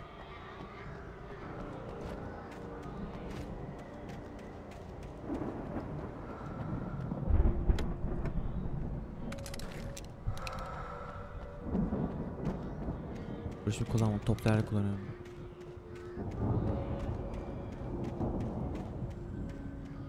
Kutulu mu? Kutuluyu severiz. Kulutan mimi o ya. Yol yok ya burada. Bahçede ilerle. Nasıl ilerliyorum? Ha, burada.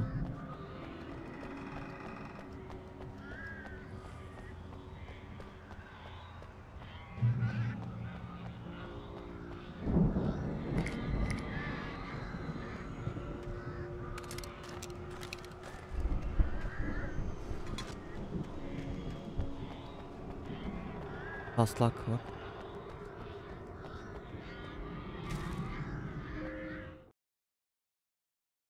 Hartman belki yatış. Hartman watched as Wake's features slackened. The man was bullheaded, no doubt. Even lying on the bed, he'd almost broken Hartman's nose the second time. But with a little time, he could break Wake down, give him proper direction. Wake was easily the most promising subject he'd had. Well, since Tom, really. Sleep well, Alan, Hartman whispered with a smile. Let me take care of you. He sniffed hard to clear his throbbing nose, swallowed blood, and barely tasted it. Kafayı yemiş. Normal değiller oğlum ya. Beri bekliyor, karşıda saldırı vuracak o zaman değil mi şimdi? Karşıma çıkacak bir sürü şeyler. Okey. 8 tane pilim var. Bella. Allah, çıkmadılar ha. Demek ki sonra çıkacak. Kapı kilitli. You're alive! Let's get out of here. Can you open this gate? Maybe. Barry. Well, I slammed it shut when the nasty showed up, and the key fits kind of loose in the lock, so, Barry! I'll find it, don't worry about it! Oğlum geliyorlar lan. Kaç işte. Aa, bana geliyor.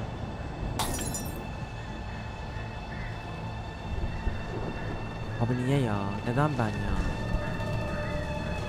Hurry up, Barry. I'm on it. I'm on it.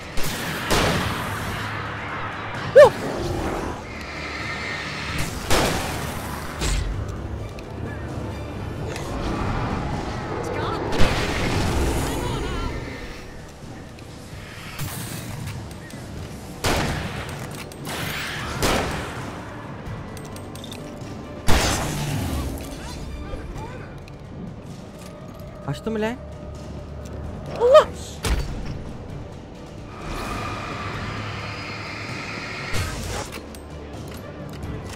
I found it! I found it! No, wait, that's a twig.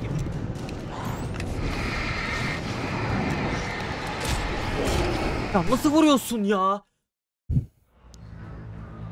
Çıldıracağım ya.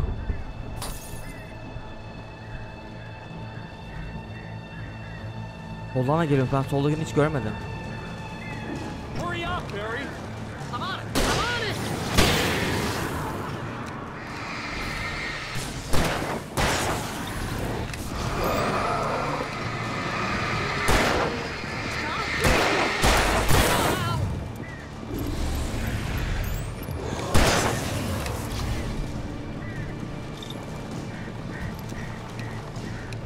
Oh, hey, I found a corner.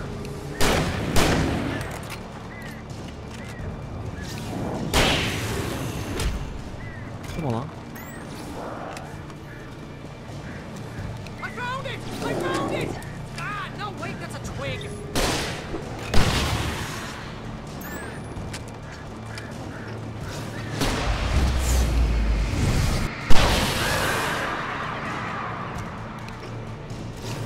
Here it is! Al, I found the key!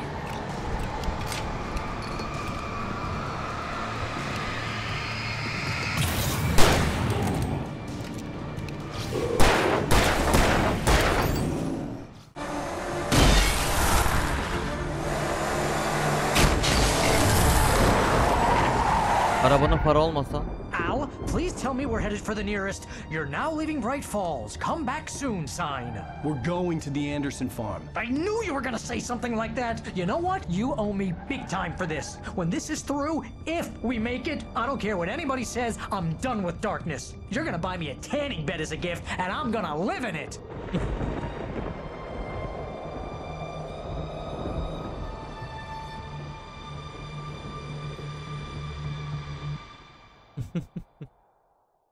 İnanılmaz bir bölümdü. Bir devam edecek tabii 4. bölüm hala.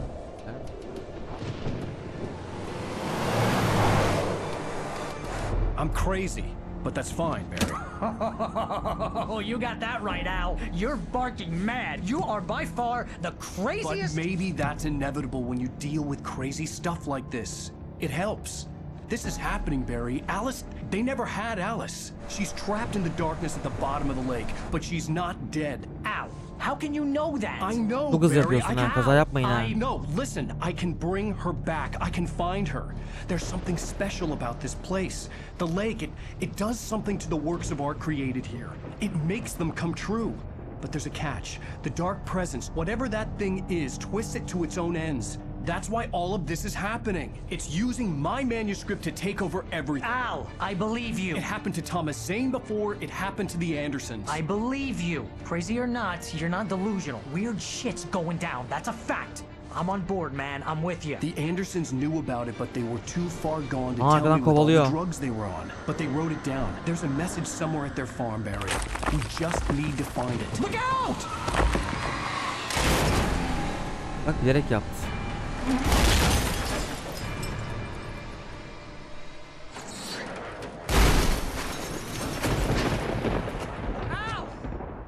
Oo, atlamışlar mı?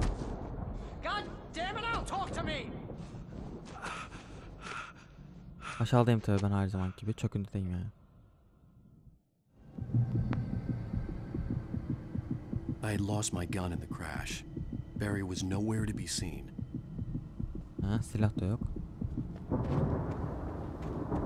Barry! Barry! Oh, man, you're okay! Jeez, it's good to hear your voice! I was trying to get out of the car, but the ground gave way. Man, Bence Alice kaçırılmadı ya. Ben her zaman onu savunuyorum şu anda. Forget that. Are you okay? I hit some bushes, didn't get a scratch. There's no way you can climb down though. It's like a sheer wall. Al, there's something moving down here. Barry, it's a taken. Use a flare, Barry. İşler bir şey kullan. Yeah. Barry, are you all right? I'm good, Al. Gelecek daha çok gelecekler oğlum. Guess you never messed with anyone from New York City before, huh? Ne olacak kesin ya. You're gonna have to find your way around to the farm, Al. I'll be waiting. Oğlum bu çiftliğe nasıl gitti ya? Aynı yerden düştük. Just wait for me, okay?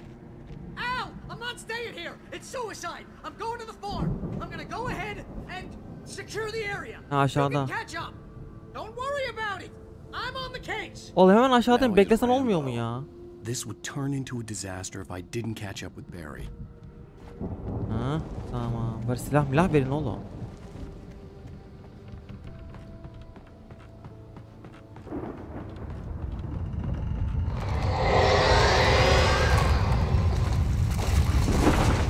Hocam yolu kapatıyor ama. Korkuyorum lan oradan. Geçeceğim oraya. Korkuyorum. Tamam gidip gel. Ah. Hocam. Ayıp oluyor ama. Aa. Yine koşamıyorum, çıldıracağım. Yarasa mı? Işık.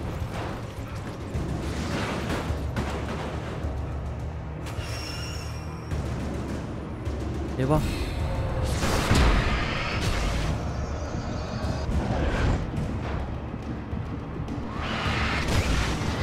Anam.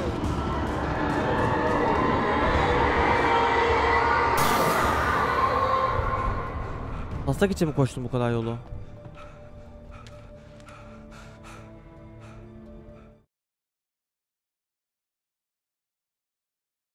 When he stopped the car at the Anderson farm, Walter felt relieved. Oblivion was close at hand. The brothers wouldn't miss a jar of moonshine or two in the booby hatch. But then he saw the man on the porch, and he knew who it was. Driving for his life and knowing it was useless, he didn't realize he was crying until he couldn't see the road for the tears. Allah Allah. Bunu anlamadım şu an.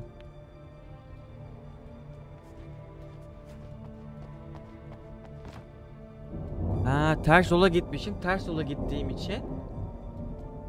Run, Alan run, aynen. Ters yola gittiğim için ay taslak aldım ama en azından. Hayatta koşmazdım buraya normalde, biliyor musun? Bak net koşmazdım, öyle söylüyorum sana.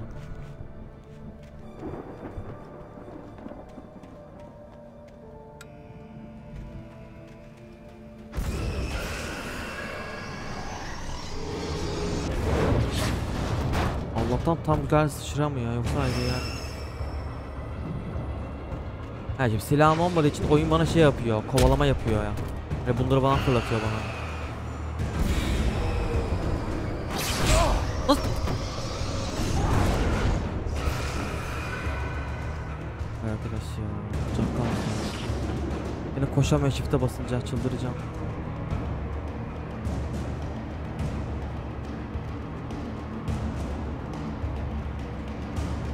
Shadows crawled over the gate. I needed a light to destroy them to get through.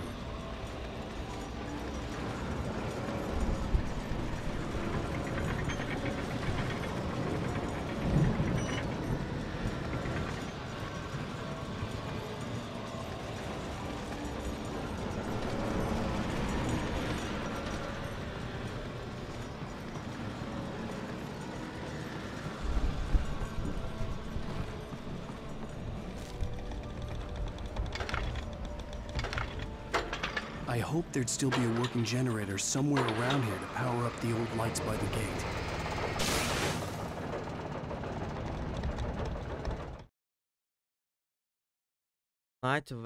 Nightingale FBI ajanı. Agent Nightingale stared at the passed out rider. The man was sleeping off one hell of a night. Nightingale felt a stab of envy at Wake's oblivion, but he had a job to do. He put the gun to Wake's head and almost became a murderer. His hand shook and his throat felt tight and dry. Biting his teeth, he tried again to pull the trigger. He lost the nerve. Wake stirred. Nightingale would have to settle for an arrest. Baş şerefsiz.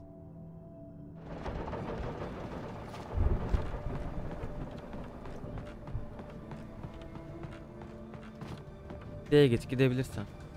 Silah bile yok. I could sense the movement in the woods ahead. Facing the enemy without a weapon was dangerous, but I had no choice.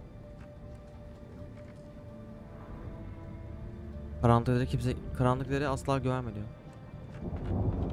Karanlıktaki birine. Pil var. Onu alıp kaçalım abi. Başta koşmayacağım.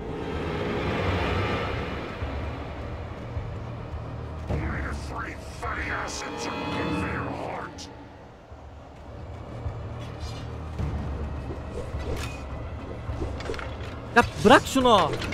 Ya of. Allah'ım ya Rabbim ya.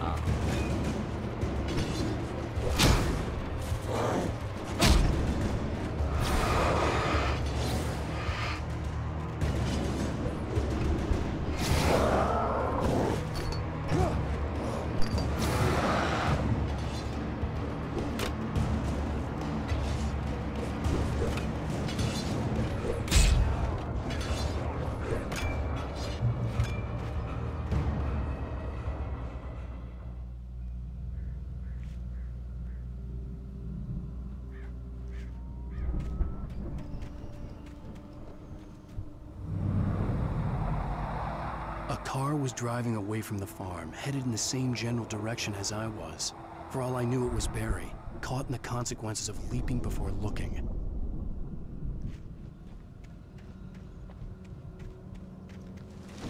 Elim koptu ya.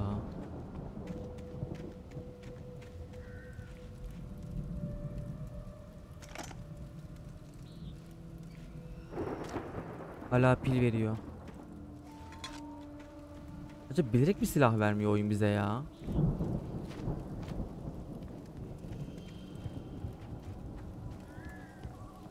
Oğlum pile ne yapabilirim yani?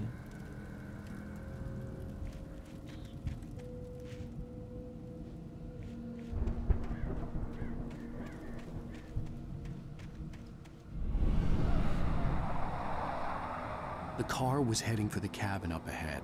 It wasn't far. If it was Barry, I would see the damage soon. Görürsün, bekle. Gelecek ya gene. Bana koşamıyor. Vallahi koşamıyor. Belli bir sistemi nasıl var?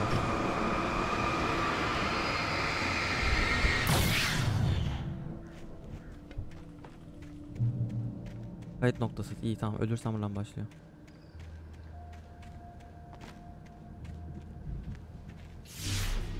O neydi öyle ya? I'm trying to deliver each page to the right time and place. I'm trying to show you how the story goes. Nasıl ya? I had seen glimpses of the light before. I had seen it in my dream. It was a strange spaceman or a diver in a bulky suit. He was the one who'd been placing the pages on my path.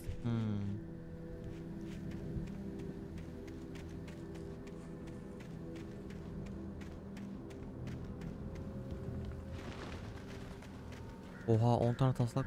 Ay, ayı kapanıymış ulan, ben de gidiyorum taslak diye atlayacaktım üzerine.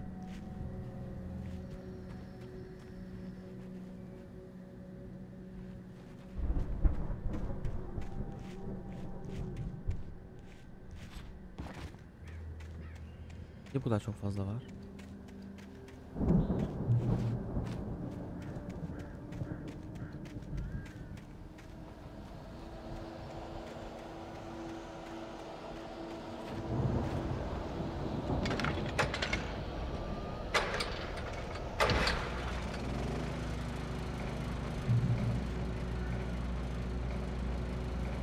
Someone had left a gun behind. Now I had a fighting chance of reaching the farm. Oha, cephaneye bak.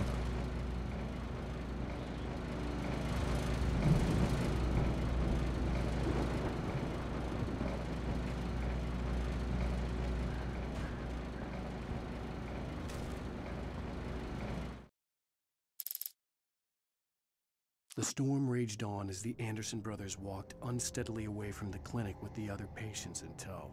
knowing that this time they wouldn't return. The darkness around them seethed with horrors, but Tor and Odin were unafraid. Their eyes glinted with guile. They knew every secret path, and there was blood on their hands. They had fought these shades before.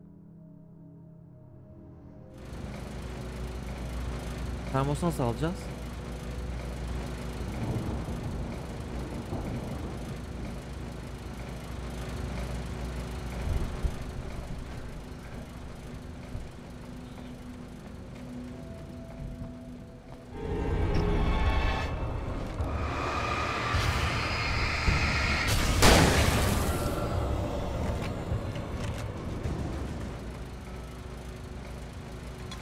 Termos için bir tane karanlık varlık mı koydunuz ya?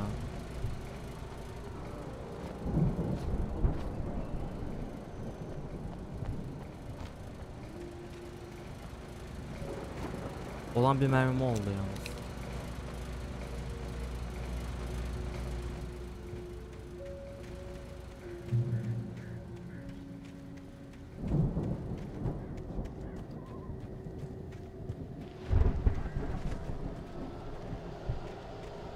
Geliyor. Şaşırdık mı? Tabii.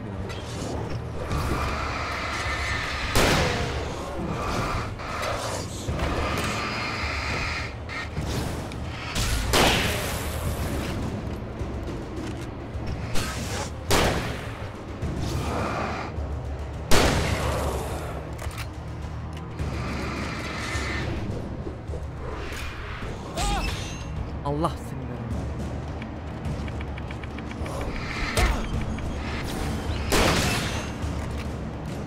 Ölmüyor mu lan bu? Öl artık. Şaka gibi ya.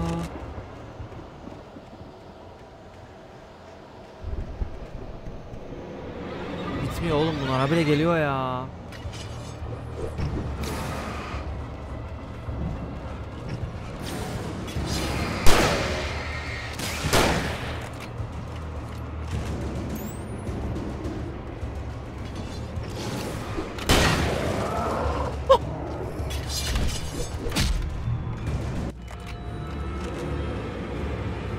Ben bu ışıkta olmasaydı yemişim ha. I could see the car, but there was no sight of the driver. Hayatta öldüremezdim ha. Hello? Anybody here? Aha, böyle bir şey oldu. Barry! No! Danny, you're not! Please! Başka biri oğlum bu. What are you? No! Don't! I'm sorry! Ben de burada loot yapayım. Adam bağırıyor. Hocam, bu karanlık ya.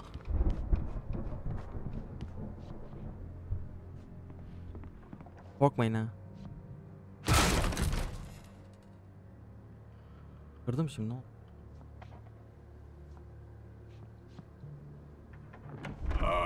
Ay. I know you. You were in jail the other day.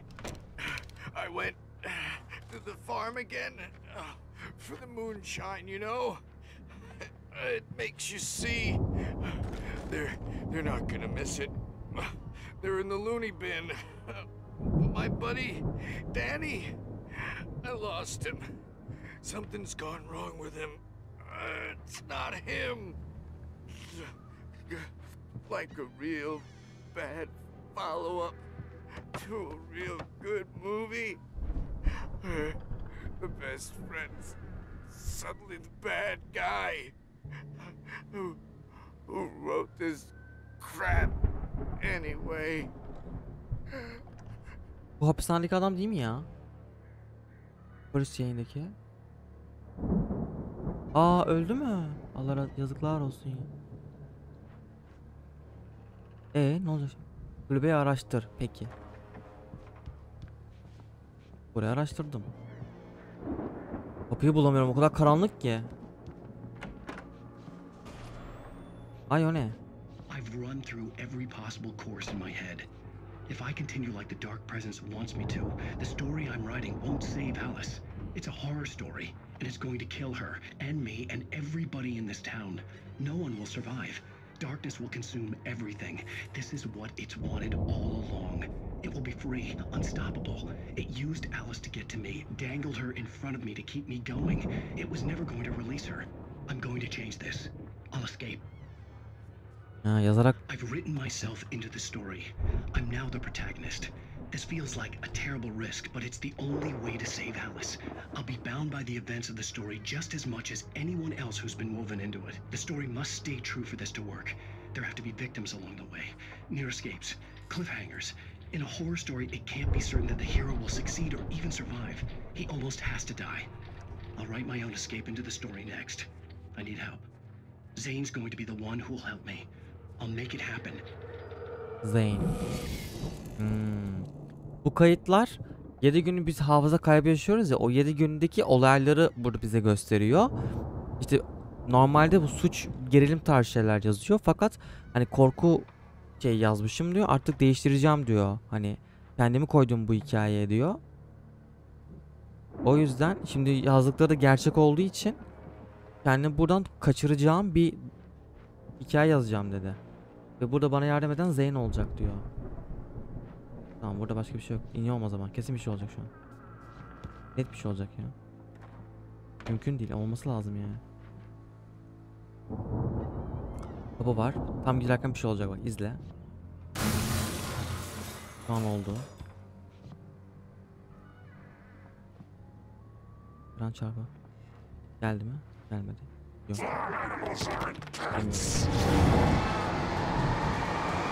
Oha.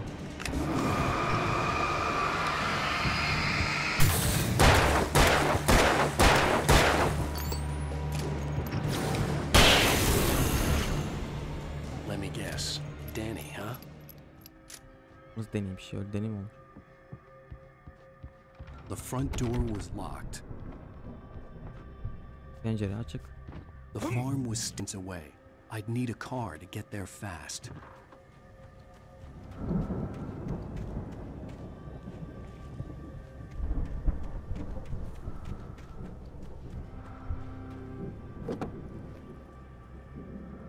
If Barry wasn't up here, he was probably in trouble down at the farm. For a moment, I felt bad for doubting him. After all, I'd made it this far myself. But Barry was Barry. Termos alayım.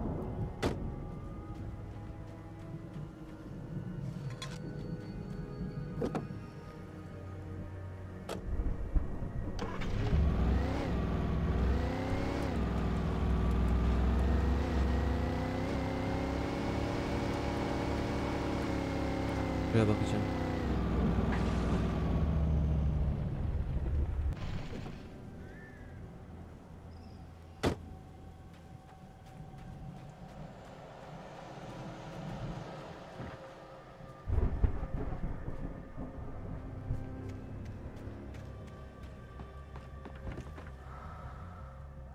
Loot yeri. Aa, loot var burada.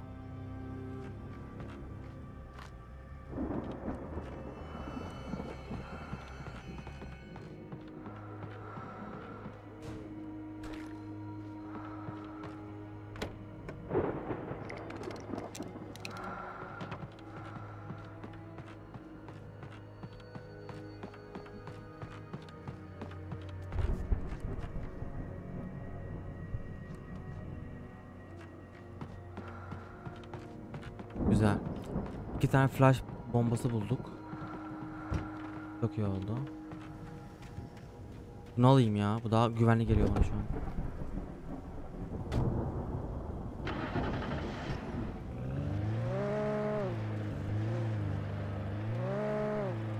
Tepe taslak olabilir ya.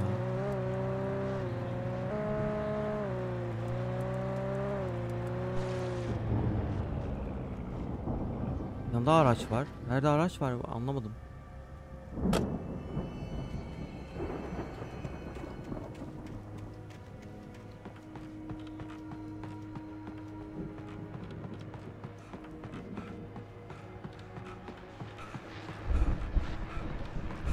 Tamam, radyo sesi var. Well, as I'm sure everyone's noticed, that storm we all felt coming is finally here. The boys at the Weather Service reckon it'll last until morning at the very least. Pertaining to that, let me read that missing persons alert again. The Sheriff's Department's still looking for a Caucasian woman, 30 years old, slim and blonde with blue eyes. She may be lost in the woods, and it's possible she's been injured in a car accident.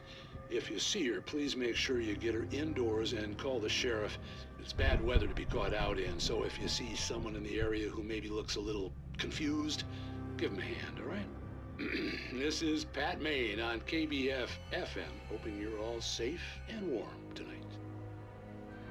Bize yardım çağrısı yapmış.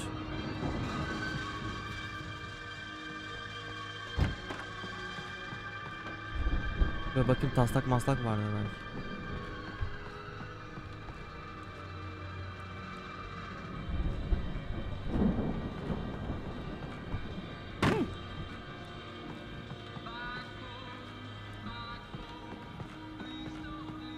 Yok, görmedim. Allah'ım, aklımı aldınız.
Flash bombası inanılmaz iyi oldu bu arada.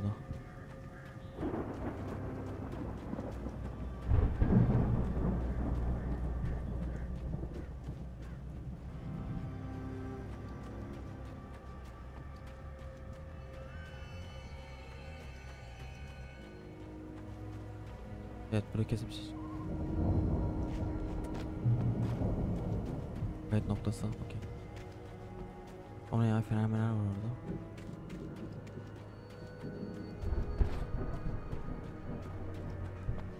I'd known the brothers used to be some kind of rock stars, but it hadn't really sunk in until I saw the stage. Ejderha mı o? Ow! Run! Incoming! There's too many of them! Ay, donuyor.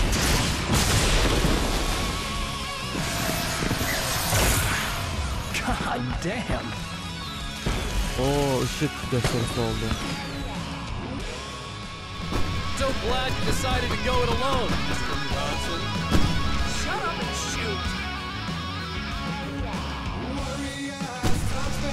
Ow! We have to fight them all! I cannot afford the fireworks for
Do it for Barry, please, please, please!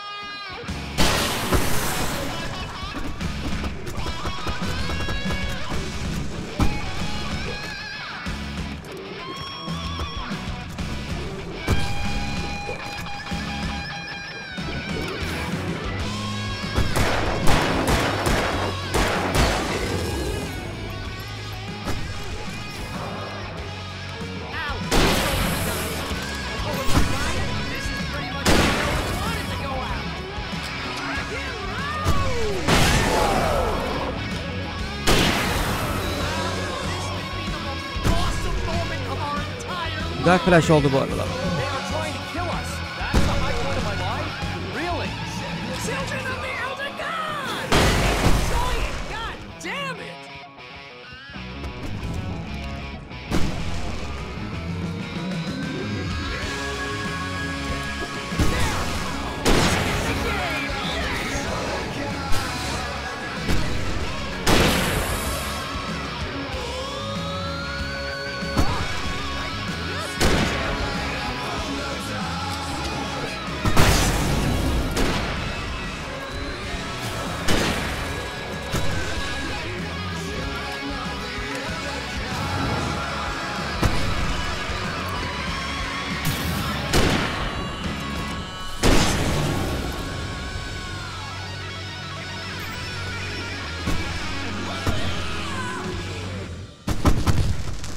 Tam silah değiştiriyordum.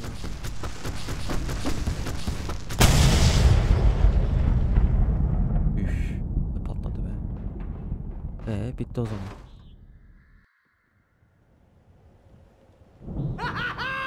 That was awesome! Bright Falls, rock and roll capital of America.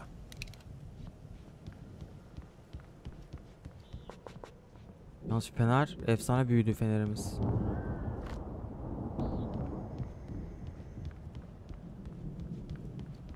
Hey, Al! This way to the farm! İyi savundular ha, vallahi tebrik ederim.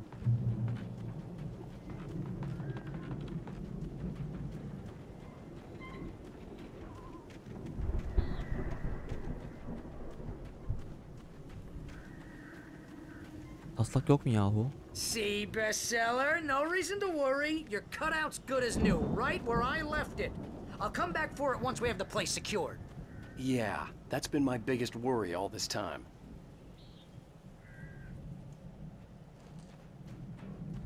We need to get this thing moved out of the way. This is as far as I got before they ambushed me. Şuraya gözünü sokmuş zaten şuraya çıkacaksın diye.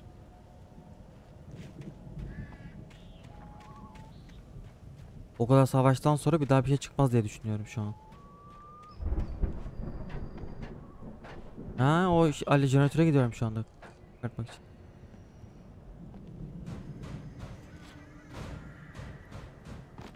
Hey, I think Alan Wake here has something to say. What's that, Al? Ooh, I'm Alan Wake. Hey Allah'ım. I'm always right about everything, and if I don't get my way, I'll sulk all day long. I'm always intense and moody. It makes me very attractive and mysterious.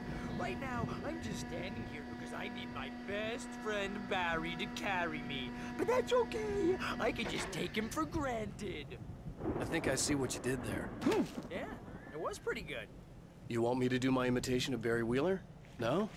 Thought so. Ya tepene düşüyorsa ölsen? Ha? Wow! You look at that thing, Al! They really went all out with this Viking crap, didn't they?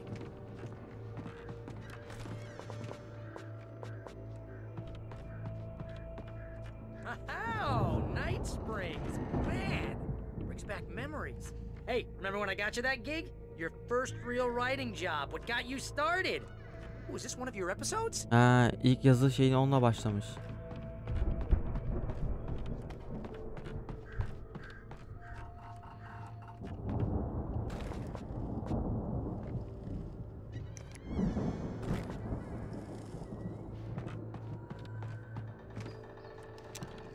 Mermiler full şu an. Menajeri o, Barry.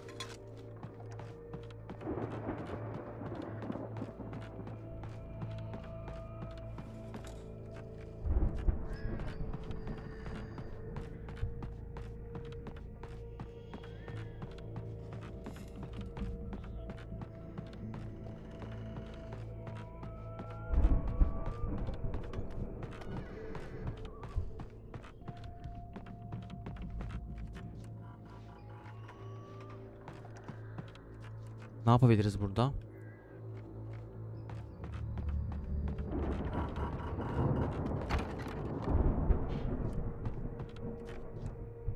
Sarı işaret buraya gösteriyor ama yukarıya gösteriyor.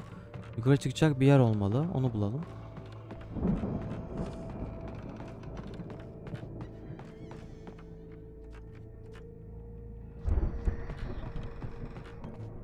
Heh, buldum merdiveni.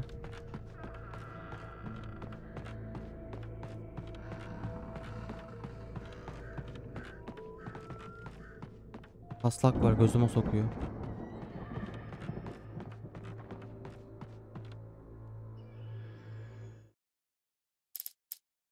It's 1976. Madness reigns at the Anderson farm. Contrary to all logic, the headiest ingredient of their moonshine is unfiltered water from Cauldron Lake.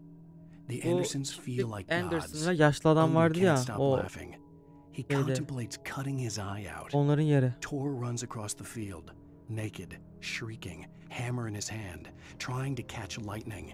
Their songs have power. Something ancient is stirring in the depths, coming back.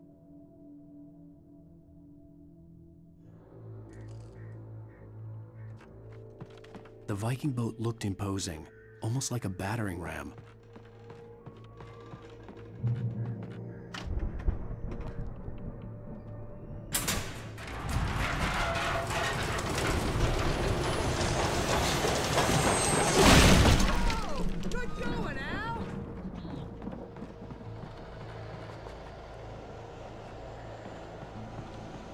Dünyanın pili var abi.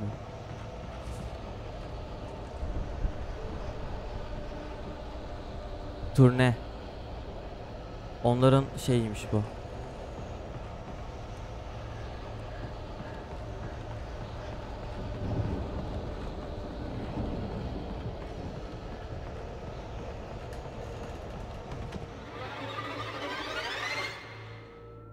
Korktuk mu?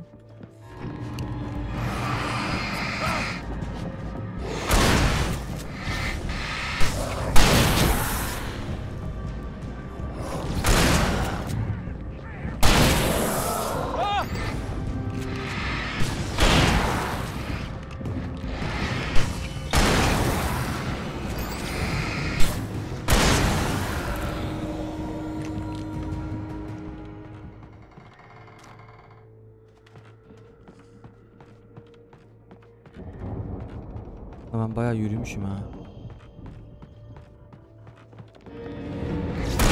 Allah seni.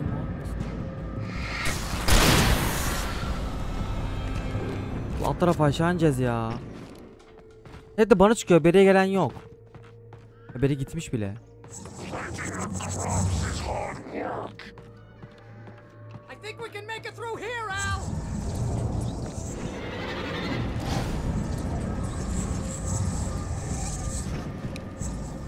Egen hızlı koşan bir lavuk.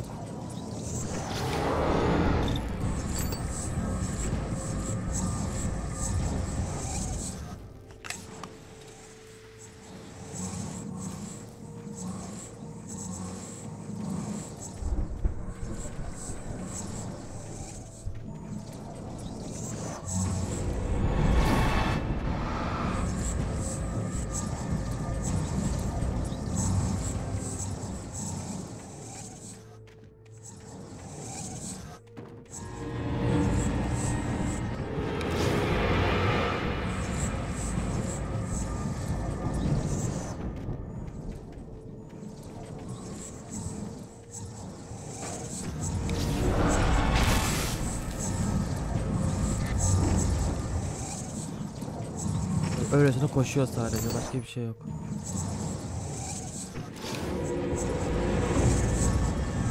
Az kaldı.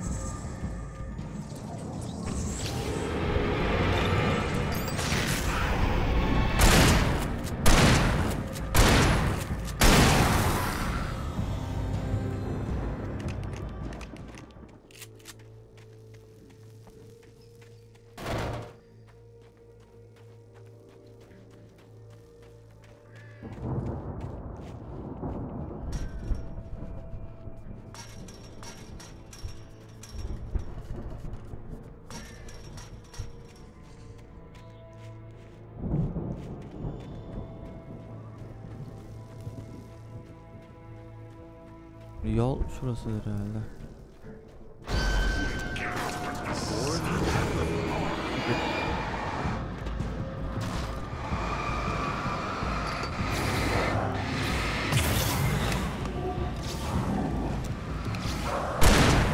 Flash olmasını isterdim.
Allah'tan kocaman fener bulduk da bayağı işimize yarıyor şu an ya.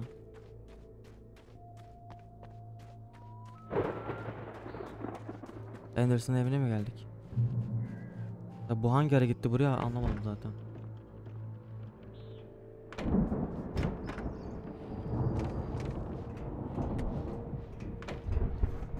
Wow! Those geezers had quite a production going on. Ooh, you know what, Al? If we make it through this alive, I'm gonna start representing them. Yep, sell this stuff online, maybe get a reality show going, release a new single.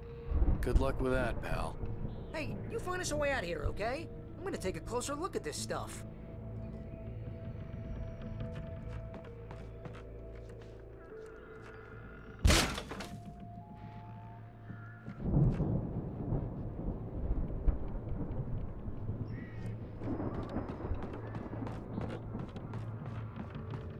Be careful, Al!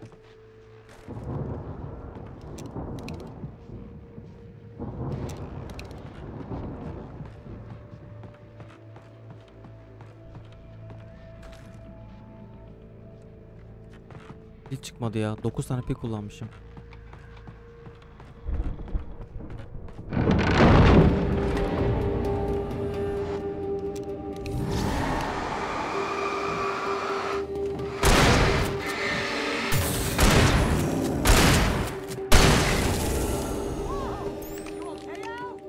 I'm good. Keep your eyes open, okay?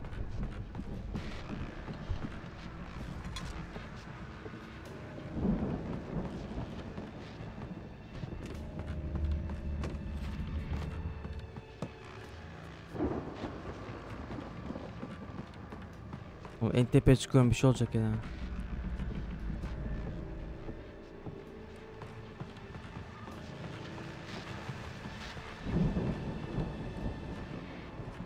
O ses hiç iyi değil. Hiç tırmanırken gelmiyorlar Allah'tan.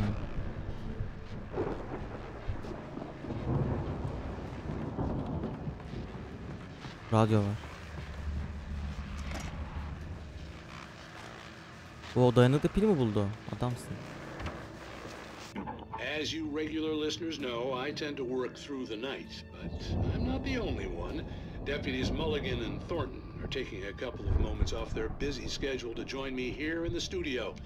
Boys, how busy are you now? Deerfest is almost here, isn't it? I bet that keeps you in business. Pretty busy, yeah. Actually, Pat, we've been real busy with other stuff, which concerns an ongoing investigation. We can't talk about that, Thornton. I wasn't gonna say anything. I was just saying we got, you know, other irons to fry. And how would you compare your workload to last year's? Things have seemed relatively peaceful to me, but people do tend to get a little wild this time of year. Oh, it's wild, Pat. It's pretty wild. There's been all sorts of trouble this year. Vandalism, fighting, public disturbances. A lot of people gone missing, too. Yeah, it's pretty much the usual stuff, Pat. Just, you know, a lot more of it. Now, is it just me, or does Deerfest get wilder every year? People seem to be more drunk, at least, or they start earlier and younger. Oh, it's definitely not just you, Pat, but... Definitely, Pat. Hey, I'm talking here, Thornton. Oh, shoot, I lost my train of thought. Not just me. Oh, yeah, it's wilder, Pat, but actually most of the trouble seems to be coming from grown men. People who ought to know better, you know? Kids are doing fine this year. Well, that's nice to hear at least. Boys, I want to thank you for stopping by. I'll let you get back to your patrol. Sure thing, Pat. Yeah, sure thing, Pat.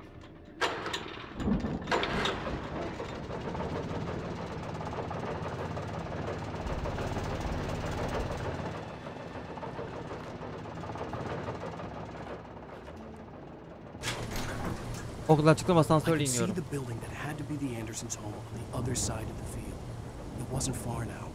I wasn't worried about trusting the ramblings of two burned-out geriatric wrecks. They had the goods.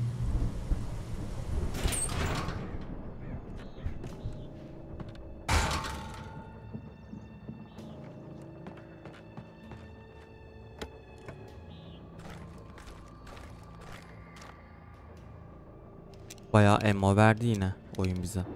Demek ki düşman gelecek, hadi bakalım.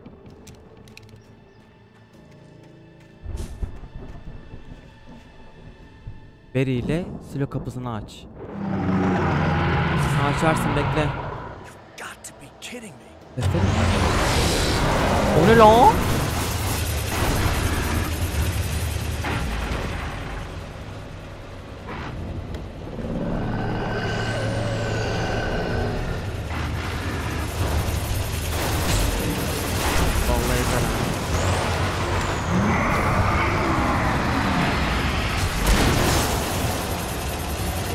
Allah, üzerime geliyor.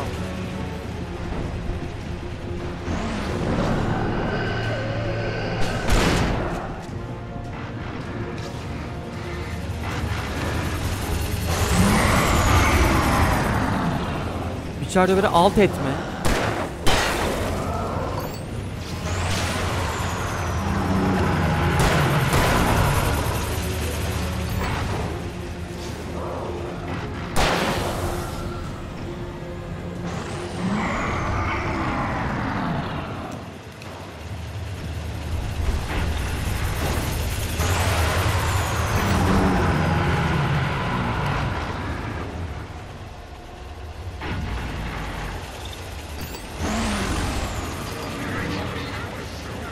Yallah ya.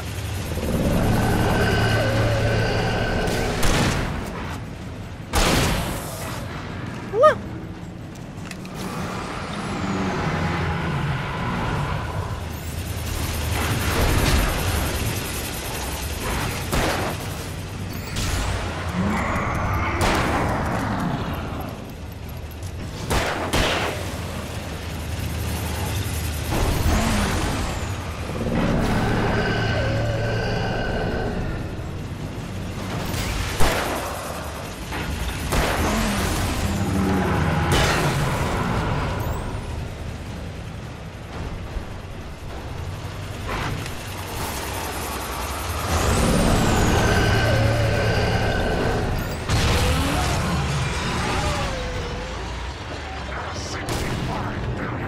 Of, bitmediler ya.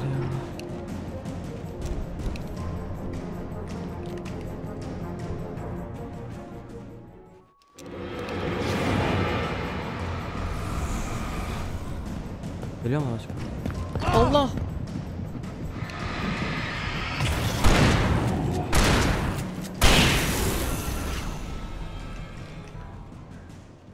Bakayım derken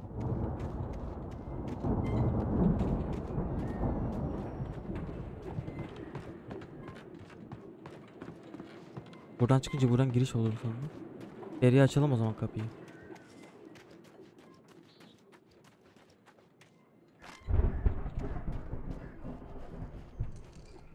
Kapı.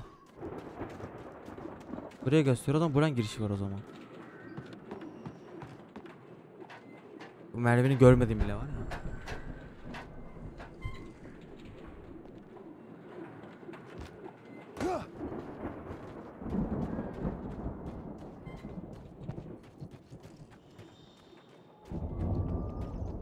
Al? Is that you out there, buddy?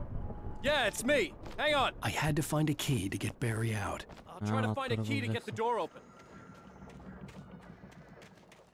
Burayı gösteriyor. Allah'ım bir şey çıkacak kesin. Hey, what's the hold up? Come on, this place is all dusty. You know I got my allergies. Hiçbir şey de yok. Come on Al, open the door already. Seriously, I don't like it in here. Oha Bigfoot da açtı lan kapıyı. Zinciri var, nasıl çıktı o? Hey, let's go man. Var mı içeride bir şey? Toplamazsın biliyorum. Benden önce gidiyor ha. I think we're gonna have to work together to open this gate, Al. Looks pretty heavy. İyi. Ha, ben de oraya. Okey. Bir omuz attı, açıldı kapı. I think that's the farm on the other side of the field. We're almost there. This farm is a crazy place for crazy people. We should feel right at home then. Yabancılık çekmeyiz o zaman. Oyun olacak ya. Bere'ye saldırmıyorlar, bize saldırıyorlar. Come on, one more game. Let's do this thing. Çok donanımlılar Anderson'lar. Mevzu bildiği için. Hep Viking kalkanları var ha. Taslak yok mu be?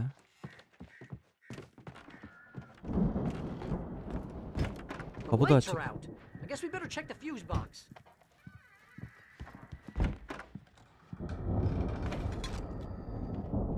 Beri, horkuluk gibi yanımda geziyorsun ya.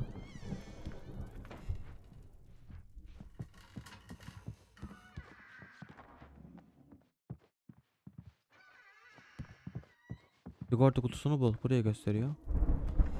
Ha, üst kat. The power downstairs was out, but I was sure I could fix that at the fuse box. Okay, üst kata çıkacağız. You know, this place looks kind of lived in. I thought the Andersons were in the booby hatch.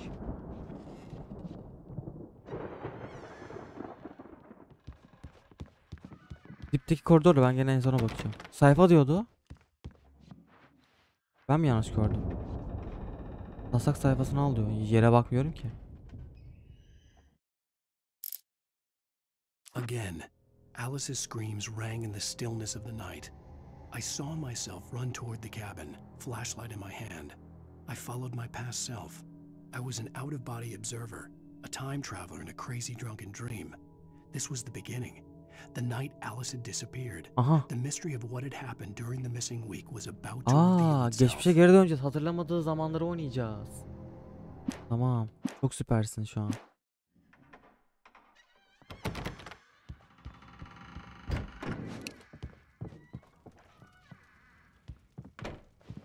Sigorta. Oh, ışık geldi, rahatladım şu an. Hala fenerle takılıyorlar. Can you hear that, Al? Biraz düzelt. Of course, we need to find where it's coming from. That's the message the Andersons talked about. That's the whole reason we're here. Lady of the Light? Oh, that's gotta be what's her face, the crazy lamp lady from the town. Cynthia Weaver. Right, must be.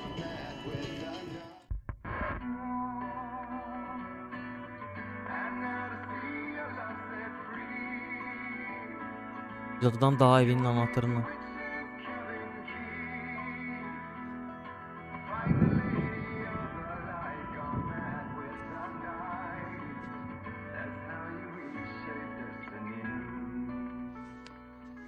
Okay. We need to find Cynthia Weaver. We'll stay here for the night and head back to town as soon as it gets light. Hey, Al. Lots of hours before dawn. Might as well get some rest. And by rest, I mean drunk. Come on, Barry. This is... Yeah, what the hell? O içiyorlar ha. Ya bir şey olursa lan var ya, çakıllanmıyorsunuz ha. Her şey bitmiş gibi. Elektriği bir kestiler. No, seriously, because I know we don't get along, but we're gonna find her, right? Even though you're a crazy bastard, Az önce I'm gonna stick by you, savaşıyorduk. no matter Eve girince what, rahatladım ever, ben. Al. Sure, Kapılar kilitledi. I'm a writer, god damn it. Correct. If I just wanted to, I could write 10 books a year. And they'd be the best books that year. sarhoş No, olmuş. you couldn't. That's right, I couldn't. But I could, because I'm a writer. What? What do they put in this stuff? I feel like my brain is coming out of my nose. I'm gonna get the recipe off those coots and be a booze millionaire. Bir şey olacak ya. Çok karanlık I orası. just miss her, Barry. I just want her here with me. I know, Al. I know. It's gonna be okay. We're gonna make it okay. İyi bir şey olmadı.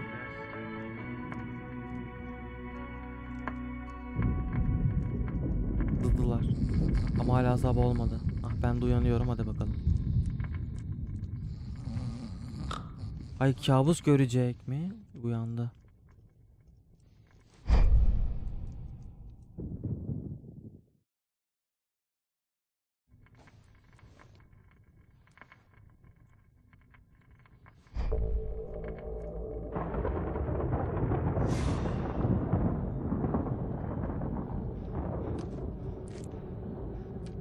Evet, göl burasıydı işte. Aslında bu göl yok olmuş 1970 yılında.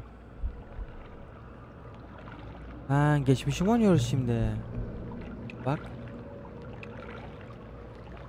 Ha, ben yolcu gibiyim.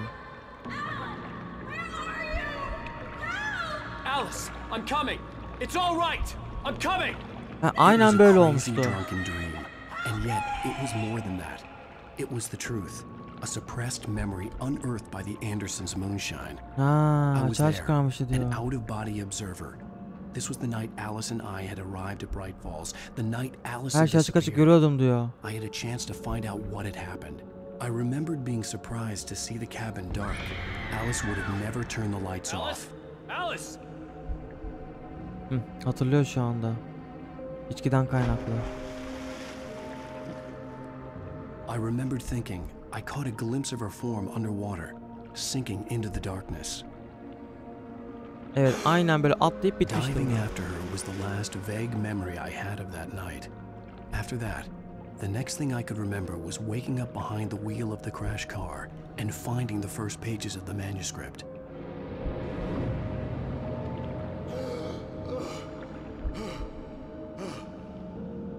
I couldn't find her in all that blackness. I must have thought she drowned.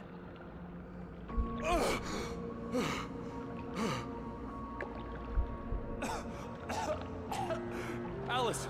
Jagger had Alice, and so she had me. Alice!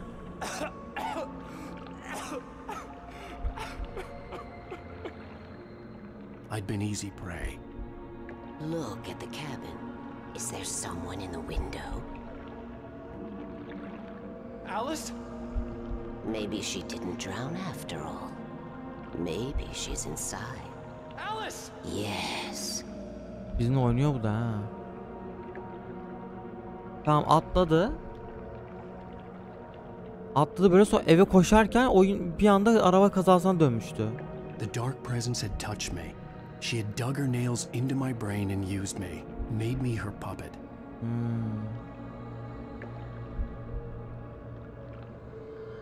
She must be here somewhere. Maybe upstairs in the study. Alice! Yes, that's where she is.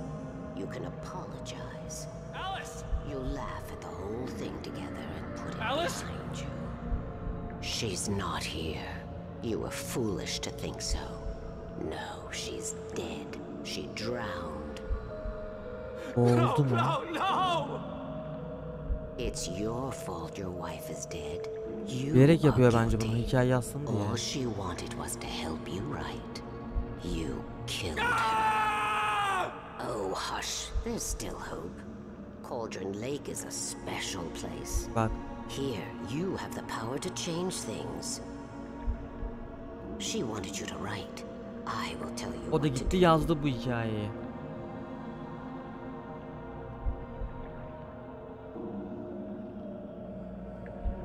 You can write her back. The story will come true, and all will be well again. Çok ilginç bir hikaye ya. She had Alice, and the manuscript was the ransom for her. Taslağı isteyen bu aslında işte. Yine dokunuyor bak. Yes, I'll write. Ha, etkilemiş bak, yazacağım. I'll fix it. I'll bring her back. Ha, böyle yazmaya başlamış işte. Ay.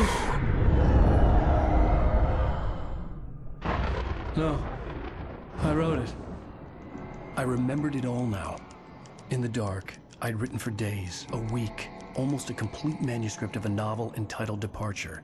Jagger had been my editor, whispering in my ear, making sure that the unfolding story would make her more and more powerful. I thought I was saving Alice. Ama hikayeyi kuvvetlendiriyordu. Even with the cobweb she put in my head, some part of me had been aware enough to write my escape into the story, to bring a light into the cabin to release me before I could finish, to interrupt the horror story before the ending, where darkness consumed everything and everyone. Zane was weak and far away, but I had written him into the story, and his light had been enough to set me free. It isn't here now. I'm here because it was written. I brought the light to set you free. You must hurry. It will know I'm here. It will be back soon. It stole the skin of my barber a long time ago. She looks so old. O yazdığı şey onu kurtardı o zaman. Büyüden kurtardı onu. Deniz dalgıcı falan mı ya? I'd woken up, confused and groggy. My mind consumed by darkness and fear. All I could do was to escape. Olay öyle gidiş ediyor. Geldi karanlık.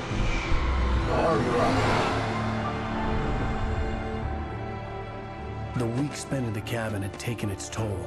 I was barely conscious and fading fast. Ve arabaya binmiş, kaza yapıyor sonra işte. It had to have cost Zane terribly, thrown him even deeper into whatever dark place he now haunted. Bak göl de yok oldu. But he had managed to weaken the dark presence, kept me safe that night. Ha, biz de buradan başladık işte oynamaya. Aynen öyle. Ve burada başladık abi. I wrote it. It's my fault. That's right, James Joyce. It's your fault and you're gonna pay for Bak it. geldi bizim ajan. 4. bölümün sonu. Previously on Alan Wake. Under the influence of the dark presence, I wrote a horror story that is coming true. Jagger had been my editor, making sure that the unfolding story would make her more and more powerful. Some part of me had been aware enough to write my escape into the story. Together we can create something absolutely wonderful. The lake, it does something to the works of art created here. It makes them come true. My mom gave me this old light switch. The clicker. Alice is being kept in a dark prison. I need to find Cynthia Weaver to fix this. It's your fault and you're gonna pay for it. FBI ajanı bizi yakalamıştı bu arada. Bir tane FBI ajanı geldi. Well, we're expecting a record crowd from the neighboring counties. Naturally, we hope to break the record set by last year's Moose Fest in our neighboring town, Walkery. Ladies and gentlemen, some people have asked me, what's the big deal about Deer Fest? And I think that this sums it up. It's about friendship and community. We've got a great party coming up, but let's try to hold it in until tomorrow and get through the night in one piece, all right? Bu arada nezarethanedeyiz. Someone will come for it when the time is right. Thomas said so. He wrote it. The key is insurance. It's my job to keep it safe. Safe in the light. Always in the light.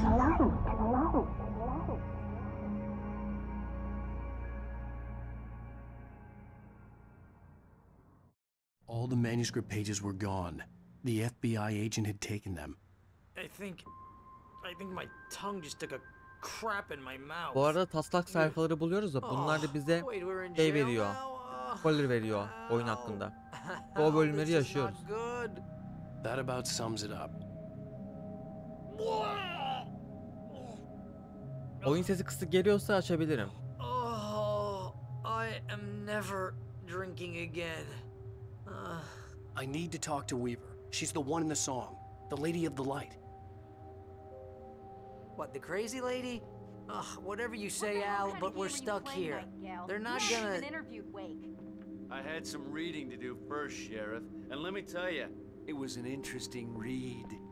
Well, I've got you now, Raymond Chandler. It's all here. All the evidence, including conspiracy to murder a federal agent. There's no way you're walking out of here. You hear me in there, Bret Easton Ellis? Huh? Agent Nightingale, I want to talk to your superior. Well, we all want things, Sheriff. I wanted my... Look, that's not possible right now. Bu arada hiç kimse daha karanlık varlıkları görmedi. Şerif olsun, diğer halk olsun. Hep biz ve Barry görüyor. Barry menajeri bu yanındaki adam. Aa. Wait, what's wrong? Gördü. Lady, are you stupid? It's a trick. It's an obvious trick. Okay, I've had enough of this crap. Wake, I'm gonna trust you with this. You're joking. Agent Nightingale, your opinion would matter more if you were sober and if I actually believed you were here on official business. Whoa! Get back in the cell, Stephen King. The only way you're leaving this place is over my dead... Bir tane taslaklı ne diyordu? Kafasını sıkmak istiyorum, sıkamıyor diyordu. I know this. Aa! Oh my god! Karanlık varlık çekti. We need light. It's the only way to fight this thing. In my office. I've got your things there. Follow me. Oh man, we're sitting ducks with the lights out. Oha. Nightingale taslağı okur bak. İlk spoiler aldık. Nightingale tried to make sense of the manuscript. It was disjointed and strange. He didn't understand half of it, but it all rang true. Impossibly true. He took out his hip flask when he reached the page that described how he reached the page that made him take out his hip flask. It wasn't the booze that made his mind real. Stay cool. I can get the emergency power on. O Şerif yardımcı oluyor. Adam be. Hocam dur. Ben hemen. Bak karanlık ama bulabiliyorum yani. Her bölümde sıfırlanıyor ha şeylerimiz, bu materyaller. O yüzden hepsini harcıyorum. Biri karanlık ya. Bodoslama gitmeyeceksin. Her zaman etrafa bakacaksın. Mutlaka bir şey çıkıyor.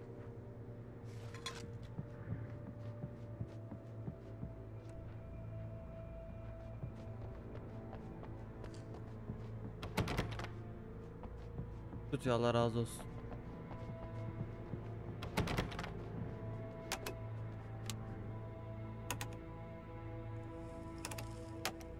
Da birinci oyunda, bu ikinci oyunda şey var.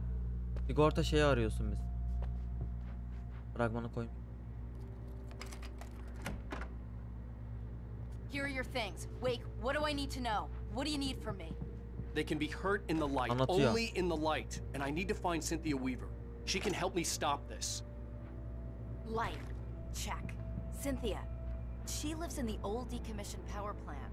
I can get you there pretty quickly in the rescue chopper. Come on. Let's get back to your friend. Kurtarma helikopteri mi? Tabii ki de öyle bir şey olmayacak. Wheeler, I need you to stay here. Oo, bayağı sağlam kapışacağız bence. We're going to fetch our ride, but I have friends who need to be warned about this, and I can't be in two places at once. I need your help. Well, okay. Here's a list of people and phone numbers. I need you to call them and tell them you have a message from Oyunun me. sesi iyi mi? Night Springs, okay? They'll know what to do. Night Springs? Like the TV show? Gotcha. Oh, hey, that radio guy is on the list, Maine. Who's Frank Breaker? He related to you? My dad. Hey, is this like a secret society? Can you do this? You'll be safe here. The backup power's on. These guys need to be alerted, just in case we don't come back. You'll come back for me though, right? As soon as we get the chopper ready. Thanks, Wheeler. I owe you one. Okay, let's go, Wake. Through the back. My hangover wants a pizza. You think there's any way I could order one, Al?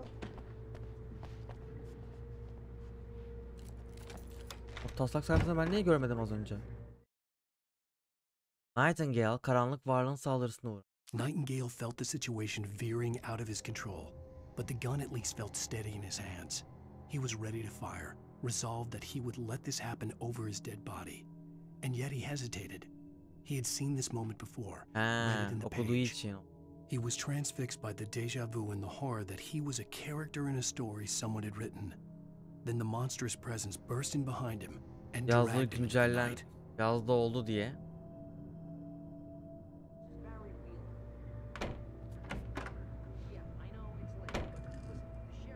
Arkadaşlar bir daha soruyorum. Ses iyi mi? Oyunun sesi iyi mi? Açayım mı sesi? Bak ben biraz kısmış görünüyorum. Az çıkıyor sesi sanki. İyiyse iyi deyin, ona göre şey yapacağım.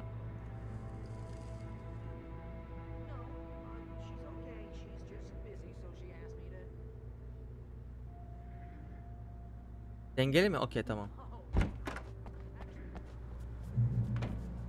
Oh, hell. Whatever took Nightingale must have broken the gate controls. We can't reach the gate's control box from here. We need to get to the other side over the rooftop. I'll go.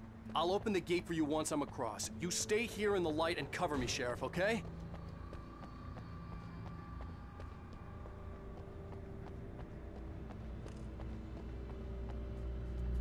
Ha, çatıya mı çıkacağım?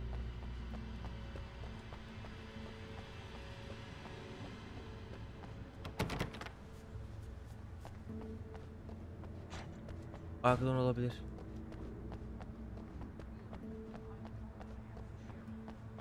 I needed to reach the rooftop to get to the other side of the broken gate.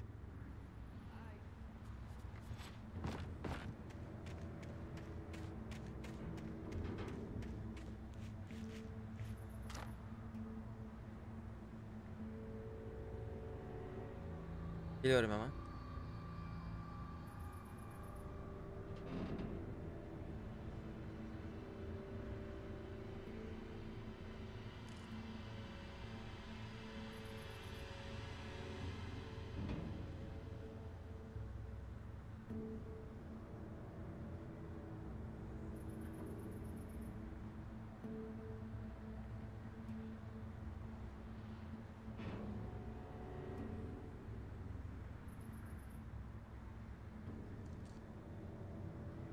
Lili Hanım'ı çıkarttık.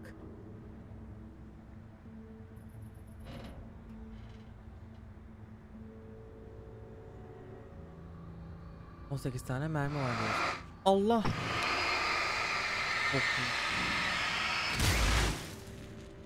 Dedim, ne oluyor ya? Yaratık mı?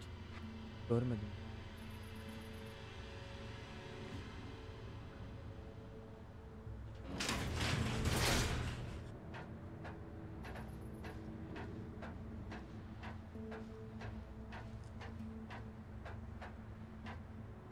Fena burası.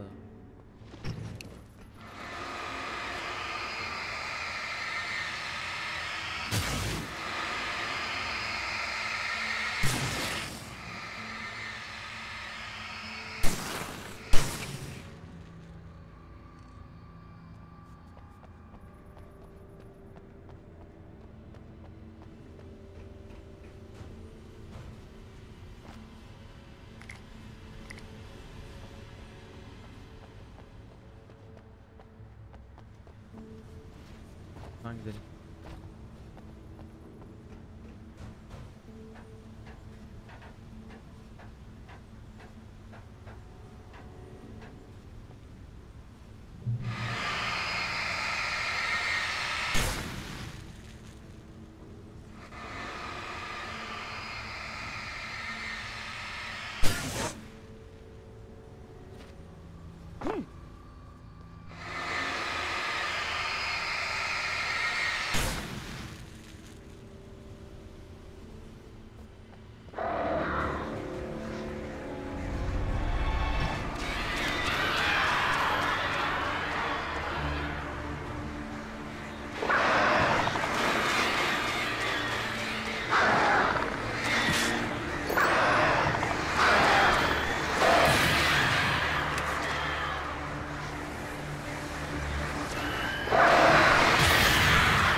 Kaçtı. Yok Ekim'de. 17 Ekim'de çıkıyor yenisi. Biz de öncesinde oynuyoruz işte. Ya hakim olalım diye ikinci oyunu oynayacağız ya.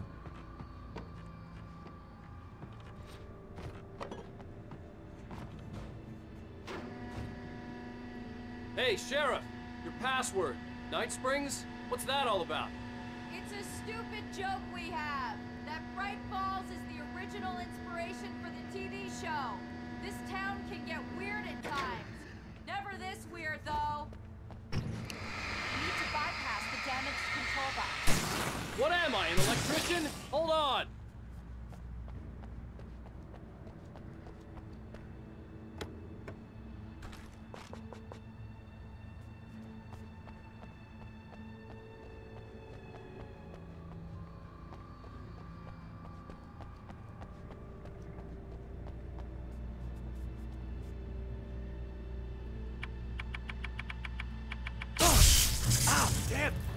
smarts. Good job, Wake. Okay, stick close. Our first stop is the town hall. The keys to the chopper are there. Geliyor ha. Geliyorlar bu arada.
Arkaya bakacağım, ben kafayı taktım oraya.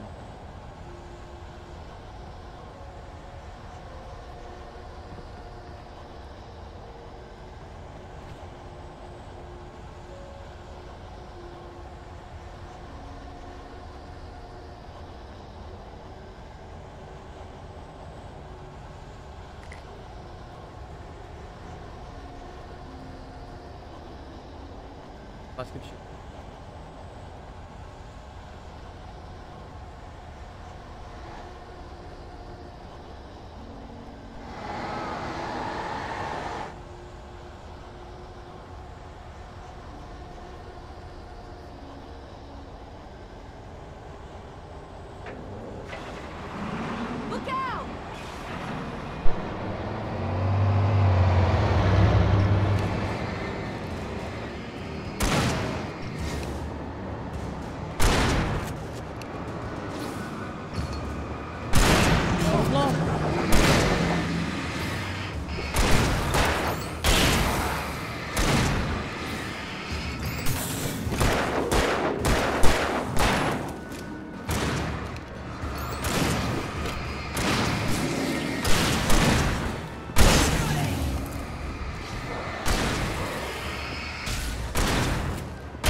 Lili içeri girmek istiyor ya. Benle oyun oynuyor ha.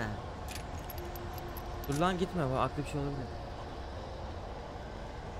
Her zaman ana yoldan gitmeyeceğim abi. Zıt tarafta bir şey çık. Ekipman, taslak. Dur oğlum, buraya bakmamız gerekiyor. Taslak koyuyorlar buraya oyun. Bak burada bir şey var mesela. Burada parlayan bir şey gördüm.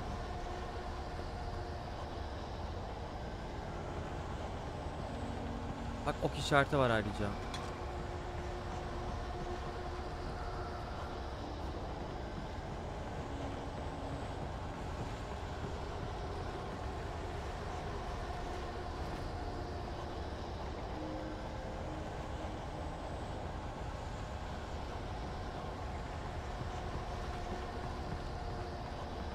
Bak ya, gördün mü?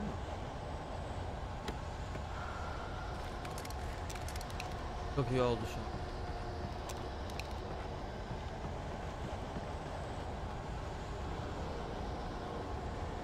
Boloslama gitsem olacak yani.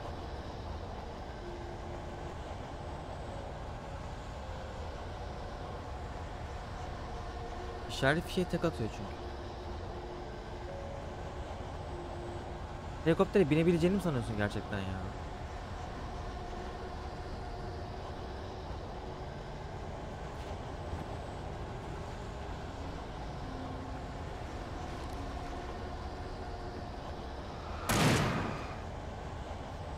Ben ne görmüyorum, sen görüyorsun.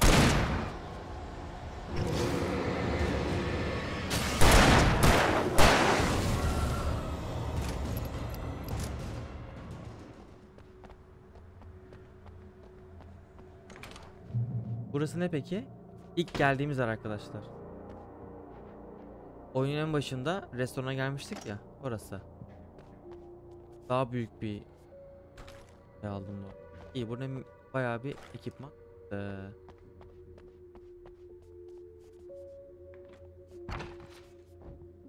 I'm gonna want explanations, you know. For example, what the hell happened to Rose? She's seriously messed up Görecek now. şimdi bak. The same thing I think happened to me after I arrived. During this week, you can't remember? Oh, I remember now.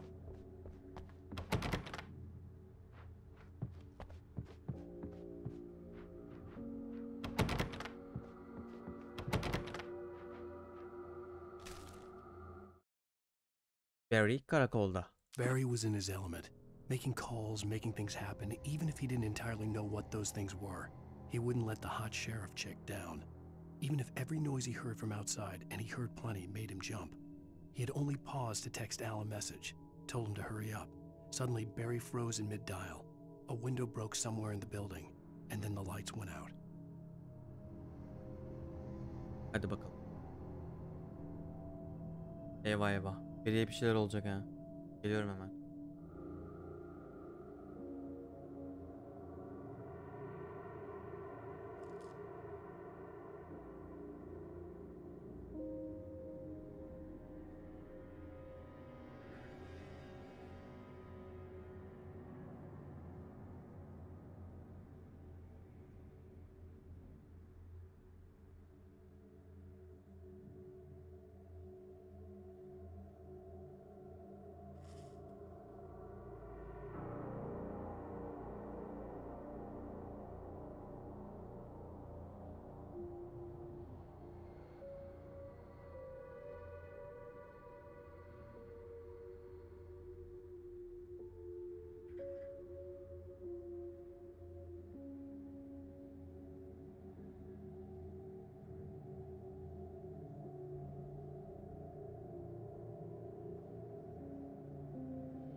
Bu arada yemek yedi.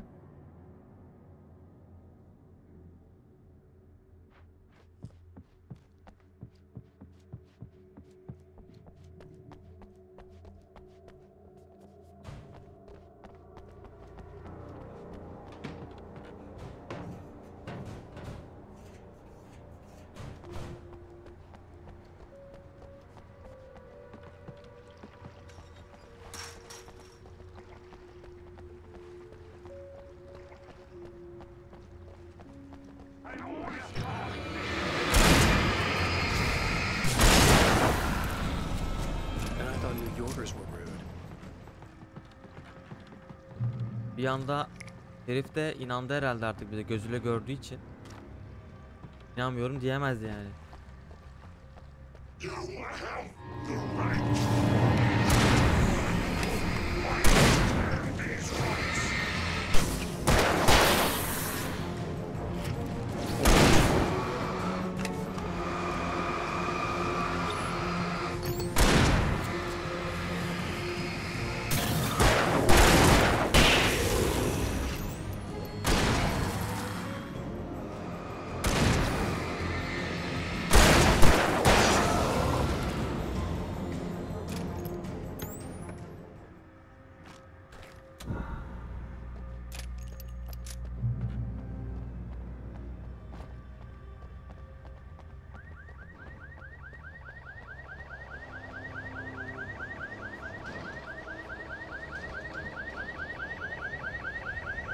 Over here! There's light!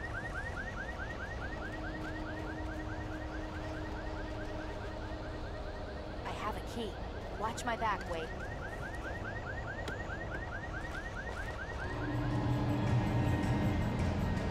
It's an ambush.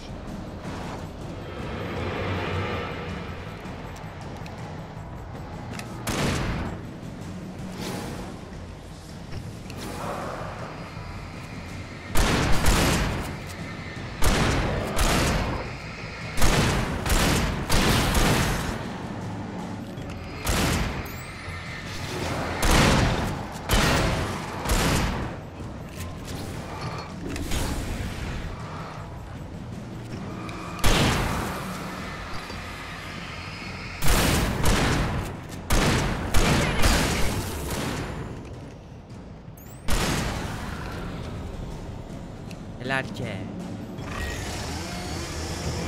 Gösterili geldi bir de, yok artık.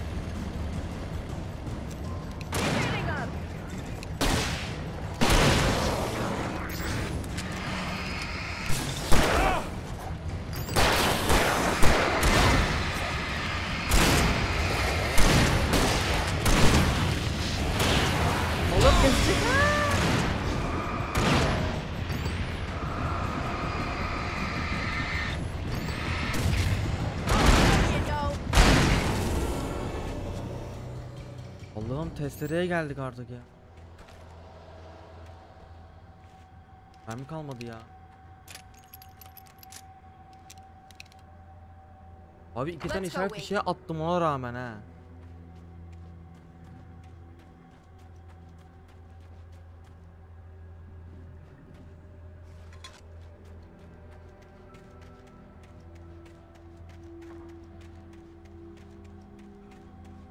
Ben taslak sayfası koy, o kadar koştum.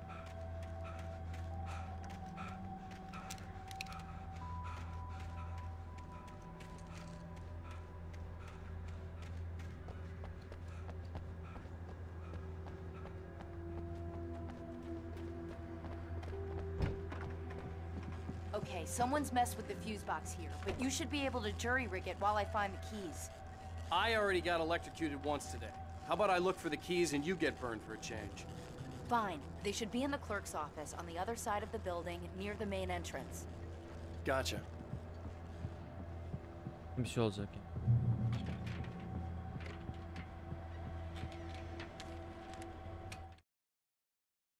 The darkness that wore Barbara Jagger's face was furious.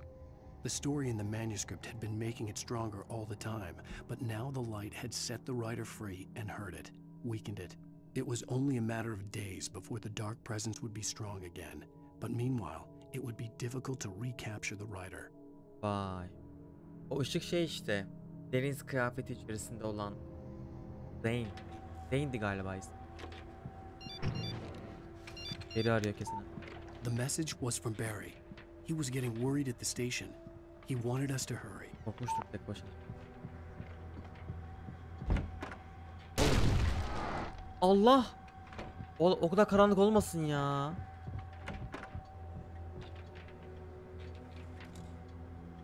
Altıma yaparım.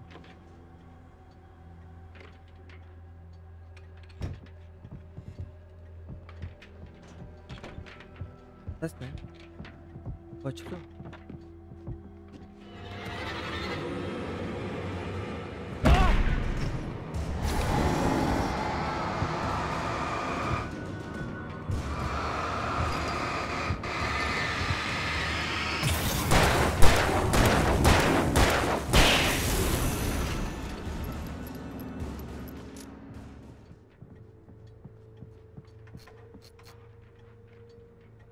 O büyük el feneri severiz.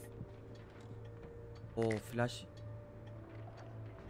O helikopter anahtarı. Okay, Sheriff, I got the keys. Dur. Elif şey var. Bir daha parlıyordu. Güzel oldu bu ya. Tam ama biraz pompalı lazım be. Pompalı çıkarsam. Bak bunu. Aa, direkt demo girdi. Barry? Why isn't he inside? Korktu bence, ondan kaçıyor. Oh God! Oh God! Oğlum baksana. Allah Allah. Barry, look out! Barry, move! Run, Barry, run! Barry! He made it inside, Wake. He's okay. The storefront's blocked. Come on, Wake, let's go around. We can meet him in the back.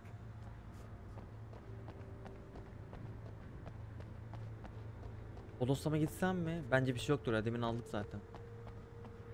Ama ya varsa?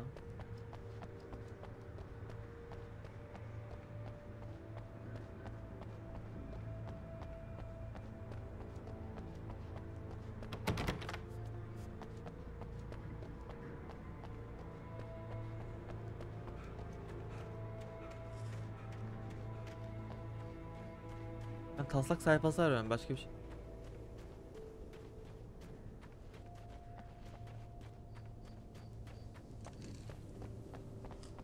Bir zamandan sonra alışıyorsun. Watch out, we're coming.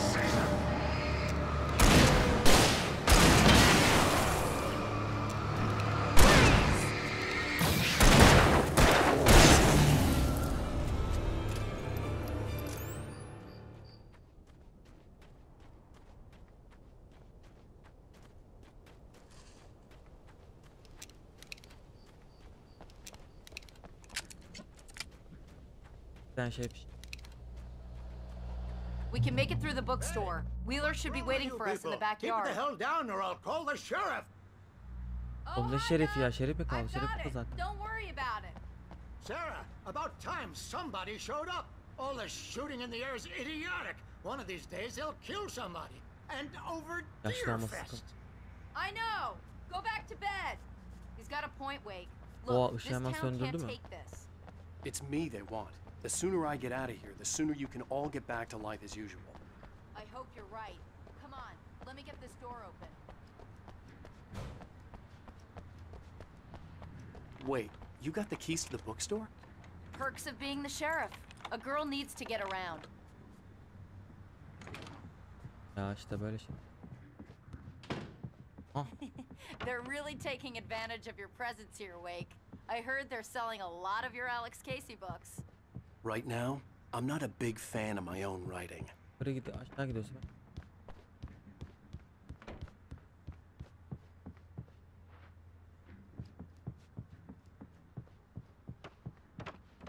Yok mu?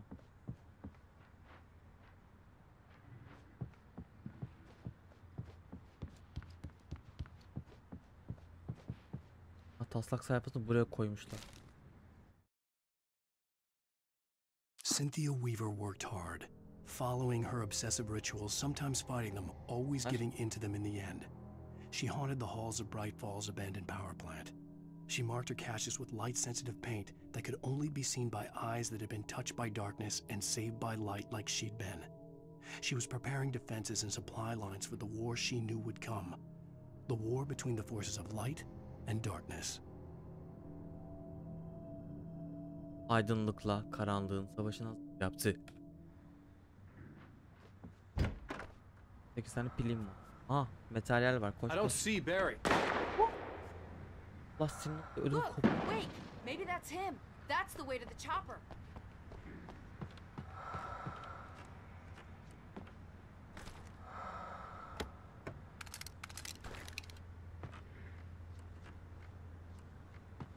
Of, 4 tane fişek tabancası çıktı. Demek ki çok büyük kapışma olacak.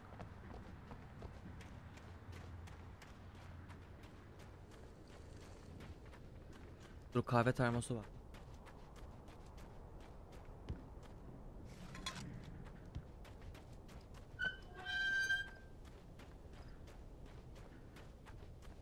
Allah'tan tek başıma oynamıyorum ha. Gerçi bugün de tek oynadık da.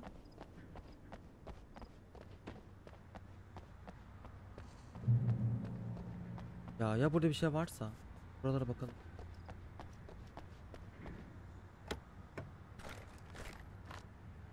Balı mı? Yok, o şey rifle mermisi bu. Bak, gizlenmiş olabilir.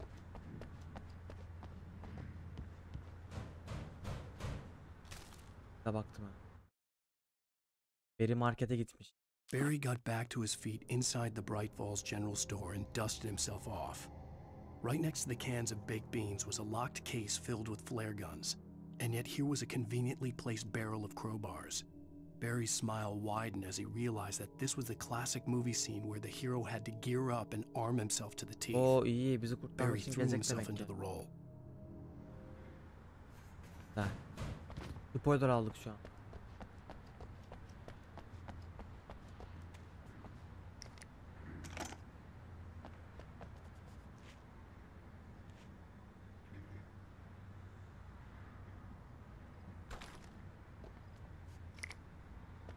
Ne gizlemiş? Allah'tan bak işte, bakmasam bunlar atlanacak hep. 6 tane fişek, 7 tane şey. Güzel güzel. Çok iyi oldu. Biraz burada. Her şey full. Sadece pompalım. I'm gonna give Pastor Howard a piece of my mind about this lock. I told him to get it fixed. Geliyorlar bence. Here they come. Let's take a break.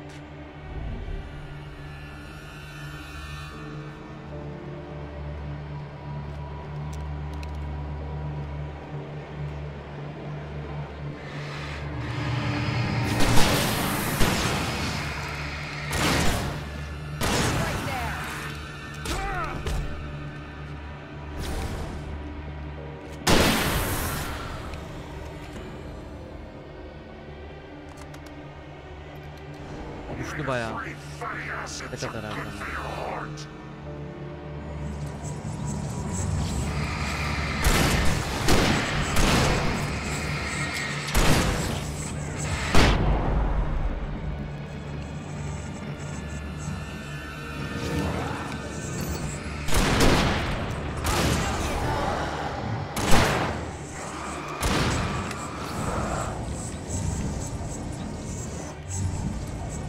Hızlı koşan var.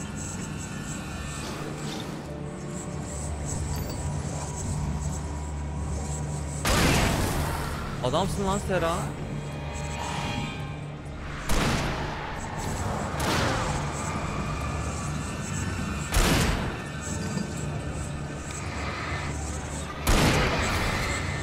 Lan Sera olmasa var ya ölmüşsün ha. Helal olsun kız.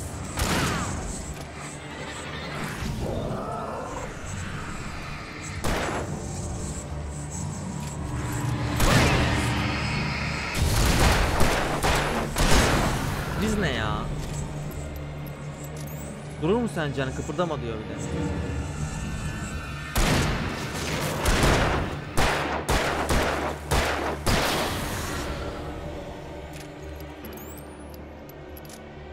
Müzik bitmediğine göre hala var. Değil mi? Hani. İsa'nın kadar zor olmadı. Okay, it's open. Let's go, Wake. Hemen kanka oldular ha. Çok bu taslak sayfası. Focus diyor. Wow. We keep them lit all night long on the night before Deerfest. Why? Well, it's tradition. Taslak sayfası.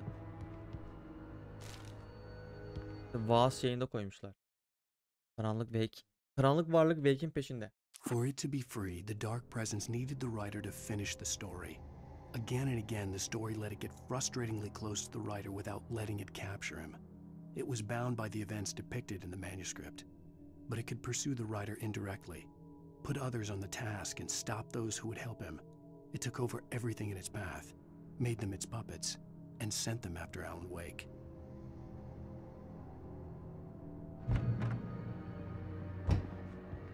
We're almost there. We'll have to go through the basement to get to the parking lot. Yeah, there's no way going through the crypt will turn out to be a bad idea. O zaman go.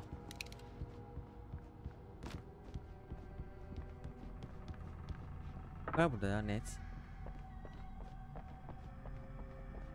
Artık alıştık abi. Zaman korkumuz yok.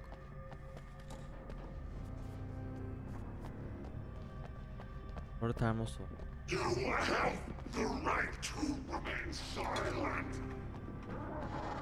Geliyor mu?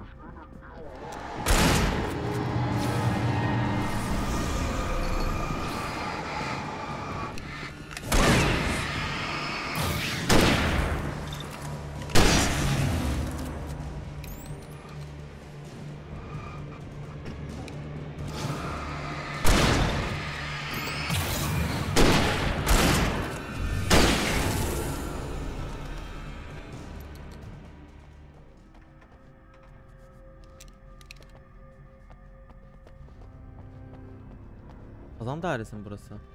O ne lan?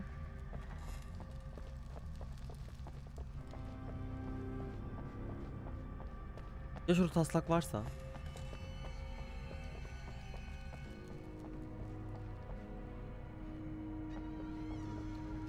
Ama daha demin buldum, koymamışlar.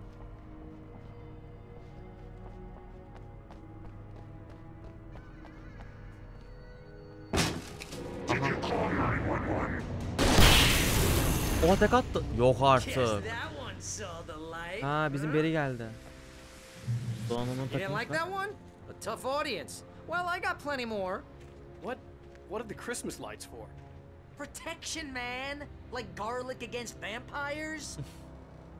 Vampires. Moda girdi yalnız The harbiden moda helicopter's girdi. just across the parking lot and up the hill. Come on. Yok olmasan anaysınız ha. O nasıl çalışıyor harbiden? Pilli falan mı acaba?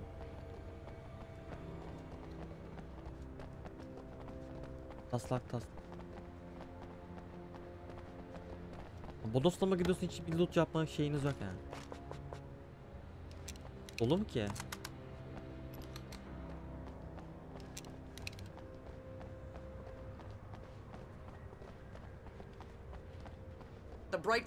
Şimdi o taslağı bulduğum için o Barry'nin sevilme şeyini öğrenmiş olduk mesela. Mordor'un alevli gözü gibi.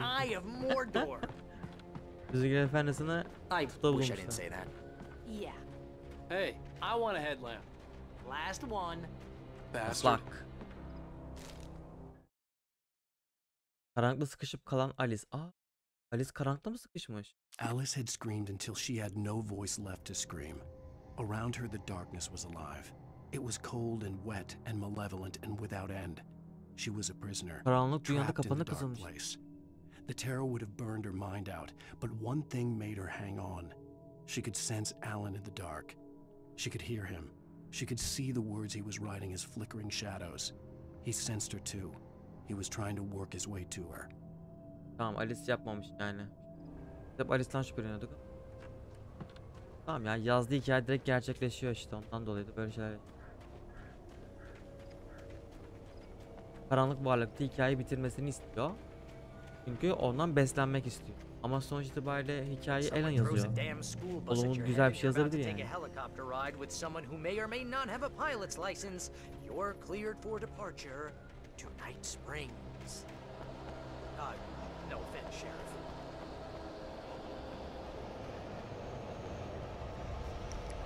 Vallahi flash bombası buldum.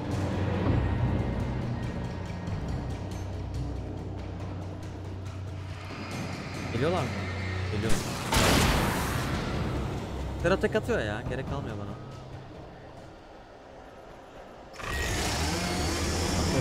Teseli abi geldi.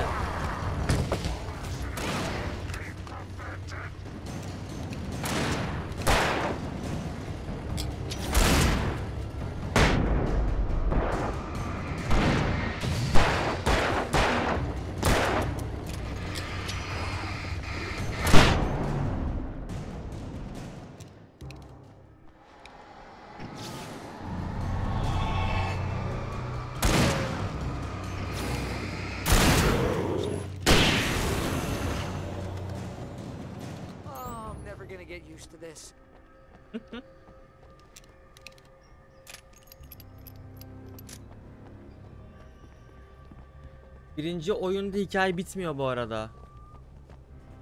Sanırım karanlıkta kapalı kalıyoruz.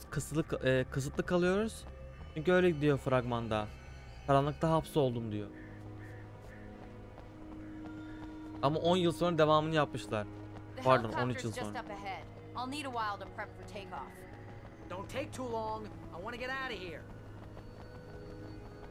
Bence gidemeyeceksiniz abi. O helikopteri çalıştırmazlar. Net söylüyorum size, o helikopter hiç felaket bir loot verdi şu an. İnanılmaz loot var şu an.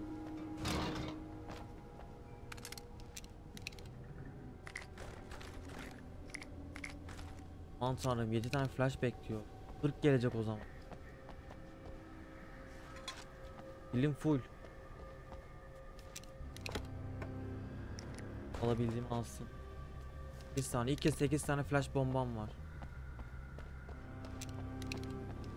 Pompalı silah değiştirebiliyor muyum? Pompalı aynen. Bu tüfeği değiştireyim. Evet, 28 mermi var çünkü güzel oldu bu. Hazırla. Tamam. Hazırım şu an. 3 tane 8'e 8 her şey full şu. Gidelim.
Helikoptermiş be.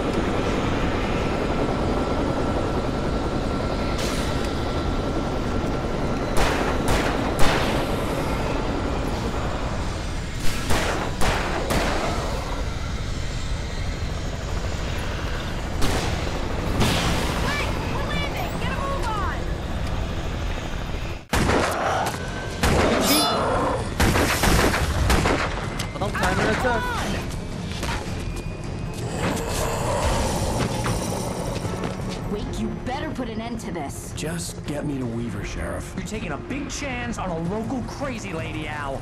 I hope you're right about her, or we can kiss this town goodbye. O zaman da Resident Evil aklıma getirdim.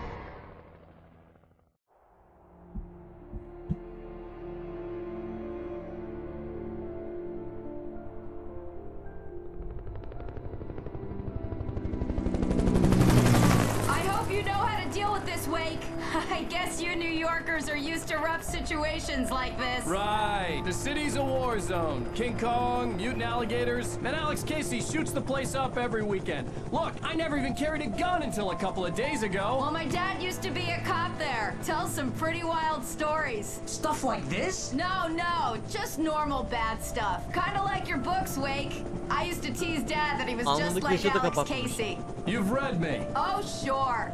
You're a pretty good writer. A little heavy on the metaphors, maybe. Nobody's ever said that before. We're coming up on the power plant. See the lit building over there? And that's the dam further up the river.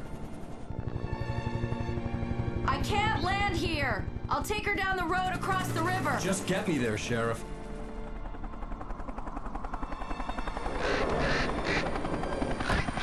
Kargadan bilgiler geliyor şimdi. Hadi bakalım. Ha, kaza da yaptılar. Ha. Düşecek gene.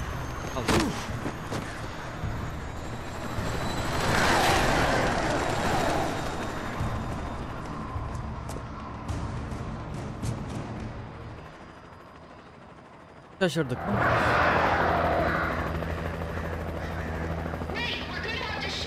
Emma yok gene. Oğlum o kadar mühimmat nereye gitti Allah'ını seversen ya. Ay çıldıracağım ya.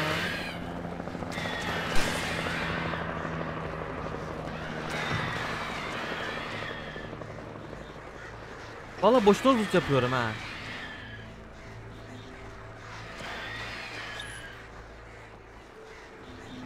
Fener de gitmiş.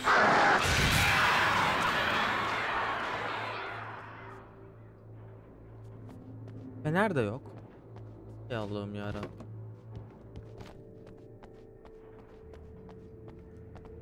Bölüm bitmeden şeyleri sıfırladı ya. Bir tane pili var.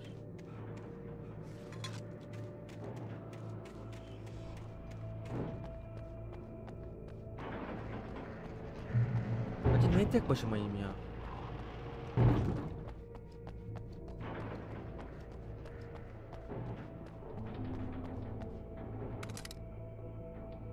Ha? Tabancada I had to do something about the chain for the door to open. Ay bu çok güzel oldu.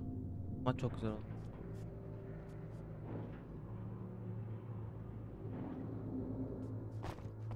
Biri kendini o şeye bulmuş, markette ışıklı bulmuş. Markette ışık bulunca hepsinin mühimmatı giymiş.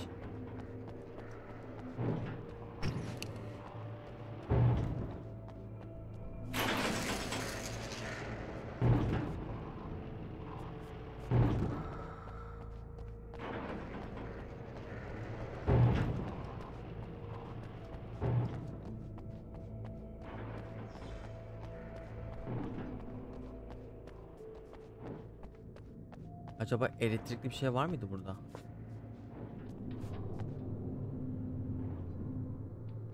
Tabancayla zinciri vurmak çok saçma geldi bana. Bakayım belki çalışır.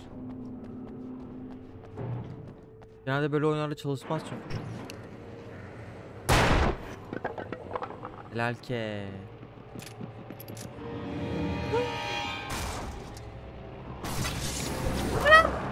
Ama ırk var hocam. Hocam ırk.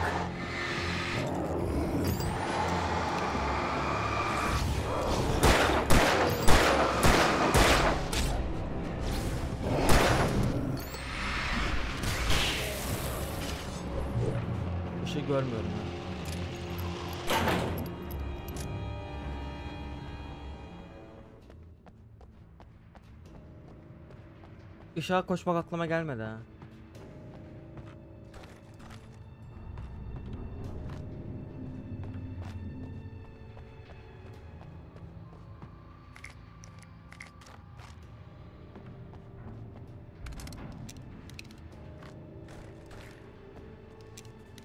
Pompalı tüfek.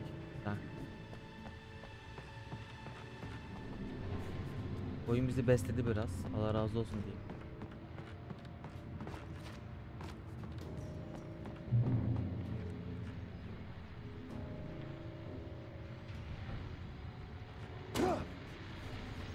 Here's a new song from a band that the only rock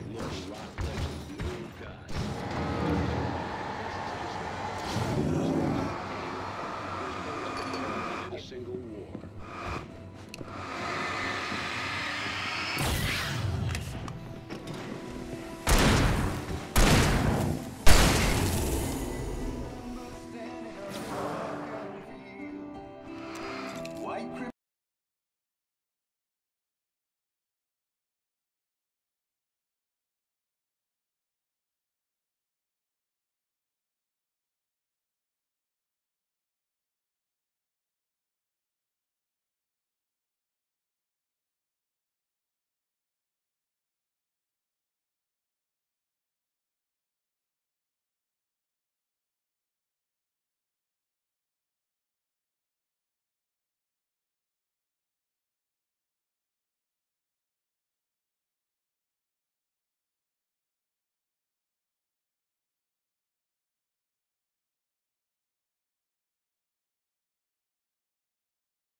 Tüpleri ben hiç görmemiştim ha.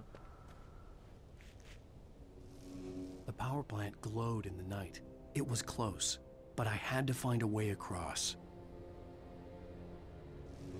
Uzak ya.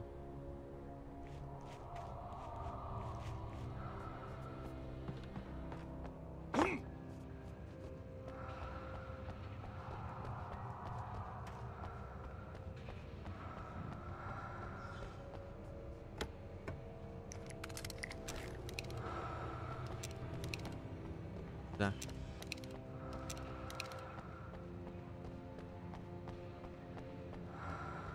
O kış işaretlerini görmeden gittim ha. Oyun seviyede bu arada kendini. Oraya koymuşsun bir an. Elektrik çarptı Allah'tan. Lan nasıl ödüm koptu.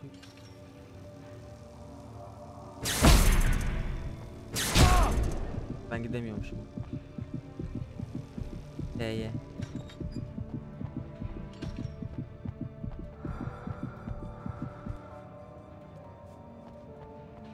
Elektrik kablosu var. Mantıken gidememem lazım zaten. Taslar görünce bir an şey oldum. Dolanınca alacağız onu.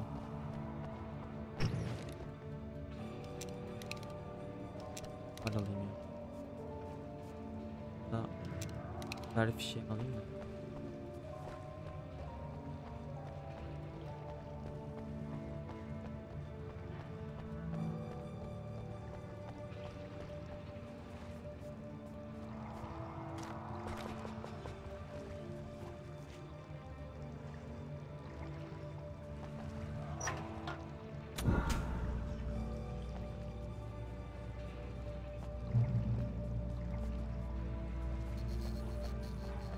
Şimdi gelirler. Mantıken gelmeleri lazım. Yükten biraz uzaklaşırsın.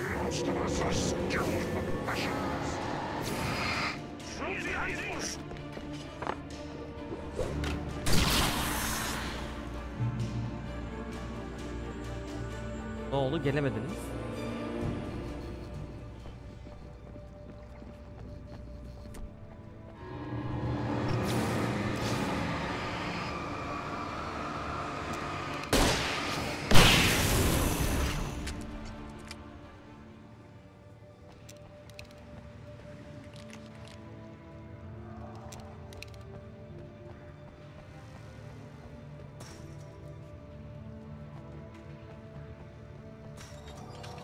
Aa, bug oldu. Ha, lan bug oldu sandım.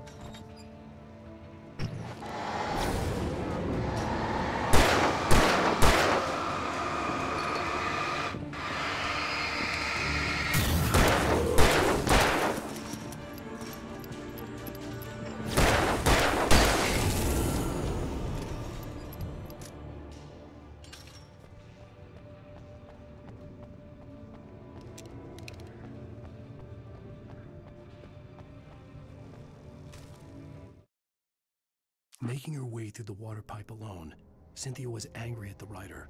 Foolish young man, taking unnecessary risks. And the way he broke the rules. Didn't he understand what was at stake? Since the terrible days in the 70s, she hadn't wavered once, as hard as it had been. She was tired of protecting the town all these long years, and now only wanted to rest. Cynthia diyorsun. Bayağı ilerledik ha. Kayıt noktasına ulaşıldı. Ne geldi şimdi?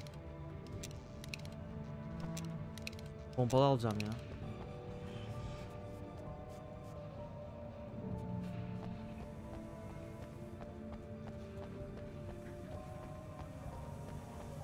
Burası full elektrik, her tarafta karanlık varlık var.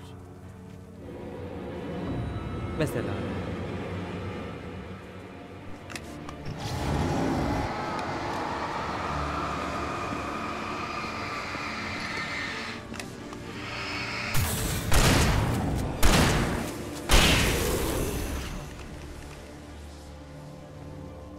Bir tane daha vardı.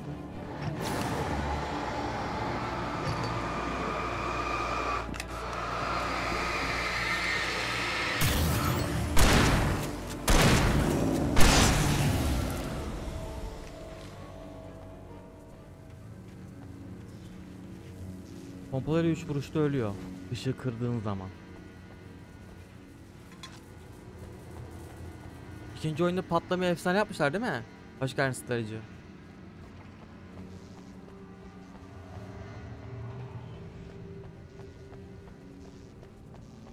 Birazdan gelirler.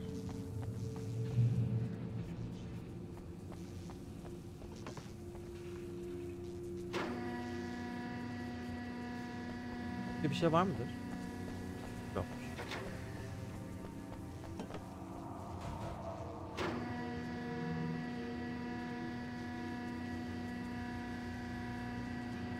Taslak var.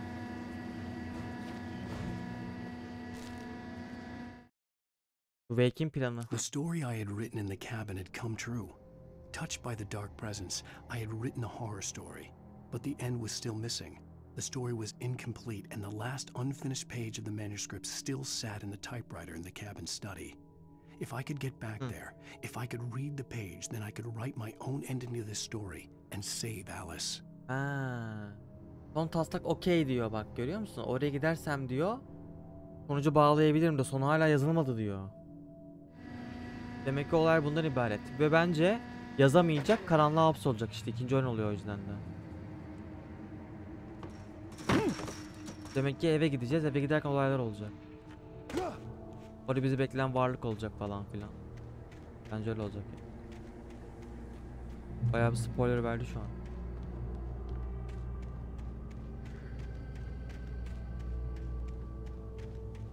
Bir tane flashbang'im var. Birazdan gelecekler. Oyun kayıt aldı çünkü. .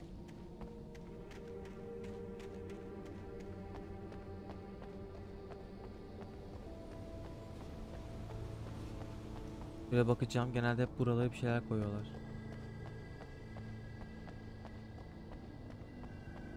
Bu sefer koymamışlar.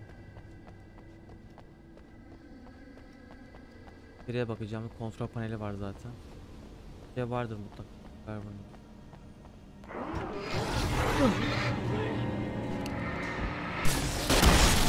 Ay flash attım yanlışlıkla. Ya.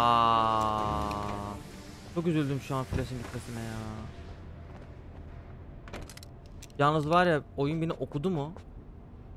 Bir tane flash'a üzüldüğüm adam flash şey çıkarttı karşıma.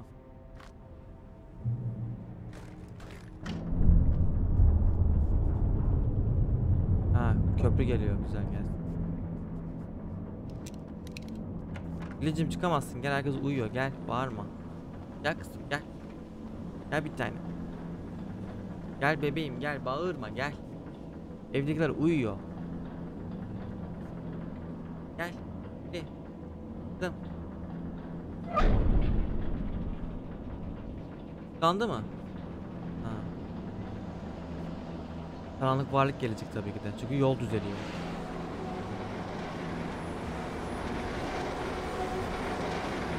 Şaşırdık. Ana kuşlar.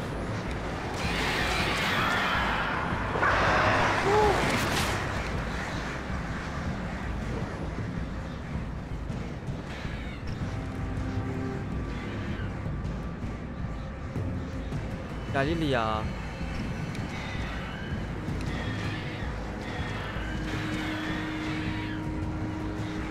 Lütfen bağırma.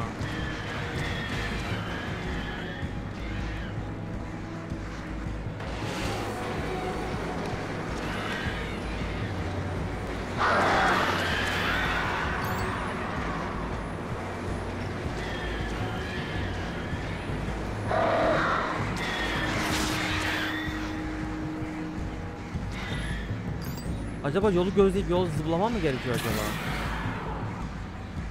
Olabilir mi öyle bir şey?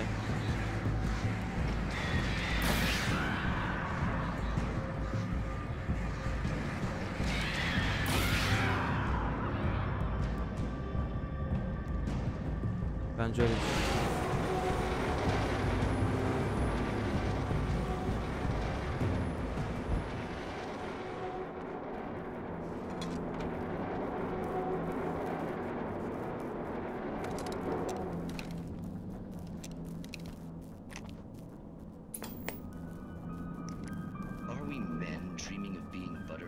Or butterflies that dream of being men.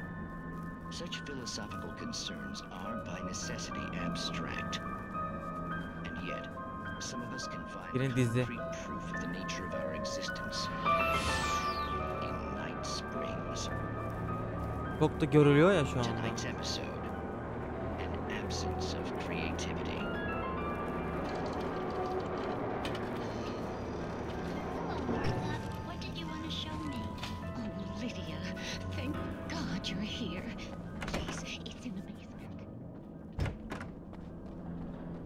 Okunmuyor, görülmüyor, görsel bile yok.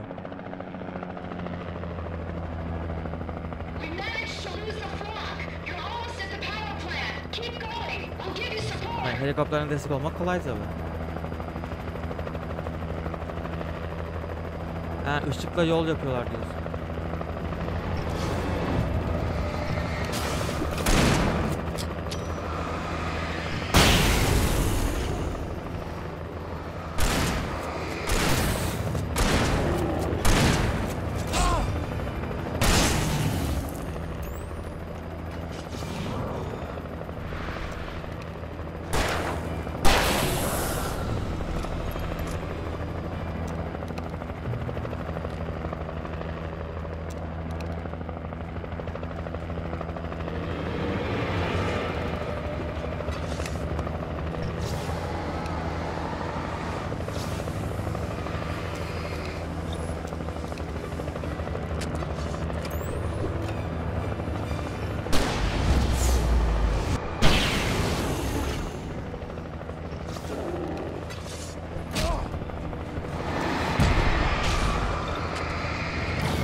Canım yok kızım. Bir daha çıkacak. 3 kere geliyor yani.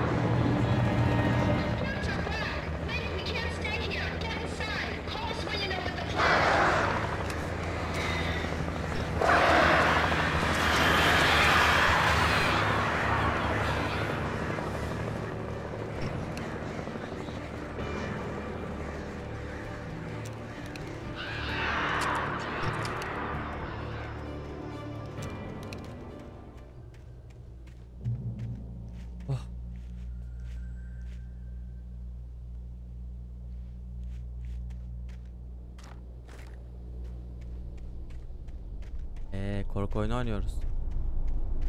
Açık mı bırakırım sandınız?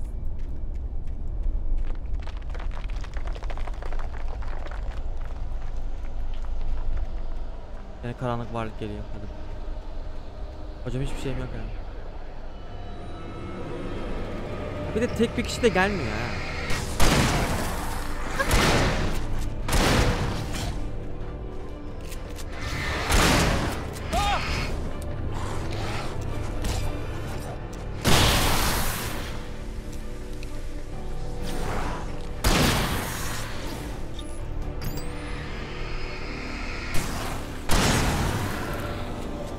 Teker teker gelin.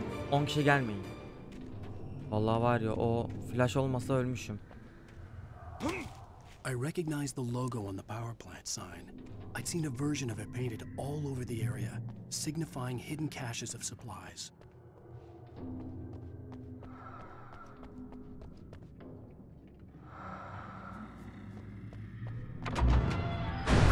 Hold it right there! Miss Weaver, Cynthia, I'm a friend. Prove it! You knew Zane, Thomas Zane. You're the Lady of the Light in the song. You can help me. About time. Young man, I've been waiting a very long time for you.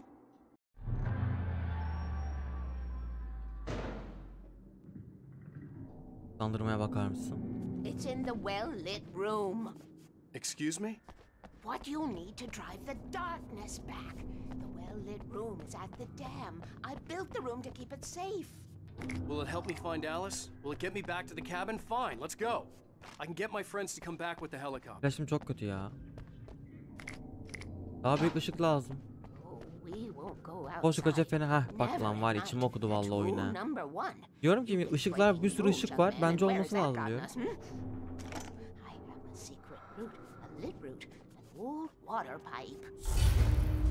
Vay ya. Something was damaged at the transformer yard. It's draining all the reserve power. Without it, the pipe will go dark. The power to the yard must be cut.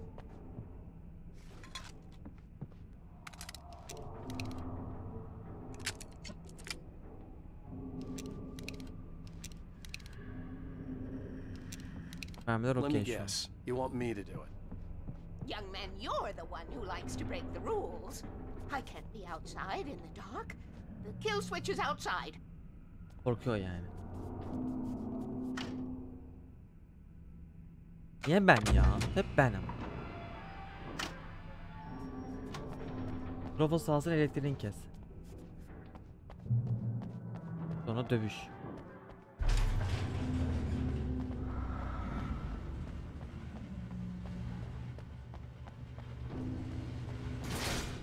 Allah razı olsun.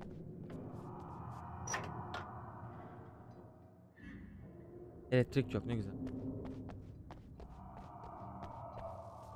Geliyor mu? Pompalı alacağım. 3 mermi gidiyor.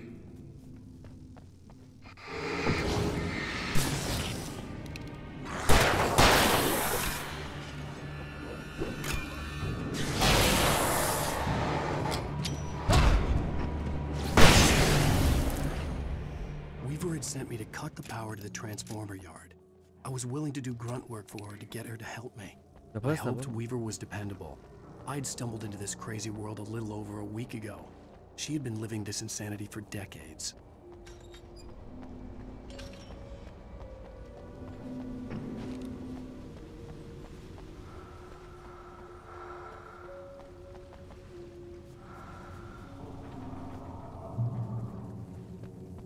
Evet. Orada mı? I could see the kill switch that would cut the power to the transformer yard. Now I had to find a way to reach it. Vent kapağı kontrolleri sadece yetkili personel kullanabilir.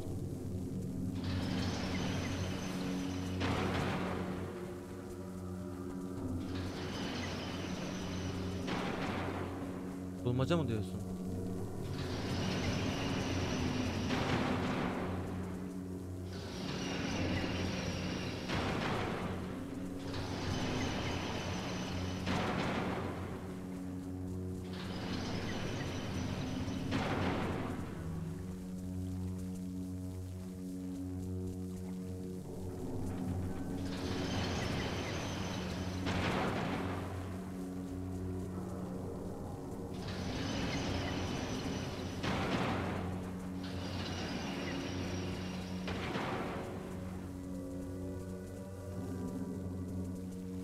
Şimdi hepsi açık mı olacak, hepsi bağlantılı mı olacak? Hepsi kapalı mı olacaktı acaba? Ha, karşıya geçmek için mi var onlar? O zaman hepsi kapanacak.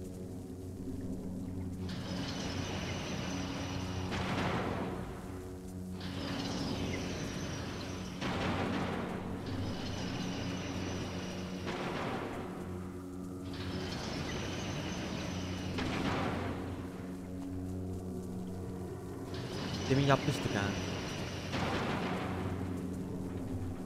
Ne yaparsam?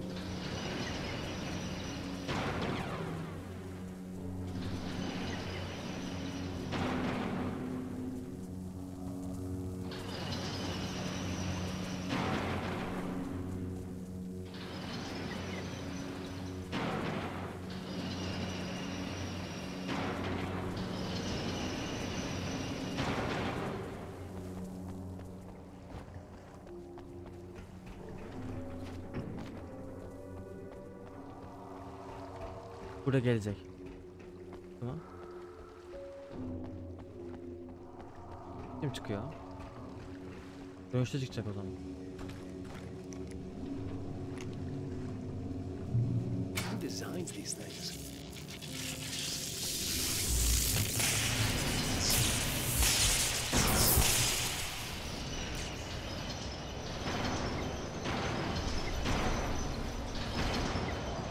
The transformer yard went dark and dead. Weaver's water pipe passage should now be good to go. Gelecekler.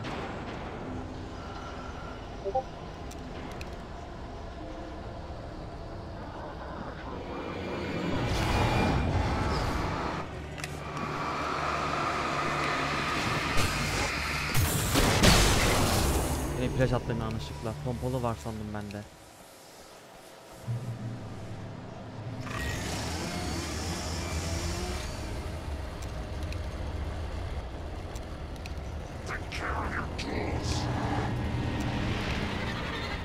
Geliyor yine.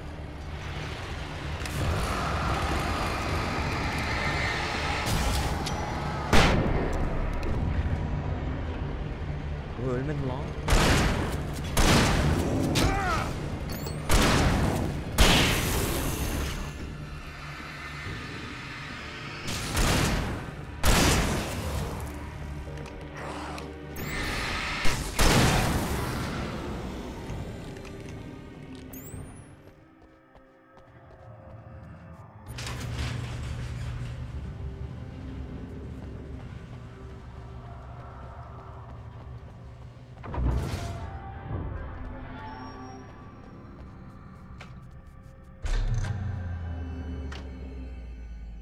Teşekkürler. This way, young man. Follow me. Come, come. The pipe's empty now. We're ready to go. This way. We need to go. I knew them both, Tom and Barbara. I had such a crush on him. Such a beautiful man. I was bayağı da taslak sayfası görüp bulamadık ama biliyorsunuz değil mi? part of me that was maybe a little glad when she had the accident. And then Tom started writing and woke the darkness up. He tried to bring her back, but you can't do that. There are no free rides like that. I'm starting to realize that. Tom yazmaya başladı, karanlık uyandı diyor. Perhaps you're a smarter man than Tom was. The witch looked like her, but it wasn't. Barbara was sweet. He didn't understand until it was too late. He tried to undo it, wrote himself, her, everything he'd ever written out of the world. Oh, he was so famous. And afterward, no one knew. Oh, Tom. He left only one thing behind in my care, in case it happened again. Insurance. He trusted me, or perhaps used me a little. Tom knew how I felt. Knew I wouldn't refuse him. Benim çok az ya. Pompalı daha iyi. It's been waiting for you. We are characters trapped in a story you have written, and none of us will survive to see the end. If the darkness isn't stopped, she'll twist the story to her own dark ends. How do you know all this? Tom, that's the way he wrote it. He still talks to me, you know, in television, from beyond, from below. We have both been touched by the darkness, young man. He saved us both with light, but the darkness stays with you. Leaves a stain. Aynen. This pipe will take us directly to the well-lit room. Okay, I need to call my friends, tell them where we're going. Hello? Al! Barry, we're headed to the dam in one of the pipes. Meet us there. Okay, I'll tell Sarah. It's Sarah now? Whoa! No! For the sweet love of... Barry! Ha, bir şey oldu. Barry! Bence yardıma We gotta gideceğim. go see if they're okay. They're probably dead. You must reach the well-lit room. This is no time to be a selfish idiot. That's my best friend. Ha, gidiyor. Well, be a fool. I'll use the pipe. I'll meet you at the dam if you make it.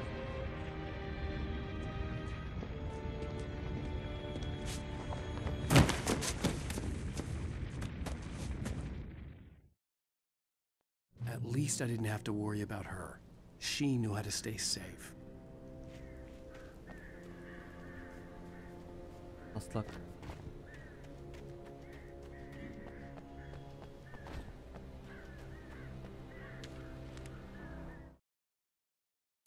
Sarah was almost starting to relax. Maybe they could turn this into a win yet. Suddenly, there was a piercing sound, like a table saw gone wild, as 100 birds made out of shadows swarmed into the rotor.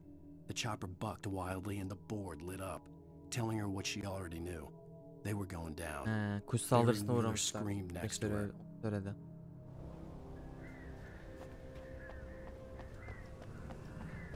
Radar bölgesine gidene kadar bence bir şey çıkıyor. Ama kayıt oldu ama bence çıkacak.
Gözüm hep orada.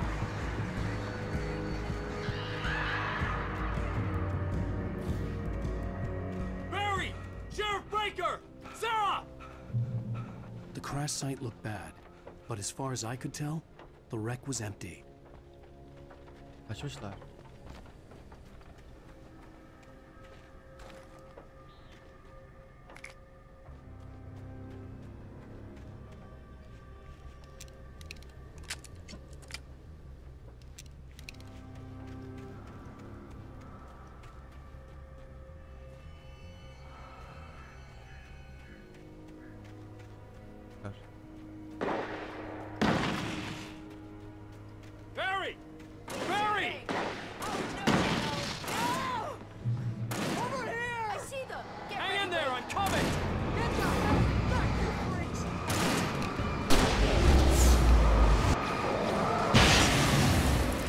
Aa 5 kişi mi aldık?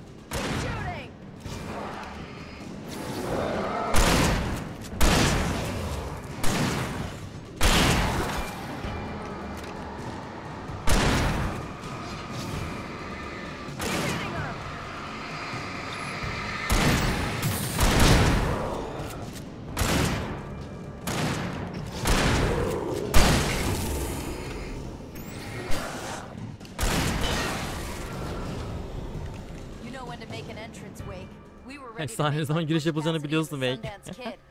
I have a different ending in mind. Yeah, I'm fine. Thanks for asking. Bodoslama gidiyorsun, hiç loot yapmıyorsun. How's that? The flaming eye of Mordor? Laugh it up. Mordor'un gözleri ha. Didn't we have somewhere to go? Weaver will meet us at the dam. Ok gördüm burada ben sanki.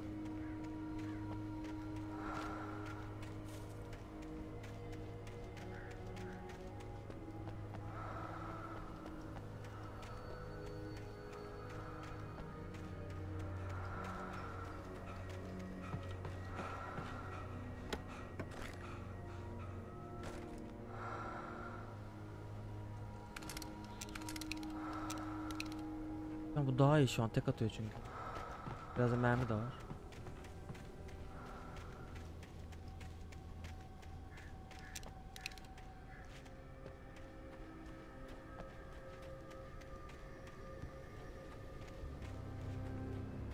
Doğru gidiyormuş.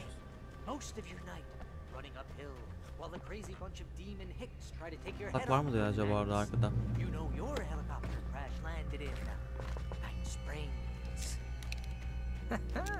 Oh, but it's dangerous out here.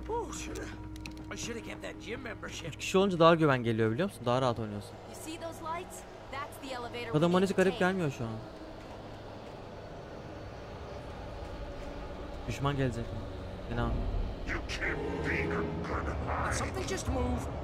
What the hell is that thing? It's everywhere. Oh crap, there's more than one of them. Nothing moves like that. It's impossible. Sanki daha önce karşılaşmamışsınız gibi ha. Al, do something. He's too fast. I can't get a shot. There. No, there. Al, they're all over the place. How many of them are there? Where'd that one go? Ah, this can't be happening.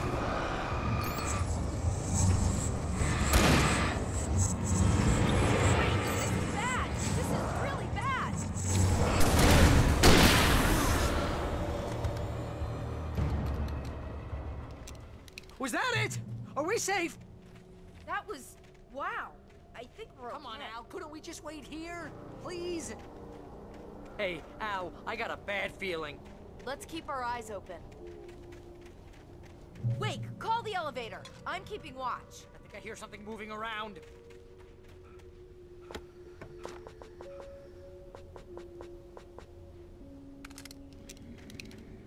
Normal silah harcamıyorum ki hiç. Hoşuna mı gitti? Heads up, here they come. Tabii ki de geliyorlar. Oh no! Oh no! They're coming. We have to hold them off.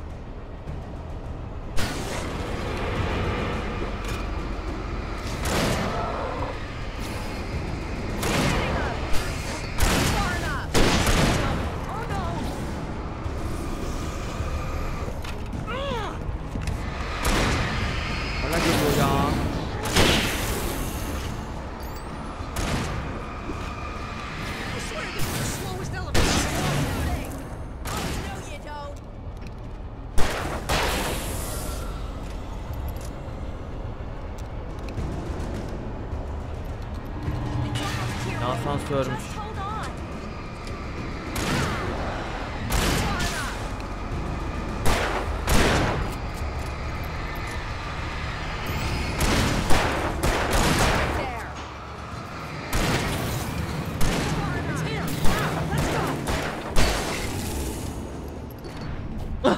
Kırıldım. Ulan sen niye basmıyorsun? Ben basıyorum. Hay Allah'ım yarabbim. Düğme bile bana bastırtıyor. We're almost there. There's an entrance into the dam at the top. What's the plan, Wake? Well, Weaver's crazy, but she's got something Zane left behind. Something to fix this. Gee, could you be a little more vague? Thomas Zane? Seriously? Might as well be Paul Bunyan or Bigfoot. Yeah, well, he was real. Hemen vardık. 10 saate gelememişti asansör. Let's be careful, okay? Taslak, termos koymuşlar. Jeez, I hate this.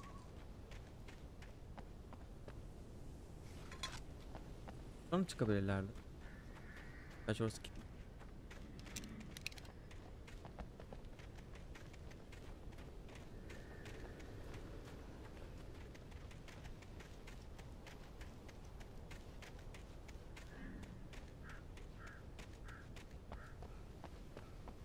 Okay, Wake. There's a button over there that opens the door. Bölümün ismi Düğme, biliyorsunuz.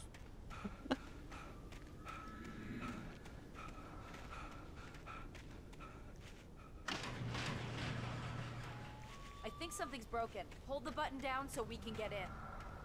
Yani siz girin, ben kalayım o zaman.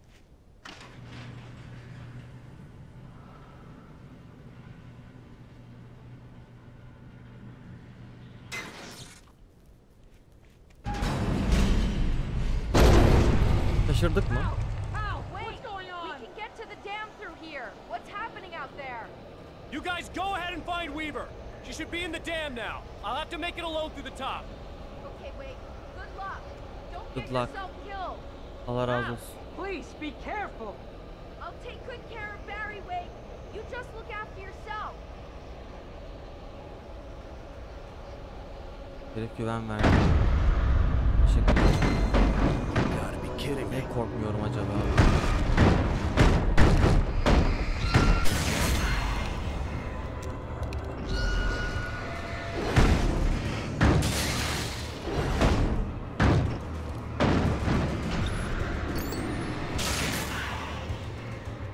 Down boy. İyi, kapıyı açtı en azından. Taslak.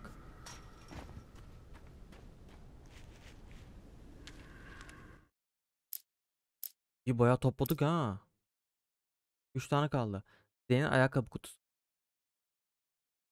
Thomas Zane knew he had to remove all that had made this horror possible, including himself. That was the only way to banish the dark presence he had unleashed and now looked at him through the eyes of his dead love. But he also knew that despite his best efforts, it might someday return. So even as he wrote himself and his work out of existence, he added a loophole as insurance, an exception to the rule. Anything of his stored in a shoebox would remain. Ayakkabı kutusuna neyini saklarsa o şey geride kalacaktı.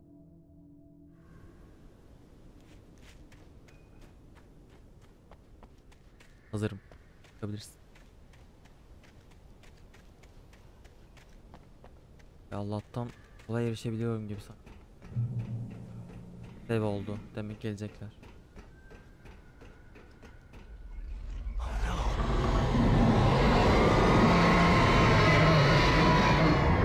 Oo, komple elektrik gitti yalnız.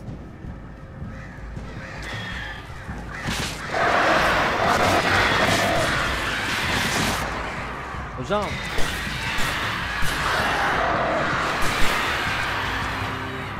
Tutuyoruz o kadar ya. Nasıl saldırabiliyor bunu, anlamadım ki.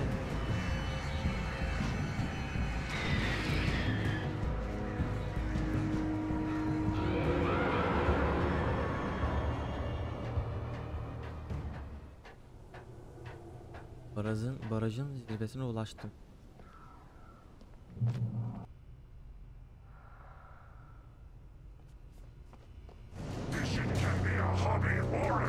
O zaman toplanınca gelsin. Bir şey çok lazım olacak bana. I was ridiculously outnumbered.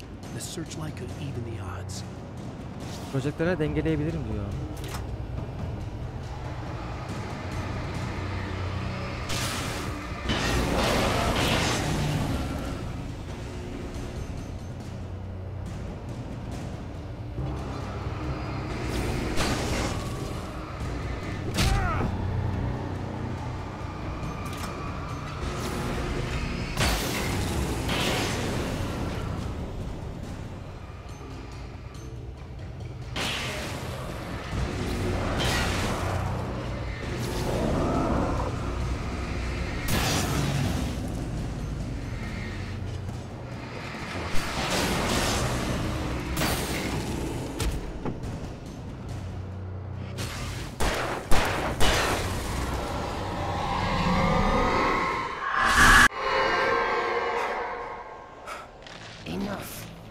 go no further. Gaza geldi. Bir şey oluyor. Açayım mı? Oha. Yolu açtı Allah'tan.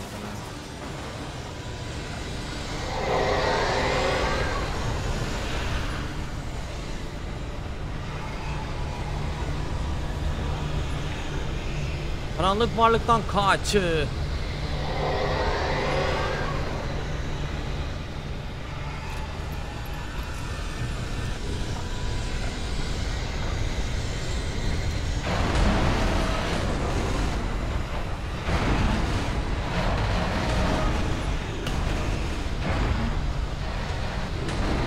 Basınca koşamadığı için.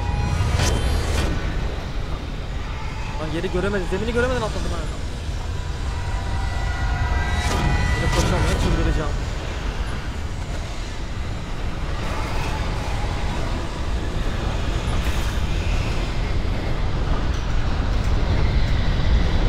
Karanlık varlıkmış. Dur taraması olayım kaçarken.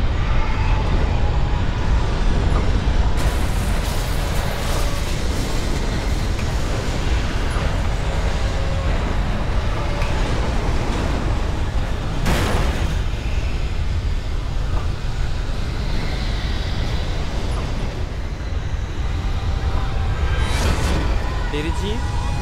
Ram beni ram.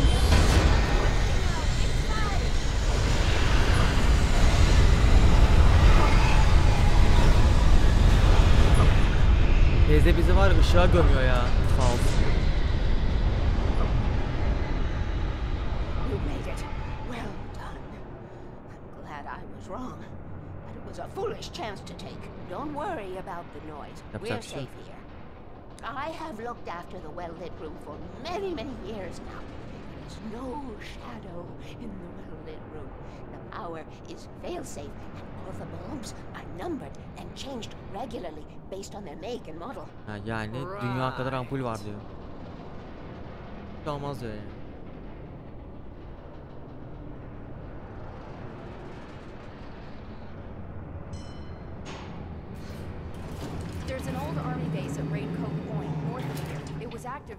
Artık burada karanlık varlık çıkamaz. Artık 5. bölüm sonu gelsin artık ya. Saat oldu ya. Bölümler ne kadar uzun ya.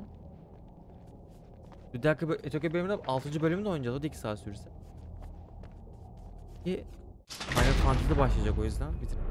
Demo girelim. Take it, and I won't need to worry about the room anymore, because 6 and 33 and 118 need changing soon, and I don't want to climb up the ladder to change them because it's very late, and I'm tired. And if you take it, I won't have to do that anymore. Emanete bakalım. The page was autobiographical, a memory from my childhood. But I didn't write this. It was a page written by Thomas Zane. None of them were supposed to exist anymore. Alan, 7 years old, would fight sleep to the bitter end. When he did sleep, he soon woke up, screaming, the nightmares fresh in his mind. One evening, his mother, sitting by his bed, offered him an old light switch. She called it the clicker, and flicking the switch would turn on a magical light that would drive the beast away. To imbue the talisman with all possible power, she added that it had been given to her by Alan's father. Alan never knew him, and anything of his took on mythical proportions in his mind. With the clicker firmly in his hand, Alan finally slept like a baby. Now, almost 30 years later, Alan thought of this as he stood on the rim of Cauldron Lake, the clicker in his hand. He took a deep breath and jumped. My mind swirled. I'd given the clicker to Alice, yet it was here. Zane had written it into existence in a story I had written. Düğme kötülükleri uzaklaştırıyor. I can get to her now. I can finish this. Bölüm sonu. Previously on Alan Wake, I wrote a horror story that has come true. Thomas Zane did the same in the 70s. You will go no further. If I continue like the Dark Presence wants me to, the story I'm writing won't save Alice. It's a horror story. No one will survive. You knew Zane! Thomas Zane! You're the Lady of the Light in the song! He left something behind to help me.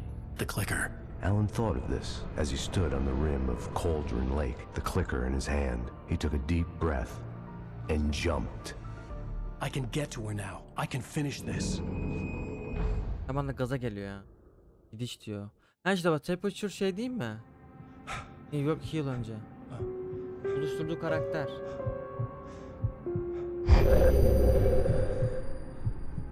Kitabın ismi.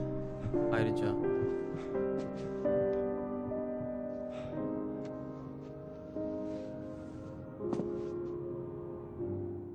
I had a hangover. My head was about to explode and the light hurt my eyes. I needed my sunglasses and painkillers to dull the pain. In one of my finer moments of self-deception, I swore to quit drinking.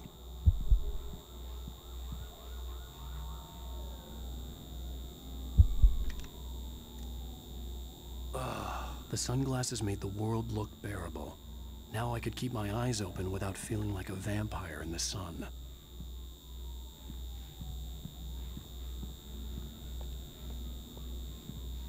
Kulakları vızıldıyor.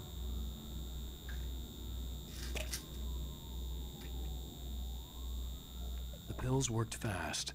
The prospect of being awake started to seem bearable again. Bak kana karışmadan ne oldu? There was a message waiting for me on the machine. Hitman'e gönderme mi yoksa?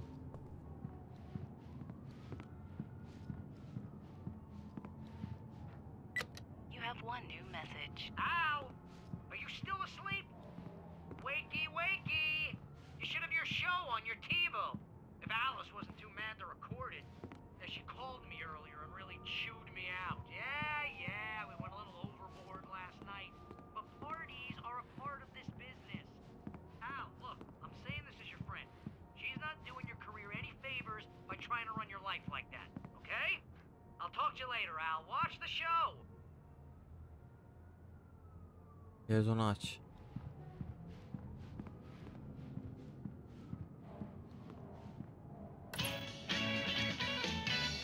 Ladies and gentlemen, welcome back to the Harry Gallic Show. Daha parlak olamazdı. Thank you, everybody. We have a great show tonight. I've been talking with Bence bug oldu. Alan Wake about his new book, The Sudden Stop. Yeah, good read. Go buy it. Demin de böyle ışıklıydı. It is a good read. Programı izleyememiştik. I'm gonna be honest here. Is that wise? No, but I'm gonna do it anyway. I got people who give me the lowdown on books. I'm a busy guy. But this one, I actually read from cover to cover. I mean, I'm a big fan. Wow, thanks. Now, this might be a spoiler for those who haven't read the book yet. Based on the sales figures, the 2 people out there who haven't read the book yet. But this last book is all about the death of the main character, the hard-boiled New York detective, Alex Casey. Now, there's been a lot of outrage about this. Why the hell did you kill Casey? What the hell were you thinking, man? Good riddance. No, seriously though, 7 years and 6 books is a long time. He was a gloomy guy to spend all your working hours with, and it was a good run. But it's time to explore new things. My next book will be a departure from the old for me. You selfish bastard, always thinking of yourself. Well, you've certainly given us a lot of entertainment over the years. And now that you mention it, Casey was a gloomy guy. Never had much luck with his love life with the ladies. Was that autobiographical in any way? Hey, honey. Did you watch the show? I didn't say anything stupid if that's what you want to know. Okay, Grumpy. You want an aspirin or something? Are you going to start with me about drinking now? You know what? Go back to sleep, Alan.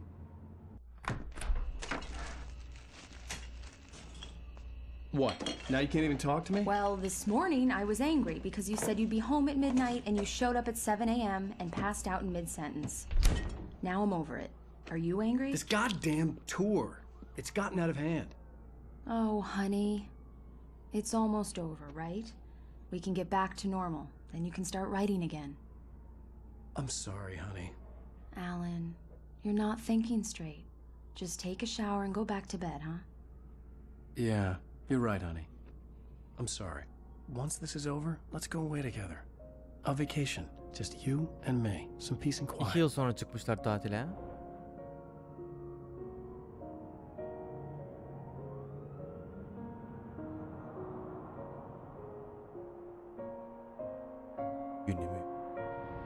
Somehow, the clicker was the key to the cabin. I had to return to Cauldron Lake to save Alice. Böyle geri dönecek ha.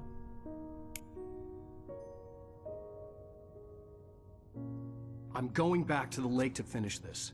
I'm going to write an ending to the story in the manuscript on my own terms, to make it all right. Why can't you just write it here? The last page is still in the typewriter. I need to read it first. Everything needs to be just right. Zane tried to cut some corners, and it didn't end well. Okay, ready when you are.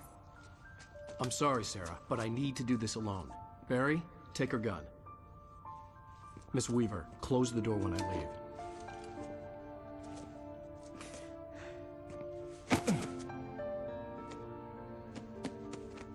Good luck, Al. See you later. Bari oradaki ışıklarına biraz kendine adam verseydin. Işıkları donanımlara versene. Oyun olacak işte. When I got out, it was warm and sunny. I'd flicked the switch of the clicker. Had it done this? I didn't stop to question it. I had to take advantage of the sunlight to get to the lake. On Zane's page, I'd stood on the rim of Cauldron Lake, about to use the clicker. That's where I was headed.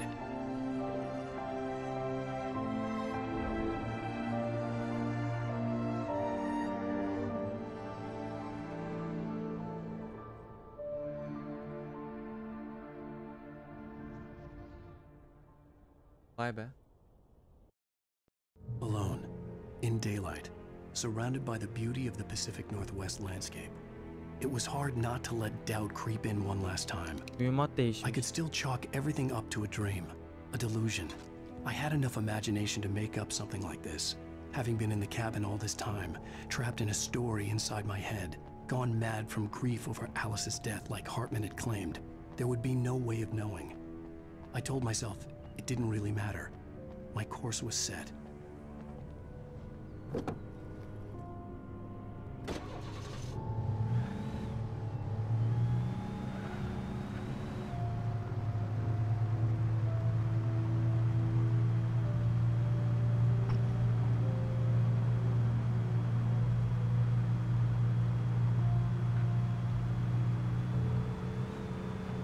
Bakalım göle gidiyoruz. Sağda dururuz ya.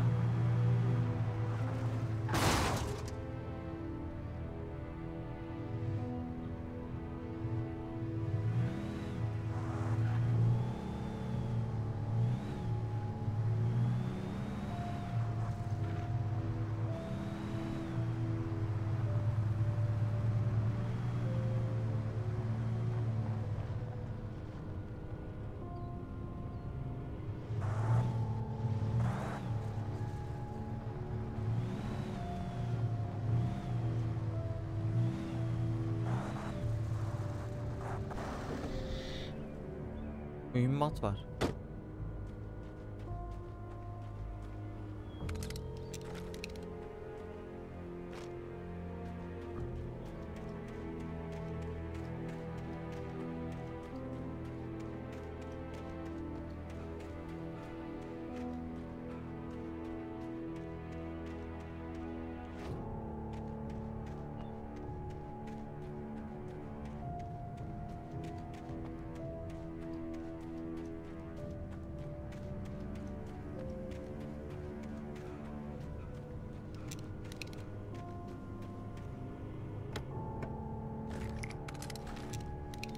Ya bu abi. Bir de bir taslak tamamdır.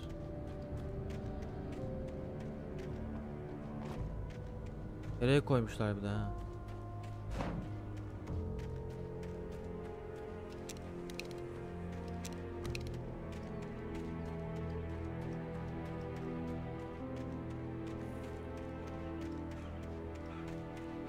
Ama güneşli olunca hiç korkmuyorsun.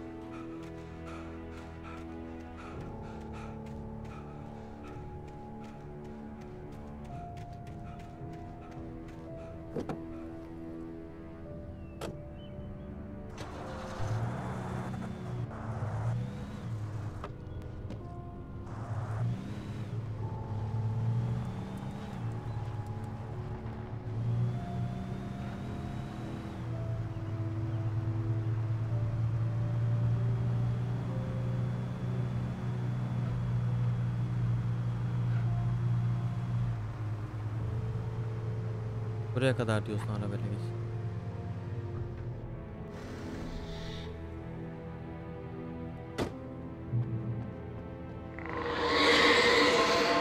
The darkness had touched me. There was a link between us, always would be. I could feel its presence again, getting closer. Herhalde güneş yok diye böyle bir şey oldu.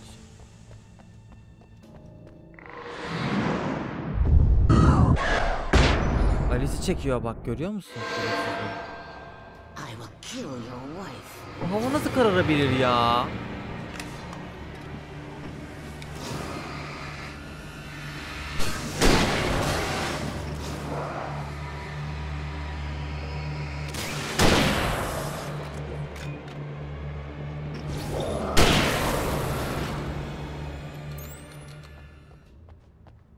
Hava gündüzdü, nasıl kararabildi yani?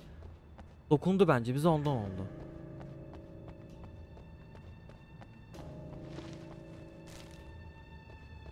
Bir kez akşam olmasın ya. Karanlık varlık Wake'i durdurmak ister. Şaşırdık mı? The dark presence was no longer trying to capture the writer so he could create the ending it wanted. The writer knew too much. He was too strong. And he carried a weapon left behind by Thomas Zane, something that could hurt it. Now, the darkness was doing everything in its power to simply stop the writer from ever reaching Cauldron Lake and the dark place it came from. Evet, yazar çok şey biliyordu diyor. Bilecek tabi oğlum.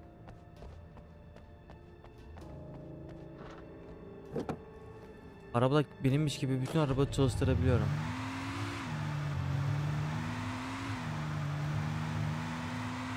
Evet, karşıma çıkacak bu araba.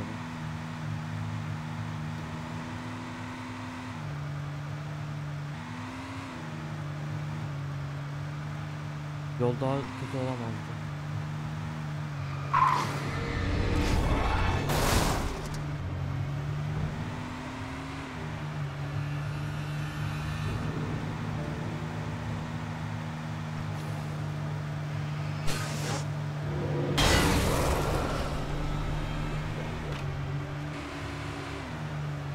Yazın şu var ya, sağda sola bir şey çıkacak yani, biliyor musun?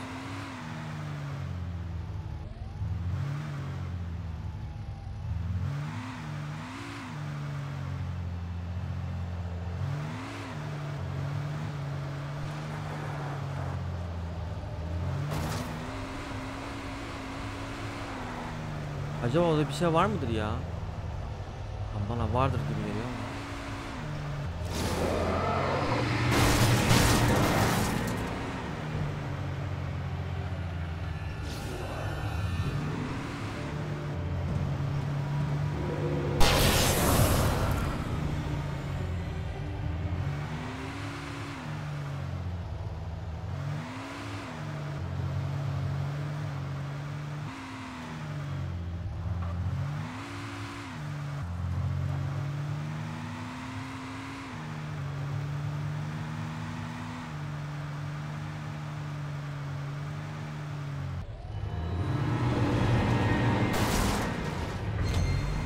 Net burada bir şey var bak. Net bir şey var burada.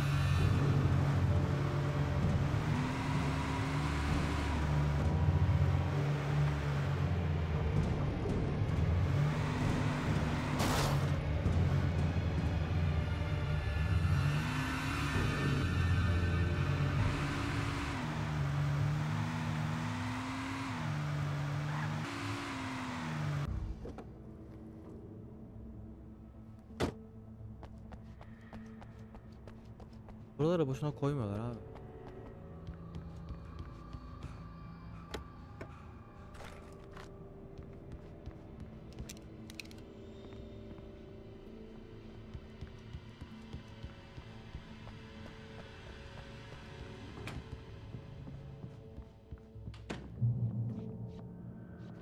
Kayıt noktası ha?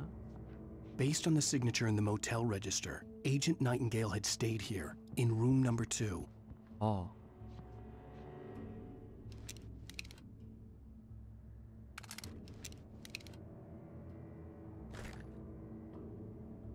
Altı mermi mi? 6 mermi pompalı. Bence rifle ya.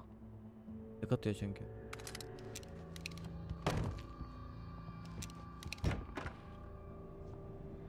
Bir numaralı oda. Bu da açık mı?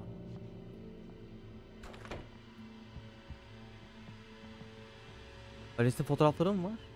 Ha, biz de varız. This had obviously been the room where Agent Nightingale had stayed when he hadn't been busy harassing me. O flash bombası süper oldu.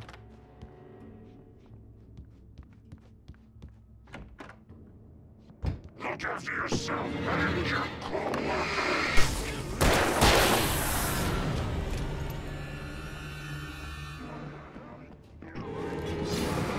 Malzeme aldım ya. Malzeme aldım ya, rahat bırakırlar mı?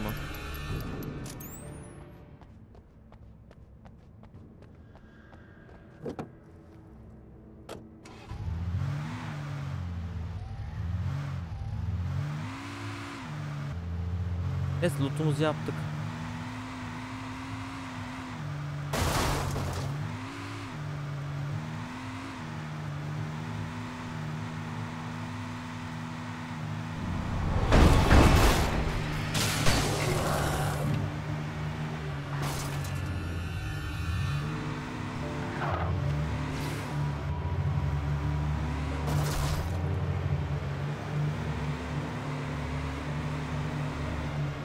Acaba nereden gideceğim? Yolu bulalım, hadi bakalım. Yolu kapatmışlar. O zaman sağdan gitme ihtimali.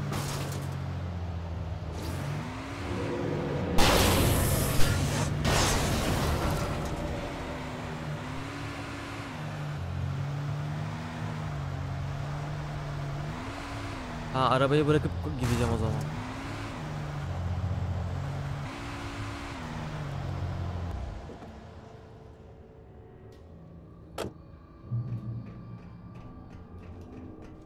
Yani.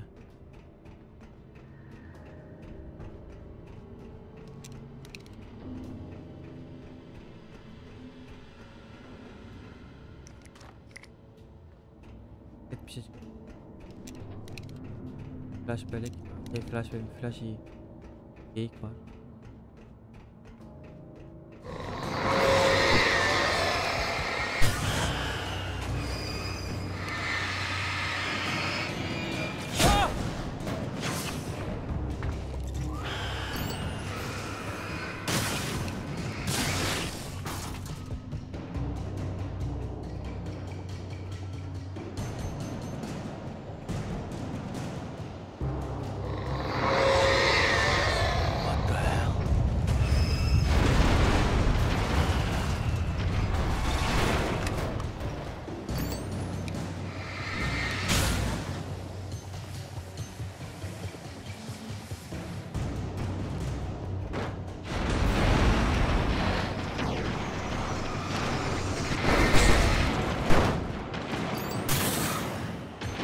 Düşmezse iyi yani.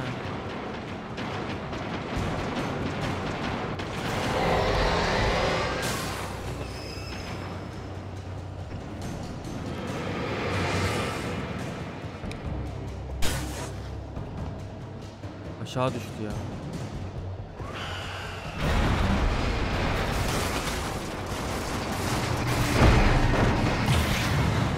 Düş. Ne biçim vuruyor?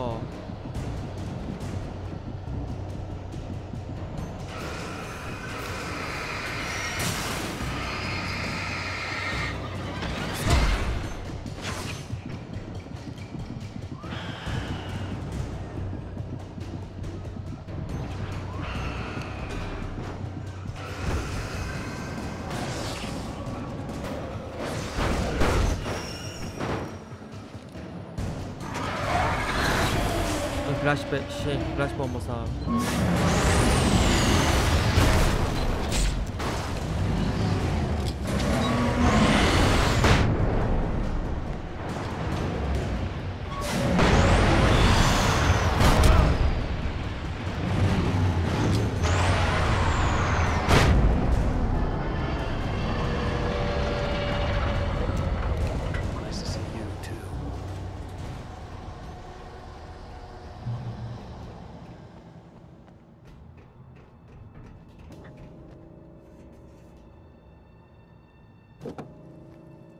Vallahi o kadar yol gideceğim. uzak.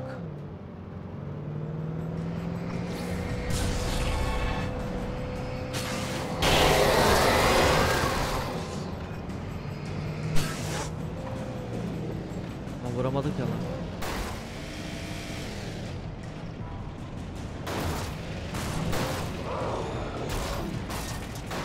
Hayır.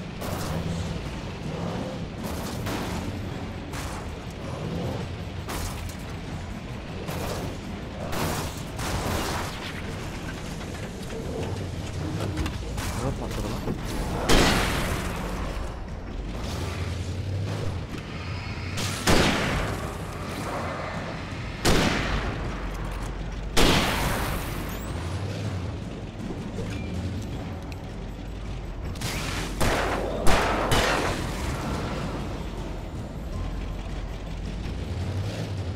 Bu ne ya?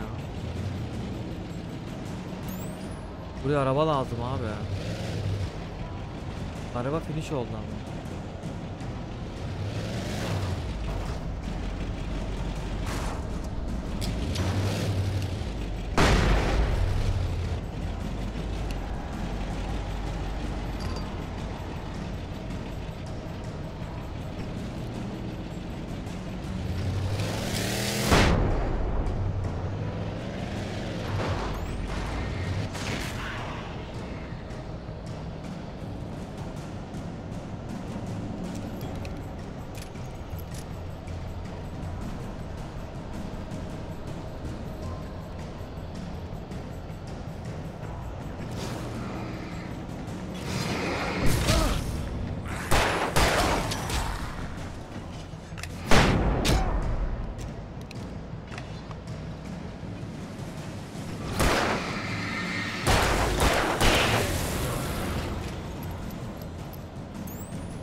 Çimenleri şey sanıyorum ha.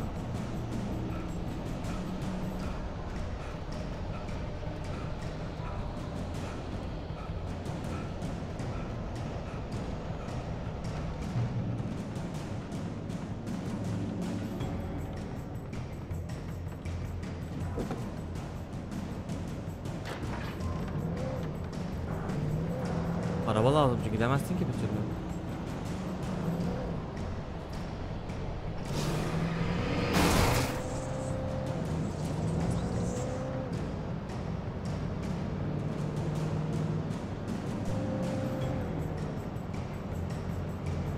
Ne gölmüş abi ya. Ulan böyle bir şey olamaz.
ne attı ya?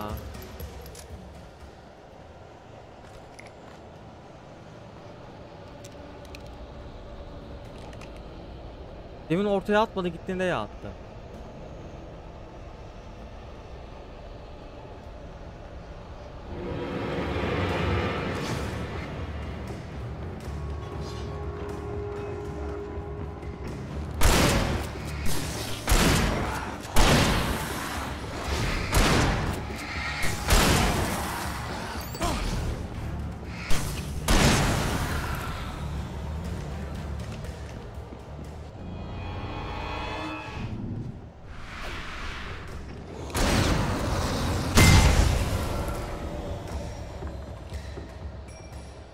Bit artık.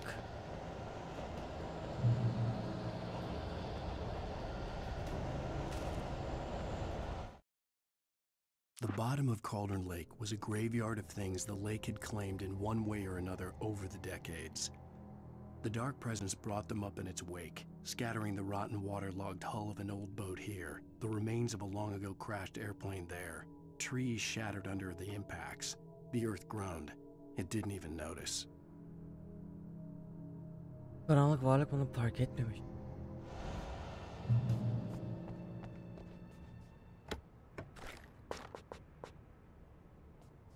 Vay be.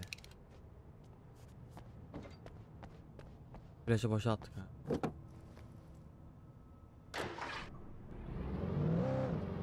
Başlama. Araba kullanamadığın yerde yayan gittiğin zaman saldırıyorlar. Bu zaman da saldırıyorlar. Buradayken mesela sağa sola gittiğin zaman bir şeyler buluyorsun.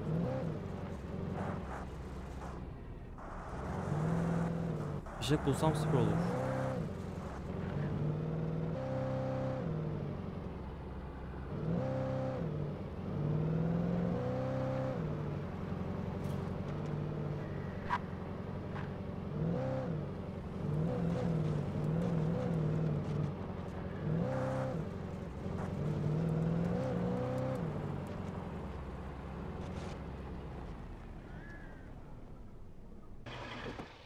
Harita var mesela. Burada mühimmat var belli.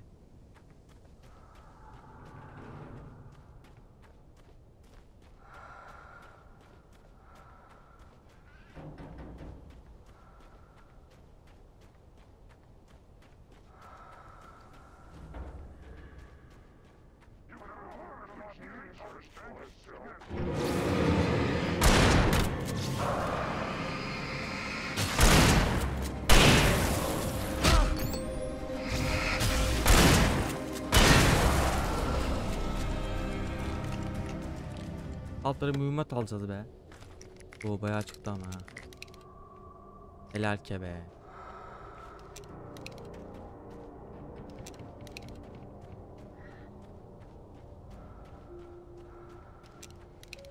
Mermisini dolduralım.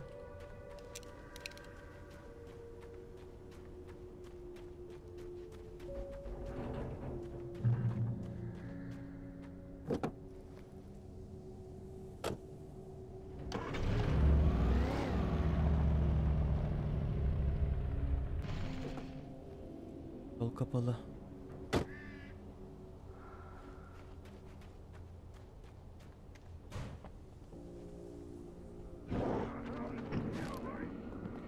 Ne oluyor ya? Allah!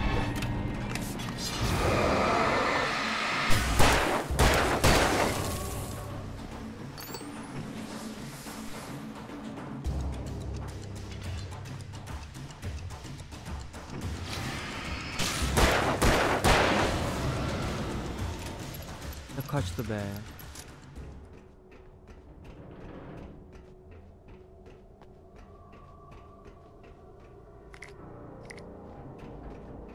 Mermi miydi o?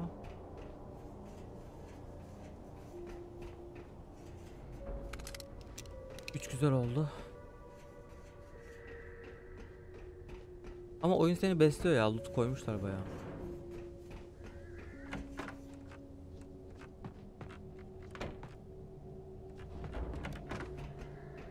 Bu kapıyı açacak, oradan da aşağı ineceğiz.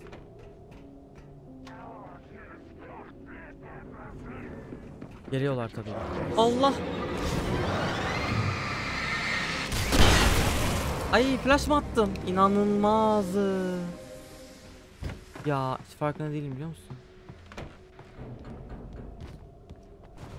Flash'ım ya. Gene geliyorlar ha.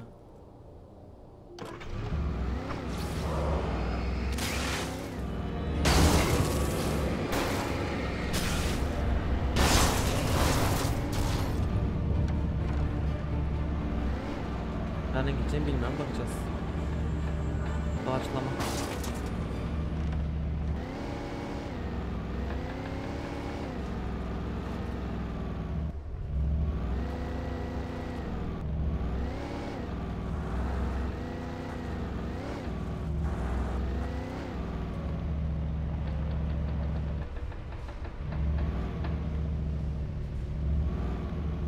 Bu kapıyı mı açacağım acaba? Aynen. I had to get the container out of my way. There had to be a way to power up the container lift. Of. Bu zor ya.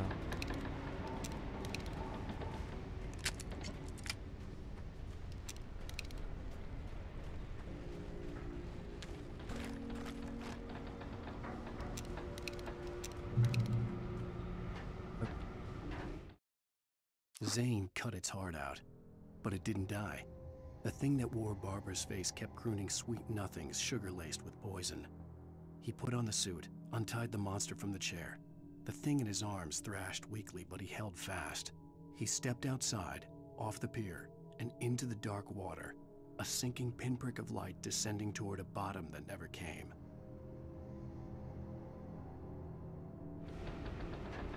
Oyun seviyede burada. Alt tarafı göle gideceğiz ya.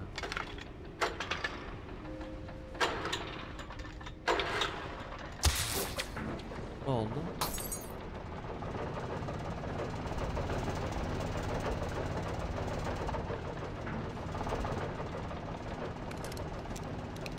İşte burayı görmüyorum ha. İndiğim anda gelecekler. Pompalıyı aldım abi.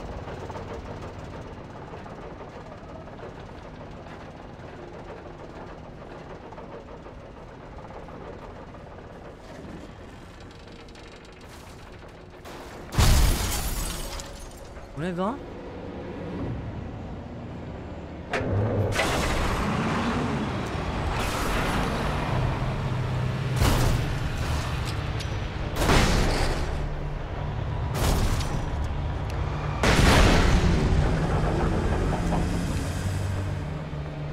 O da flash bombası acayip iş yapıyor.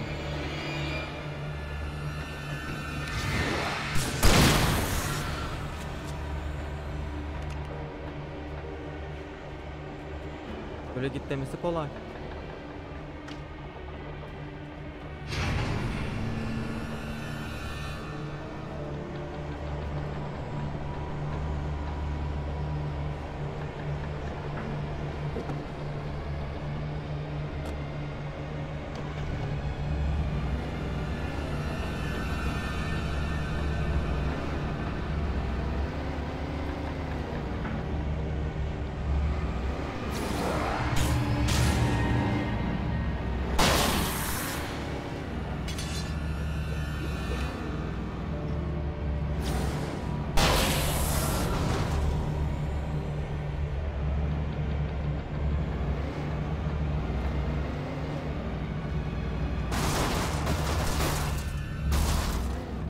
Abi nasıl çarpabiliyorsun?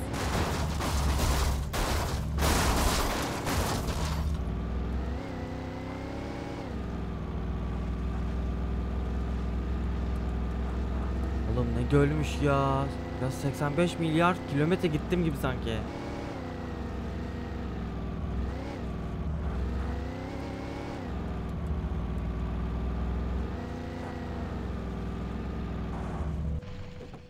Bu kadar uzun tutmaya gerek var mıymış?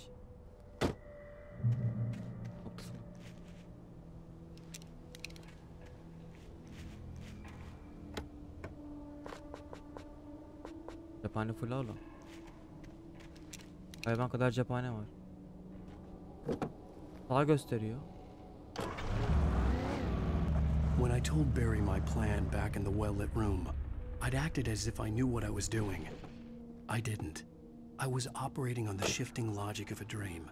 I had to fight my way to the lake through the horrors of the night. I had to flick an old battered light switch imbued with childhood magic. I had to write a happy ending to a horror story. I had to save my wife from the dark prison she was being held in.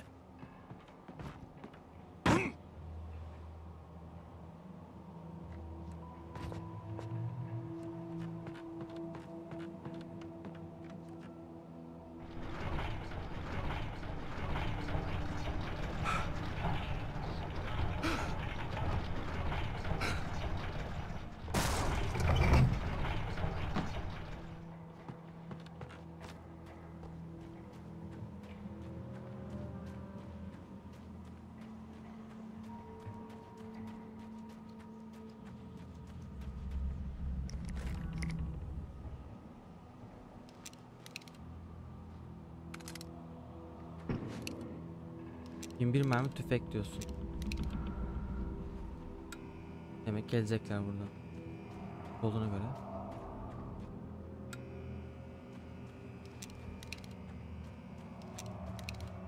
Geliyorum lan.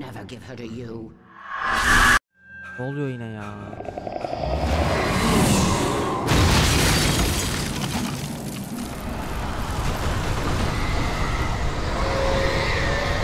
Hocam normal değil ama hocam.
Bu daha iyi.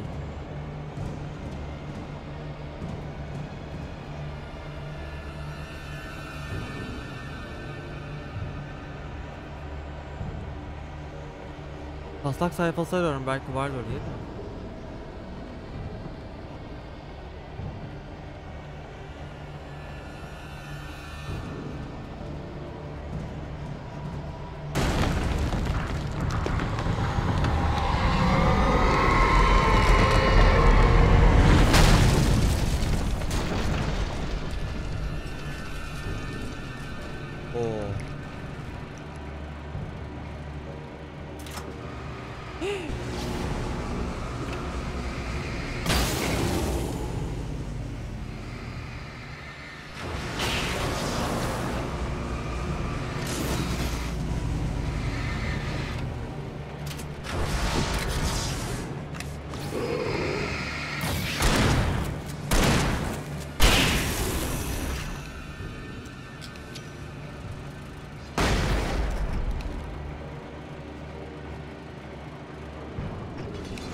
şey ya.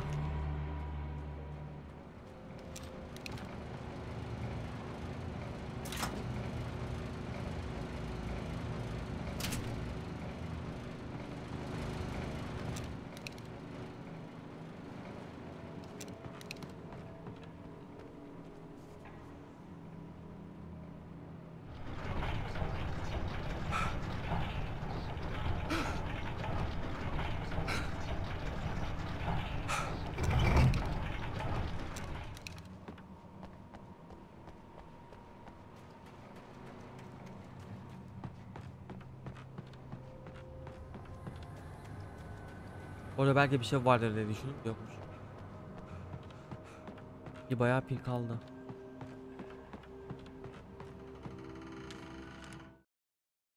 The dark place I found myself in was unlike anything I could ever have imagined. It wasn't solid, it flowed. It was conceptual and subjective. For someone else, an artist in another field, it would have been very different.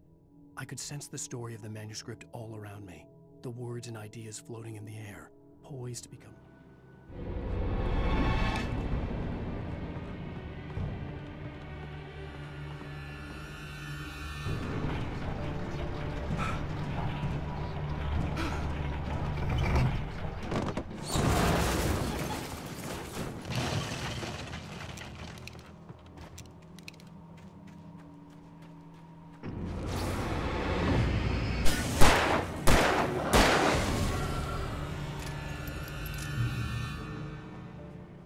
Bir kayıt noktası bu işlerde.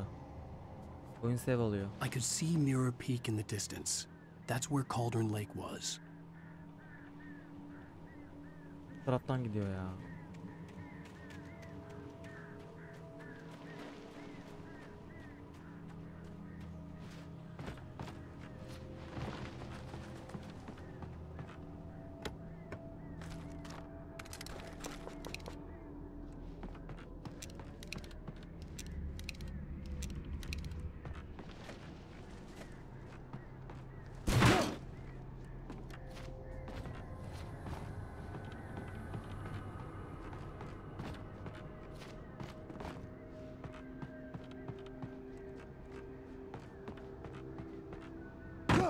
Saçma değil mi?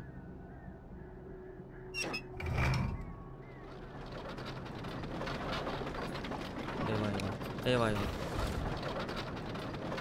Kuşlar saldıracak bu sefer, izle. Lan bundan yavaş gidiyor ha.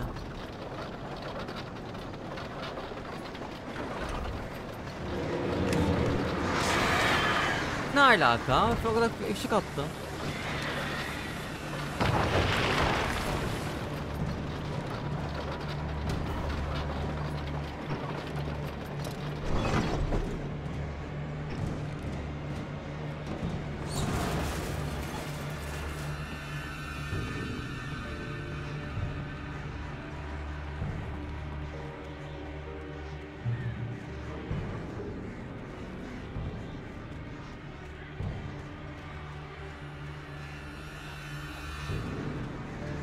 Acaba göle gidince ne olacak?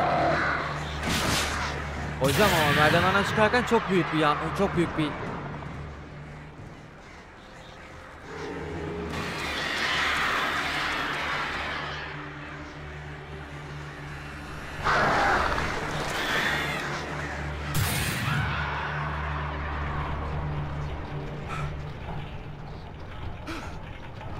bir itiyor.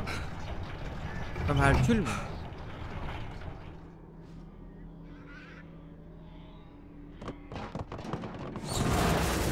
Dedim acaba sonuna kadar itecek mi ya?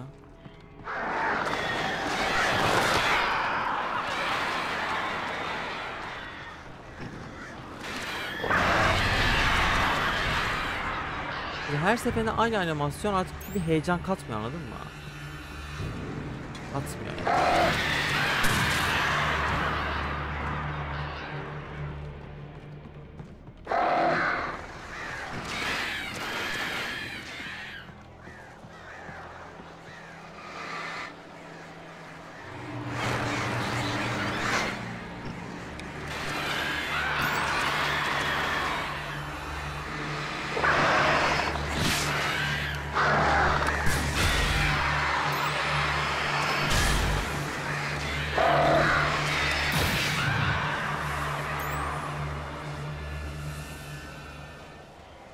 almadınız be.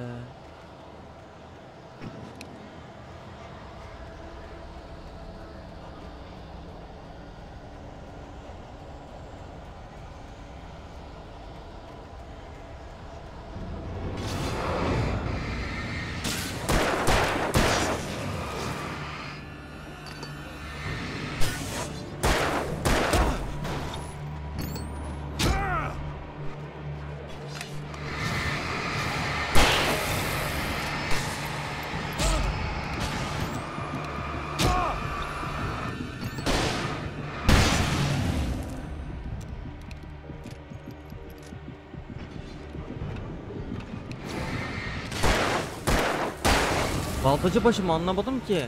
Kaç tane üstüne balta attı ya. Ben bir tane atar. 10 tane balta atıyor ya Allah.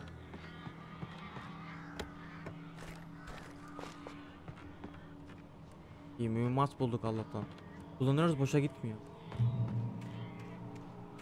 Kayıt noktasına ulaştım.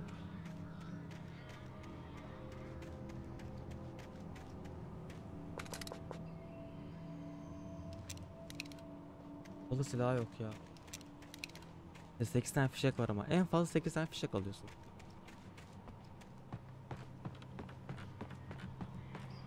Gidelim.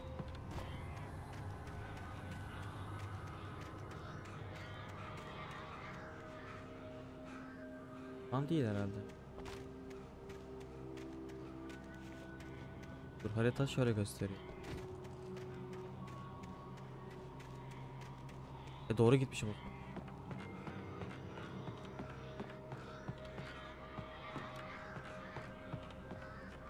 Sağ yapacakmışım, sol yapmışım.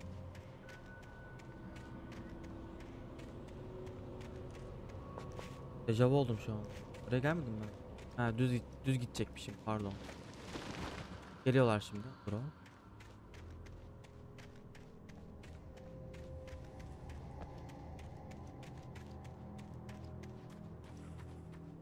Her an gelebilirler. Böyle mi geldim ben? Şaşırdık mı?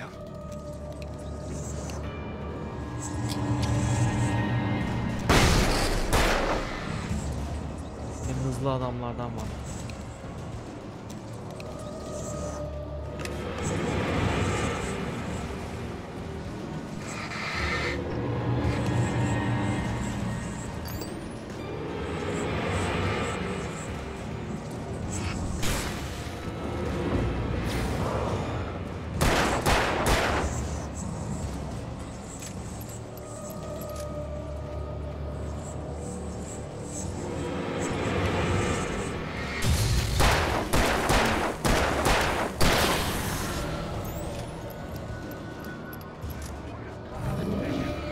Bitmiyorlar ya, çıldıracağım ama.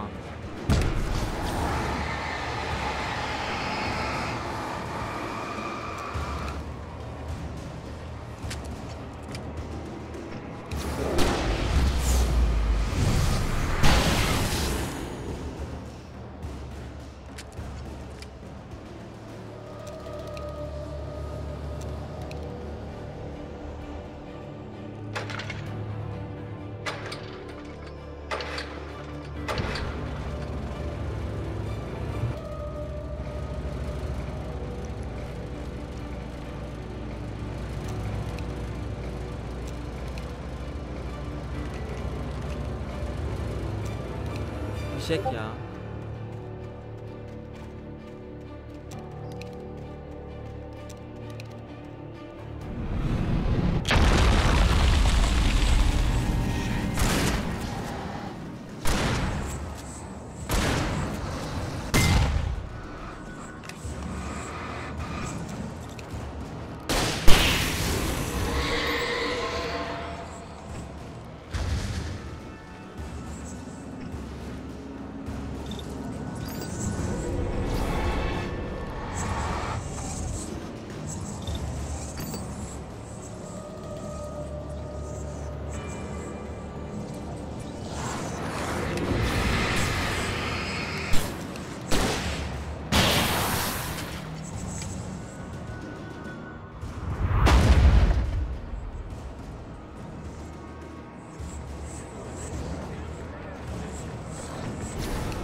Vurdun mu lan?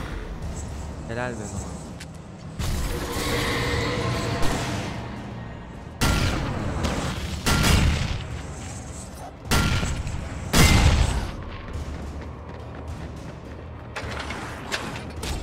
Lan arkamdan geliyorlarmış ya.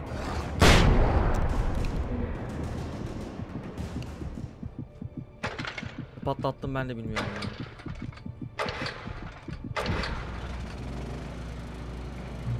Oh. Allah'tan elimde flash varmış. Tek yediler. Vallahi koşmadan geçemezdik çünkü inanılmaz geliyorlardı. Bir de çok hızlı hareket ediyorlar.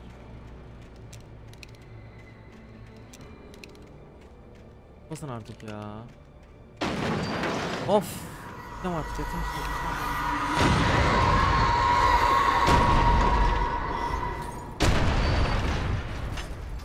Nasıl hikayeyi merak ediyorum ha. Yoksa var ya. Bu şekilde şeyler sıkıntı yani. Sürekli aynı şeyleri yapıyorum. Böyle ulaşmayayım diye her şeyi yaptı ya.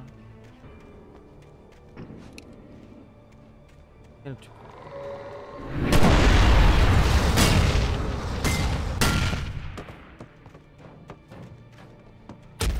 O ne lan? Tahtayı çarptı. Allah'ım yarabbim.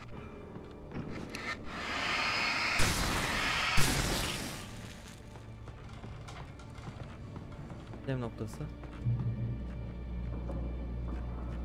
Birazdan mermi kullanmadık.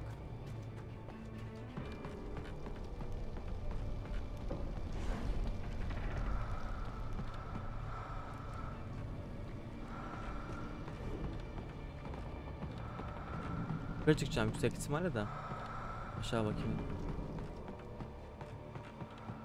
Yaratık gelir şimdi.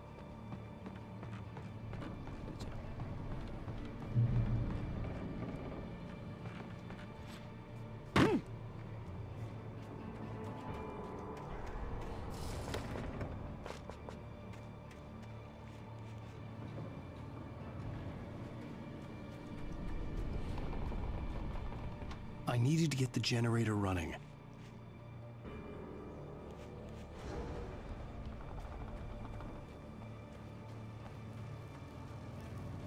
Gelecek şu an.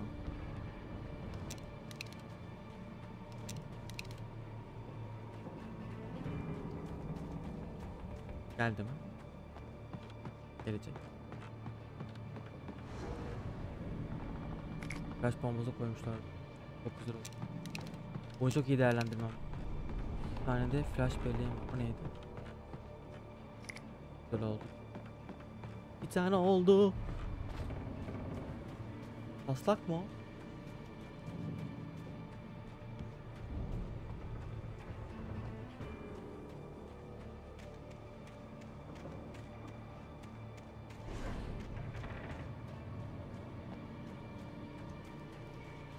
Çalıştırınca gelecekler ya.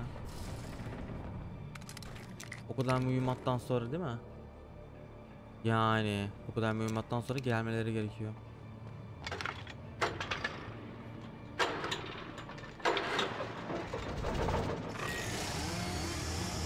Testleri mi geldi? Testleri de geldi.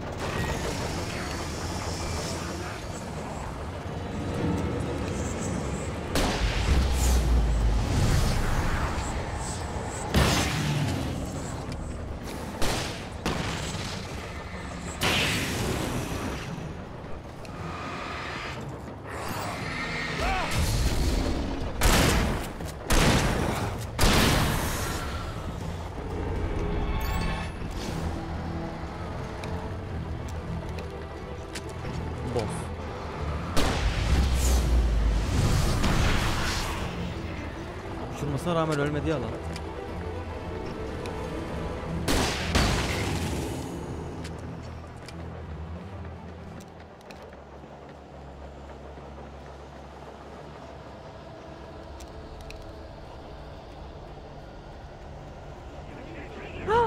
Allah seni bir anda çıkıyor karşıma bir de şerefsizin evladı ya.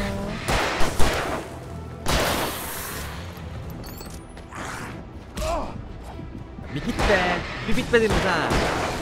Bir tane mi çıkıyor, iki tane mi çıkıyor? Allah Allah. Bir tane çıkıyor diye beklerken iki tane geliyor. Canımın... Neyse toparlıyoruz Allah'tan. Kırırsın. Allah'tan ışık var ha. Işık olmasa ayvayı yemişiz. Allah'ım 6. bölüm full göl konusu. Gölü bir türlü inemedi. Yüksek ihtimal bölümün sonunda göle gelecek. Bu da sonra klasik. Korktuk yani, şaşırdık mı? Tabii yani.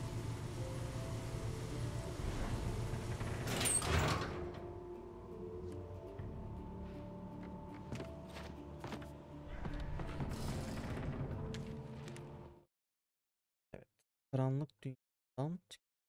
After Zane had gone, I stood alone in the shifting dream that was the dark place. I had to find a way to the cabin. I'd written myself a way through this place in the manuscript. I followed the idea of a path. I'd written myself across the ocean that blocked my way, and with that, there was a bridge to the island beyond.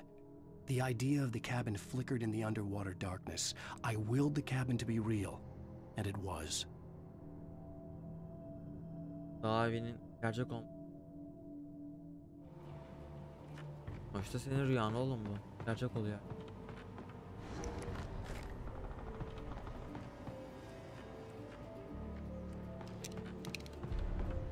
Kola altı bit. Turn back now. İlla engelleyeceksin ha.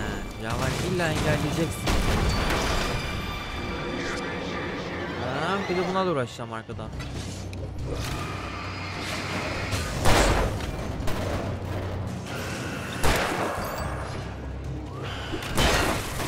Ya.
Bekledikçe geliyor çünkü.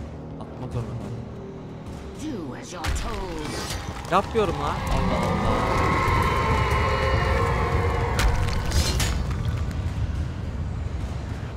Buralar güzel olmuş. Allah seni ne yapmasın.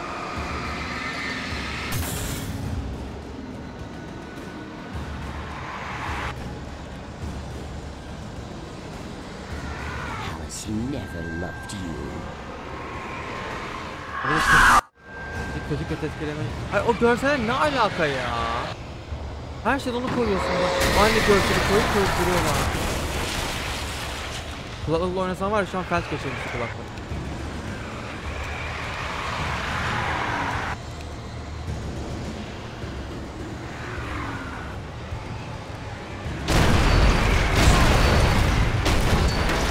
Hortumu yok mu edeyim? Hortumu nasıl yok edeceğim oğlum?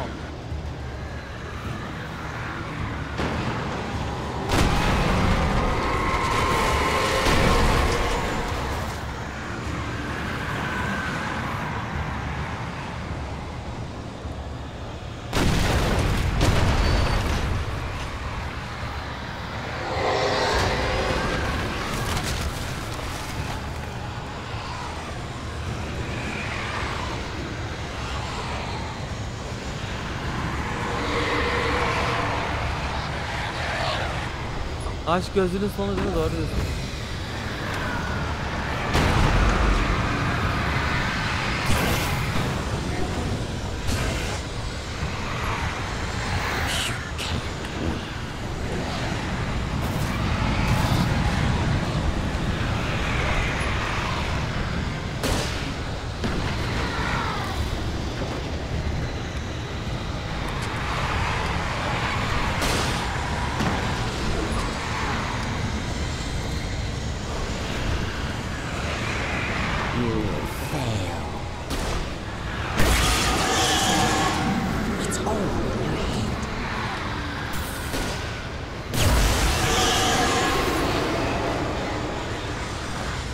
You're making this up.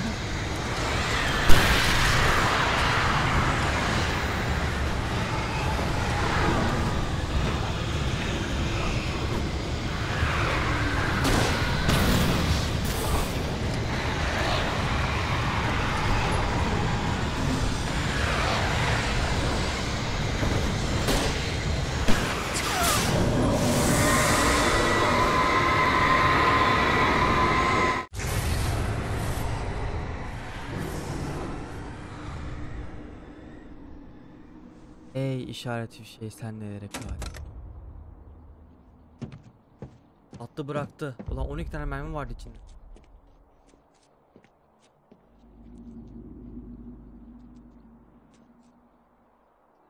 S ve A kelime. Kile ne yapacak şimdi, göle bastı. Basıyorum, akıyor. Dua ediyorum. Allah'ım inşallah her şey göle dönüyor.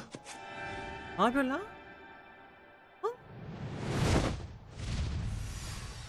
Hell! Hell olursun tabii ki.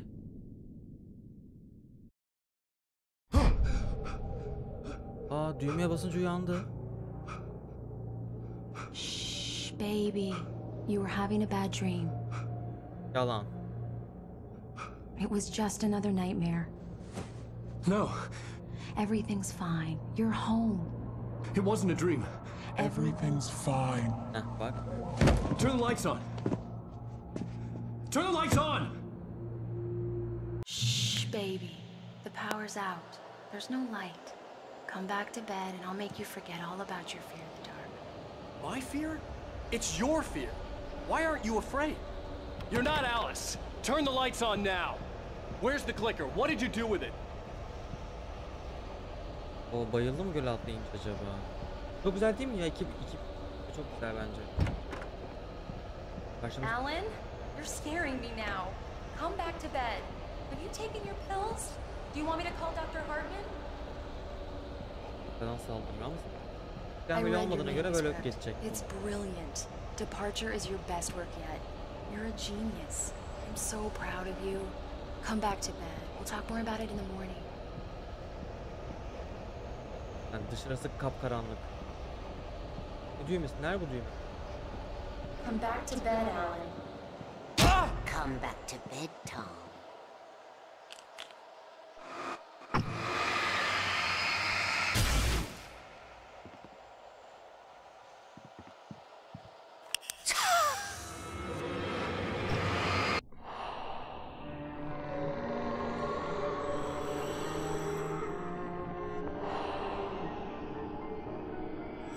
Bu şey işte deniz. You must find your way to the cabin. Daha beni bulmaz. In your way, it won't let you pass. It has no heart. It's filled with darkness. You must fill its heart with light.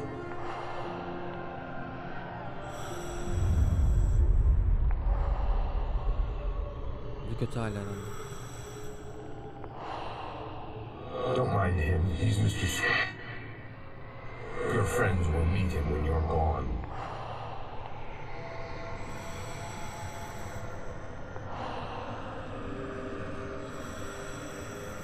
Use the clicker. Düğmeyi kullan. Böyle atlamadı o zaman ha? Ya 20 tane pil var ha. Gene mermi yok, Allah bilir. Aynen. Bird.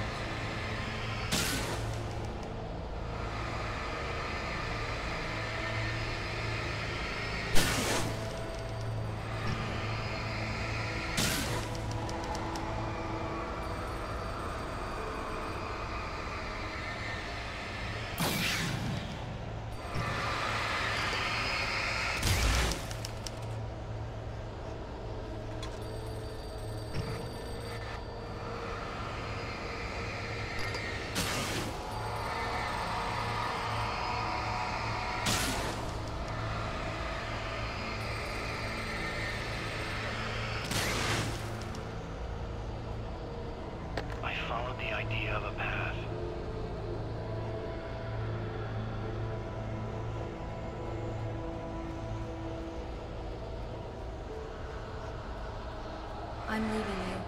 What? I'm leaving you, Alan. I met someone. I'm in love with someone else. Alice? No, what do you say? You can't... You don't love me. You hurt me. You don't even love yourself. All you do is torture yourself with work you can't do anymore.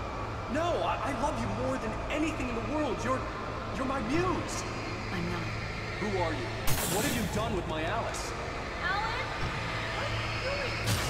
Put the light back on. What are you doing, Alan? Stop! Put the light back on! It wasn't true. Nothing like that had ever happened.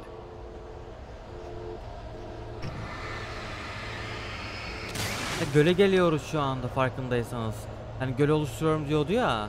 You're not my Barbara. Tom, let me go. I promise to be good. Please, untie me, you naughty boy. I will help you write your masterpiece. I will love you forever. No, you're not Barbara Jagger. I made a terrible mistake. I should have never written you back. You came back wrong. Your heart is filled with darkness. Put that knife away, Thomas. Put it down. My heart is filled with darkness. I cut it out. Take you back to the depths we came from.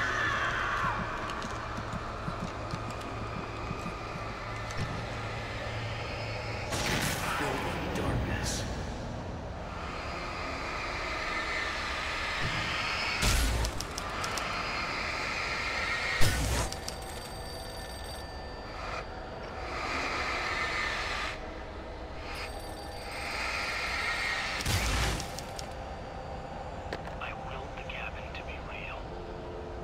Daha evinin gerçek olmasını istedim. Get away from me, you hag! Where am I? Let me go! Alice! I'm coming! Normalde Your parçalan... husband refused to do as he was told. All he had to do was write what I wanted him to write. Geldi.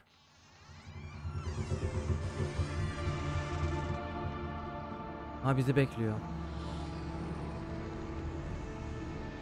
Now you will never get her back. Aha, asla onu geri alamayacaksın. Orada delik var, karnı şey. I am much older than you. Ben senden çok daha yaşlıyım. Older than your first work of art. I will find a new face to wear. Someone else to dream me free. Ne yaptı öyle?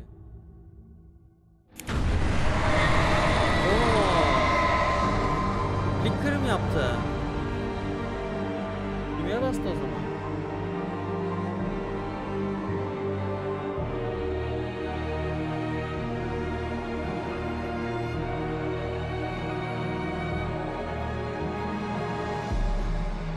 Aa çok enteresan.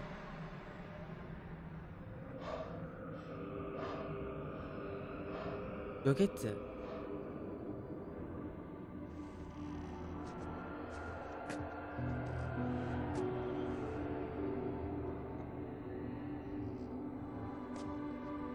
Sokup düğmeye bastı bence de. I could feel Alice's presence close by. Daktiloya da geldi. I understood what I had to do now. I knew how to write the ending to Departure. There's light and there's darkness. Cause and effect. There's guilt and there's atonement. But the scales always need to balance. Everything has a price. That's where Zane had gone wrong. There's a long journey through the night back into the light. Daktiloda yazdıkları o zaman gerçek olur. Gölde yazılanlar gerçek olur. Alice? Ha, göle geldi şimdi. Çığlık.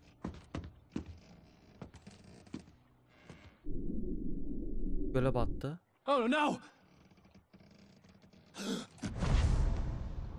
Aynen.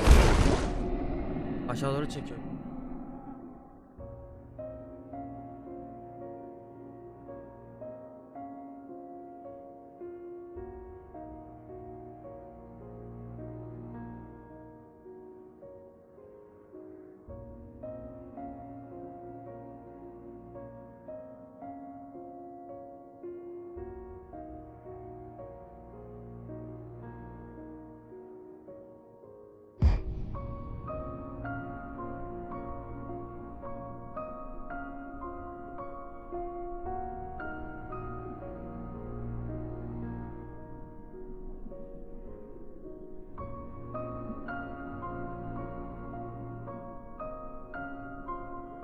Buraya çıkmıyor. Bakın boğulacak. Alice'i kurtardı. Gölün orada çıktı.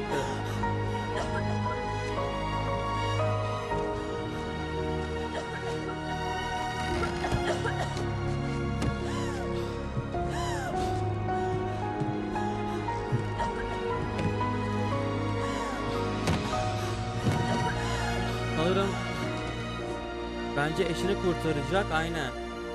Kendi kalacak karanlığın içinde.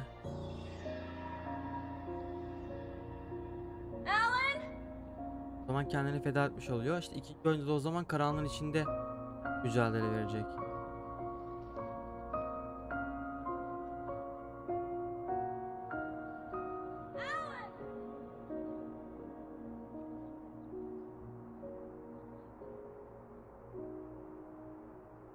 Her şey dengede olmak zor.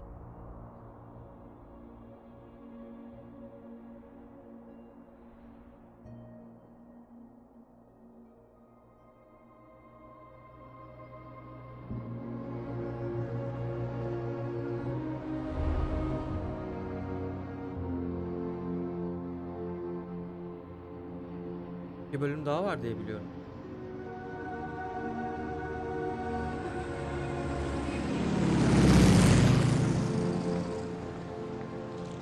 Geyik Festivali.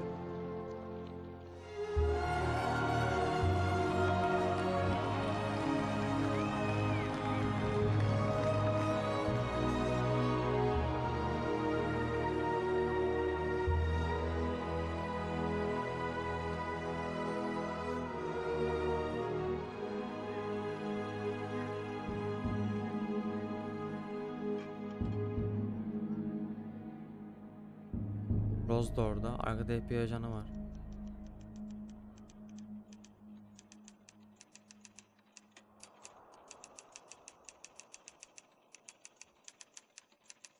Sanırım hikayeyi yazdı. It's not a lake. It's an ocean. Göl değil, bu bir okyan. Wake up. Cevap bitti. Oğlum 8 bölüm değil miydi bu? Kendimi hazırlamamıştım hiç.